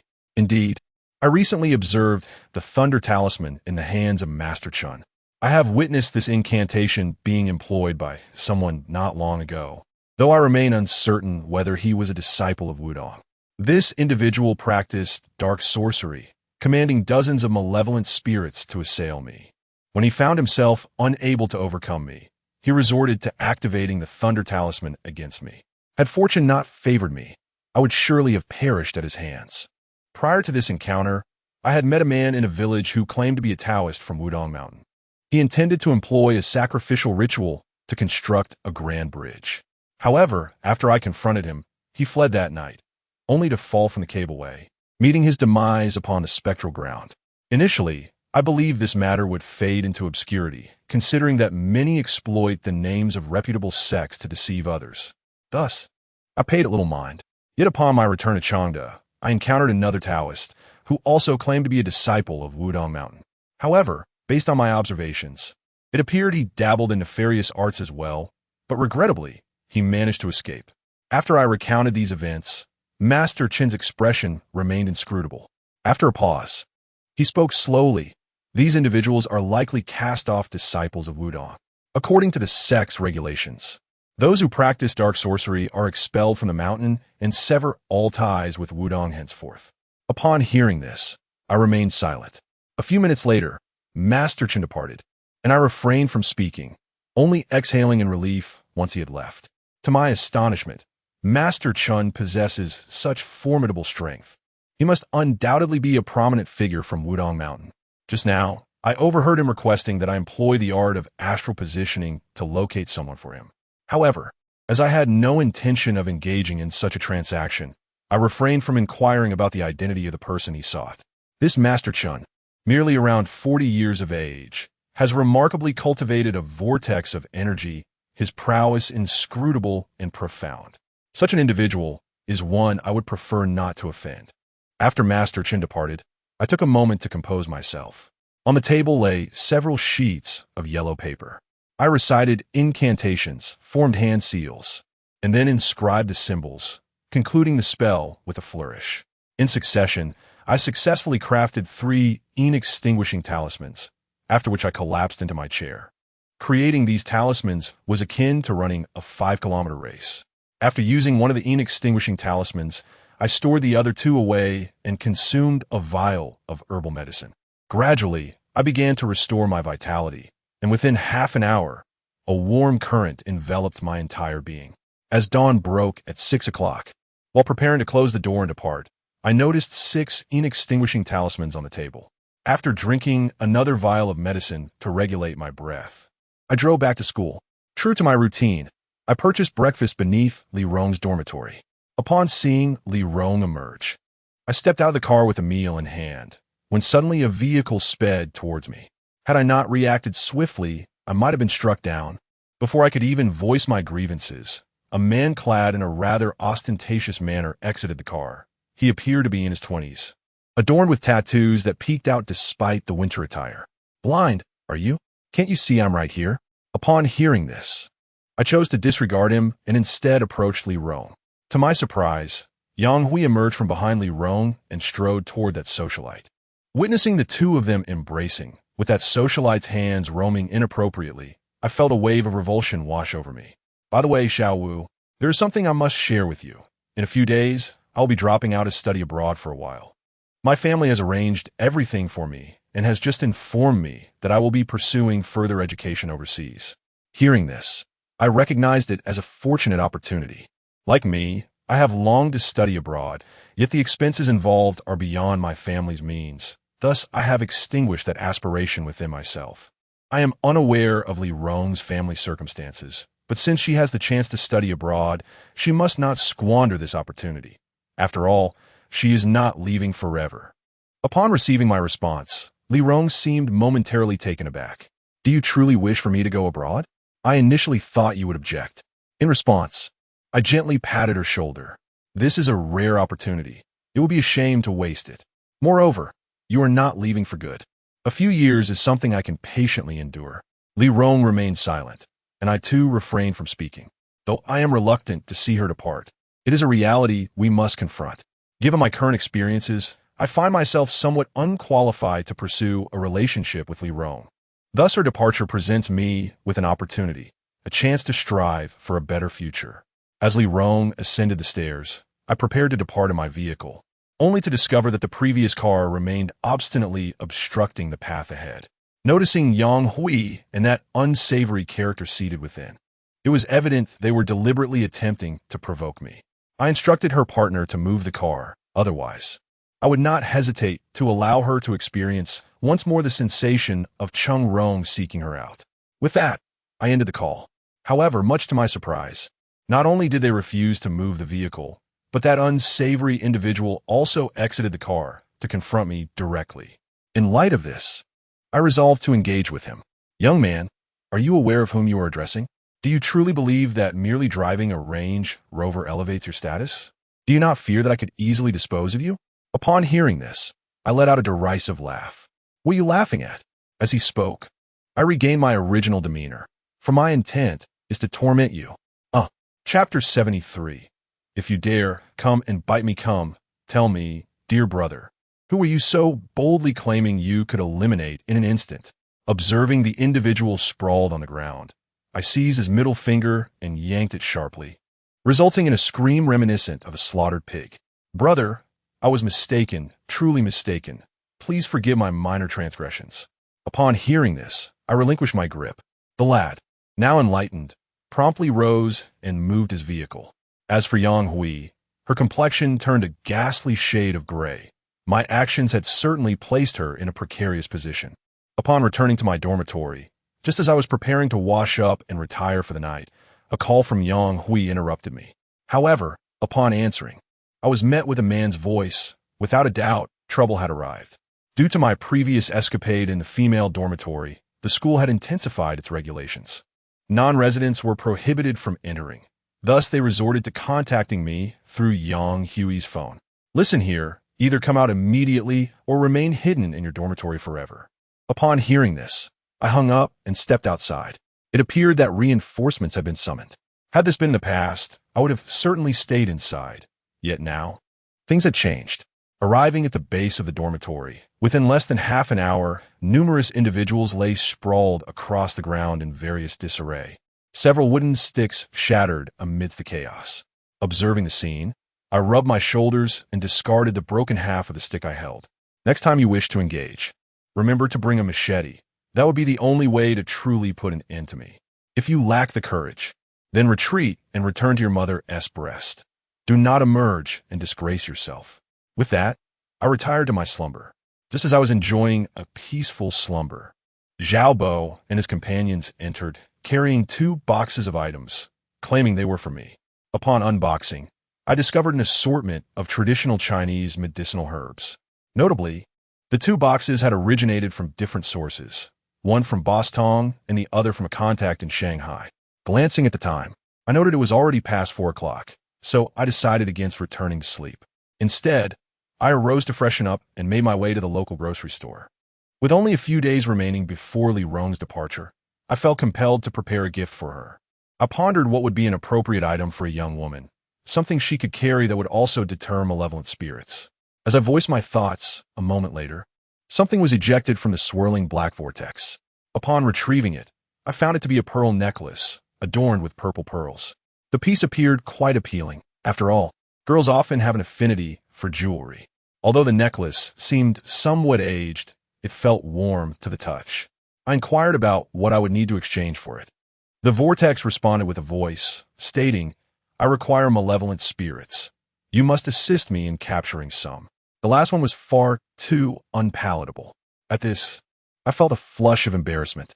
The ghost of the man in black was something you requested, and I retrieved it for you. Yet now you express disdain for its taste. There is one thing I cannot comprehend. You consume these malevolent spirits. Yet it is said that only Zhong Kuei partakes in such things. What exactly are you? Upon hearing this, the dark vortex fell silent, vanishing without a word. I gazed at the pearl necklace in my hand, storing it away with utmost seriousness. Now, I found myself tasked with preparing traditional Chinese medicine. Seizing an opportune moment when my dormitory mates were distracted, I discreetly gathered 2 boxes of herbs into my palm. Later that evening, I commenced the decoction in the general store. Having undertaken this endeavor before, I felt a touch more adept this time. Before long, a sizable pot of herbal concoction was simmering, filling the room with a fragrant aroma. Seated behind the counter, I practiced my talisman drawing while inhaling the medicinal scent which, perhaps due to its invigorating essence, seemed to enhance my speed in sketching the symbols. As I completed a 5-ghost extermination talisman with a single stroke, I glanced at the pot of herbs, aware that for a successful brew, it required a gentle simmer for an hour. With ample time at hand, I devoted myself to the art of talisman creation. Once prepared, I chanted the incantation, formed the madra, and with steady hand, inscribed the symbols. The spell materialized flawlessly. A surge of excitement coursed through me as I beheld the successful completion of the 5-ghost extermination talisman, a high-level charm, intricate in design and challenging to create. To my surprise, the process consumed a full half-hour. Nevertheless, to have produced a 5-ghost extermination talisman was a remarkable achievement in itself. Subsequently, I refrained from further talisman drawing and patiently waited until all the herbal mixture was transferred into bottles, sealing them securely before storing them in my palm. This session yielded over 30 bottles of medicinal brew, while the remaining dregs of herbs held little efficacy. After tidying up, I continued to calm myself, reciting incantations and forming gestures, then began to write. However, before I could complete the second 5-ghost extermination talisman, a sudden chill gusted in, startling me. My pen faltered away from the yellow paper, and the incantation on my lips ceased, rendering the talisman ruined. Before I could express my frustration, the spirit that had intruded knelt before the counter, pleading, "Help me. Someone is out to devour me. I beg you, save me." Glancing outside, I noticed 2 formidable spirits standing at the threshold. Observing the small ghost on the ground and then the spirits outside, I felt a wave of misfortune wash over me. The value of a 5-ghost extermination talisman rivals that of the thunder talisman from Wudong. Now, with my income of several 100,000 gone, one cannot help but feel exasperated. Chen Daoshan, you are truly courting disaster. You managed to escape last time, yet you dare return? Do you think of my abode as a refuge, where you can come and go as you please? With that, I summoned my sword and stepped outside. In addition to Chen Daoshan, there was another spirit whose malevolent energy matched his. What surprised me was that, despite Chen Daoshan's previous weakness, he had seemingly doubled his strength in such a short span of time. Xiao Wu, do not provoke me further. Last time I was outmatched, and you took advantage of the situation. This time, I seek no conflict with you, so do not bring trouble upon me. Once I consume 99 more souls and attain the title of Ghost King, extinguishing you will be as effortless as crushing an ant. Be wise and distance yourself. This matter does not concern you. Upon hearing this, I was taken aback. Ghosts devouring ghosts? This is undoubtedly the swiftest shortcut for a specter to augment its own power. Yet such occurrences are strictly forbidden by the emissaries of the underworld. How could Chun Daoshan's spirit linger for so long without being apprehended? Moreover, it now resorts to the act of ghostly cannibalism. I pondered the rapid growth of his strength. There must be an underlying reason. He believes that by consuming 99 souls, he can ascend to the rank of a ghost king. What a ludicrous notion! While it is true that one can enhance their spectral energy through such acts, it merely transforms them into a vengeful spirit. To speak candidly, a ghost that relies on devouring its kin to bolster its power is akin to a domesticated dog, intimidating in appearance, yet devoid of true ferocity. Indeed, I shall take it upon myself to address this trivial matter. If you possess the audacity, come and bite me. With that, I made no further reservations. After all, Chun Daoshan was never a match for me. Despite his considerable increase in strength, he still pales in comparison to my own capabilities. Chapter 74. Ghosts consuming ghosts. As for the other specter accompanying Chun Daoshan, its strength was utterly feeble. With just 2 slaps, it collapsed to the ground, wailing like a banshee. Chun Daoshan himself soon followed suit, lying prostrate on the floor.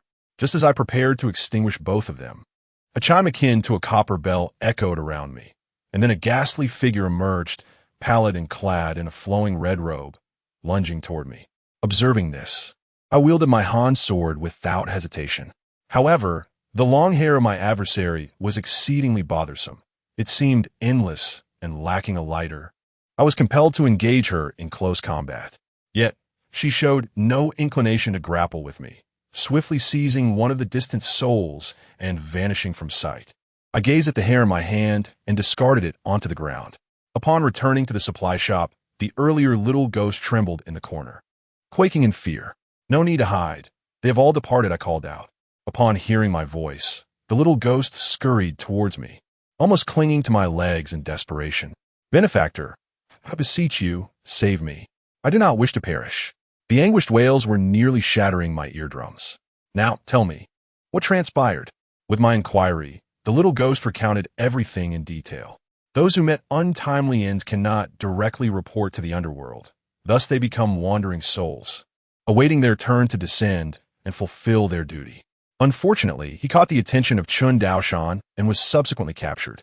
Initially, he was bewildered by the situation, but upon witnessing Chun Daoshan devouring other spirits, fear gripped him, prompting him to escape when Chun was momentarily distracted. Now, should he dare to venture outside, the consequences are all too predictable. However, this little spirit is merely a white ghost. Whether it can contend with other malevolent souls remains uncertain. Keeping it is a waste of time, especially since it met its demise unjustly, and I have no means to send it to the underworld. Their influence is considerable. Besides the 2 pursuers after me, there are several formidable spirits as well. Upon hearing this, I cast a glance at him. Several formidable spirits. Just moments ago, when I confronted that red-clad spirit, I felt something was amiss. Now, upon hearing this little ghost's account, clarity dawns upon me. Chun Daoshan had previously fallen into my grasp, only to be rescued by a powerful spirit whose face I could not discern. However, the one today pales in comparison to that previous entity. Ah, the sound of bells. Suddenly, a memory strikes me.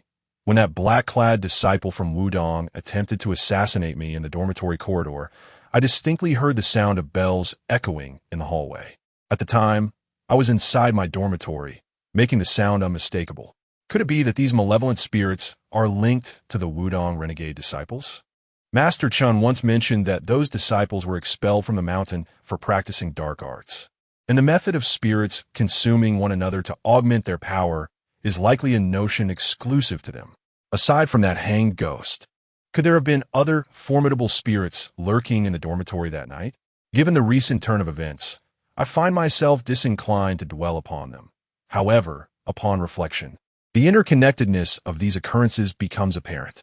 The formidable strength of a disgraced disciple from Wudong, coupled with his manipulation of numerous vengeful spirits and his scheme to augment their power through cannibalistic means, is alarming.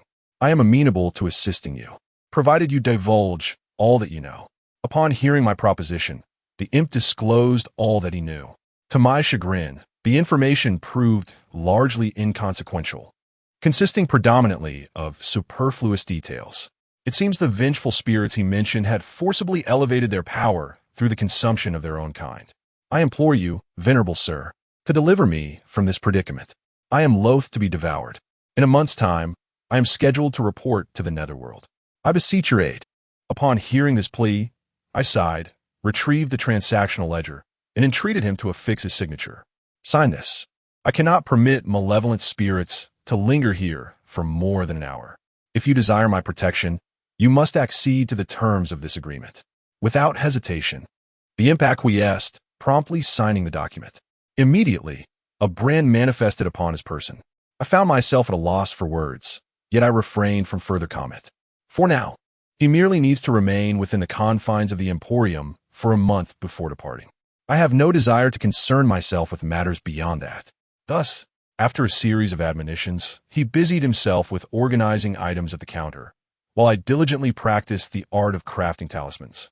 As morning dawned, I closed the door behind me, leaving that mischievous spirit nestled within the grocery store. Upon returning to my dormitory, I discovered that Zhao Bo and his two companions were absent, likely having spent yet another night in revelry, a frequent occurrence for them. This, however, presented an opportunity for me to summon Enlin. The matter of spirits consuming one another is no trifling issue.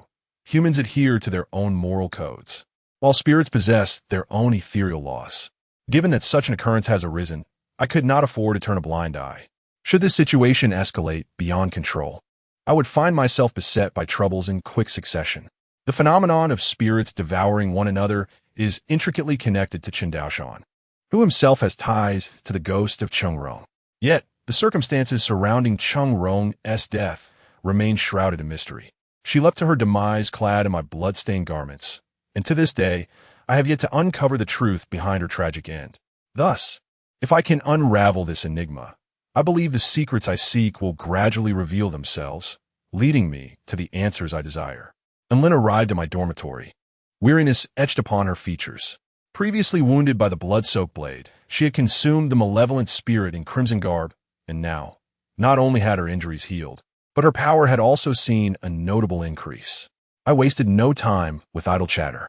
I informed her of the spirits consuming one another and instructed her to keep a vigilant eye within Changde City, to discern which vile entities were engaging in such nefarious acts. From my deductions, it seems these instances of spirits devouring one another can be traced back to that wayward disciple of Wudong. Regrettably, he managed to escape at that time.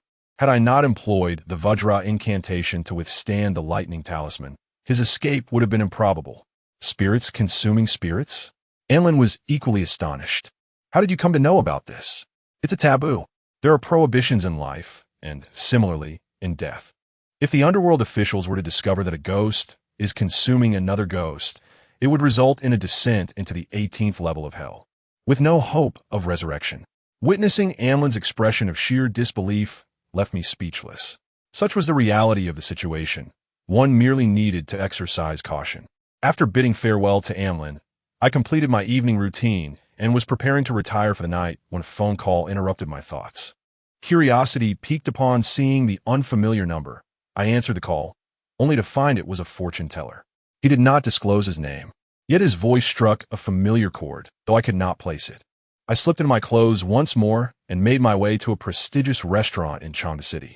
Chapter 75. The reverse 5 elements feng shui arrangement. Upon my arrival at the private room, I was momentarily taken aback upon seeing the 3 individuals within, all of whom I recognized. Xiao, please take a seat, Chun Xian invited. I remained at the doorway, my gaze shifting to Zhang Xianzong and Chen Huifeng, who had risen. They were the parents of Zhang Rue, and a thought crossed my mind. Could they have come regarding matters concerning Zhang Rue once again? Just as I pondered whether this was a trap, Chen Huifeng interjected, Xiao, let us sit and discuss. Acknowledging her request, I took my seat. Xiao, we have summoned you today to seek your assistance with a particular matter, Zhang Xianzong stated.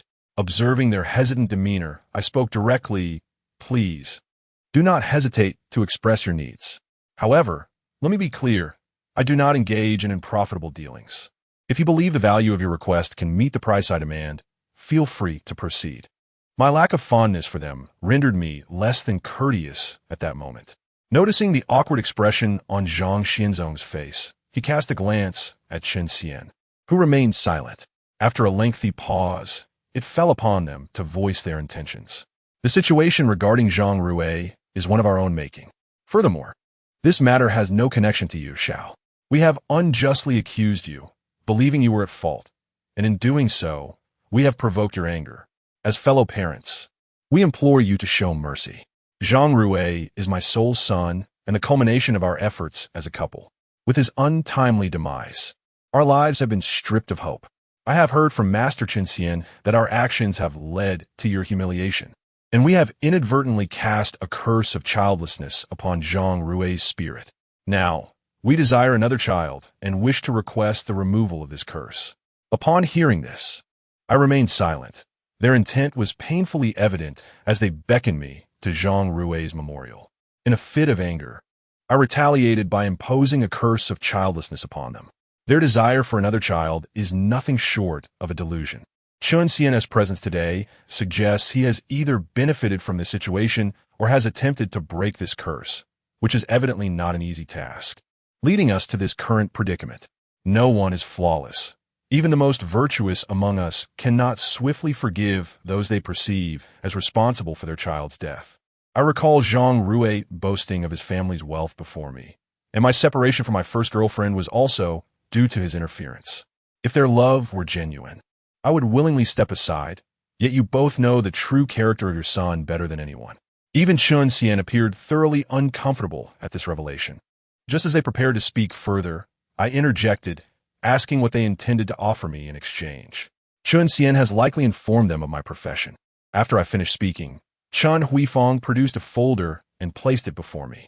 Upon opening the document, I discovered a property transfer contract along with a bank card, in addition to several transaction slips linked to other bank cards. I was momentarily taken aback when I noticed my name inscribed upon them. This house was bequeathed to me by my brother during his lifetime, originally intended as a marital abode for Zhang Rui. However, with his absence, I am willing to compensate you. The bank card I acquired through connections yesterday holds a modest sum, yet it represents the utmost amount we can offer. Witnessing Chen Huifeng shed tears, I felt a pang of sympathy. Regardless of whether their emotions were genuine or merely a facade, it was evident that they had triumphed. The deal is struck. Upon concluding, I accepted these items and requested their address, promising to provide a list of necessary items shortly. I instructed them to prepare what was needed, stating that I would act once everything was in order. As I spoke, 2 transaction records materialized in my hand under the watchful gaze of the 3 individuals. I took out a brush and inscribed 2 lines upon them, then asked them to articulate their desired transactions clearly, followed by their signatures and fingerprints. Once everything was in order, I departed from the premises. Upon returning to the grocery store, I cast one of the transaction records into the vortex. The art of geomancy is categorized into 2 types, one akin to the principles of yang and yin houses, and the other established through incantations, much like the power of curses, imbuing it upon individuals. The curse of barrenness belongs to the latter category. Thus, to disrupt this geomantic arrangement, one must employ the former. Young man, you have not made a poor investment. A villa is now within your grasp. A voice emanated from the black vortex, prompting a bemused chuckle from me. The regulations of the Huangquan General Store stipulate that the Huang Master possesses the exclusive privilege to exchange for desired items. Moreover, these exchanges are entirely voluntary and do not concern me. My sole responsibility lies in assessing the value of the transaction. After I spoke, I cast a glance at the swirling darkness. Moments later, a statement resonated from the vortex. It seems the general store is destined to flourish under your stewardship. With that, the black vortex vanished into thin air. I paid it no further heed, instead turning my thoughts to devising a strategy to unravel the predicament of the barren lineage. Hours later, a formation began to crystallize in my mind. 2 formations, to be precise. One was the yin-yang reverse 5 elements, and the other was the prosperous kin gathering. The barren lineage had already taken root, and direct dismantlement was impossible. Thus, I could only invert the surrounding feng shui with the reverse 5 elements formation, rendering the barren lineage ineffective. As for the prosperous king gathering, it was an enhancement to the reverse 5 elements. The notion of pursuing victory in rapid succession embodies this principle. Only by thoroughly suppressing the barren lineage could I claim to have dismantled it. However, with my current capabilities, direct dismantlement was beyond my reach. The feng shui formation, anchored in incantations, presents an insurmountable challenge to dismantle. I retrieved my phone and sent all pertinent information to Zhang Xianzhong, instructing him to contact me when they were prepared. For now, I had already secured the money and property. The remaining decisions lay firmly in my hands. However, contemplating this matter fills me with concern. The car was bequeathed to me by Luo Fei, and I have refrained from disclosing this to my parents, fearing that their imaginations might run wild and lead them to believe I have engaged in some illicit activities. Presently, this villa is worth considerably more than the car, and the residential complex is quite prestigious, arguably the most sought after in Chengdu City, featuring both towering skyscrapers and luxurious villas. Should my parents become aware of this, I can only dread the flights of fancy they might indulge in. Yet, I cannot shake the feeling that the Zhang family harbors ulterior motives. It is rather unsettling that they would offer such a valuable item in exchange with me. Chapter 76. A pauper upon reflection. The villa was a gift from Chun Daoshan, and considering they were family, it was indeed a valuable asset, although the balance in the bank card was meager. Trading such possessions for a child posed no loss to them. After meticulously planning these matters, I resumed my task of drawing the extermination talismans. Having completed 3 in one breath, I began to feel physically drained and reluctantly consumed a vial of medicinal liquid. Brother, as the proprietor of this emporium, could we strike a deal? Noticing my pause, the little specter floated toward me, its pallid visage contorted into a grotesque smile. You, a pauper, wish to negotiate what? I retorted with annoyance, prompting the little ghost to bristle and commence a discourse, asserting its wealth. Yet, I merely let its words wash over me. For no matter how affluent it claimed to be, it held no value in my eyes. Brother, I seek your assistance in returning to my ancestral home. Behind the house, I buried a savings book procured with my mother's identification card. Since my untimely demise, returning has been impossible, and my attempts to communicate through dreams have proven futile. My vengeful energy is insufficient over such a distance. Upon hearing this, I nodded in understanding. He was not mistaken. According to him, besides himself, there were 2 brothers remaining at home. However, his abrupt passing had precluded him from conveying this information to his family. I cast a few glances at him before finally letting out a sigh. Very well, I promise you, in a few days, once I have finished the task at hand, I shall pay a visit to your hometown. Considering how meticulously you have cleaned my space, I shall offer my services free of charge. With that, I chose to disregard him and return to my meditative practice of drawing talismans. As the night deepened, I gazed at the array of dispelling talismans laid out on the table, then gathered them up and commenced replicating the Thunderfall talisman from Wudong.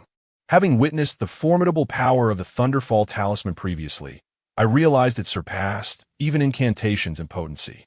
Though I possessed a Han sword, my methods remained rather limited. The dispelling talisman proved effective against malevolent spirits, yet the Thunderfall talisman held utility against all entities. Should I master its creation, I would gain an additional means of safeguarding my life. Alas, the intricacies of crafting the Thunderfall talisman were exceedingly challenging. Otherwise, it would not be regarded as the core talisman of Wudong. After advising the little ghost not to wander off, I locked the door and departed. After purchasing breakfast, I drove to the foot of Li Rong's dormitory. Before you leave, allow me to present you with a gift.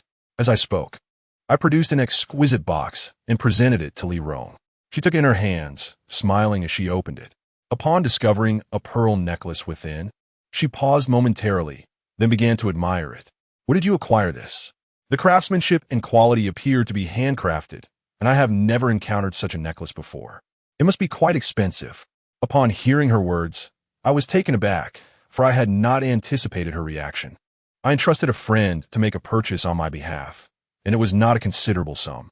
Li Rong gazed at me, contemplated for a moment, and ultimately accepted the gift.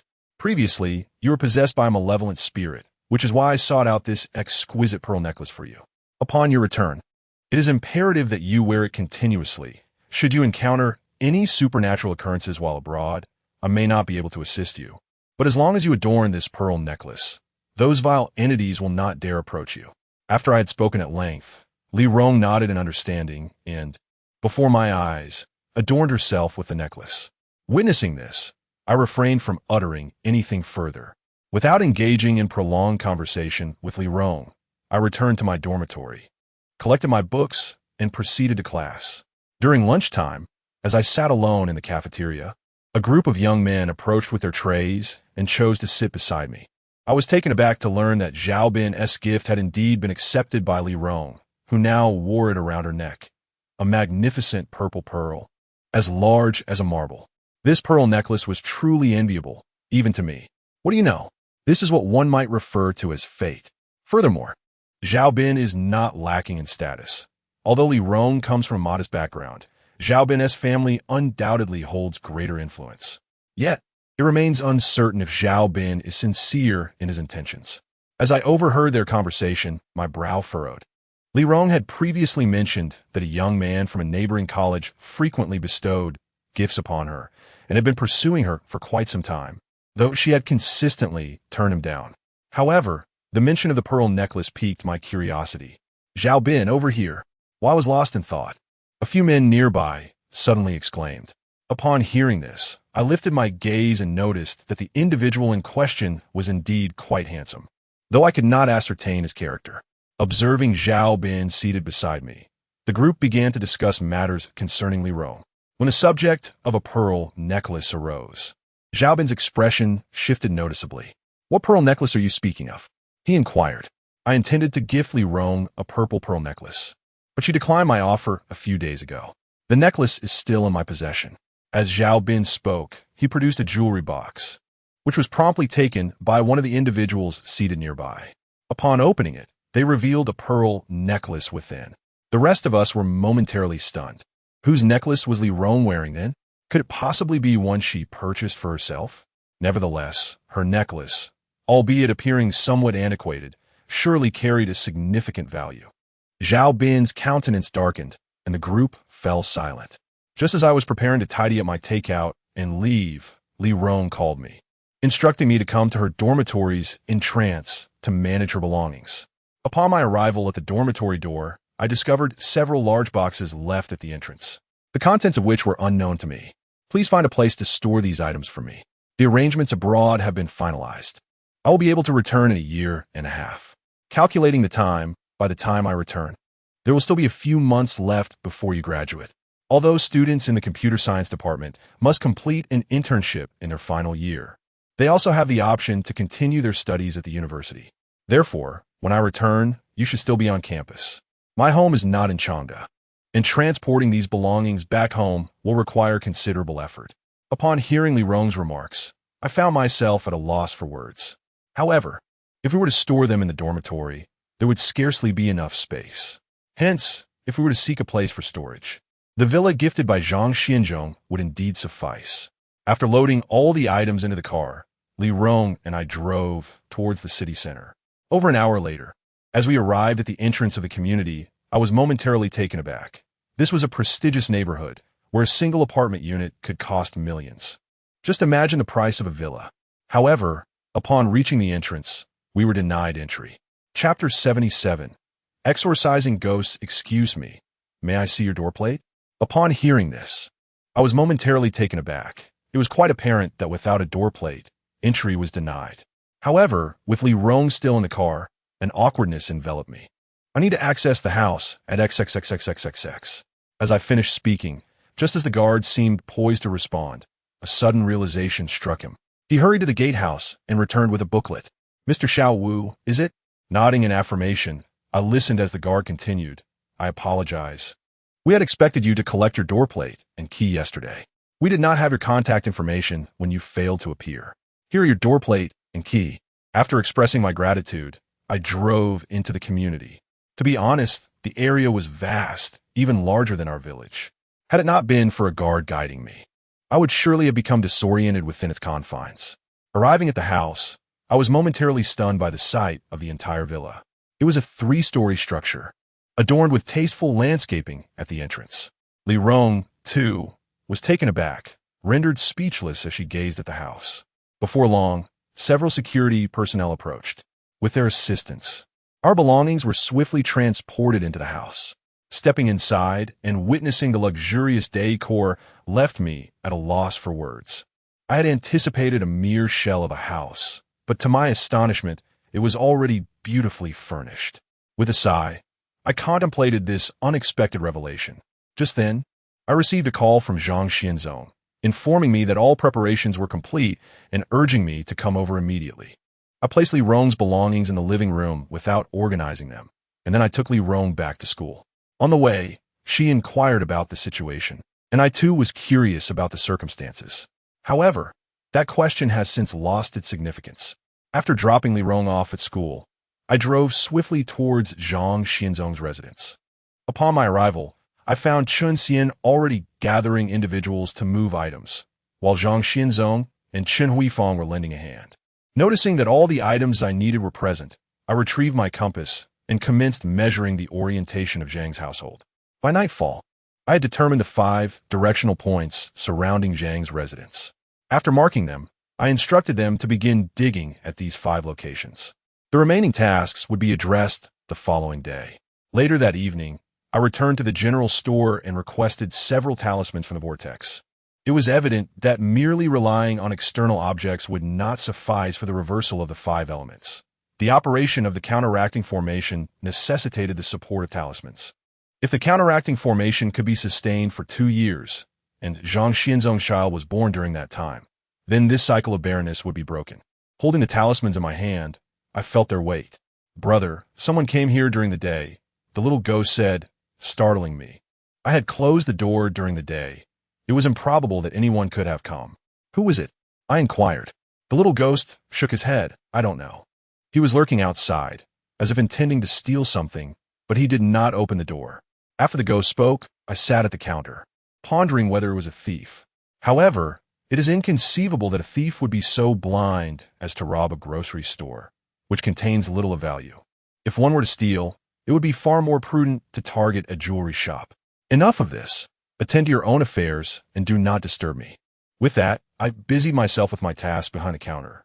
As the night wore on, and I had finished my work and was preparing to engage in other endeavors, I received a call from Yang Hui. "Xiao Wu, could you come to the XX Hotel? I just saw Cheng Rong. She said she wants to take me away and that I should be like her." Upon hearing this, I let out a cold laugh and glanced at the caller ID. "Yang Hui, are you not yet finished? Our relationship is over. Since you claim to have seen the ghost of Cheng Rong, you should figure out yourself. If you wish for me to come to the XX Hotel, can I interpret this as an invitation to a trap? Spare me your little tricks." With that, I hung up the phone, but it soon rang again. "Xiao Wu, you bastard, I am not lying to you. Cheng Rong truly came to find me, and she is not alone. There is a ghost with her right outside the door." Upon hearing this, I glanced at my watch. "I would never seek you out. If you wish to save your life, come to my grocery store. At this hour, there should still be taxis outside the hotel." With that, I hung up the phone once more. "Brother, she is your girlfriend." I retorted, "What does that have to do with you? Speak again, and I shall throw you out." Upon hearing my words, the ghostly figure returned to tidying up the counter. More than half an hour later, Yang Hui truly arrived, and, as she entered, she brought with her a considerable amount of malevolence. Observing this, it seemed she had not deceived me. However, I was perplexed as to why Cheng Rong would directly seek her out. Gazing at the helplessness and fear etched on Yang Hui's face, I chose to remain silent. What on earth was happening? Wasn't Cheng Rong dead? Why was she still tormenting me even in death? Upon hearing Yang Hui's accusations, I was taken aback. Did her words imply that I had sent her to find me? Did she no longer care for Bai Lian? After uttering this, I picked up my brush. If one wishes to survive, silence is golden. If not, one might as well seek assistance from their social connections or perhaps visit a hotel to invigorate their spirit. "You!" Yang Hui exclaimed, ready to strike at me, but she quickly realized her mistake. Before my brush could touch the paper, a chilling wind began to howl outside. This only fueled my irritation. I was fed up with the incessant troubles that had been thrust upon me. I set down my brush and stepped out from behind the counter. If one did not wish to perish, it would be wise not to emerge. With that thought, I exited, contemplating the enigma surrounding Chung Rong's death. I could find no answers from the police, so my only recourse was to confront Chung Rong herself to uncover the truth of her demise. The transformation of Chung Rong into a vengeful spirit was no mere coincidence. It was evident that someone was orchestrating these events from the shadows. Upon exiting the alley and stepping onto the street, I did not hesitate to unleash 2 talismans designed to dispel evil, casting them forth with decisive intent. 15 incantations manifested, accompanied by 2 destroying talismans swirling in the air, before they darted towards a specific location and erupted with a series of resounding explosions. A chilling gust swept through, causing the Han sword in my hand to soar forth, followed by a cacophony of anguished wails. Divine weapon, swift as the decree of heaven, gather. In that fleeting moment, before I could catch my breath, a sinister wind approached from behind. I swiftly bent low to evade it, slicing the Han sword behind me, and instantly, malevolent energy surged, revealing a spectral figure. It was none other than the ghost of Chen Daoshan. Speak. What do you intend by your relentless pursuit of Yang Hui? Upon hearing my inquiry, Chen Daoshan remained silent. Yet he lunged towards me. Having already resolved to eradicate them, I would not hold back. A ghostly blade materialized in my grasp, which I hurled without hesitation.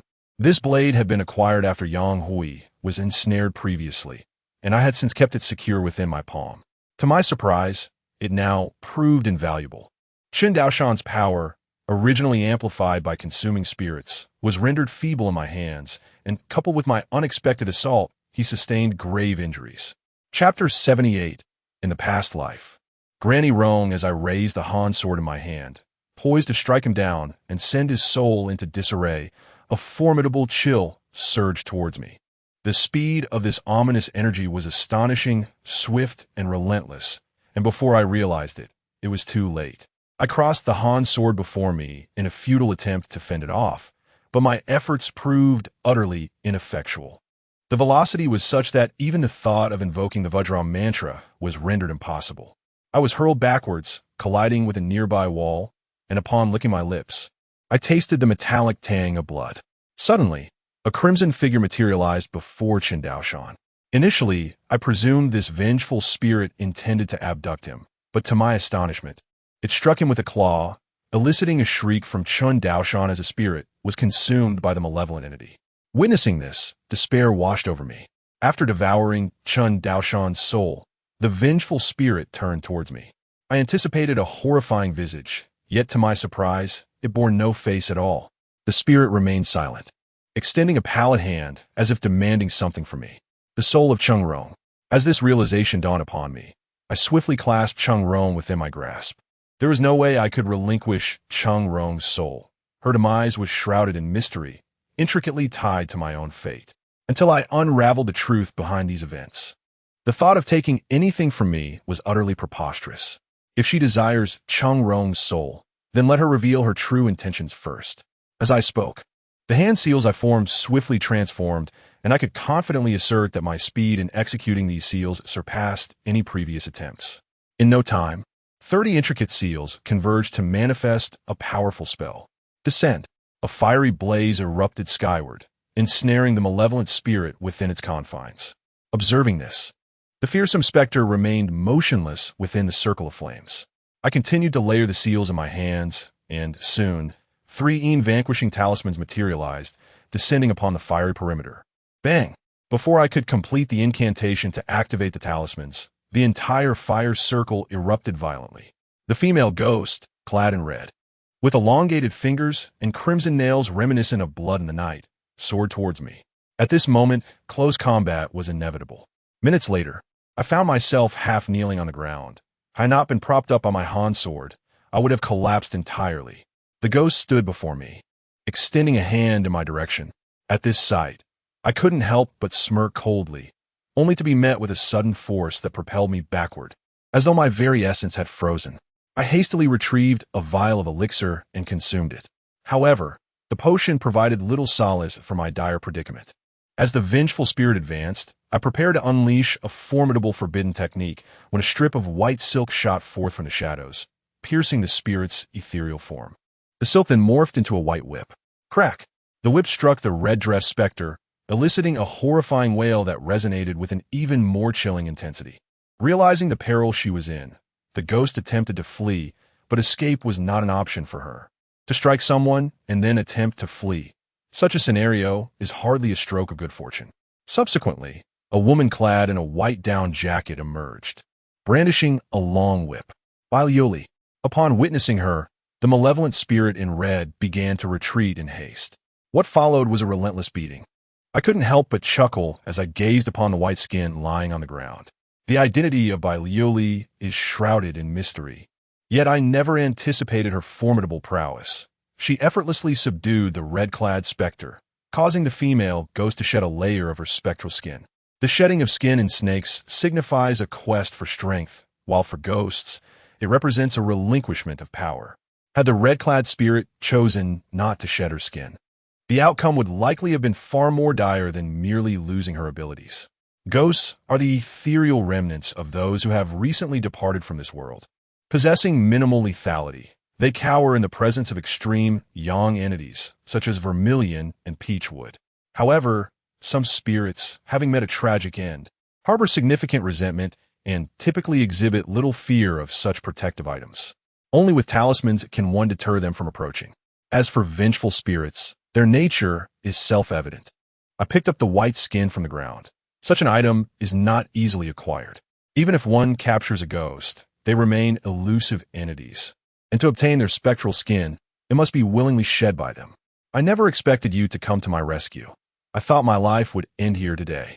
Allure regarded me with a look of exasperation, and when we arrived at the general store, she displayed little reaction upon seeing the ghostly head in Yanghui. With a mere flick of my finger, I could easily extinguish this little rascal, and yet you chose to protect him. Who is this woman to you? Upon hearing this, I simply remarked that the matter concerning the little rascal was straightforward. When I alluded to the issue of one ghost consuming another, Allure displayed an expression of incredulity, though she refrained from revealing too much. As for Yanghui, after ascertaining that she posed no threat, I allowed her to depart. Now, only Allure, the little rascal, and I remained in the shop. Pray tell, what grievance have you and Luo Fei incurred? The prowess of this malevolent spirit is formidable. How did you manage to provoke it? Before I could respond, Allure rose to leave. You are departing already? I came here to attend to certain matters. Do you think I sought you out specifically? Make the most of this time to hone your skills. Tonight's event should have illuminated your true capabilities. Later in the night, I secured the shop's door and adorned the walls with crimson threads and ancient coins. Once these preparations were complete, I released Cheng Rong's spirit. Upon my arrival, she attempted to flee, but as she brushed against the crimson threads encircling the walls, her ethereal form was repelled back. Observing her lack of cooperation and recalling the earlier encounter with the vengeful spirit, I smeared some incense ash onto my palms and advanced with a decisive punch. So you refuse to cooperate? You insist on being obstinate? Have you become a ghost and think yourself exceptional? Do you believe I am powerless against you? After delivering several blows, Cheng Rong's spirit curled up in a corner. Seeing her reluctance to speak, I glanced at the ghostly figure beside me. Why don't you teach her how to be a proper specter? Upon hearing my words, the ghostly figure retrieved a bamboo skewer from the shelf and approached Cheng Rong, who was huddled in the corner, delivering a resounding slap. You wretched woman, answer my brother's questions truthfully. Tell us, who sent you? Reveal who instructed you to plot against him. Speak. Witnessing this scene, an oddly familiar sensation washed over me. Before I could fully comprehend the unfolding drama, the ghostly figure began to plunge several bamboo skewers into Cheng Rong's back, eliciting a horrific wail from her. Will you speak, or will you not? Speak. The rhythmic rise and fall of the ghostly figure's hands created a peculiar cadence, harmonizing even with Cheng Rong's anguished cries. Could it be that this ghostly figure was truly a reincarnation of the notorious Rong Mama? Chapter 79. The complete disappearance of Cheng Rong after more than an hour. Cheng Rong's spirit was tormented to an unbearable state. I will speak. I will speak.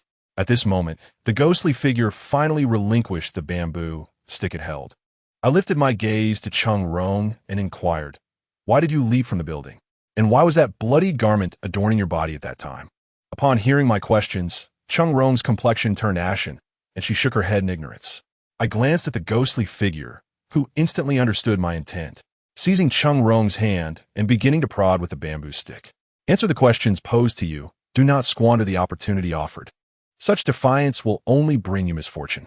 At this moment, I felt a pang of reluctance, yet this obstinate wretch refused to divulge the truth, leaving me with no justification to show her leniency. There was a female ghost who promised that if I complied with her wishes, she would exact vengeance on my behalf. On that fateful day, after you struck me, I was consumed by indignation and sought retribution. She provided me with a bloodied garment, and upon donning it, I became oblivious to everything. Why did that female ghost seek you out? Is there any connection between Zhang Rui's demise and this matter? Upon my inquiries, Chung Rong's spectral form trembled, and she regarded me with a cold gaze. Zhang Rui is dead? Her expression revealed genuine astonishment at the news of Zhang Rui's passing, indicating her unawareness of the circumstances surrounding it. The last time I encountered the sorcerers with Li Hao in the building, they explicitly admitted to having caused Zhang Rui's demise. However, prior to Zhang Rui's incident, Yang Hui claimed to have witnessed me severing Zhang Rui's tongue. Who could have orchestrated such an event? The deaths of Chung Rong and Zhang Rui, particularly that of Zhang Rui, remained shrouded in mystery. They informed me that Zhang Rui was alive and well, accusing me of targeting him at every turn. I fixed my gaze upon Chung Rong, remaining silent. After a lengthy pause, Chung Rong broke into a cold laugh. They are deceiving me. They are deceiving me. Observing Chung Rong's soliloquy, I pressed on with my inquiry. When did Qin Daoshan join your ranks? Chung Rong continued her self-muttering, seemingly indifferent to my question. Suddenly, with a sharp slap, Ghosthead struck her, jolting her back to reality. He had joined shortly after my arrival, brought in by them. Because we were both weak, they devised a plan to make us stronger through the consumption of the weak by the strong. Yet, their power overshadowed ours, leaving us with no choice but to comply. Failure to do so would result in punishment. You have pursued Yang Hui for so long. Logically, you had ample opportunity to eliminate her. Why, then, have you refrained from taking action? Zhang Rui once confided in me that he harbored feelings for Yang Hui and urged me not to cause her distress. In truth, I too have feelings for Zhang Rui, yet I lacked the courage to express them. They mentioned that Zhang Rui was alive, and I had visited both the school and his home, but he was nowhere to be found. Thus, I yearned to inquire with Yang Hui for clarity. However, each time I attempted to broach the subject of Zhang Rui, the words eluded me. Subsequently, when they discovered my communications with Yang Hui, they presented me with a sinister dagger, instructing me to deceive her into coming to harm you. Just as we brought Yang Hui to you, you awakened. After listening to Chung Rong's account, I have gleaned a general understanding of her demise. Yet the puppeteer behind these events remains a mystery. Chung Rong fell victim to her vulnerabilities, leading her to her own demise. As for Qin Daoshan, Lin mentioned that after manipulating him into leaping from the building, his spirit was shattered, and only after ensuring this did he depart. It was unexpected that he would subsequently be ensnared by malevolent forces that sought to capture his soul. After a pause, I turned to Chung Rong and asked, "Who do you refer to when you say they?" No sooner had I posed the question than a tremendous force slammed against the door, causing the crimson thread binding it to snap instantaneously. "Xiao Wu, open the door quickly.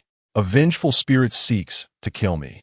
Upon recognizing Lin's voice, I hastily opened the door to the storage room, only to be met with a rush of chilling wind. I noticed that Lin's spectral form was unstable, clearly indicating he had endured severe injuries. I cast a glance outside the alley. The wind howled ominously, and given my own recent injuries, I hesitated to venture out recklessly. What on earth is happening? Did you not ask me to investigate the matter of the ghost consuming another? I have gathered some insights, yet I have been discovered, and confronting two adversaries alone proves to be an insurmountable challenge for me. Enlin expressed her thoughts, revealing the predicament she found herself in. At that moment, she also noticed Chung Rong and Gue too lurking in the shadows. "How did you get injured as well?" Enlin inquired, to which I merely chuckled without offering a response. Just as I pondered the intricacies of the situation, Chung Rong suddenly erupted in a fit of rage. The door of the grocery store was ajar, and believing it to be her opportunity, she attempted to flee. "Stop her!" Before I could intervene, Anlin acted swiftly, unleashing a surge of dark energy that struck Chung Rong squarely in the back. Upon witnessing Anlin's decisive action, I let out a sigh of relief. However, I was momentarily taken aback when I saw Chung Rong's spirit disperse. Why did you strike so fiercely? Anlin appeared aggrieved upon hearing my question. Had Chung Rong's spiritual essence been at its peak, Anlin's blow would not have been fatal. Yet, after enduring torment at the hands of Gui Tu, she was in a pitiful state, and such a strike was sufficient to obliterate her spirit. With both Chung Rong and Qin Daoshan's spirits now extinguished, the answers I sought remained forever out of reach. As for Anlin, she lingered with me until dawn before departing. By 6 in the morning, I locked the door and set out, returning to my dormitory to change into fresh attire before heading to the Zhang residence. Upon my arrival, I instructed them to dig 5 deep pits, all of which had been completed. Moreover, the workers here are readily available, so I proceeded without hesitation, directly instructing them to commence their tasks. To the east lies the Wei water, one of the 5 elements, reversing the 5-element formation. I commanded the earth to rise from Wei water. Earth conceal. Observing the depth of the pit being filled with red soil, I placed a feng shui talisman within. To the west, the fire of the stomach, another of the 5 elements. Arriving at the western position, I inserted the talisman and then planted a willow tree, thick as an arm, for the willow signifies water, perfectly countering the fire. To the south, I established the elegant wood, yet another of the 5 elements. I placed the talisman inside and directed them to bury it with charcoal. Upon reaching the final pit, after placing the talisman, I buried it with various metals. The formation of the counter 5-element array was now complete, and immediately around the Zhang family's villa, a gentle breeze began to stir. Although spring had arrived, the weather remained quite chilly, yet this breeze was refreshing, bringing with it a sense of comfort. Now that the counter 5-element formation was established, the next phase would be the flourishing of the household. The ensuing time would be devoted to meticulously measuring orientations and assessing the feng shui trends surrounding the Zhang family's villa. The success of a feng shui arrangement is not solely determined by its successful placement, but also by its ability to harmonize with the surrounding feng shui energies. Chapter 80. The counter 5 elements feng shui arrangement in the realm of feng shui. The essence lies in the gathering of vital energy. When the energy is harmonious, the arrangement flourishes. If the energy falters, no matter the scale of the feng shui setup, it remains but a disarray. The significance of vital energy is underscored by the very breath of life. Feng shui profoundly emphasizes this concept of energy. In contemporary society, when a real estate project is set to commence, it is customary to consult a feng shui master. This is primarily because the initial step in erecting a building is to excavate the foundation. With the contemporary elevation of living standards, the traditional method of confining oneself has become inadequate, necessitating expansion into suburban areas. Yet, the mysteries of what lies beneath remain elusive. Hence the necessity of a feng shui master to assess the surrounding energies for any potential discrepancies. The adage forewarned is forearmed applies aptly here. Beyond scrutinizing the site itself, it is imperative to consider the energy flow of the vicinity to avoid a situation where the established feng shui arrangement is overpowered by the neighboring energies. Should this predicament arise, misfortune would surely follow. Thus, I possess my own perspectives on the surrounding feng shui dynamics. Although Zhang Rui may have acted imprudently, he has passed on. I cannot fully grasp the sorrow of a white-haired person bidding farewell to a black-haired one. Yet the lineage severed by my own hand remains a reality. Brother Xiao, why have you ceased arranging near the Zhang family and begun to wander within the community? Upon hearing Chan Xian's inquiry, I chuckled softly, choosing not to pursue the topic further. How long has Master Chen been engaged in the practice of feng shui? I gazed at the compass in my hand and made my way to a distant clearing, which belonged to another household. Before me stood a sand dune, modest in height, yet troublesome in its presence. I began my apprenticeship at the age of 15, encountered a revered mentor by the time I turned 20, and by the age of 25, I mourned the passing of that same mentor. After Chun Xian's remarks, I refrained from further speech. Brother Xiao, this compass is rather extraordinary. It must be a treasure of the artifact level, I mused. Master Chun, You flatter me. An artifact is a treasure of great significance. This compass merely reflects my prolonged use and care, appearing somewhat refined, yet it is not fundamentally different from an ordinary compass. With that, I ventured toward another location. And what a revelation it was. Before me, the side of a villa belonging to the Zhang family revealed an artificially constructed landscape. The prosperous familial arrangement, combined with the reverse 5 elements formation, formed a compelling feng shui configuration. Moreover, the Zhang family's desire for offspring is notably at odds with the presence of water. As the saying goes, spilled water cannot be retrieved, and the construction of water features at the entrance suggests that a child may not come to be. Is there an issue with this landscape? Chun Xian inquired, noticing my pause before the water feature. I remained silent and approached the entrance of the Zhang residence. Upon my return, Zhang Xianzong and Chen Huifeng hurriedly gathered around me. The reverse 5 elements formation has been successfully established, yet to suppress the barrenness configuration, an additional prosperous familial arrangement is required to bolster it. Earlier, I utilized the reverse 5 elements formation to survey the surrounding feng shui, given your family circumstances. Even if I were to establish a prosperous familial arrangement, it is uncertain whether you would conceive a child. Having spoken, I pointed toward the sand dune in the east. As the saying goes, purple energy comes from the east, and the rising sun heralds a new day. Presently, the energy from the east is obstructed by the sand dune, preventing the influx of fresh energy. The lingering negative influences on the Zhang family's lineage will inevitably intensify over time. The sand dune in the east must be eradicated. Given the current orientation, your family's energy flows from that direction. Thus, it is imperative that nothing be placed there, and the area must remain level. You should consult the property management for assistance in clearing it away. Moreover, to the southeast, directly opposite your front door, lies the landscape of another household. I glanced at it briefly and determined that a simple modification would suffice. It would be prudent to negotiate with them to fill in the water feature and replace it with flowers. Since you seek offspring, and considering the thriving family atmosphere is averse to water, the presence of that water must be eliminated. Otherwise, you shall not conceive. Upon concluding my observations, I stowed the compass into my backpack.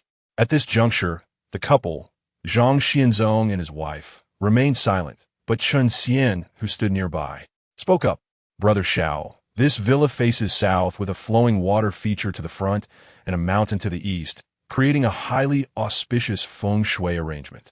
By altering these two aspects, are we not directly undermining the feng shui? Upon hearing Chun Xian's remarks, I cast him a glance. My departure momentarily halted. Then what do you consider appropriate? I inquired. Taken aback by my question, Chun Xian retrieved the compass and began measuring from the entrance of the Zhang villa. I remained stationary, and after half an hour, Chun Xian approached me once more. The surrounding feng shui configuration is exceptionally favorable, requiring no alterations whatsoever. To the east lies a supportive mountain, and to the south, a nourishing water source. This is indeed a fortuitous arrangement. I sighed and cast a glance at Chun Xian. If it were you, would there be any need for modification? Chun Xian remained silent, and I chose to disregard him, instead directing my attention to the couple, Zhang Xianzhong and his wife. Although my grocery store does not engage in unprofitable transactions, it is not a place for coercive sales. Should you find yourselves unwilling, you may seek a refund directly from me. However, I must charge a fee for the already established counter-elemental formation. Having stated this, I departed, having no desire to engage further with Chun Xian, a self-proclaimed expert in feng shui. The inversion of yin and yang, the reversal of the 5 elements, cannot be rectified through ordinary means. With the counter-elemental formation in place, it would be rather laughable to assess feng shui using conventional elemental techniques. While it is commendable to seek knowledge humbly, feigning understanding when one is ignorant breeds contempt. Though I do not harbor disdain for Chun Xian, his recent behavior has indeed begun to irk me. Regardless of any resentment that the Zhang couple may feel towards me, I can comprehend their emotions. Moreover, I genuinely intend to assist them rather than cause them harm. Chun Xian's actions undoubtedly suggest to Zhang Xianzhong and his wife that I am a hindrance rather than help. Zhang Xianzhong, should you choose to trust me, follow my guidance. If you remain skeptical, You are welcome to visit my grocery store this evening, and you may take both the house and the card. With that, I turned and departed without a backward glance. Upon returning to the dormitory, I fortuitously encountered Zhao Bo and his companions preparing to dine out, so I decided to join them in the revelry. Initially, I anticipated a celebration of some significance, only to discover upon arrival that it was Wang Ming's partner's birthday. I was familiar with her, as she had previously assisted me with my makeup when I sought entry into the girls' dormitory. Seated at the dining table, the atmosphere was casual and convivial, given that we were all acquaintances. Our dormitory quartet, along with several young ladies brought by Wang Ming's partner, captivated the attention of Zhao Bo and his friends. As the saying goes, to die under the peony is to be a spirited ghost. By the way, with classes on hiatus and the weather gradually warming, how about we venture out for a spring outing next week? Upon hearing Wang Ming's suggestion, I contemplated for a moment. The matters concerning the Zhang family would soon reach a conclusion, and participating in the outing would present me with an opportunity to join as well. Chapter 81. Li Hao's Affliction and a Proposed Excursion. Wu, would you be interested in joining us for a spring outing? For some inexplicable reason, I experience an unparalleled sense of security in your presence, Zhao Bo remarked. Upon hearing this, I nearly ejected the contents of my mouth. There was an odd inflection in his tone. I am currently occupied with a project that demands my attention for the next few days. Once it is completed, I would be delighted to accompany you. Have you decided upon a destination? I replied. At this, Lu Qingyun's enthusiasm was piqued. Since we are planning a spring excursion, and we have grown weary of the nearby attractions, might we consider an expedition to the abandoned village? Upon hearing Lu Qingyun's suggestion, I hesitated, mindful of the previous incident. However, his proposal ignited the enthusiasm of the others present, including the 4 young ladies, who eagerly assented to Lu Qingyun's proposition. Seeing that everyone was in agreement, I found myself in a precarious position. However, as it was intended to be an enjoyable occasion, I acquiesced to their wishes. As we were engrossed in our conversation, Mu Hai contacted me, urging me to come immediately, as Li Hao had encountered an unforeseen misfortune. While I am indebted to Mu Hai and Li Hao, I make a conscious effort to maintain a degree of separation, given their respective backgrounds. I am averse to being perceived as an opportunist seeking to ingratiate myself with the powerful. Furthermore, considering their involvement in social circles, I prefer to maintain a safe distance. However, that doesn't preclude the possibility of our camaraderie. I assist them when they are in need, and I, in turn, do not hesitate to seek their aid when circumstances demand. Our collaborative effort in thwarting the burning of paper money at the crossroads stands as a testament to our bond. Having elucidated the matter, I departed, leaving the remaining deliberations to the group. Upon arriving at Li Hao's residence in Changde, I observed that while it did not rival the opulence of the Zhang family's estate, it was nonetheless a commodious apartment spanning 200 square meters. In an era defined by rampant inflation, the possession of such a dwelling is no mean feat. Following the address provided by Mu Hai, I rapped on the door, only to find Li Hao prostrate on the bed, alternating between profuse perspiration and violent shivers. I was perplexed as to the nature of his affliction. Although I am bereft of the ability to perceive apparitions during daylight hours, my intuition remains infallible. I sensed that the abode was devoid of any malevolent presence, and furthermore, Li Hao's corporeal and ethereal essence remained intact. What, then, was the cause of his distress? In response to my inquiry, Mu Hai began to speak, his voice laced with resentment. It is all the fault of that vixen, Ling Wei. She insisted on partaking of duck blood soup, and Li Hao accompanied her. Subsequently, they encountered Zhang Wu, and Li Hao messaged me to join them. Upon my arrival, I discovered that Ling Wei had absconded with another man, and Li Hao was slumped over the table, clutching his abdomen. Witnessing his condition, I promptly conveyed him to the hospital, where he underwent a battery of tests. All to no avail. Even analgesics proved ineffective, and he has remained in this state ever since. Knowing your capabilities, we hastened to summon you. Having ascertained that the affliction was not of a supernatural origin, I surmised that it must be the result of venomous witchcraft. I have heard about Ling Wei from Li Hao, and including Zhang Wu, the 3 of them are entangled in a love triangle. I have not interacted with Ling Wei and am unfamiliar with her temperament. However, despite the circumstances, I still have faith in Mu-hai. My brother, what exactly is wrong with Hao Zi? After pondering for a moment, I spoke up. It must be the goo poison. Goo poison. Mu-hai's expression was one of disbelief. Do not be astonished.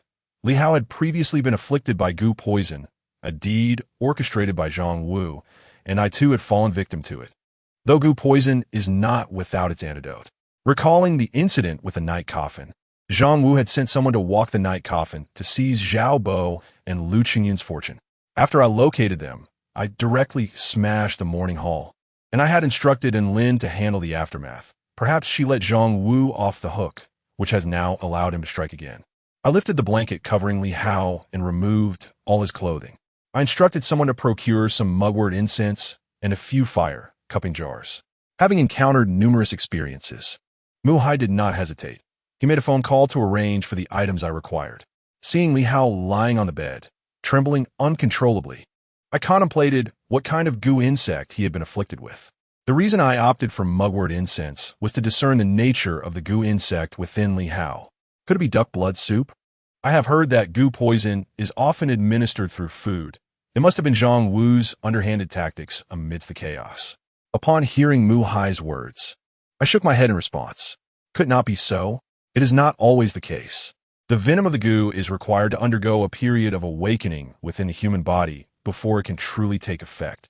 However, some venoms may choose to remain dormant after entering the body, awaiting the day they will awaken. As for the specific moment when the goo worm entered Li Hao's body, I cannot ascertain that. By the way, when you went to pick up Li Hao, did they consume duck blood soup? Mu-hai pondered for a moment before nodding. They did eat, except for the soup. That confirms it. What do you mean by that? Upon hearing Mu-hai's inquiry, I began to explain.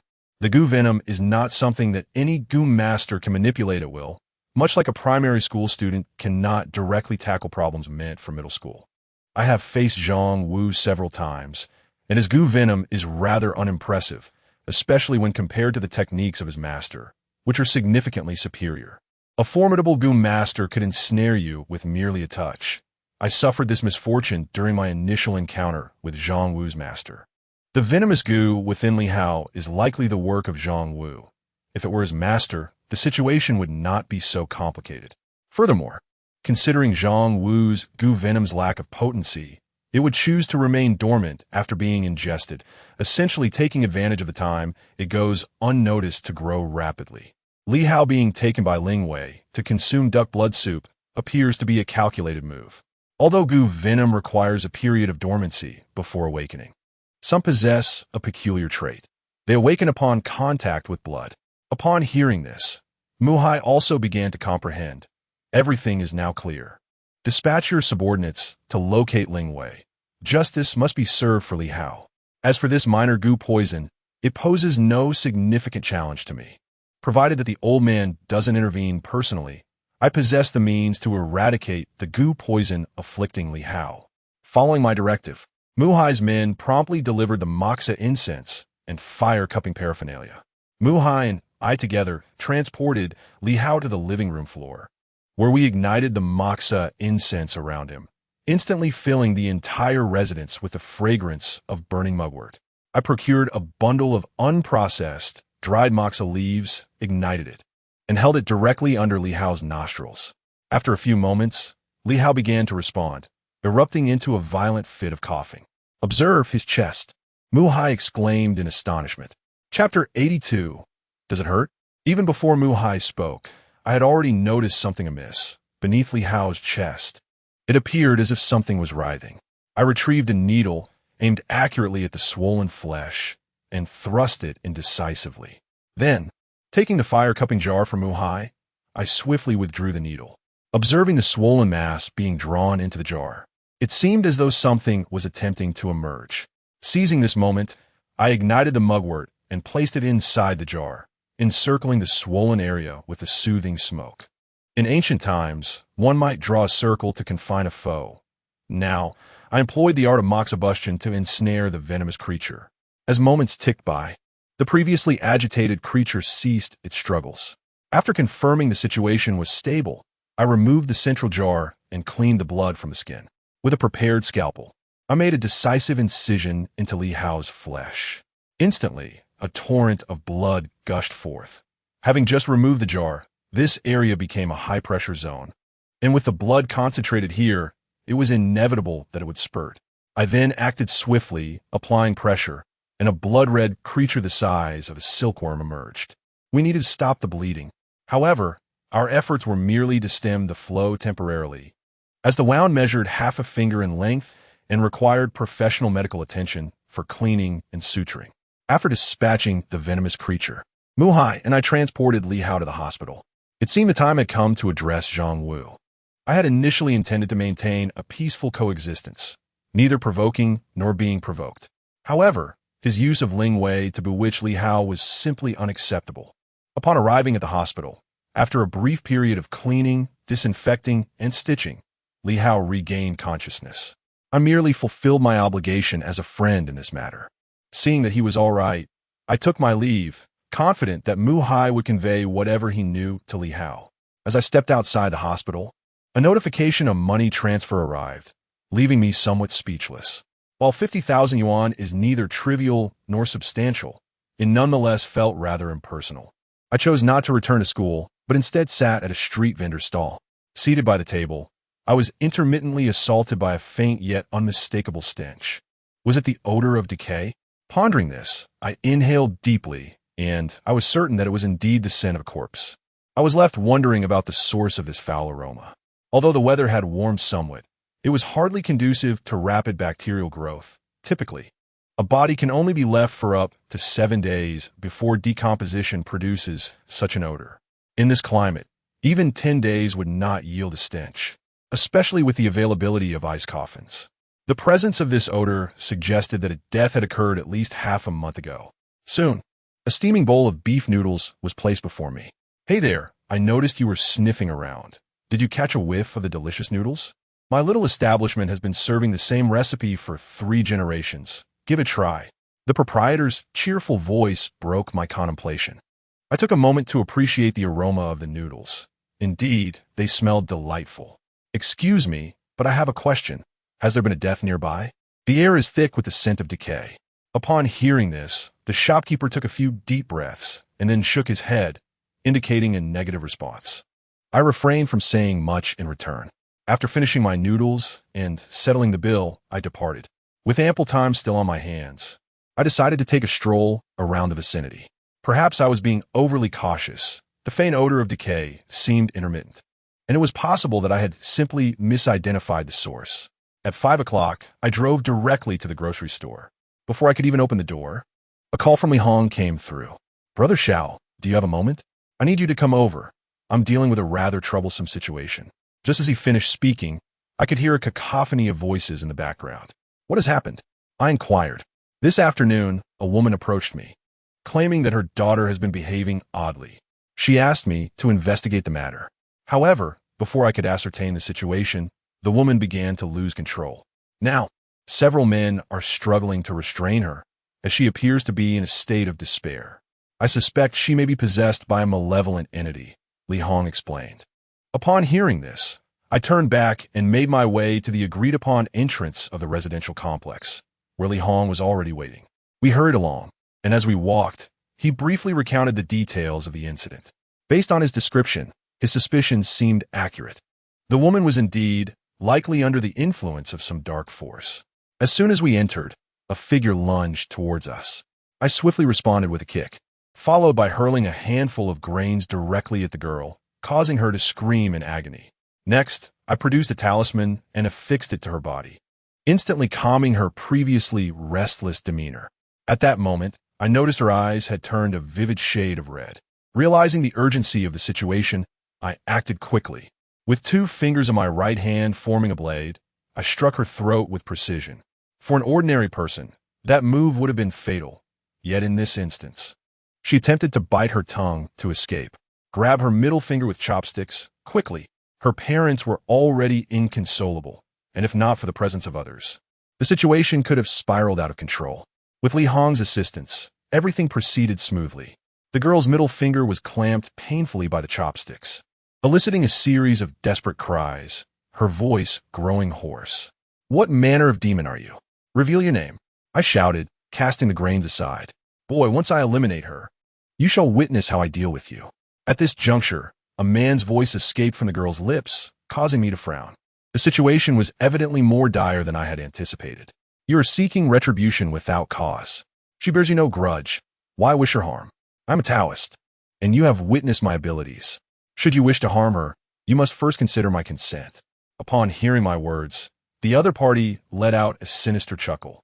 Although my countenance remained composed and unruffled, I was acutely aware of the girl's movements, ever vigilant against the possibility that an inadvertent lapse could result in a fatal encounter for her. Ha ha ha. Now, I have seized control of her body. Her fate lies firmly within my grasp, rendering even the venerable Taoist powerless against me. What will you do about it? With a resounding clap, an unexpected scene unfolded as I approached and delivered a sharp slap. Does that hurt? Upon hearing my inquiry, everyone was taken aback, particularly the girl's parents, and even Li Hong appeared utterly bewildered, unsure of my intentions. When a spirit possesses a person, it completely commandeers their body, rendering them impervious to pain, even if they were to be stabbed multiple times. Yet, just moments ago, my action was not merely a slap. Chapter 83. The case of the missing child. Upon hearing my words, the girl lifted her gaze towards me, her expression one of utter disbelief. I could sense her pain. Though my slap had landed on her cheek, the true anguish resonated deep within her soul. The reason I had refrained from striking directly earlier was that I had engaged in a silent negotiation. Thus this slap had elicited a reaction from her. You wretched Taoist, I will end your life, she proclaimed, beginning to struggle violently against her captors. Release her, I commanded, and immediately, the men restraining her loosened their grip. As she rushed towards me, I summoned my Han sword, its chilling gleam causing all present to gasp in shock. I drew blood from my middle finger and began to chant incantations. Just as she reached me, attempting to grasp my throat, I seized her finger with my right hand while my left middle finger pressed firmly against her forehead. In that instant, a dark energy began to emanate from her brow. Without hesitation, I inverted the seal in my hand, swiftly converging 30 spell marks. 3 souls converged to form the celestial spirit. 7 spirits guard the body, spanning heaven and earth. Wandering souls without a master shall find no refuge. Those who bring upon themselves their own demise shall not endure. With that, I pressed down on her body 7 times, and a chilling wind swept through the room.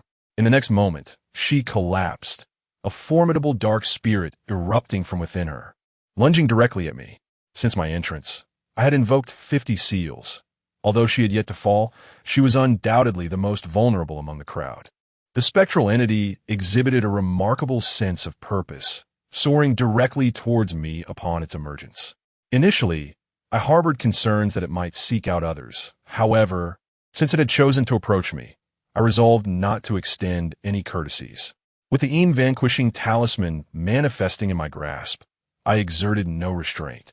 I channeled my energy into a seal, affixing it firmly upon its form. In an instant, a resounding explosion reverberated throughout the room, akin to the discharge of an air cannon. As the dust settled, normalcy was restored. Gazing upon the girl lying on the floor, I instructed someone to prepare a mixture of incense, ash, and water for her. Master Taoist, what is to become of my daughter? The woman's voice broke through the tension, prompting me to massage my temples. Fear not, that malevolent presence has been eradicated. However, it had lingered upon your daughter for an extended period, significantly depleting her vitality. The incense, ash, is intended to sustain her life. Upon finishing my explanation, I felt my surroundings blur, and had it not been for my back against the wall, I might have collapsed to the ground. In a moment of discretion, I discreetly retrieved a vial of traditional Chinese medicine and consumed its contents, then settled onto the floor to gradually regain my composure. What has befallen him? In response to the inquiries of others, Li Hong glanced at me before articulating. Exorcism and ghost-busting are profoundly taxing on the spirit for practitioners such as ourselves. As you all witnessed, Master Xiao has succumbed to temporary exhaustion due to the overextension of his mental faculties. Listening to Li Hong's words, I admired his ability to speak with such earnestness, albeit in a somewhat fanciful manner. Nevertheless, he was not entirely incorrect. The incantations indeed drained my spiritual energy, which elucidated my current state. Is there anything wrong? Do you need to call a doctor? As for my daughter, she is fine. Simply administer this traditional Chinese medicine to her. With that, I handed a bottle of herbal remedy to Li Hong and remained seated on the ground, confident that he could manage the situation alone. After a span of several minutes, I gradually began to regain my composure. At the very least, the dizziness had subsided, allowing me to rise to my feet. I reclined on the sofa in her home for a brief respite, and approximately half an hour later, the daughter of the household finally stirred from her slumber, though she appeared as if she had just awakened from severe illness. After giving some instructions, Li Hong and I took our leave. Initially, I had intended to visit the grocery store, but in my current state, I found myself disinclined to do so and headed straight back to my dormitory. Due to the exertion of the incantation, I fell asleep soon after returning. When I awoke the following morning and glanced at my phone, I discovered numerous WeChat messages from Li Rong, indicating that she had arrived abroad. Considering the time difference, I pondered for a moment before deciding not to respond, intending to message her later that evening at the grocery store. As noon approached, while I was preparing to head to the cafeteria for a meal, I stepped out of the dormitory only to find a police car stationed at the entrance. I was taken aback upon seeing Yang Feng disembark from the vehicle, wondering if he had come to seek me out. However, my unease deepened when I noticed Li Hong also alighting from the car. "Is this the person you were referring to?" Yang Feng inquired, pointing at me, causing Li Hong to look momentarily taken aback. "What, do you two know each other?" At this juncture, I found myself caught between laughter and tears. If that is the case, let us seek assistance elsewhere. The recent string of homicides is somewhat linked to this individual, and it would be best to refrain from involving him in the investigation. Yang Feng's words displeased me greatly. What does it mean that I am connected to them? Their demise merely coincided with my presence at the scene, and furthermore, I possess evidence proving that I am not the perpetrator. I protested vehemently, but at this moment, Li Hong intervened to mediate. "Old Yang, considering your age, if it were someone else, I would not concern myself with this matter. However, given our years of collaboration, I felt compelled to introduce Brother Xiao to you." After speaking, Li Hong turned to me. "Since we are acquainted, let us not linger in silence. Let's find a place to sit." I was aware of Yang Feng's identity, yet I could not ascertain if Li Hong was similarly involved. Before I could contemplate this matter further, Li Hong spoke again. "Previous misunderstandings aside, there is no need for silence between the two of you. This time, I took the initiative to contact Brother Xiao, and I hope he will not take offense. The reason for this meeting is that there is a case at the police station. Typically, we outsiders are not permitted to interfere in police matters. But I believe this situation transcends mere human intervention. Given my long-standing collaboration with Old Yang, I wish to hear Brother Zhao's perspective." Upon hearing this, Li Hong and Yang Feng recounted the events that transpired, leaving me in a state of both shock and indignation. 5 children have already gone missing, all under the age of 10. Just yesterday, another parent reported that their child had been abducted. Upon hearing Yang Feng mention the abduction, the most favorable outcome would be that the child is taken to a family in the mountains that is devoid of children. In earlier years, it was widely known that some societal scoundrels would kidnap children, break their limbs, and then abandon them on the streets to beg. Such occurrences are not mere fabrications. The continuous disappearance of children can be attributed to the meager consequences faced by these criminals, allowing them to act with impunity. As outsiders, we cannot fathom the ordeal a child might endure once taken, yet all we can do is pray for their well-being. To this end, I have offered my assistance. Upon hearing my response, Li Hong was taken aback by my readiness to comply, and even Yang Feng seemed momentarily stunned. Observing the expressions on their faces, I anticipated what they would say next. Chapter 84. Commencing the ritual and performing the incantation. "Rest assured," I stated, "I shall assist gratis in this matter. The apprehension of the perpetrators, however, shall be entrusted to your capable hands." Upon hearing my pronouncement, a look of elation illuminated Li Hong's countenance, followed by profuse expressions of gratitude. Comprehending his intentions, I refrained from further elaboration. The task of locating the missing children posed no significant challenge to my current abilities. The previous employment of the astral positioning technique had successfully pinpointed the whereabouts of the man in black. Locating a few children should prove to be an even more facile undertaking. Officer Young, I requested, kindly apprise the parents of the missing children and request that they furnish an article of clothing that the child has previously worn. This will greatly enhance my ability to ascertain their approximate location. Upon receiving this directive, Officer Yang cast a glance towards Li Hong before acquiescing without further ado.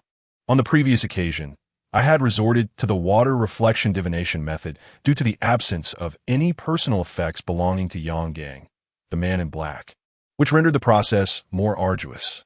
Prompted by Officer Yang's telephone call, the parents of the missing children swiftly provided articles of clothing frequently worn by their offspring. As night descended upon the rooftop of the police station, with the assistance of Li Hong, the formation was expeditiously established. Within the 5 elements formation, a water basin and 5 braziers were strategically positioned.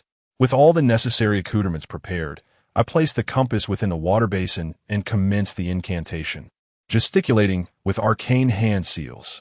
Observing my seemingly shamanistic demeanor, Yang Feng's countenance betrayed an expression of disdain. Li Hong, on the other hand, remained fixated upon my every action. I surmised that such an elaborate formation and display of arcane arts were a novel spectacle to Li Hong. Soon, the water in the basin began to churn violently, followed by a brilliant blue light shooting into the sky. As all 5 braziers were aflame, the moment I witnessed the emergence of the blue light, I instructed Li Hong and Yang Feng to cast the garments of the 5 missing children into the respective braziers. The clothing fell into the flames and swiftly ignited. However, it was at this juncture that anomalies began to manifest. The water in the central basin surged as if it were boiling, while the flames in the surrounding braziers all leaned towards the basin. Observing this, I furrowed my brow, and in my moment of stupor, the once ascending blue light descended abruptly. Then, with a resounding bang, the compass erupted from the basin, as if the water had been detonated, splintering into myriad pieces. Before I could fully comprehend the situation, the 5 braziers exploded in a manner identical to that of the basin. How we failed? Li Hong, standing nearby, inquired. Hearing his words, I shook my head and took a deep breath. What could this mean? If we had failed, we could simply attempt it again. After all, there were still the garments. As Yang Feng innocently voiced this, I let out a cold laugh. It is not a failure. Rather, these children are already deceased. What? Deceased? Both Yang Feng and Li Hong wore expressions of disbelief. Could there have been an error in the formation? These are 5 children. It has only been a few days. Surely, even organ trafficking could not transpire so swiftly. Li Hong was reluctant to accept this outcome, and I too found it hard to believe. However, the reality lay before us. I declared, it is time to perform the ritual. Upon hearing my words, Yang Feng appeared bewildered, yet Li Hong understood my intent. We split up to procure the necessary items, while I instructed Yang Feng to set up a table on the rooftop. An hour later, I gazed at the altar that had been prepared, 5 white lanterns arranged according to the 5 elemental directions. Since a person had passed, it was reasonable to assume they possessed a soul. Given that the deceased had only been gone for 7 days, the underworld would not yet come to collect their spirit. It was only after this period that the inhabitants of the netherworld would retrieve the souls. My objective was to summon the spirits of these children. If they were indeed deceased, their souls should respond, and if they were still alive, the soul-calling lanterns would provide some indication. May the earth grant passage to wandering souls. Where can the spirits find solace? Let the guiding lanterns lead to the underworld. Spirits and phantoms he might call. Come swiftly. With these incantations, I ignited the garments of the 5 children, lighting the 5 soul-calling lanterns. After completing this, I waved the soul-calling banner in my hand. But after a span of several minutes, the lanterns offered no sign of acknowledgement. A sense of foreboding crept into my heart. Li Hong, take the soul-calling banner and shake it, I urged, transferring the banner to Li Hong. Meanwhile, I seized a piece of clothing, recalling that while assisting the girl with her troubles yesterday, I had inadvertently cut my finger, which had yet to heal. Without hesitation, I tore open the wound, allowing blood to flow freely, which I caught in a small bowl. The sanguine ichor upon my fingertips, though finite, suffices for my present exigency. I now commingle the blood with cinnabar, then procure a brush, composing myself in tranquil equanimity. After a quarter of an hour, I inscribed an incantation upon the garment. "Stand clear," I exhorted Li Hong, casting the garment directly into the brazier, whereupon a conflagration erupted with a resounding whoosh. My hand seals continued unabated, fortifying the spell with 43 successive incantations. Subsequently, an eerie gust of wind swept through, and the garment within the brazier was reduced to ash. With this gust, the embers stirred and alighted upon one of the soul-guiding lamps, instantly transforming the lamp's lumen into a spectral viridescence. Without pause for deliberation, I seized 2 phials of medicinal elixir and imbibed them in a single draught, a bitter, acrid taste pervading my palate. "Uncle Yan, drive," I commanded. "Li Hong, hold the soul-guiding lamp. Our time is finite.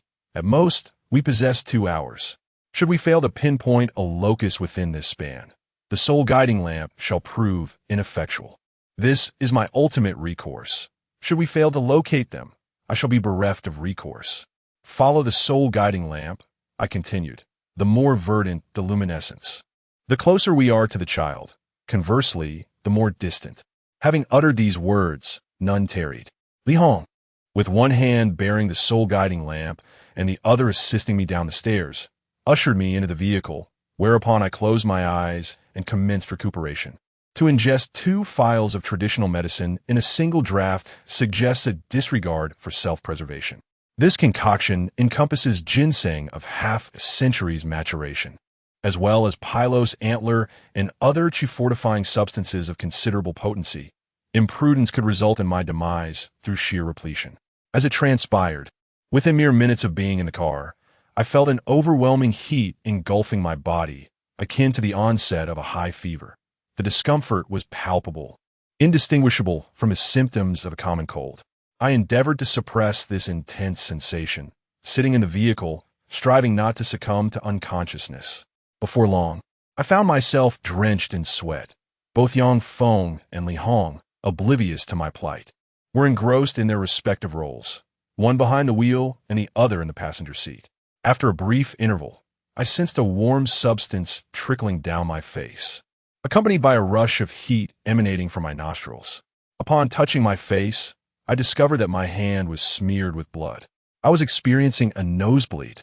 In a state of urgency, I hastily grabbed some tissue to staunch the flow. Witnessing my distress, both Li Hong and Yang Feng appeared alarmed. At this juncture, locating the child was paramount. I was acutely aware of my own condition. It was merely an overindulgence in traditional Chinese medicine that had led to this predicament. Initially, I had contemplated consuming 2 bottles in quick succession to swiftly regain my vitality, yet I had not anticipated such an unfortunate outcome. My mind felt clouded, and an all-encompassing pain began to pervade my entire body. Chapter 85. The stench of death in the air reclining in the back. I was beset by discomfort, an inferno raging within me. I was tempted to plunge directly into the icy abyss. Noticing my distress, Li Hong reached out to touch me, only to recoil instantly. "So hot," he exclaimed. "Brother Xiao, what afflicts you?" Hearing Li Hong's words, Yang Feng decelerated the vehicle. I leaned against the window, casting a glance at the lantern. "Westward," I managed to utter before the pain and fever overwhelmed me. As the car veered west, the soul-guiding lantern flickered with an eerie, verdant luminescence, confirming our course. After half an hour, the ghostly green light began to wane, gradually reverting to its original white. "Turn back." A mere 15 minutes later, we pinpointed a specific area. However, just as we were about to narrow the search further, the flame of the soul-guiding lantern extinguished entirely. All was lost. The car came to a halt, and I immediately alighted, casting off my coat. The frigid night air buffeted me, yet I remained consumed by an inner heat. Li Hong and Yang Feng attempted to intervene, but I waved them off. Plunging into the river, I ignored Li Hong's imprecations. The icy water enveloped me, bringing a wave of relief akin to a cool summer breeze. With a deep breath, I submerged myself completely. Bliss. I cannot ascertain how much time has elapsed, but as I emerged from the water, I noticed several individuals wielding flashlights and bamboo poles, attempting to retrieve something from the depths. My sudden appearance startled them, prompting a hasty retreat as they abandoned their belongings. As I ascended the bank, a refreshing sensation enveloped me, though a chill coursed through my body. The ordeal I had just endured felt akin to being ensnared in the flames of hell, inflicting pain that nearly claimed my life. Suddenly, a sharp slap landed upon the back of my head. "You reckless fool," scolded Yang Feng. "At such a tender age, you treat life so carelessly. What would I tell your parents if you had truly drowned?" In the face of his reproach, I offered no retort. Once I observed that the tension had eased between him and Li Hong, I donned my clothes and returned to the vehicle to change my trousers. It was fortunate. Otherwise, I would have had to return in a state of undress. "Let us find a place," I suggested, "where I can elaborate on the situation. There's a delightful noodle shop just around the corner. We should head there. After emerging from the frigid waters, it would be wise to indulge in a meal." "Are you certain you are unharmed?" Moments later, the vehicle came to a halt. Upon disembarking and laying eyes on the noodle shop, I felt momentarily taken aback. Once inside, Li Hong ordered 3 bowls of beef noodles. "Now, what exactly is going on?" Yang Feng inquired. I remained silent, absorbed in contemplation of the events that had transpired previously. The last time I dined here, I was struck by a foul odor reminiscent of decay permeating the air. Moments ago, I was engulfed in a wave of heat, my nose feeling as though it were obstructed. As that sensation gradually subsided, I took a deep breath, only to detect a faint odor reminiscent of decay lingering in the air. The guiding lantern emitted a dim green hue in this vicinity, indicating the presence of spirits nearby. However, I must forewarn that these children may have already. I refrained from finishing my sentence, as both Li Hong and Yang Feng understood the implication without further elaboration, and silence enveloped us. Soon, the beef noodles arrived, and I wasted no time in indulging. With each hearty bite, I felt an unparalleled sense of relief wash over me, an exquisite comfort I had never experienced before. It became evident that moving forward, I must exercise caution in my consumption of traditional medicine, for if granted a choice, I would never again opt to ingest 2 vials of concoction in a single sitting. Had I not employed the soul-chasing technique, I would not have resorted to higher-level incantations, nor would I have exhausted all my mental energy or chosen to drink 2 vials of herbal remedy. Nevertheless, the fact that I remain alive is a stroke of fortune. My current task is to conduct a meticulous search, narrowing the area to a 1-kilometer radius. This particular technique can only be employed once, as a second application would prove ineffective. It was at this juncture that a thought struck me. Are there any older residential buildings in the vicinity? The last time I visited this area, I observed that it was surrounded by newly constructed edifices. With that in mind, I turned my gaze to Yang Feng. Surely, the police station would possess more knowledge about the distribution of residents than we do. After a moment of contemplation, Yang Feng finally spoke up. "Indeed, there stands an old building ahead, yet the chaotic arrangement of wires nearby raises concerns about disturbing the local residents' lives. Thus it remains untouched. Are you harboring doubts about what lies within that old edifice?" I did not refute this and merely nodded in acknowledgement. Observing that the 2 of them had finished their meal, I suggested that, given the encroaching darkness, we might as well explore the old building. After all, such places are frequented by a myriad of individuals, and our presence would likely go unnoticed. Under Yang Feng's guidance, we approached the old structure, and, as I inhaled deeply, I discerned that the stench of decay here was far more pungent than what I experienced at the noodle shop. "Are you born of a dog?" Yang Feng teased. Noticing my incessant sniffing, "You too, do you not detect a foul odor in the air?" Upon hearing my query, Yang Feng shot me a glance, saying, "This building has stood for countless years, and given the current surroundings, it's no surprise there's an unpleasant smell. This is clearly the scent of mildew. There's no need for further inspection." Li Hong remained silent, and I chose to disregard Yang Feng's remarks. The entire old building comprises 12 stories and lacking an elevator. We could only ascend via the staircase. I recalled a Hong Kong zombie film, the title of which was simply Zombie, featuring a building scene strikingly similar to this one.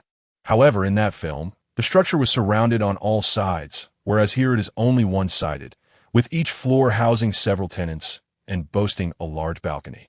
An inexplicable sense of oppression enveloped me as I approached the old building, leaving me with an unsettling premonition that something significant was about to transpire. Upon reaching the 5th floor, the stench of decay intensified, and in a fleeting moment of disorientation, I sensed the presence of an ominous energy surrounding me. Ascending to the 6th floor, the foul odor grew even more pronounced, and by the 7th floor, it had reached an unbearable level. I hurried up to the 8th, then the 9th, and finally returned to the 7th floor. Noticing my erratic behavior, Li Hong and Yang Feng closely followed, apprehensive that I might encounter further distress. The 7th floor housed a mere handful of residents, a stark reality given the age of the building. I methodically examined each door, discovering only 2 households with occupants. The rest remained securely locked. Standing before one of the doors, I inhaled deeply, acutely aware that the vile scent emanated from within. Just then, a door on the opposite side of the corridor creaked open. Bathed in the dim glow of the hallway light, the occupant, upon noticing our presence, hastily secured the door once more. Chapter 86. The corpse coffin. We exchanged glances and then remained silent. Just as I was about to pry open the lock, Yang Feng intervened. "What are you doing? Trespassing into a private residence will get you arrested." His words left me speechless. At such a moment, he was still concerned with the possibility of police apprehending a thief. I sensed something amiss within this house, and I was unwilling to relent without further investigation. As I voiced my determination, Yang Feng made a move to stop me, but I skillfully evaded him. "I assure you, there is something here." Yang Feng regarded me with skepticism, his expression betraying his doubts. At that moment, Li Hong stepped in to mediate. "Old Yang, you must not be so inflexible. Zhao's capabilities surpass yours. Besides, this place has been abandoned. We can simply replace the lock afterward." After Li Hong's interjection, Yang Feng fell silent. In the next instant, I forcefully pushed the door, which swung open with surprising ease. To my astonishment, the lock on the doorframe had become deformed. I had not applied excessive force. I refrained from turning on the lights and instead utilized the flashlight on my phone. Inside, the first sight that greeted us was a living room. Yet the 3 of us wore grim expressions. The space lacked any furnishings, save for a rudimentary surgical table, which was equipped with various surgical instruments. Standing beside the table, I noticed the presence of mottled bloodstains upon its surface. Upon arriving, Yang Feng attempted to illuminate the room, but despite several attempts, the lights remained unresponsive, leaving us reliant on the beams of our flashlights. A crimson security door stood firmly locked, guarding the entrance to the master bedroom. This piqued my curiosity, as the main door was a rather antiquated wooden structure that warped easily without much force. It seemed peculiar that the bedroom would require such robust fortification. The other bedroom contained only a large refrigerator. Driven by curiosity, I opened the refrigerator, and what I beheld was a scene that would forever be etched into my memory. Overwhelmed by the sheer horror of the sight, my grip faltered, and the refrigerator door slammed shut with a resounding thud, startling Li Hong and Yang Feng. Yang Feng, initially about to scold me for my recklessness, noticed the expression on my face and refrained from doing so, instead turning his attention to the refrigerator. "What is it?" he inquired. I remained silent, my hand pressed firmly against the refrigerator door. At that moment, I was consumed by an overwhelming urge, a primal desire to commit murder, to dismember a body into countless pieces, to desecrate the ancient graves of their ancestors. When the world is going on, Yang Feng breast set, I walked towards the window. My composure shattered, and tears streamed down my face. Then, a deafening crash echoed through the room as the refrigerator door was violently thrown open. "Bastards! You godforsaken sons of bitches!" I took a deep breath and turned around, entering the living room, where I summoned a sword into my hand and struck down at the security door. Hearing noises from outside, Yang Feng and Li Hong emerged. Although they were curious about the origin of the sword in my hand, their concern was overshadowed by the urgency of the situation. Yang Feng no longer tried to stop me from my frantic assault on the door. Minutes later, with a powerful kick, the security door buckled under the force. Instantly, a strong stench of blood wafted from within, overwhelming even my senses, causing me to turn away and retch. After a considerable period, I regained my composure. Once the three of us managed to pry open the door and beheld the scene inside, we were taken aback. Thick ropes, as wide as a man's arm, were affixed to the corners of the room, their other ends binding a coffin. Half an hour later, several police officers arrived at the aged building. The entire room was illuminated, and, as the bodies of children were removed one after another from the refrigerator, I turned away in horror. Captain Yang, there's also a child statue here. Upon hearing this, Yang Feng entered the room. This statue was located in the bathroom, and after witnessing the grim contents of the refrigerator, we had lost the will to explore further. Now, upon hearing about the child statue in the bathroom, I followed Yang Feng inside. Upon entering, I frowned upon seeing the statue. Do not touch it, I cautioned, and the officers refrained from reaching out, as Yang Feng ordered them to withdraw. This sculpture, a plaster figure, is now entirely crimson, having been steeped in the blood of children. What could this be? Have you heard of the ancient Kunming? Upon my utterance, both Li Hong and Yang Feng's expressions darkened considerably. Having said this, I delicately cradled the sculpture, fearful that a moment's carelessness might cause it to shatter upon the ground. I must take this with me. Its spirit remains tethered. Should you remove it in no time, it shall become a mere wisp of its former self. I intend to return it and grant it passage. Yang Feng nodded, remaining silent, while my heart was heavy with discontent this evening. Upon entering the living room, I beheld the bodies of 5 children, swathed in coverings. Casting a glance at the coffin within the bedroom, uncertainty about its contents compelled me to instruct Yang Feng to ensure that no one disturbed it. After a flurry of photographs for documentation, Yang Feng's associates departed. Now it was time to reckon the accounts. I clasped the kunming within my palm, and a sword materialized in my grasp, swiftly severing the 4 hemp ropes. The blood of the children had been used to coat the coffin, and the occupant within was no innocent soul. With a thunderous crash, the coffin lid was thrust open, and I gazed upon the figure lying within, cloaked in red earth. It was indiscernible whether the soil was inherently red or stained by blood. The room was thick with the stench of carnage, rendering identification impossible. The corpse-feeding coffin, exclaimed Li Hong, visibly shaken, clearly having encountered such a scheme before. Indeed, this is the very trap known as the corpse-feeding coffin. Moreover, this corpse has already drained the lifeblood of 5 innocent children. Should it awaken and mature, the potential for societal harm is unfathomable. Furthermore, in this era of advancement, the traditional grounds for raising corpses have largely vanished, prompting some unscrupulous sorcerers to devise this peculiar type of corpse-raising coffin. This method of reanimation is not inferior to the conventional practices, and coupled with the use of human blood, its potency is significantly amplified. Without further ado, I gripped my Han sword tightly, leaping forth to thrust it directly into the entity within the coffin. There was no resistance. The sword penetrated the creature's chest, and the figure lying on the ground abruptly awoke, springing to its feet. I found myself atop the coffin, but the sudden movement caused me to stumble and fall, leaving the Han sword still embedded in its chest. A zombie, observing the creature, adorned with a mane of crimson hair, I summoned my dispelling talisman and hurled it with urgency. Yet, even this effort yielded only a negligible hindrance to the red-haired corpse. Seizing the opportunity as it staggered, I charged forward to draw my Han sword from its flesh. Chapter 87. Caution. The red-haired zombie steadied itself as I launched a kick, causing it to stagger back a few paces, prompting me to retreat as well, thus widening the distance between us.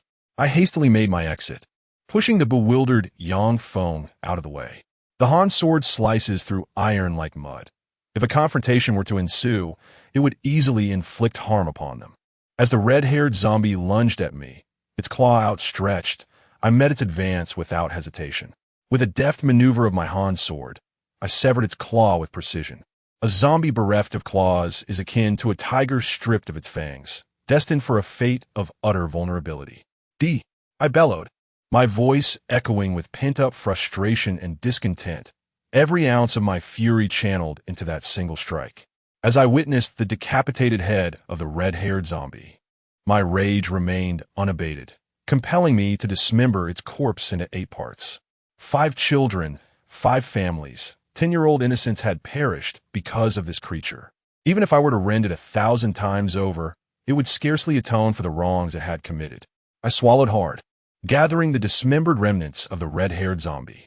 Regardless of the identity of the one who raises the dead, I vowed to exact vengeance upon him in this lifetime. Such a person, possessing such abilities, is certainly no ordinary being, and since he is not mundane, even if the police were aware of him, they would be unable to apprehend him. I could have overlooked this incident had it not crossed my path, but now that it has, I shall not stand idly by. So much has transpired this evening. By the time I completed my statement at the police station and returned home, dawn had already broken. At this moment, I found myself devoid of any inclination to contemplate other matters. After a restful slumber, I awoke to find that night had already fallen. Wooga, aren't you attending the evening elective? The instructor will be taking attendance.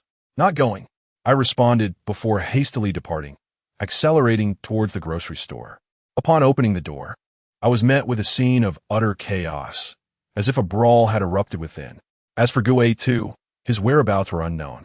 Nevertheless, I paid little mind to these disturbances. From my palm, I extracted the ancient Gu Mantong and carefully created a small aperture in the plaster sculpture. Instantly, a wisp of black smoke emerged, and a spectral child took flight. I promptly summoned a vortex, eager to deliver the child's spirit to the underworld. As I spoke, the swirling black vortex enveloped the child's essence, and in an instant, it settled into tranquility. Witnessing the child's soul on the verge of dissipating, I had no time for further words. I could only hope for a more fortunate fate in the next life. After completing this task, I slumped into a chair, feeling utterly drained and at a loss for what to do next. The disarray of the room was a mess only I could rectify. I had instructed Gay, too, not to leave the grocery store, yet his absence piqued my curiosity about his whereabouts. Logically, he had another week before he was due to report to the underworld. However, with incense and candles strewn across the floor, could it be that something untoward had occurred? After tidying up the scattered incense, I picked up the fallen candles. Just as I was about to place them back on the shelf, I noticed 2 hastily inscribed characters written in wax in the candle section. Observing the hurriedness of the inscription, it seemed to be left by a mischievous spirit. Caution? What could it possibly imply? The wax inscription was nearly imperceptible without close inspection, compounded by the dim lighting, which is why the characters caught my attention. Having arranged the candles, an unsettling premonition washed over me as I turned around. Could it be? With that thought, I began to search the walls for additional clues, but found nothing. Just as I was contemplating the word caution on the shelf, a chilling breeze swept through, and upon turning, I found Lynn standing at the doorway. "What brings you here?" I inquired casually, noticing the weariness etched on her face. "I came looking for you last night, but you were absent, and the little spirit you keep was also nowhere to be found. I wanted to inform you that I am leaving. My heart is now at peace. Shen Daoshan is dead. I have bribed the underworld emissary, and tonight he will escort me to the netherworld to report our dealings. Our agreement may have to come to an end. The promised 50 years. If you have any requests, I will do my utmost to fulfill them." Upon hearing Lynn's words, I furrowed my brow, choosing not to respond further. Chen Daoshan's forced evictions had resulted in her family's demise, and with his death, Lynn's quest for vengeance was fulfilled. Now that her wishes had been realized, there seemed to be little reason for her to remain in this world. Let us set aside the matter of compensation. Since you possess the opportunity to reincarnate in the underworld, I shall not impede you. A gentleman appreciates the beauty of others' accomplishments. However, there is one point I must convey. I am unable to assist you in nullifying the agreement you made with the shopkeeper, at least not at this moment. As I spoke, a flicker of disappointment crossed Amlin's face. The true origins of the shop remained shrouded in mystery to me. I only know that its proprietor fears not the spirits nor the king of hell. Is there truly no means to resolve this? I am apprehensive that my mark may lead to my capture by the Grim Reaper in the afterlife, Amlin expressed, his trepidation palpable. Upon hearing this, I chuckled softly. Amlin's concerns were unfounded. This mark is unique to the shop, visible only to its owner. No one else, not even the previous proprietors, can perceive it. Rest assured, this mark is solely visible to me. Even the king of hell shall not uncover it. You are free to depart as you wish. Anlin lingered at the entrance, casting a wistful glance at the shop before turning to me, his eyes brimming with reluctance. Take care, he uttered, and with that, a chilling breeze swept past as Anlin made his exit. Seated behind the counter, I gazed at the shelves, pondering the two characters hastily inscribed by the ghostly figure with a candle. Be cautious. What could this foreboding message truly signify? The grocery store was in utter disarray, likely a remnant of a brawl. Yet, curiously, there was not a trace of malevolent energy within, nor any signs of life. The door was securely locked, suggesting that it was unlikely a wandering Taoist had come to exorcise spirits. It had been 2 nights since their last visit. Could it be that they had orchestrated a plan? The thought of malevolent energy struck me like a bolt of lightning. The crux of the issue lay here. The specters remained within, regardless of the time of day. In the past, there had always been some semblance of dark energy present during my nocturnal visits. But tonight, not a whisper of it lingered. Eliminating such energy is, in theory, a simple task. A single talisman could dissipate it entirely, along with the restless souls that might inhabit the space. Malevolent spirits possessed the ability to manipulate dark energy, making it conceivable that they could siphon the energy from the room. And if I were to close the door, what specter could possibly gain entry? As I pondered this perplexing dilemma, my phone rang. It was Li Hao. Brother, are you free? I'd like to treat you to a meal tomorrow. You left in such a rush a few days ago, and I didn't have the chance to express my gratitude. Chapter 88. Striking but not the face upon receiving a call from Li Hao, I instinctively knew that this fellow had no good intentions, and the meal in question would hardly be a delightful feast. Therefore, after exchanging a few words, I deftly extracted the information I sought. Once I hung up, still ensnared by the shadows cast by those children, I found myself dozing off at the counter, and to my surprise, I slept soundly through the night. When I finally stirred in the morning, the sun had already risen high in the sky. A glance at the clock revealed it to be past 9, with my appointment with Li Hao scheduled for 10:30. He had specifically instructed me to dress formally. Consequently, with no time to return to my dormitory for a change, I drove directly to the shopping mall, swiftly donned formal attire, and hurried to our designated meeting spot. Upon arriving at the hotel entrance, I rang Li Hao. He emerged promptly upon receiving my call, and upon seeing my somewhat formal attire, he refrained from any remarks. The gravity of the occasion warranted such an appearance. Were it not for your reputation, I would have declined this engagement outright. In response to my comment, Li Hao chuckled lightly and remarked, "Yet here you are?" He elaborated, "This individual operates within the political arena, and it is through my introduction that you have come to know him, given that my father works under him. With the impending transition of power, you understand the significance. I assure you, regardless of the outcome, I will reward you with 500,000. Before I could respond, he abruptly halted, opened the door to a private room, leaving me no opportunity for further dialogue. As the door swung open, I beheld 3 individuals seated within. Uncle Chung, my friend has arrived. Upon hearing Li Hao's words, I could only enter with a smile. After Li Hao's introductions, I gleaned the identities of the 3 individuals present. Sitting at the head of the table, directly facing the door of the private room, was a man clad in a woolen overcoat and wearing glasses. Though he wore a smile, I could discern the shrewdness behind his demeanor. Li Hao had mentioned that this was a matter of political significance, so I was able to piece together some insights. Next to the man, surnamed Chung, sat a man in his 30s who, from his earlier act of pouring wine for Chung Jiming, appeared to be his secretary or something akin to it. The other individual, named Li Zheng, was in fact Li Hao's father. "Xiao Wu, please take a seat." Li Hao settled next to his father, leaving me to sit beside Lu Fei. Li Hao mentioned that you have an interest in supernatural phenomena, which piqued my curiosity. I was eager to learn more about this subject. Upon hearing this, I chuckled gently, asserting that we must uphold the tenets of science and avoid succumbing to superstition. Following my words, an awkward silence enveloped Chung Jiming's face, which soon transformed into a chuckle. In truth, supernatural occurrences do manifest around us, It ultimately depends on one's willingness to believe. Before Cheng Jiming could respond, Lu Fei, seated beside him, could no longer contain himself. Are you jesting with us, kid? Upon hearing his remark, I refrained from interjecting. Lu Fei, kindly hold your tongue and allow Xiao Wu to finish, Li Hao urged.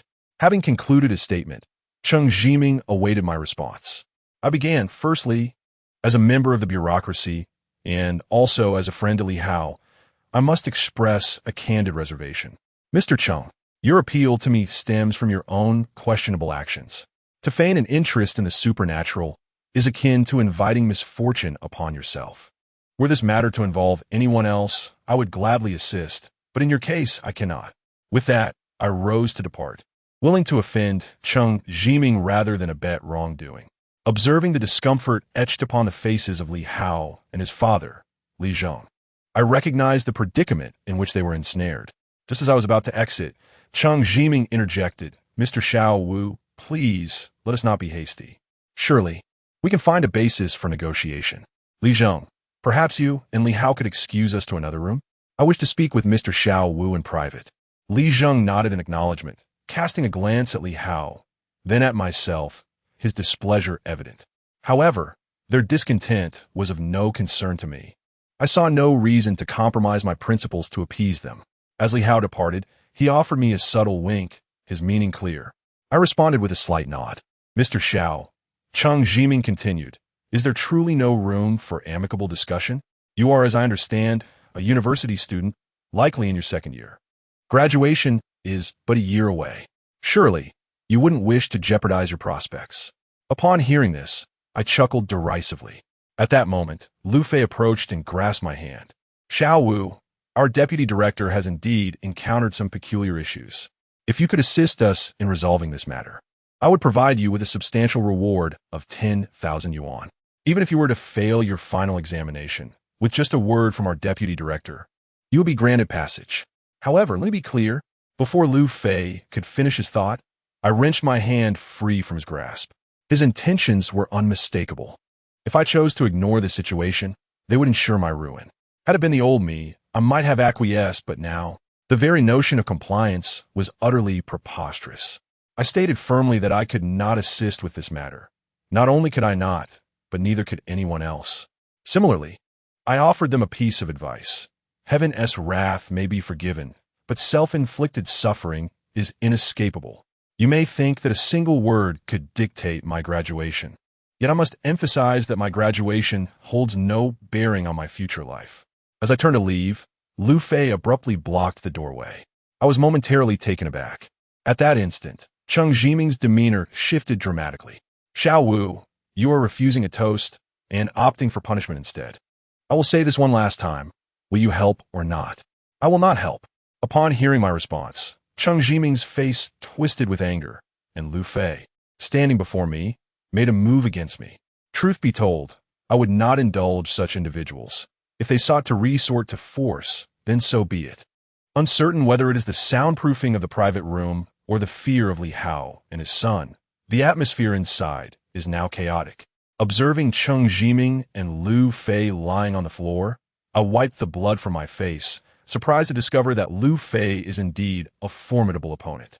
A momentary lapse had resulted in a deep cut across my cheek from the blade he wielded.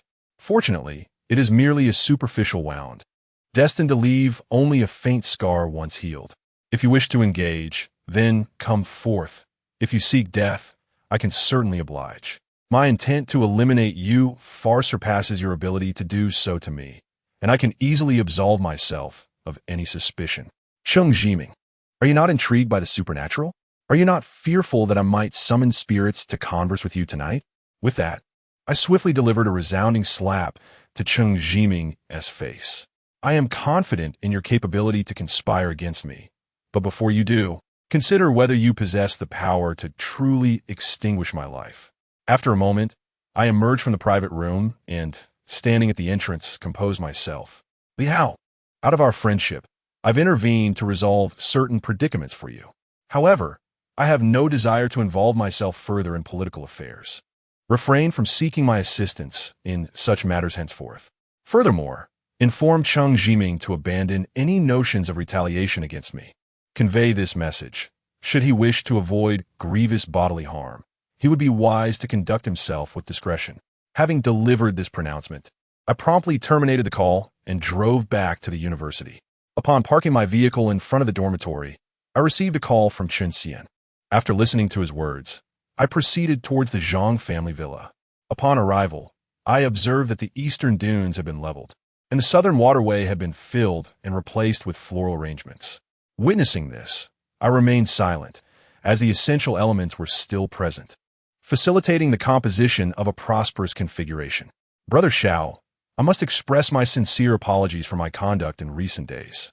My lack of knowledge and limited experience led me astray. I implore you to forgive my shortcomings.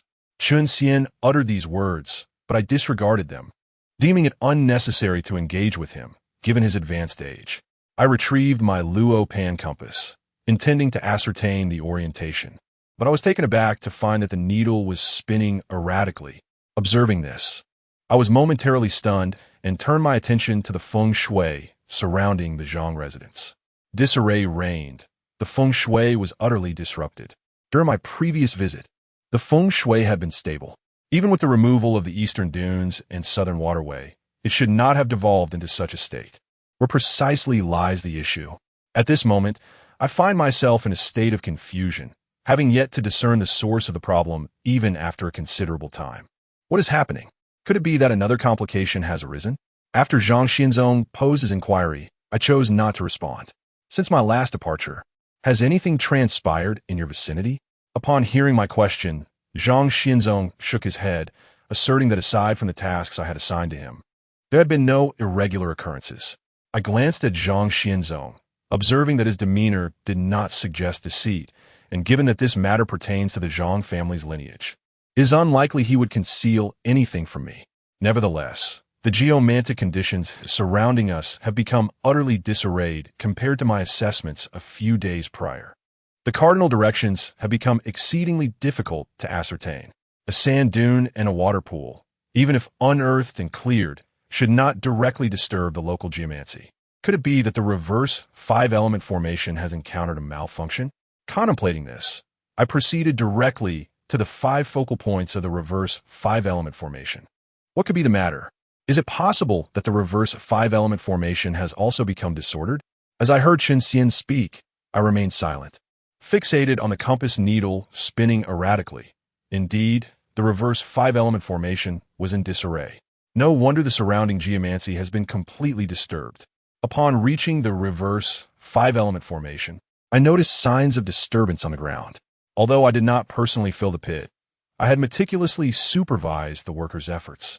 Logically, there should have been no issues, and I had confirmed the condition of each pit post-filling. Xiao Wu, what on earth is happening? Chun Huifeng, in a moment of impatience, urged me to speak. I cast a glance back at Chun Huifeng. Upon seeing me, she instinctively took a few steps back.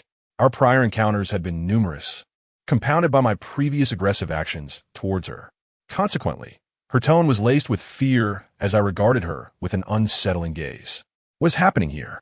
I inquired, gesturing towards the ground. Upon hearing this, Chun Huifeng positioned herself directly behind Zhang Xianzong, her gaze flickering uncertainly before finally resting on Chun Xian. I glanced at Chun Xian, then turned my attention to Zhang Xianzong. Tell me, what on earth is going on here? I insisted, pointing to the disturbed earth below. Zhang Xianzong remained silent, his eyes fixated on Chun Xian. Perhaps realizing that the truth could no longer be concealed, Chun Xian finally spoke. I merely wished to verify something. You placed charms in all 5 pits, either at the bottom or in the middle. Yet, in this particular pit, the charm was placed atop. I simply wanted to ascertain what this charm truly is.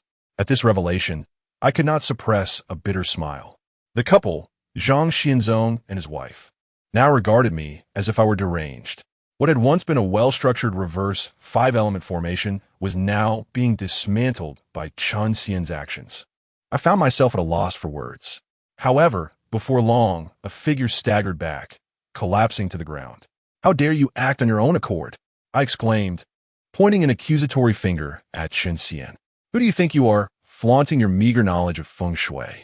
Do you not realize that what you purport to know is beneath my contempt?" How dare you disrupt the intricate balance of the 5 elements I have established? What are your true intentions? After I spoke, Chun Xian remained silent on the ground, his frail form dissuading me from confrontation, yet my ire could no longer be contained. Are you suggesting that the formation has been compromised? Upon hearing Zhang Xinzong's inquiry, I turned to face him. Chun Xian asserted that he merely examined the talismans without intending to disrupt the entire feng shui framework. I let out a disdainful laugh, fixing my gaze on the prostrate Chun Xian. Were it not for your frail state, I would have thoroughly beaten you today. The principles of feng shui dictate that one must never destroy the formation unless absolutely necessary. To do so is a grave offense, and your fate is of no concern to me. With that said, I disregarded Chun Xian's plight and glanced at Zhang Xinzong, only then realizing the peculiarity of the Zhang family. I instructed to bring workers back to excavate the contents of the 5 pits entirely. Furthermore, these pits must be dug an additional 3 meters deeper, totaling 6 meters, and the materials buried within must be doubled. Having concluded my orders, I turned to depart. Moreover, if you truly wish to avoid severing your lineage, I suggest you remain vigilant. With those final words, I exited. Upon returning to the dormitory, I found it to be around 4 in the afternoon, with Zhao Bo and the others present. They tossed me a bottle of drink upon my arrival. Oh, how generous of you this time, treating me to a drink. He has a matter for which he seeks your assistance. Wu Go, what happened to your face? Upon hearing Wang Ming speak, I mentioned that I had merely brushed against a glass.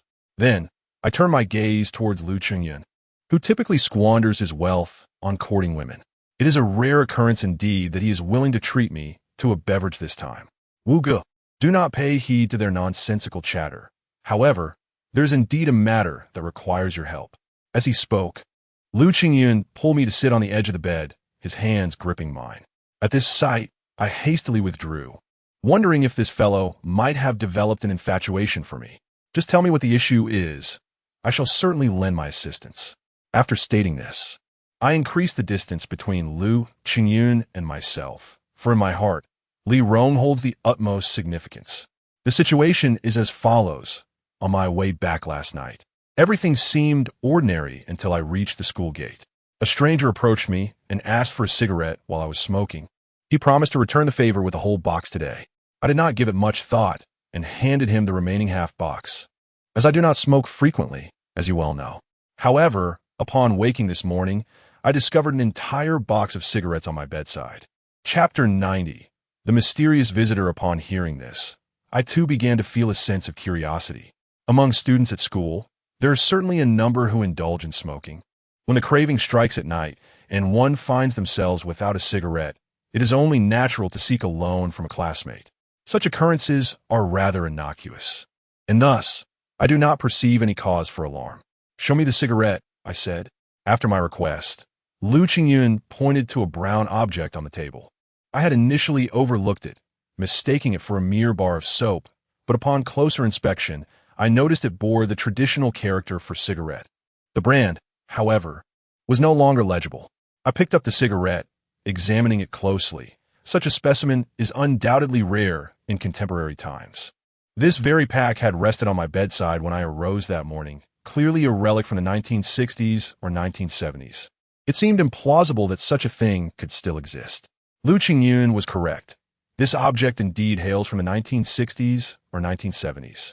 To find something like it now would be akin to searching for a needle in a haystack, as decades have passed, and any remaining artifacts would likely have crumbled to dust by now. As I held the cigarette, I could distinctly sense an aura of malevolence clinging to it. I had retrieved this item from a general store, originally believing it to be a valuable antique, but after the 3 of you were possessed last time, it vanished from sight. I had assumed it was misplaced during your cleaning, and thus I did not inquire further, never suspecting it would turn up on your bed. Upon hearing this, Lu Chengyun was taken aback. I unwrapped the cigarette, revealing that the tobacco inside had become excessively damp.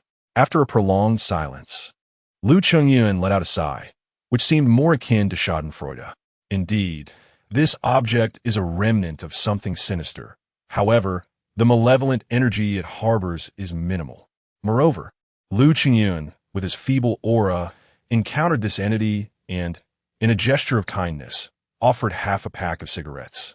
The entity, in turn, harbored no ill intentions towards him. Otherwise, Lu Qingyun would now be enveloped in dark energy. My actions were also intended to reassure him. After disposing of the cigarettes, I reclined on my bed and engaged in conversation with Li Rong, as our daily exchanges had become an essential ritual. As night fell, I felt disinclined to visit the convenience store. Instead, I opened WeChat. However, upon searching for the previous group chat, I found nothing, and a mysterious individual was absent from my friend list. Yet, as the saying goes, one often finds themselves confronted by their fears. Just as I set my phone down, preparing to join Lu Qingyun and the others, a message from the enigmatic figure abruptly arrived. "Hey, come to XXX and take a look. I have a significant surprise for you. It's time we settled our scores. Your repeated interference in my affairs and the murder of my disciple will not go unpunished." Upon reading this, I immediately exited my current surroundings. This mysterious individual invariably leaves a trail of death in his wake. Previously, he had targeted Li Rong, but I thwarted his plans. Nonetheless, he mentioned something pertinent, my act of killing his disciple. Since assuming the role of the owner of the convenience store, I have taken a life, that of the man in black. The enigmatic figure proclaimed that the man in black was his disciple, and I have now discerned his true identity. The individual accompanying the man in black was previously ensnared by the corpse curse and did not emerge. It seems he has been recuperating in some hidden place, but now he has declared war against me, indicating that his injuries have healed. As I drove along the road, Yang Hui's call interrupted my thoughts. "Xiao Wu, you must come to save me. I cannot bear to die. I beg." Before Yang Hui could finish her plea, the call was abruptly terminated. Upon hearing this, I pressed the accelerator with urgency. It appears that this mysterious individual is using Yang Hui as leverage to compel my compliance. Upon arriving at the designated location, I disembarked from my vehicle. A chilling wind swept through the desolate surroundings, marking this place as a true wilderness, surrounded by abandoned buildings. I produced a yellow talisman and recited an incantation, after which a flash of fire surged forth, darting to my right. I pursued it, ultimately halting before a building where a person dangled ominously at the entrance. In an instant, a wave of bloodiness assailed my senses. "You're late, you little brat." Upon hearing the voice, I looked up to see a silhouette being thrust downwards. Just moments ago, Yang Hui had informed me that Lu Xing was already dead. The person hanging there was unmistakably a man, yet the one being cast down was undoubtedly Yang Hui. Given the distance, even if I sprinted with all my might, I could not possibly reach her in time to catch her. A resounding thud echoed as a heavy object struck the ground. Hee. My dear friend, what do you think of this gift? Is it not a delightful surprise?" Upon realizing this, I immediately dashed towards the building across from me. Yet, before I could cover even half the distance, two formidable waves of malevolent energy surged from behind. Sensing their approach, I hastily raised my Han sword defensively, but despite my efforts, I stumbled and fell to the ground. In an instant, two crimson figures flashed past, flanking me, two vengeful spirits. The chill of their malevolence sent beads of cold sweat trickling down my forehead.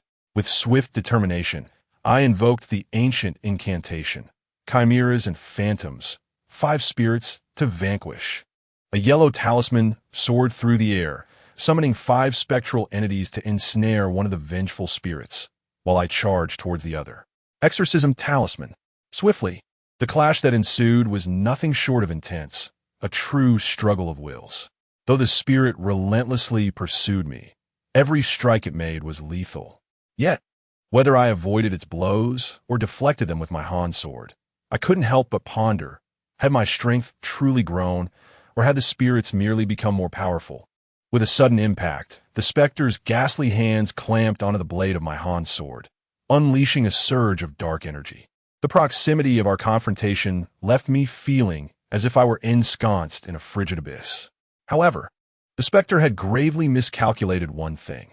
This Han sword was far from ordinary. With a deft twist and flourish, I sliced forward, severing the spirit's claws, which dissipated into a cloud of malevolent energy. The last encounter with the red-haired zombie proved to be rather inconsequential, akin to striking a mere scarecrow. A zombie devoid of claws is reminiscent of a tiger stripped of its teeth and talons. Although the malevolent spirit possesses formidable abilities, severing her hands is tantamount to shedding a layer of skin. Seizing the opportunity in your moment of vulnerability can be lethal. Just as I was poised to deliver a decisive blow, the sky erupted with thunder and lightning. Looking up, an ominous feeling washed over me. The Wudong Thunder Talisman. Realizing this, I had no time for contemplation. I immediately began to chant incantations with both hands, swiftly forming the necessary seals. Soon, 30 Vajra spell seals were inscribed upon me. Yet, I did not cease. I continued to chant. My previous encounter with the Wudong Thunder Talisman still haunted me, for at that time, my power allowed me to accumulate only 30 spell seals. Though I ultimately withstood the onslaught of the talisman, I sustained injuries as a result. Chapter 91. Injured. Having learned from past experiences, I decided to empower myself with 2 protective Vajra seals, ensuring my safety from harm. Just as I completed my incantation, 2 golden barriers enveloped me. In the next moment, a bolt of lightning struck me directly. I was aware of the Wudong Lightning Talisman. Escaping its grasp was nothing short of impossible. Instantly, the 2 Vajra seals I had summoned shattered and dispersed. I retrieved a vial of traditional Chinese medicine and consumed it. The sensation was akin to having just carried a heavy load of cement. However, before I could fully recover, a figure lunged at me, clad in black garments, obscuring their features. As they soared toward me, I instinctively raised my Han sword in defense. Suddenly, a forceful impact pressed against my chest, propelling me backward by several meters before I could regain my footing. Had I not shielded myself with the Han sword, my ribs would have surely fractured. Taking a deep breath, I wielded the Han sword and confronted the assailant. As they charged, a sharp sound echoed, accompanied by a flash of sparks. Immediately, a tingling sensation coursed through my hand gripping the sword, as if I had struck steel, despite the Han sword's ability to slice through iron effortlessly. Once the opponents steadied themselves, I noticed a concealed weapon hidden within their sleeve, a dog blood knife. Recognizing this blade, I felt a surge of unease. Its presence was far more unsettling than that of the other weapon. If the sanguinary blade wielded by the black-clad assailant I vanquished could be likened to a cur, then the ensanguined weapon I now confront is akin to a ferocious tiger.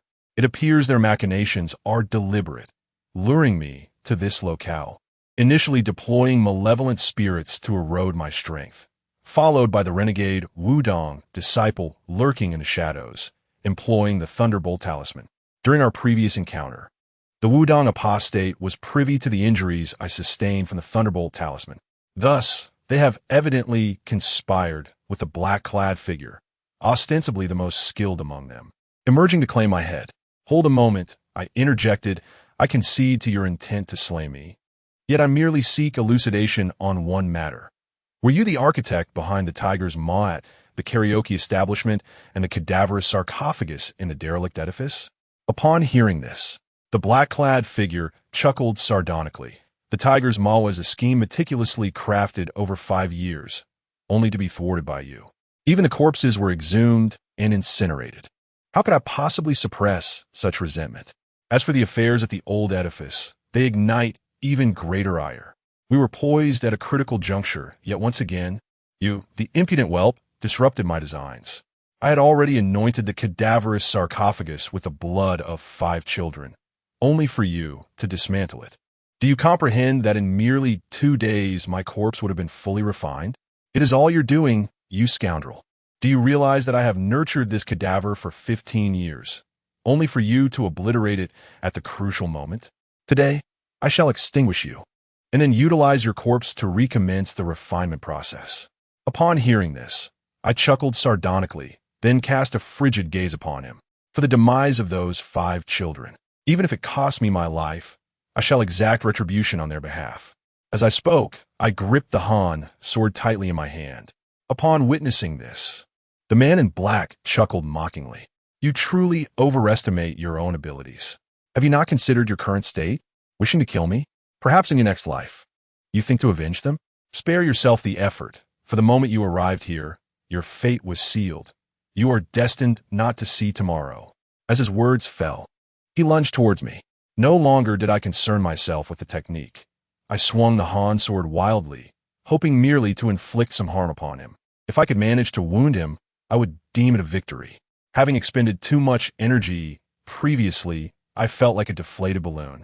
Though I had consumed a restorative potion, my recovery was agonizingly slow. Minutes later, I found myself collapsed on the ground, unable to rise. Yet, as the man in black approached with his bloody knife, I managed a sardonic smile. There's one last question. I refuse to remain a fool. How did you subdue these two malevolent spirits? Upon hearing this, the man in black paused, casting a glance at the two spirits beside him. My expertise lies not in corpse refinement, but in soul manipulation. So, you controlled these two spirits using soul manipulation? I inquired. Indeed, and now you may prepare to meet your end, he replied. With that, he crouched down, the bloody knife poised directly at my throat. If that is the case, then the act of spirits devouring one another was also orchestrated by you. As I prepared to speak once more, the figure cloaked in black hesitated momentarily. I cannot comprehend the meaning behind your words, yet I, an old man, was about to resurrect a corpse. Suddenly, I felt a chill envelop my neck, followed by a surge of warmth, and an immediate waft of sanguine scent filled the air. Furthermore, the blood-stained blade began to pierce my neck, and an eerie coldness permeated my entire being. Final incantation. Descend. A voice thundered like rolling thunder, and a bolt of lightning flickered across the sky. Lightning strike talismans. Zhou, have you lost your mind? The figure in black bellowed. I turned my gaze towards the lightning above. Indeed, it was a lightning strike talisman, but it was certainly not wielded by that wayward disciple of Wudong. Could it be? While I was still pondering this, the radiant lightning descended, striking before me, while the cloaked figure evaded the oncoming thunderclap. With a whoosh, a yellow talisman descended from the heavens, hurtling towards the figure in black. Even though this adversary was formidable, a look of trepidation crossed his face. Who could this individual be, lurking in the shadows, too fearful to reveal themselves? The figure in black roared in frustration, as several talismans surged from all directions, encircling him completely. Zhou, unleash your lightning strike talismans. The figure screamed, yet no one responded to his desperate plea. Final incantation. Sever. You bastard. I shall fight you to the bitter end. As he spoke, the man in black exuded an overwhelming aura, and I struggled to rise to my feet. Under his imposing presence, I nearly toppled over once more. Had it not been for someone supporting me from behind, I would have surely succumbed to the ground. Hours later, I was enveloped in a chilling cold, my body shivering uncontrollably, and my face, along with my head, was now encrusted with frost. That man in black had intended to bring about my demise. Had it not been for Master Chen's timely intervention, I would likely have been carried away by him to begin the gruesome process of corpse refinement. Upon witnessing my awakening, Master Chen withdrew his hands from my back, and instantly, the frigid aura surged anew. Given your status, you should be able to procure a remedy to dispel the cold energy within you. I utilized the secret techniques of Wudong to alleviate a portion of it, yet amounts to less than a tenth of the original. The blood knife is incredibly frigid, and coupled with Zhang Gong's blood knife nearing the level of a pseudo-magical artifact, it is beyond my capacity to resolve. After Master Chen finished speaking, he departed, and upon his leaving, I retrieved 3 vials of traditional Chinese medicine. Chapter 92. A narrow escape. The extraordinary nature of the gore-soaked blade, coupled with the fact that Zhang Gong had tempered his blade to a level nearly rivaling pseudo-magical artifacts, and the fact that it had already grazed my neck, presented a dire situation. Though the bleeding had ceased, the frigid, malevolent energy within me remained unabated. I was cognizant of Master Chen's profound cultivation. Soliciting his assistance to dispel this energy would undoubtedly come at a considerable cost. Furthermore, given my previous failure to assist him and his explicit declaration of non-interference, I felt disinclined to implore him. His intervention thus far was already a kindness I did not wish to unduly burden. With this in mind, I consumed all 3 vials of medicinal liquid in one go. The frigid energy of the gore-soaked blade was formidable. Even Master Chen would have to expend his inner reserves to dispel it. Lacking his prowess, I had to rely on the potency of herbal concoction to assault the malevolent energy within me. A risky gamble, but one I hoped would prove effective. Previously, 2 vials of this concoction had nearly cost me my life. While the resulting surge of heat was intense, it was insufficient to quell the frigid energy that had taken root within me. Half an hour later, I felt profoundly uneasy, as if myriad ants were scurrying beneath my skin, an intensely unpleasant sensation. As time wore on, the feeling of burning heat intensified, and soon, the 2 opposing forces began to clash.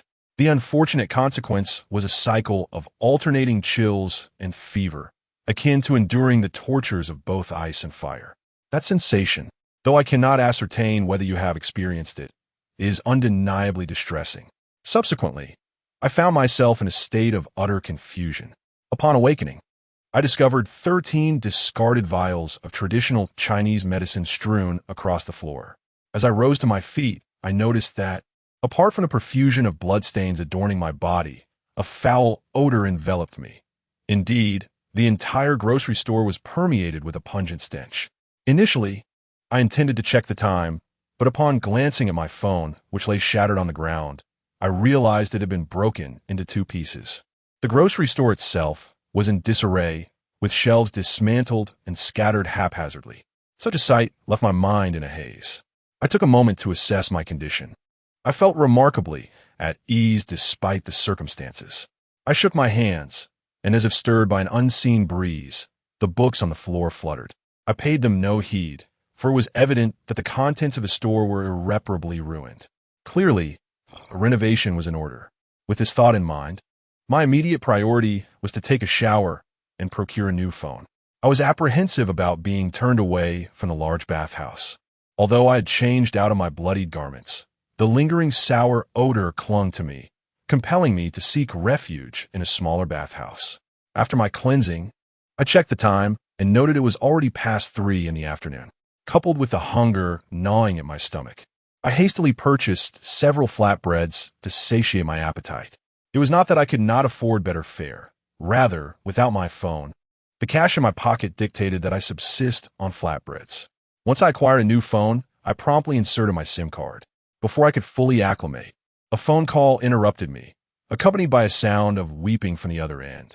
Upon checking the caller ID, I realized it was my mother's number. "Hello, Mom. What has happened?" No sooner had I uttered these words than the sobbing intensified on the line. I could unmistakably identify my mother's voice. Suddenly, a gruff voice broke through. "Who the hell are you? Where have you taken my son? Return my son's body. How much do you want?" My father's cries joined in from the other end. Before long, the call ended, leaving me in a state of utter bewilderment. I rifled through my contact list and was relieved to find Zhao Bo's number still saved. I typically stored numbers directly on my phone rather than on the SIM card, which led to this awkward predicament. I dialed Zhao Bo, and after a lengthy pause, he finally answered. "Veuillez." Upon hearing the accusatory tone, my curiosity piqued. What on earth was going on? "Zhao Bo, don't you have my number? Is it really you? You're alive? Where have you been for the past 2 weeks?" "Me? Alive? 2 weeks?" My mind reeled as I seized a passerby to inquire further. "Veuillez. You must hurry back to school. Your parents have come looking for you, and there has been a tremendous commotion." Upon hearing this, I quickly hailed a taxi to return. Upon arriving at the school gates, I was met with a disconcerting sight, a group of individuals clad in white funeral garments, and a pitch-black coffin placed ominously at the entrance. Moreover, I spotted several familiar figures. Besides a few from the dormitory, my parents were among them. What on earth? In just half a month, how could they presume I was deceased? I rushed over in haste, and upon seeing me, my parents embraced me tightly, tears streaming down their faces. Thankfully, Zhao Bo and the others were there to comfort them. Otherwise, I truly feared my sudden appearance might startle them. Upon my return, my mother scrutinized me from head to toe, only to pinch herself in disbelief. At this moment, I couldn't help but pull off the mourning garments she was wearing. What was going on here? In the principal's office, we all convened due to this incident. After listening to my advisor, I learned that several classes required roll calls. Noticing my repeated absence, my advisor inquired with Zhao Bo and the others, which led to the subsequent events. After days of fruitless searching for me, they attempted to call, but no one answered. The only time someone picked up, there were strange noises on the other end, accompanied by my anguished cries. Consequently, the school reported my disappearance to the authorities, as there was neither a living soul nor a corpse to be found, prompting them to inform my parents. Just when everyone believed I had met my end, my mother, refusing to accept such a fate, called me, which resulted in the subsequent events. Now, all eyes were upon me, and it was my turn to take the stage. I could not disclose my true experiences, so I fabricated an elaborate tale. That night, while working part-time, I was abducted under the cover of darkness and confined in a small room. Eventually, I discovered it was a scam operation to alleviate my family's worries. I shattered my phone. After I spoke, everyone believed me. After all, pyramid schemes have indeed become quite formidable, and my personal experience only intensified the gravity of the situation. As it was an unforeseen incident, the school chose not to elaborate further. Coupled with my parents' unreasonable antics, I inadvertently became the subject of ridicule within the institution. Yet I remained unfazed by it all. 3 days later, I accompanied my parents to the train station. "Brother, where have you been all this time? I've been so worried about you. If you pull a stunt like this again, I swear I'll bite you." 2 days later, listening to Lele's voice, I couldn't help but smile. This incident can only be deemed a narrow escape for me. "All right, brother. I'll be more cautious in the future to spare Lele and our parents any concern." With that, I ended the call. Taking a deep breath, I reflected on my fortune. However, misfortune also loomed around me. According to Zhao Bo and the others, Yang Hui had fallen in with the wrong crowd and faced dire consequences, leading to her inability to bear children in the future. Chapter 93. The Mantis Catches the Cicada. While the yellow bird awaits upon receiving this news, I was taken aback. That evening, indeed, something had transpired with Yang Hui, and I had witnessed an individual hanging lifelessly at the construction site. What has become of Yang Hui now? What events have unfolded over the past fortnight? My mind felt utterly vacant. I had been engulfed in pain, and subsequently, my recollection faded into oblivion. When I regained consciousness, I found myself amidst a scattering of numerous medicine bottles strewn across the floor of a convenience store. Could it be that, in my ignorance, I had unwittingly consumed 13 bottles of traditional Chinese medicine? Such a notion is profoundly chilling. Furthermore, I had dismantled mobile phones and other items within the store, leaving chaos in my wake.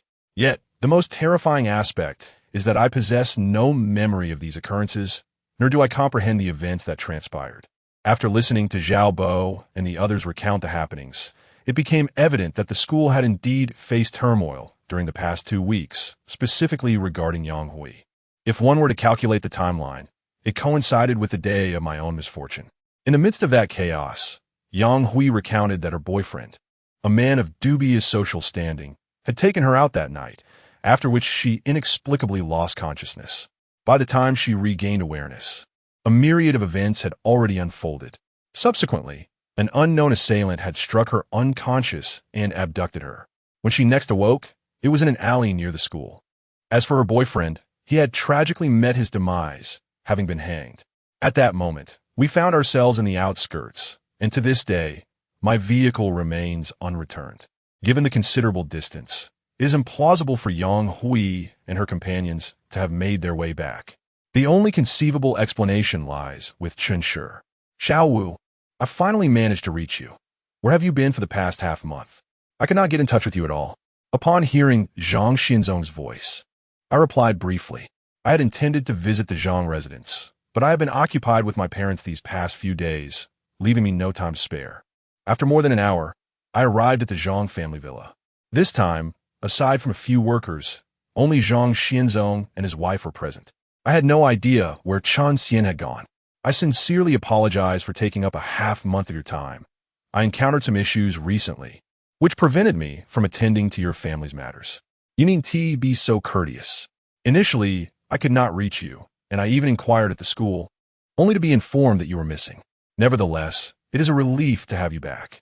I did not engage in further pleasantries with Zhang Xinzong, as everything was already prepared. After burying the feng shui talismans and various items in the deep pit, all was set. The reverse five elements formation resumed its operation. I took out the compass to assess the surroundings, and the feng shui began to restore itself. With the removal of the sand dunes and flowing water, the prosperous energy of the household progressed smoothly. By 10 o'clock in the evening, with a gentle breeze caressing my face, the entire feng shui arrangement was finally complete. Seeing this, I exhaled a sigh of relief. After 2 rounds of effort, I still felt somewhat unworthy concerning the Zhang family's villa and finances. It was undoubtedly an improvement compared to the first time. Xiao Wu, wait a moment. Just as I was about to get into my car and leave, Zhang Xianzong called out to me, and, judging by his expression, he seemed to have something to discuss. Exercise caution regarding Chun Xian. After your departure last time, Chun Xian followed suit. Upon your mysterious disappearance, I attempted to reach you and subsequently contacted him. He appeared utterly transformed, uttering remarks that could hinder your aspirations of becoming a feng shui master. In summary, be wary of him. While I confess my ignorance of feng shui, I have discerned through our recent encounters that your talents surpass his. Nevertheless, he possesses years of experience, having consumed more salt than you have rice. Thus, one must always remain vigilant against potential threats. Hearing Zhang Xianzong's words warmed my heart. Logically, the establishment of the Feng Shui Bureau was a desperate choice for them, stemming from previous misfortunes that left them childless. Hence, they had no alternative but to seek my assistance. However, following Zhang Rui's incident, their animosity towards me became palpable. Yet now, with Zhang Xianzong's reminder, I perceive it as sincere and benevolent rather than forced. I express my gratitude and invite him to contact me directly for any future matters. After concluding our conversation, I instructed the driver to proceed. Although Zhang Rui's demise was not directly my doing, it undeniably bears some relation to me. Seated in the car, I directed the driver towards the outskirts, as I needed to retrieve my vehicle. Over an hour later, I found myself at the site of my injury, making my way toward the nearby building. Despite its abandonment, I remained undeterred. Additionally, there was Zhang Gong, renowned not only for his proficiency in corpse refinement, but also for his mastery of soul-capturing techniques. The art of soul capture not only affects phantoms, but also exerts a certain influence on ordinary individuals. However, it is not an advanced technique. While it may prove effective in controlling common spirits, the notion of manipulating a vengeful spirit clad in crimson is utterly fanciful. I have yet to hear of anyone successfully commanding a malevolent spirit using this method. That night, I voiced all my doubts, and I found Zhang Gong's responses to be relatively satisfactory. If he truly had dominion over those 2 vengeful spirits, he ought to be aware of the phenomenon of spirits consuming one another. Yet, when I mentioned this to him, he claimed ignorance, thereby confirming my suspicion that those 2 spirits were certainly not so easily dominated by him. The mantis stalks the cicada, unaware of the oriole behind. Moreover, during the altercation that night, the female ghost attack elicited a sense of déjà vu within me. However, the multitude of uncertainties now clouds my judgment, leaving me unable to discern who is the mantis and who is the cicada. After surveying my surroundings without uncovering any useful clues, I decided to return home. On the way, I contacted a renovation company, for the state of the grocery store was simply unacceptable without some refurbishment. By the time I returned to school, it was already past 8 in the evening. Xiao Wu, would you accompany me for a stroll? As I stepped out of the car, a figure approached from the dormitory entrance and spoke softly. Upon hearing the voice, I immediately recognized who it was. At times, I genuinely wished for Yang Hui to meet her end. My investments in her were minimal, yet I had received little in return. However, she has targeted me repeatedly, and I cannot help but wonder if I wronged her in a past life.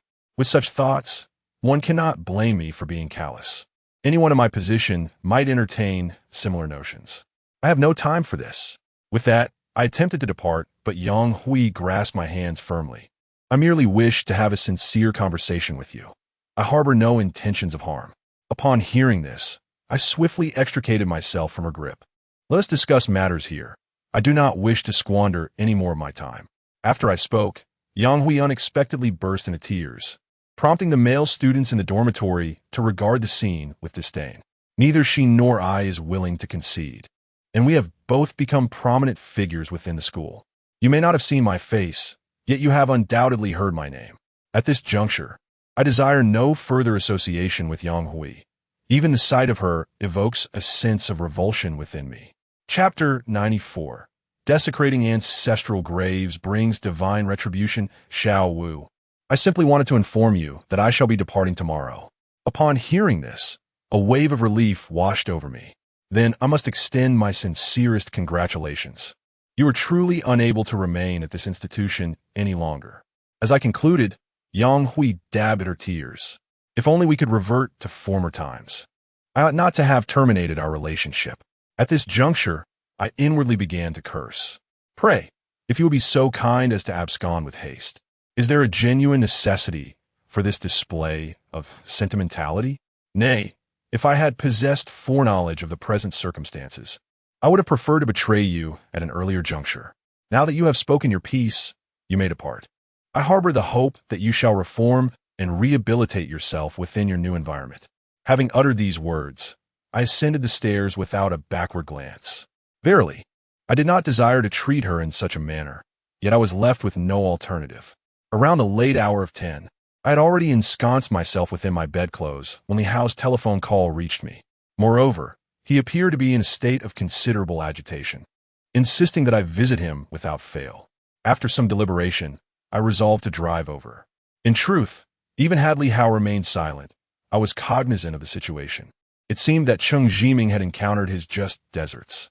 Indeed, upon arriving at the hospital and reaching the ward floor, I was greeted by a cacophony of shouts and cries emanating from the corridor, surrounded by a multitude of patients.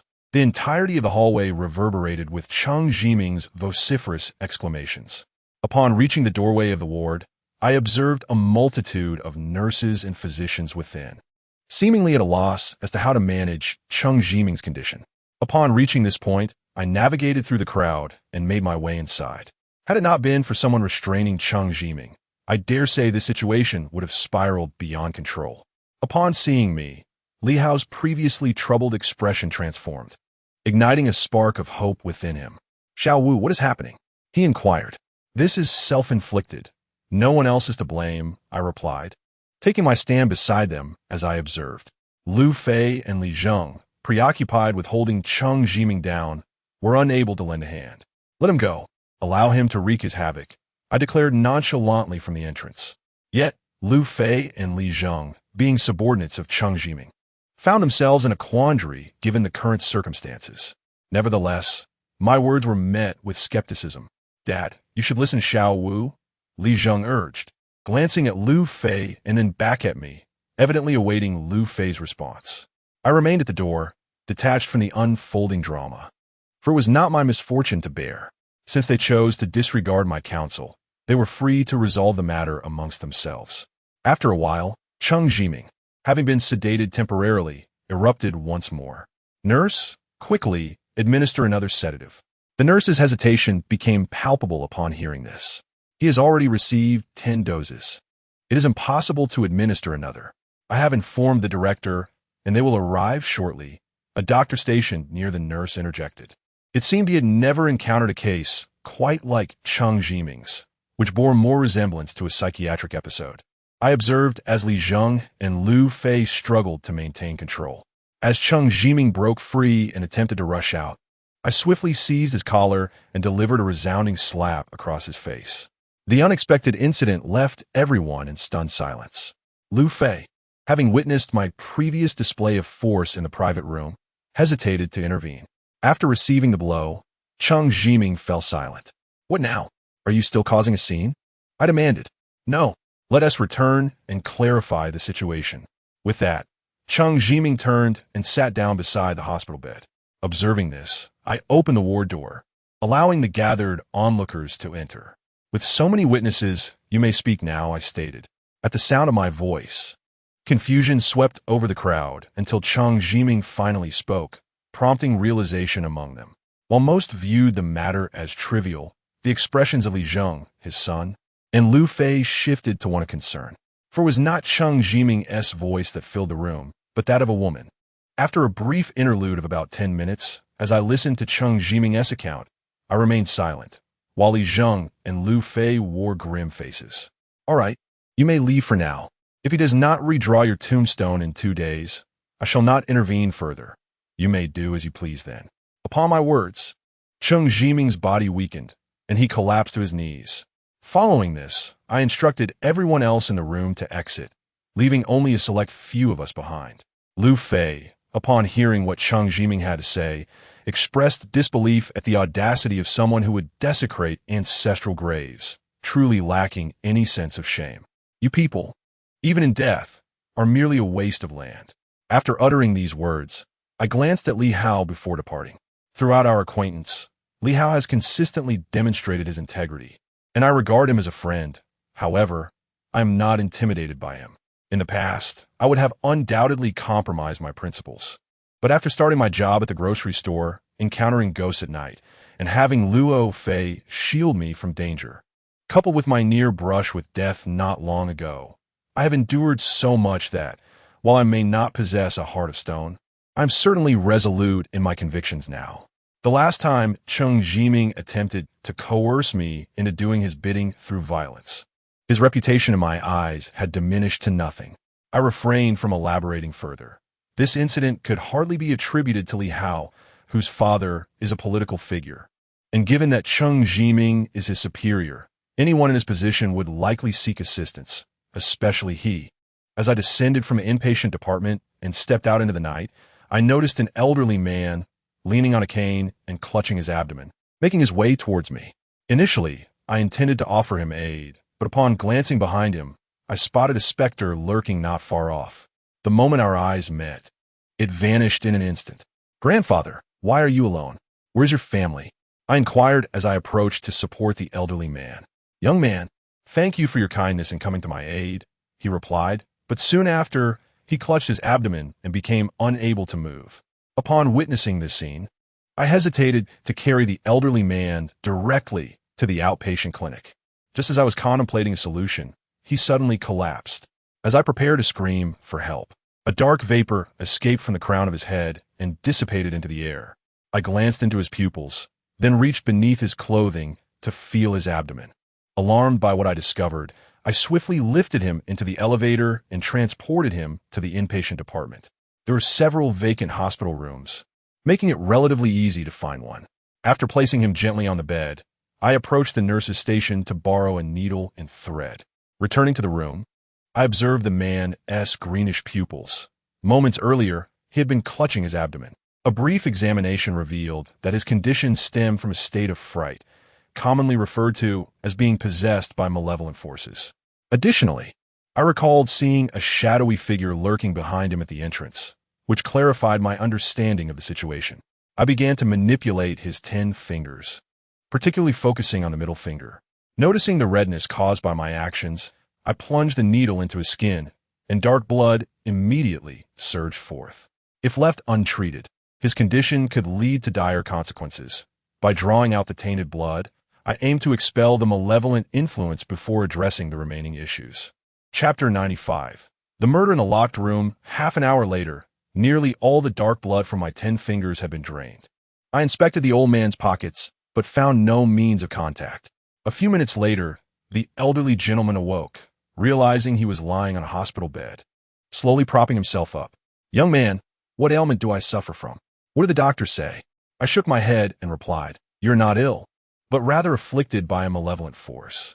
Just now I expelled the dark blood from your body. Do you still feel pain in your abdomen?" Upon hearing my words, the old man paused, then rubbed his abdomen, discovering that the pain had subsided. This is astonishing. Observing the look of disbelief on his face, I noted that his pupils had returned to normal. "Grandfather, where are your family? Have they not come to accompany you during your illness?" After I spoke, the old man took a deep breath and sighed heavily. The tale was lengthy. He lived far from his family and had little contact with them. Feeling unwell, he had taken a taxi to the hospital alone. As of now, his family remained unaware of his hospitalization, and given his unfamiliarity with mobile phones, the situation was further complicated. "Young man, could you assist me in making a call? I truly appreciate your help in this matter." Over an hour later, a middle-aged couple arrived, followed by 2 individuals around my age. Just as I was about to take my leave, I was called back by the old man's grandson. Young man, are you perhaps coveting my family's wealth, which is why you were so concerned about my grandfather? If that is the case, you should completely dismiss such thoughts.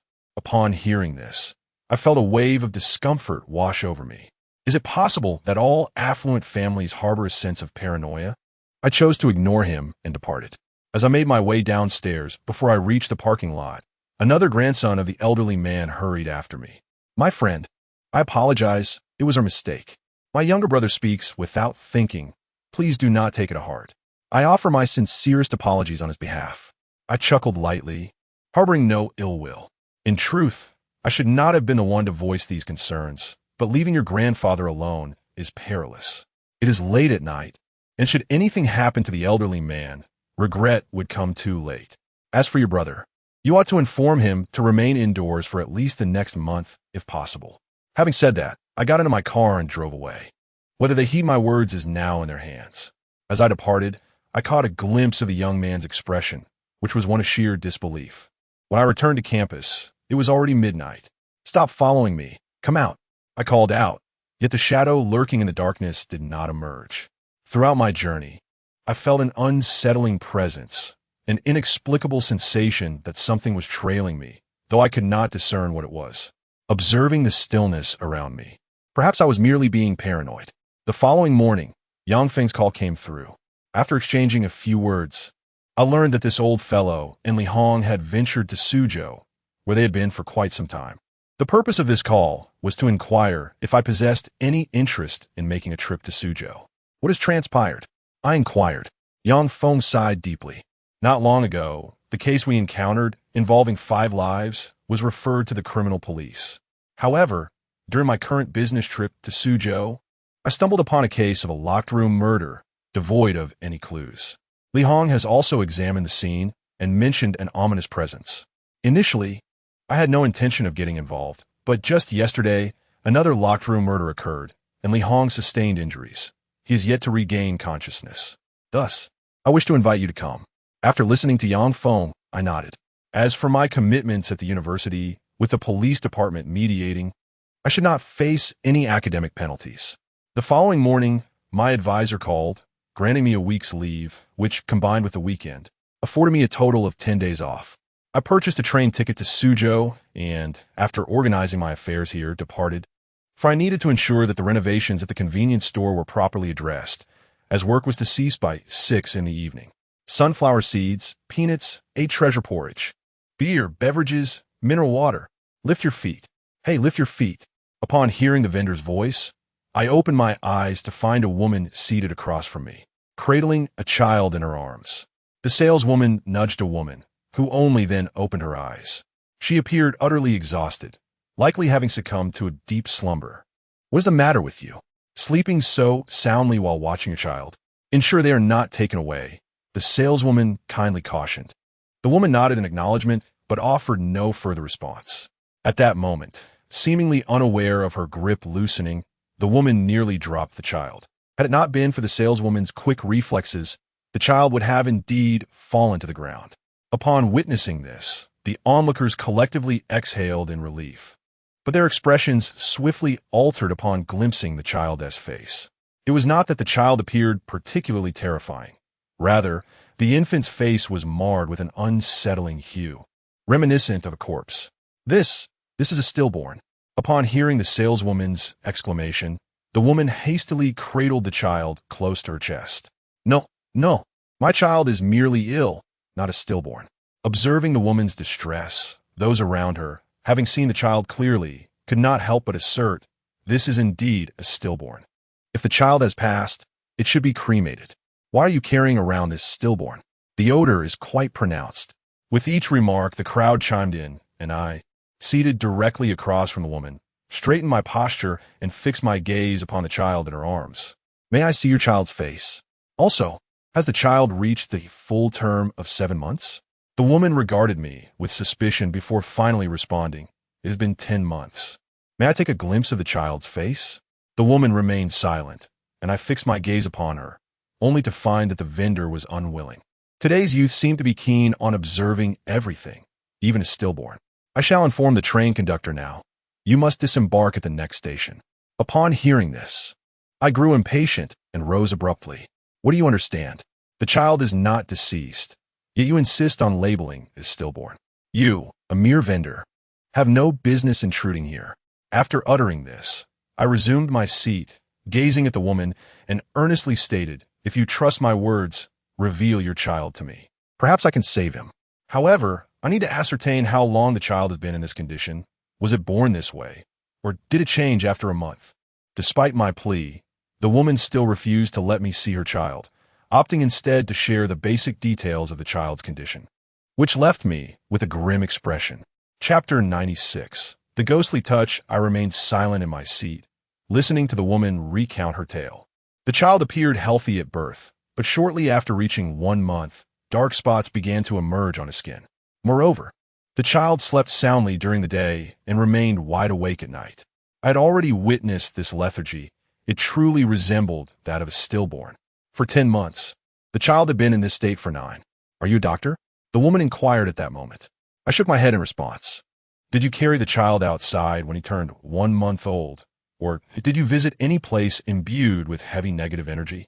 Upon hearing this, the woman was taken aback, her eyes wide with astonishment. When the child reached his full moon, according to custom, it was customary to visit the ancestral grave to pay respects, allowing the ancestors to see that their lineage continued. No wonder, at this revelation, all the questions were resolved. The ghostly touch. The symptoms of this child aligned perfectly. A newborn possesses a fragile life force and is particularly susceptible to malevolent entities. Thus, it is imperative not to carry them outside before they reach 1 month. Even after that, they may only be taken out of the bedroom and not beyond the threshold of the home. This woman had taken her child to the graveyard, a place unsuitable for a child. Even a teenager with a weaker constitution might attract unwanted spirits, let alone an infant. Fortunately, it was merely the presence of their own ancestors. Had it been a wandering spirit from the wild, the child would not have survived to this day. May I see the child? Perhaps I can provide assistance. The woman gazed at me, her reluctance palpable as numerous onlookers turned their attention in our direction. I did not press her, for although the child would not perish, the suffering was akin to death, particularly as nightfall approached, intensifying the discomfort. The daylight offered a sliver of hope. If I could alleviate the child affliction now, there might still be a chance for remedy. The child, not yet a year old, presented a challenge, yet it was not insurmountable. However, the child's mother was hesitant to reveal the full extent of the situation, and I feared that an indiscreet intervention might lead to unintended consequences. Ultimately, the child's mother unveiled the blanket enveloping her offspring. Upon inspection, I noted the numerous dark spots on the child's face. While they were plentiful, their hues were not particularly deep, suggesting that removal would be relatively straightforward. Yet, given our location on the train, I found myself unable to employ talismans or similar aids. Thus, I had no choice but to resort to incantations. Nevertheless, to completely eradicate the malign influence, I would require the reinforcement of 50 spell seals. I worried that I might faint amidst the jostling of the train, but the life of a child hung in the balance. 50 seals would likely only induce a state of drowsiness. After completing the incantations, I could retreat to the restroom for a bottle of herbal medicine, mitigating any significant complications. I now stood ready to assist your child. Judging by your appearance, you seem to be around 30 years of age. I am uncertain how you would react to the truth, yet I feel compelled to share it. The child's troubles stem from an incident during your ancestral tomb-sweeping ritual. The child, being young and frail, was inadvertently affected by a touch from your elder, leading to this predicament. Upon hearing this, the woman appeared taken aback, her gaze widening in astonishment as she regarded me. The semi-divine figure of our village expressed similar sentiments, stating that he was ill-equipped to handle such matters. He suggested I travel to Suzhou in search of a master capable of divination. Thus, I brought my child along. I assured her that if you could save my child, I would be willing to pay any sum. Her words seemed overly dramatic. I was not motivated by monetary gain.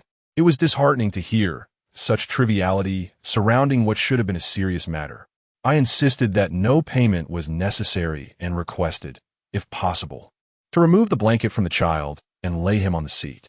Upon my request, the woman promptly stood and placed the child on the seat.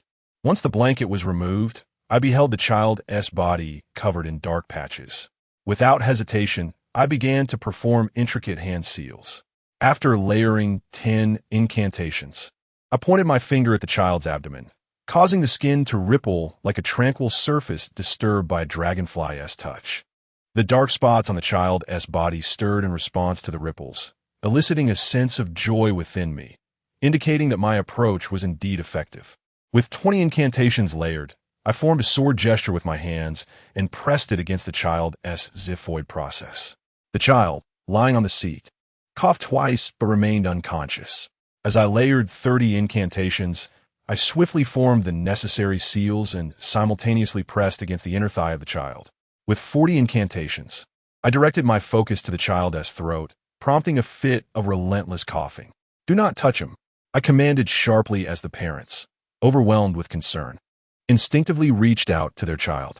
With 50 incantations layered, I delivered the final touch directly to the child's crown. Given the child's tender age of merely 10 months, with the fontanelle not yet ossified, this final action was of paramount importance. At the precise moment my finger made contact, the child emitted a sudden cry, accompanied by a plume of dark vapor, akin to the smoke from a single cigarette. Witnessing this, I instinctively recoiled, urging those nearby to do likewise. Once the child had fully expelled the dark emanation, I breathed a sigh of relief. At that juncture, the dark blemishes upon the child's skin began to recede with remarkable rapidity. The onlookers, captivated by this spectacle, erupted in applause and expressions of wonder. I, however, remained taciturn, my gaze fixed upon the wailing infant. The child's cutaneous discolorations are presently in remission, and within a week they should vanish entirely. Now that the child has awakened, its mother is overcome with elation, embracing her offspring amidst tears of joy. With the child now out of harm's way, upon your return home, procure incense, candles, and paper money, and proceed to the burial ground to burn them. Entreat those who have been troubling the child to desist from their actions and offer a conciliatory discourse. Above all, bear in mind that the child must not be left unattended from this moment forward, nor should it be permitted to linger outdoors. Having delivered these instructions, I stifled a yawn when a question suddenly arose in my mind. Could the imposition of 50 incantations truly manifest as nothing more than a mere yawn? Based on my prior physical condition, the application of such a multitude of spells should have depleted at least half of my vital essence. Sensing that I remained in a state of ease, I deliberately rose to my feet and stretched. Save for a slight inclination towards somnolence, I felt no different from my usual self. If I were to calculate in this manner, I could sustain 500 incantations until I completely succumbed to exhaustion. Upon reflecting on this, I couldn't help but chuckle. Only I truly comprehend what this signifies. Should I encounter the cloaked figure with my current strength, the outcome remains uncertain. Previously, I employed the Vajra incantation for protection, which depletes a significant portion of my spiritual energy. The enhancement of 60 incantations consumed nearly half of my vitality. Furthermore, with the malevolent spirit's intervention, my energy waned even further, and ultimately, when confronted by the cloaked figure, his formidable prowess rendered me powerless. If I were to relive that fateful night, it is likely that I could vanquish the cloaked Zhang without requiring assistance from Master Chen. Based on my rough estimation, Zhang's strength hovers around 300 incantations, whereas my current state, to put it succinctly, indeed possesses the capability of 500 incantations. Chapter 97. Veiled in mist, seated on the train, I erupted into laughter, reveling in my newly acquired strength. As I reflected on my previous injuries, I vowed that when next I encountered Zhang Gong, he would witness my prowess. Moreover, the vendetta against those 5 children awaited my intervention. "Young man, are you all right?" inquired a concerned woman across from me, soothing her child as she spoke. I merely shook my head, assuring her that all was well, and she fell silent thereafter. "I truly appreciate your assistance. May I have your phone number? I wish to express my gratitude properly when the opportunity arises." With that, I provided her with my contact information, thinking that should her child require anything, she might reach out to me. Upon our arrival at Suzhou Station, I parted ways with the woman and hailed a taxi, making my way to the rendezvous point with Yangfeng. Suzhou Mudu, a picturesque water town in Jiangnan, thriving along the Silk Road, and although it has lost some of its ancient charm, it remains a delightful destination for travelers. With spring in full bloom here, in stark contrast to the desolate northern landscapes, the south is already adorned with vibrant life. Hey, have you arrived? Hurry to XXX. A homicide has occurred here. Yang Feng's urgent message prompted me to rush towards the location he specified. Upon my arrival, I found the area cordoned off with police stationed outside the door. As I approached, Yang Feng emerged to introduce me to another captain who was investigating the scene. Captain Wu, this is the paranormal detective I mentioned to you. He was the first to uncover the sensational child case in Changde. Upon hearing Yang Feng's introduction, Captain Wu, though appearing stern, exudes a certain approachable demeanor. Xiao Wu, I've heard from old Yang about your situation. If it truly is as extraordinary as he claims, I shall treat for this meal. Otherwise, the bill falls to old Yang, Wu Yang remarked, casting a glance around the room. According to protocol, we were only permitted entry after the forensic team and officers had completed their photographic evidence collection and examination. After Wu Yang spoke, several individuals clad in white emerged, merely exchanging greetings with him before departing. Once they had left, Wu Yang guided Yang Feng and me inside. Upon entering the room, I was immediately struck by an unsettling chill. Even the corridor had not felt this cold. I could not discern the presence of any malevolent energy, as the daylight obscured such perceptions. The room contained only the deceased, and according to Wu Yang and his team's findings, this woman lived alone, a solitary figure. It appears the perpetrator targeted the vulnerable. I wandered around the room. Though I lacked investigative skills, I sensed certain elements. Have you discerned anything? Wu Yang inquired. Upon hearing this, I shook my head. May I borrow her restroom? Wu Yang nodded, and I proceeded to the restroom. My intention was not to relieve myself, but rather to escape the prying eyes of the crowd outside. If I were to publicly invoke my powers and open the ghostly eye, they would undoubtedly deem me insane. Hence my retreat to the restroom. After performing 25 incantations, when I finally opened my eyes, the entire restroom was enveloped in a hazy mist.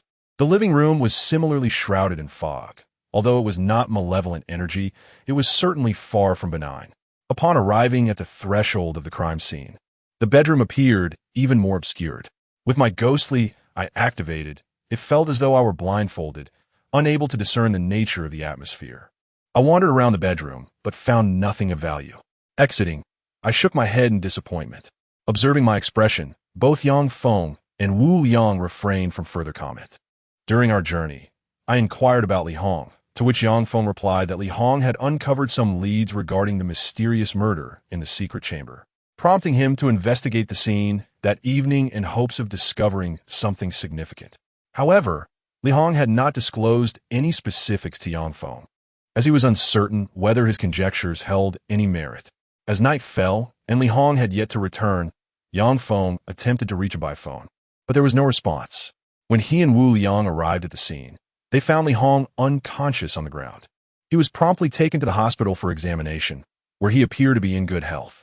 Upon entering the hospital room and seeing Li Hong, I too perceived a gray mist surrounding him. Upon reaching this point, I firmly established my suspicions. This matter was undoubtedly complex. Since Li Hong remained in a deep slumber, I cast a glance at him, yet I was oblivious to the cause of his unconsciousness. After more than half an hour, I let out a sigh. This was the first time I had encountered such a situation, and I was perplexed as to the underlying cause. Although it was a relief to know that Li Hong was not in any mortal peril. Uncle Yang, could you please inform Officer Wu that I wish to visit the scene of the incident tonight? Upon hearing my request, Yang Feng flatly declined. This situation is far too perilous. If anything were to happen to you, how would I explain it to your parents? With Li Hong in such a state, I cannot allow you to take further risks. I offered a wry smile. Yet I pondered the notion that one must venture into the den of tigers to capture a cub. Li Hong must have uncovered something at the crime scene, which led to his fainting, perhaps. As this thought crossed my mind, a sudden realization struck me. Those ominous gray mists. Uncle Yang, I believe I know what Li Hong discovered. Upon hearing my assertion, Yang Feng regarded me earnestly, eagerly anticipating my next words. What did you uncover? I paused for a moment, refraining from speaking directly, and instead gazed at Uncle Yang. If you promise to allow me to visit the scene of the incident, I will divulge what I have discovered. Yang Feng remained silent, his eyes fixed on me. After a lengthy pause, he let out a sigh. Very well, but this time we shall guard each other. I fear for your safety. At this, I shook my head. 2 hours later, I found myself alone in the room where the incident occurred. The space retained its original appearance. On my way here, I had activated my supernatural vision, and upon entering the room and switching on the light, a dense haze enveloped the surroundings. Compared to the daylight, the fog had thickened considerably by nightfall. After confirming that all doors and windows were securely shut, I reclined on the sofa, allowing myself to rest. Time passed, and I occasionally shifted my position on the sofa. Everything seemed normal. I sent a message to Yang Feng, then set my phone aside. I lost track of time, and soon, I felt the temperature in the room beginning to drop, an ominous sign that something unsettling was about to unfold. I sat up, observing the fog in the room as it began to swirl toward the bedroom where the incident had taken place. Chapter 98. Upon reaching this point, I rose to my feet and made my way towards a room. As I approached the door, a chilling aura seeped through the cracks, sending shivers down my ankles. Sensing the atmosphere, I raised my foot and delivered a forceful kick, causing the door to swing open. To my astonishment, I beheld a spectral woman reclining on the bed, languorously inhaling the mist that filled the room. Without hesitation, I hurled 2 talismans at her. My intrusion startled the woman, as she soared into the air, effortlessly gliding past my talismans. Even the most malevolent spirits would typically evade such symbols. However, this woman approached me head-on, as the talismans merely passed through her ethereal form. Landing on the bed, I was taken aback as she regarded me with a mirthful smile, advancing at a leisurely pace. My heart raced, and a sinister thought crept into my mind. Realizing my composure was faltering, I bit down hard on my tongue, the sharp pain radiating through my body, almost causing me to sever it. At that moment, the woman stood before me. She no longer resembled a beautiful lady, but rather an apparition with disheveled hair and a terrifying visage. Her eye sockets were deeply sunken, obscured by an impenetrable darkness. I instinctively recoiled, only for the door to slam shut behind me. As I witnessed the entity lunging towards me, I summoned my will, gripping the Han sword firmly. I fixed my gaze on the apparition and, without hesitation, swung at her. Although the entity evaded swiftly, my speed was equally impressive. In an instant, the creature let out a piercing shriek and retreated, a deep gash marking its chest, emanating a thick, gray mist. Just as I prepared to deliver a decisive blow to this cornered foe, it crashed against the wall and vanished, leaving behind not a trace of the mist that had filled the room. Observing this, I raised my sword, gazing at the gray mist clinging to its blade. And at last, I comprehended the reason behind it. Upon returning to the hotel, Yang Feng, relieved to see me unharmed, exhaled deeply. So, have you uncovered any clues? I nodded and replied, this matter is indeed complex. The reason it is a locked-room murder is that the perpetrator is not human. Yang Feng's expression turned solemn at this revelation. Not human? It must be a ghost. This situation is truly troublesome. I chuckled softly, looking at Yang Feng. It's not a ghost. He was taken aback. If it's not a ghost, then what is it? He inquired, bewildered. Could it be a demon? I was rendered speechless. Previously, during those 5 cases of missing children, Yang Feng had been an avowed skeptic, yet now he entertained the notion of demons existing in the world. Even I, as a feng shui master, did not subscribe to such beliefs in today's environment, which was far too inhospitable for the emergence of any supernatural beings. It's a charm, I declared. A charm? Yang Feng's incredulous expression prompted a smile from me. I too had been taken aback when I encountered the charm of the crime scene. During the daylight hours, as I observed the scene, I was confronted by a room filled with a dense mist. Unbeknownst to me, this was the essence of spirit, and I had not contemplated its supernatural nature, especially since such phenomena are seldom encountered. Though both malevolent spirits and phantoms are considered vengeful souls, The former lacks the heavy aura of darkness that characterizes the latter. Both entities possess the capacity to inflict harm upon the living, yet they leave behind traces of their presence. Additionally, the emergence of a phantom necessitates an exceptionally harsh environment. While human resentment can transform a person into a ghost, not all grievances suffice to create a phantom. Although phantoms are not as formidable as vengeful spirits, they are far more difficult to confront. Unlike ghosts, if given the choice, I would prefer to encounter a ghost, even a vengeful one, over a phantom. Upon hearing this, Yang Feng said nothing, merely letting out a sigh. Phantoms are a type of spirit, whereas ghosts belong to the realm of shadows. It is common for people to conflate the two, referring to them collectively as shadowy spirits. By the following morning, I rubbed my temples. Although phantoms are elusive, they are not insurmountable. Otherwise, I would be a woefully inadequate proprietor of this shop. So, I had matters to attend to last night. Did you two arrive at any conclusions? Wu Yang inquired, casting a glance at Yang Feng and me. It was indeed the work of no ordinary person. Xiao Wu had investigated last night and confirmed it was the doing of a ghostly entity. Upon hearing this, Wu Yang was immediately incredulous. Impossible. According to the coroner's report, these individuals were clearly murdered, not a case of suicide. Even if it were not the work of a human, surely a ghost cannot wield a weapon to commit murder. Noticing Wu Yang's agitation, I swiftly sought to calm him. In this world, apart from ghostly entities, there exists another kind of spirit, known as Mei. The recent series of murders in sealed rooms can be attributed to this spirit. The Mei is elusive and unpredictable, possessing characteristics akin to ghosts. However, it proves to be far more troublesome. It has the ability to temporarily manifest its ethereal form into substance, which elucidates the enigma surrounding the sealed room murders. Wu Yang's expression darkened. Although this rationale was sufficient to instill belief, he hesitated to convey such information upwards. The notion of a Mei committing murder is indeed unfathomable. Rest assured, I have discovered a method to counter the Mei. If you harbor any doubts, you are welcome to accompany me, I stated. Upon hearing this, Wu Yang regarded